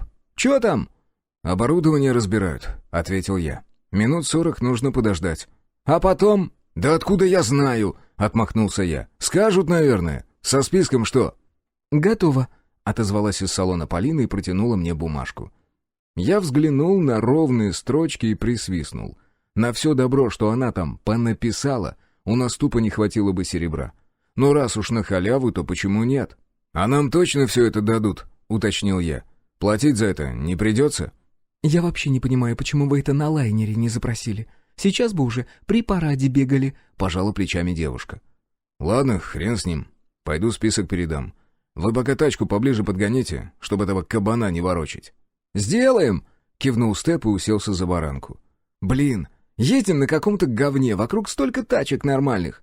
Я не стал выслушивать его бормотание и снова направился к прибывшим. Скинул им список, на который командир группы точно так же присвистнул, но комментировать не стал.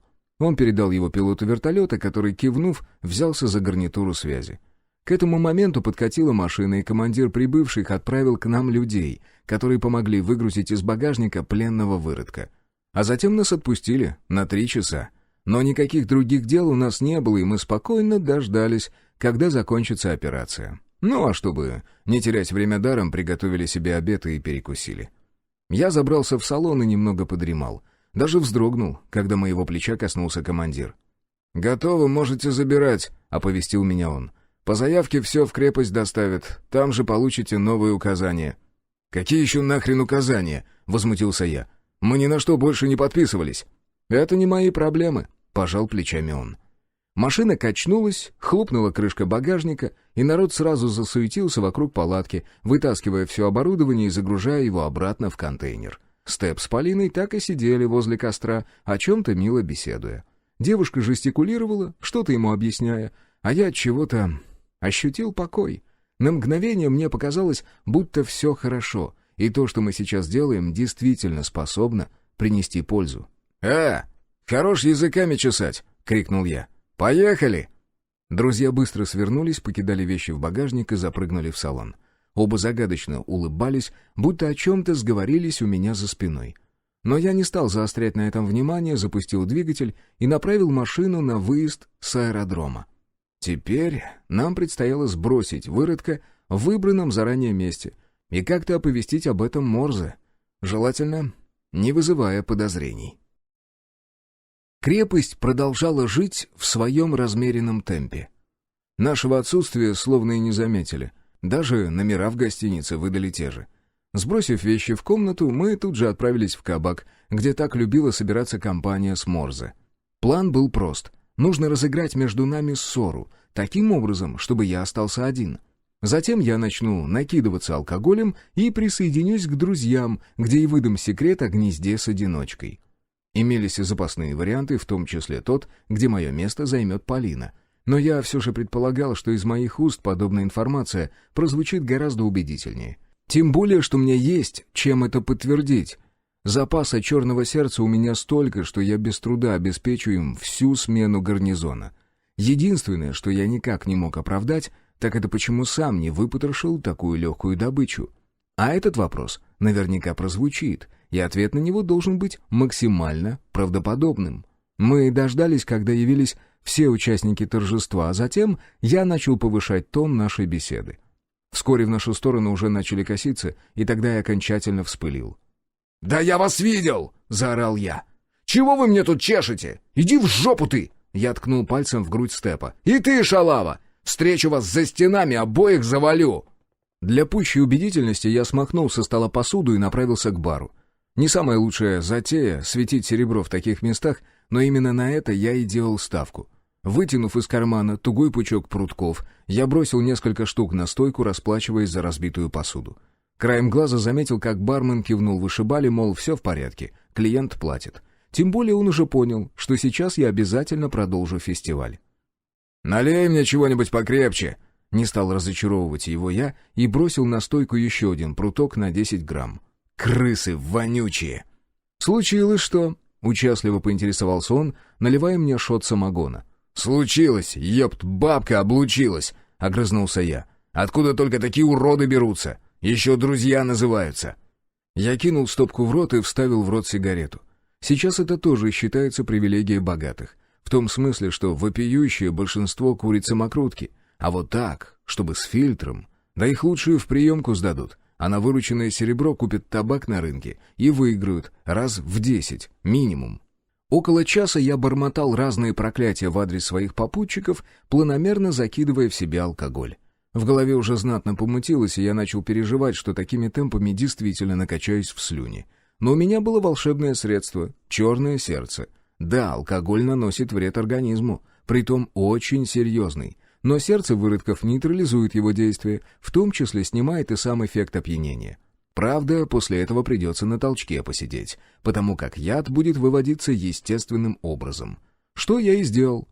Из уборной я уже вышел абсолютно трезвым. В голове немного шумело, но вскоре это прошло. Однако я всячески изображал из себя в сопли пьяного, разъяренного на своих друзей человека.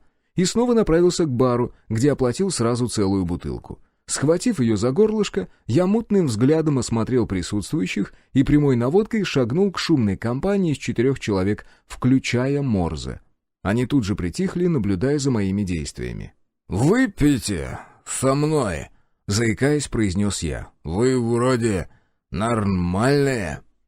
«Да присаживайся, не вопрос», — кивнул Морзе. «Заодно расскажешь, что у вас там произошло. А то мы застали только финальную часть». «Да мудаки они!» — выдохнул я. «Я!» — я постучал себя кулаком в грудь. «Я их в люди вывел! Все им дал, понимаешь?» «Не-а», — помотал головой Бизон. Отмахнулся я. «Че я вам тут рассказываю? Вы даже не знаете, кто я!» «А кто ты?» — с кривой ухмылкой поинтересовался Морзе. «Да это тот козел из 9-ки! Я вам про него рассказывал!» — ответил татарин. «Чё?» — угрожающе протянул я. «Ты кого мусором назвал, утырок?» «Да тихо ты, успокойся!» — дернул меня за рукав Морзе, и я снова плюхнулся на стул. «Ты же к нему приходил, так?» «Ну да», — кивнул я, едва не свалившись со стула. «Только я не мусорной. Это этот урод. А все я!» Я снова постучал себя в грудь. «Если бы не я, он бы так по помойкам и лазил, чмо!» «Как звать-то тебя?» — спросил Бизон. «Брак». «Пфу!» — фыркнул Клей. «Так мы тебе и поверили». «Чё?» Я опять приподнялся и угрожающе уставился на собеседника. «Не веришь, да?» «Не особо», — ухмыльнулся он. «А так?» Я сунул руку в карман и припечатал к столу целую горсть кусочков черного сердца. «Фига себе!» — выпучил глаза Морзе. «Это чё, то, что я думаю?» «Ну так ёпт!» — я натянул кривую ухмылку. «Офигеть!» Бизон поднял один кусочек и принялся его рассматривать. «Так что у вас за кипиш-то там?» «Они трахались за моей спиной!» — рявкнул я и ударил кулаком по столу. «Ну это насрать! Я знал, что она шлюха, и не ждал от нее верности. Но этот ублюдок... Они решили меня кинуть, представляешь? Меня!» Я схватил бутылку и присосался к горлышку. «Эй, полегче!» Клей забрал у меня посуду. «Нам-то оставь!» «Так ты, значит, охотник?» Переключился на самое важное Морзе. С того момента, как я присоединился к их столу, он не выпил больше ни капли, в отличие от его друзей, которые успели ополовинить бутылку всего за несколько минут. Вот что значит халява. «Да я еще куплю!» — оживился я и попытался встать, но сделал вид, будто меня сильно повело. «Да успеешь еще?» — вернул меня на стул Морзе. «Я сам схожу. Есть еще серебро?» «Фух!» Я скорчился и припечатал к столу пучок весом граммов на 300. «Ого!» — выпучил глаза Бизон. «Откуда дровишки?» «А ты догадайся!» — криво ухмыльнулся я. «Слушай, а как ты выродков находишь?» снова вернул беседу в нужное русло Морзе. «А чё?» Я хитро прищурился и мощно рыгнул. «Да не, ничего», — улыбнулся он. «Просто интересно. Тебе бабки, что ли, нужны?» «Не помешали бы точно», — продолжая улыбаться, ответил он. «Короче...» Я приобнял нового знакомого и с подозрением покосился на его приятелей. Ладно. Потом поговорим, без посторонних ушей». «Да ладно, они мои друзья». «Друзья, значит?» — хищно оскалился я. «Хочешь, чтобы они тебя так же поимели? Запомни, братан, в этом мире никому нельзя доверять, даже себе. Ты вроде нормальный, на мое добро не позарился, поэтому я кое-что тебе расскажу. Но только тебе, понял?» Я сгреб со стола куски черного сердца и серебро, сунул все это в карман, нарочно выронив пару кусочков. Серебро так вообще убрал, раза с третьего. А потом снова подхватил бутылку и попытался присосаться к горлышку. Но Морзе вовремя ее отобрал. «Пойдем, побазарим», — произнес он и обернулся к своим. «Мужики, мы сейчас». «Да ладно, я все равно уже домой собирался», — подхватив свои костыли, сказал татарин. «Этот долбоящер весь вечер испортил». «А я бы послушал, что он там напеть хочет», — хмыкнул Клей. «Нам завтра на смену», — дернул его за рукав Бизон. «Так что мы, наверное, тоже почапали». «Да хорош, мужики!» — уставился на них Морзе, но татарин ему заговорщицки подмигнул. «Захочешь, сам потом все расскажешь. А нам и правда пора». События развивались даже лучше, чем я полагал. Друзья ушли, и мы с Морзе остались наедине. Я снова попытался схватиться за бутылку, но новый знакомый отодвинул ее подальше и уставился мне прямо в глаза. «Ну, выкладывай, что ты там хотел рассказать?» — выдохнул он. «Короче, я сегодня гнездо нашел». Перешел на шепот я. «Одиночку, прикинь. Там даже младенец справится, если днем войти». «Ясно», — отмахнулся Морзе и сделал вид, что ему неинтересно. А может, так и было на самом деле. Ведь мало кто по своей воле станет рассказывать о таком сокровище. Мысли метались в голове, словно бешеные кони, а тело уже начало действовать. Я схватил собеседника за рукав и вернул его на стул, как еще совсем недавно делал он сам. «Дебил!» — дыхнул ему прямо в лицо я. «Я тебе дело говорю!» «А сам тогда почему его не выпотрошил?» — усмехнулся Морзе. «Давай, дядя, до свидания, ищи лохов в другом месте». «Сам!» — буркнул я и поморщился. «Я как раз собирался завтра этим заняться. Пожалуй, так и поступлю, раз тебе не надо». «Ладно, допустим, я тебе поверил», — скептическим тоном произнес Морзе. «Ну и где мне его искать?» «Там микрорайон один есть, в городе этом. Как его? Касимов». «Точно!» — кивнул я, едва не клюнув носом в столешницу. «Короче, там баба какая-то стоит, с рыбой. Вот в том доме, в подвале». «Фу!» — выдохнул я и провел ладонями по лицу. «Что-то меня накрыло, братан. Кажется, я все». С этими словами я рухнул лицом на руки и сделал вид, что уснул. Не пошевелился я и тогда, когда Морзе сунул руку в мой карман. Пусть забирает. Завтра вечером я все это верну. Даже если нет, то плевать, еще заработаю. Не бог весть, какие там богатства, которые я не смогу восполнить. В конце концов, старому предъявлю как расходы, пусть возмещает. Лишь бы Морзе поверил в легенду и отправился на поиски одиночки. На самом деле, моя пьяная болтовня была лишь первой частью развода. Сейчас он выйдет из бара и, скорее всего, остановится прикурить. И в этот момент ухватит краем уха беседу местных забулдык, которые будут говорить о выродке-одиночке. Им уже должны были за это заплатить мои друзья. Вроде мелочи, но помогут закрепить нужную мысль.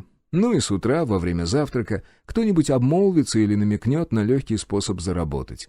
А стоит Морзе сунуться к названному месту, как он увидит следы, подтверждающие присутствие измененного. Не слишком явные, но достаточные, чтобы их заметил человек, занимающийся поиском всякого хлама. Для верности я выждал 20 минут и со стоном поднялся на ноги. Делая вид, что нахожусь в состоянии близком к отключке, покинул кабак и тут же свернул к стене. А когда убедился, что следом за мной никто не пошел, наконец-то выпрямился и направился к гостинице. Свою часть работы я выполнил. Надеюсь, все получилось, и завтра с утра Морзе помчится в Касимов на поиски одиночки. Хотя я до сих пор не понимал, что именно с ним сделали люди старого, и зачем вообще такие сложности. День близился к закату. Примерно в обед в крепость явился Крюков в компании натуральных быков. Складывалось ощущение, что они перенеслись сюда прямиком из 90-х, разве что по возрасту не подходили. Старый тут же пожелал увидеть нас. Но, как оказалось, вовсе не для того, чтобы узнать о ходе выполнения задания. Он привез наш заказ, а отдав его, сослался на дела и куда-то свалил. Оставшуюся часть дня мы разбирали оружие, вычищая из него консервирующую смазку. Занятие то еще. Но в целом мы были очень довольны обновками. 205-й хоть и показался мне неудобным, но это было только на первый взгляд. Как только Полина навесила на него все необходимое, я убедился в правоте ее слов. Новое есть новое. Приклад более удобный. В рукоятке комплект для чистки с разборным шомполом. Про прицел вообще молчу. 4-кратный с режимом ночного видения. Тактический фонарик с режимом ЛЦУ. «Да нам теперь сам черт не брат!» — ухмыльнулся Степ, двигая красной точкой по стене. «Круто! И чего мы раньше как лохи бегали?» «Нормально мы бегали», — буркнул я и отложил свой автомат. «Как думаете, Морзе повелся?» «Да хрен его знает», — пожала плечами Полина. «Скорее всего». «Да 100 пудов повелся!» — отмахнулся Степ. «Иначе старый с нас бы уже 3 шкуры спустил, а он даже слова не сказал». «Может, свалим, пока не поздно», — предложил я. «Какое-то предчувствие у меня не очень хорошее». «Мы вчера от вас в соседний кабак пошли», — задумчиво произнес Степ. «К слову, там гораздо приличнее, чем в том, но не в этом суть. Там как раз бригада добытчиков отдыхала. Так вот они базарили, что в каком-то гусе целое войско выродков остановилось. А еще мне показалось, что на стенах усиленный гарнизон и вообще какая-то суета нездоровая. Дружина весь день ящики с патронами катает, будто нападения ждут». «Я вам уже говорила». Полина почесала переносицу. «Это часть плана, и вам нужно остаться здесь». «Да с какого перепоя?» — возмутился приятель. «Откуда они вообще узнают, были мы тут или нет?» «Вы меня подставите», — поморщилась девушка. «Я не должна была вам этого рассказывать. Крюков и так недоволен, что я раскрыта, а если узнает, что выдала финальную часть плана...» «И что он сделает? Уволит тебя?» — спросил я. «Да при чем здесь? Блин, ну как вы не понимаете? Он ведь перестанет мне доверять, а нам еще его помощь понадобится. С Макаром, опять же, нужно как-то связаться. Давайте действовать по плану. Завершим работу, получим серебро и можем делать, что хотим». «Так ты теперь с нами?» — спросил я, глядя девушке прямо в глаза. «Мне кажется, ты уже давно это понял», — улыбнулась она. 3 гада!» — с умной рожей заявил Степ. «Дебил, твою мать!» — хмыкнул я, а Полина расхохоталась в голос.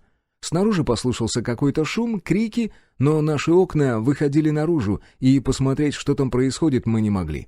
Впрочем, кроме любопытного Степа, это больше никого не интересовало. Мы окончательно разобрали обновки, распихали все по рюкзакам, а часть старья и того, что я счел лишним, отложили. Если все будет нормально, завтра сплавим это в оружейную лавку и свалим, наконец, из этой дыры. Хотя, надо признать, эта крепость уже начала мне нравиться. Хорошо здесь, спокойно. Может, и стоит отыскать что-то подобное, где можно осесть и начать новую жизнь.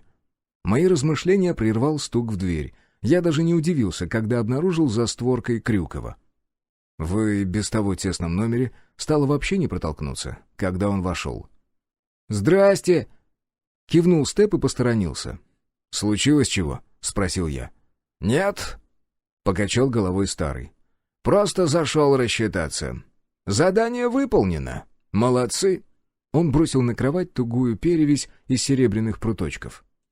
Судя по виду, там было не меньше килограмма. В нашем понимании не прям какое богатство, но все же неплохо. А если учесть, что работа была плевой, и подавно. «А это тебе лично от меня». Крюков протянул мне ключ, явно от какой-то машины. «Улица Илюшкина, дом 57. Проверь бардачок. И еще кое-что. Сегодня ночью на крепость нападут, так что если хотите уйти, сейчас самое время». «Мы останемся», — помотала головой Полина. «Рад это слышать», — кивнул старый. «Просто хочу, чтобы вы понимали. Атака будет серьезной, и мы можем не выстоять. Их оказалось больше, чем я рассчитывал». «Это ведь ты их навел?» — спросил я, глядя Крюкову прямо в глаза. «Ты просто не понимаешь, что поставлено на кон», — ответил он. Это гораздо важнее всех наших жизней. Скоро ты сам все поймешь». Крюков развернулся и хлопнул дверью, оставляя нас в глубокой задумчивости, из которой меня вывел сытый лязг затвора. «Ну что, мальчики, готовы положить пару сотен выродков?» — с кривой ухмылкой произнесла Полина, с глухим стуком ударив прикладом винтовки о пол. «Можно подумать, ты оставила нам какой-то выбор», — хмыкнул Степ. «Мы все еще можем свалить», — задумчиво пробормотал я. «Я не хочу», — помотал головой приятель. «Может, мы сегодня подохнем, а может и нет. Но дело-то точно правое. В конце концов, мы ведь занимаемся этим не только ради серебра». «Серьезно?» Я приподнял брови, глядя на приятеля. «Ну а что ты думал?» «Ладно», — вздохнул я и улыбнулся. «3 гада, говоришь».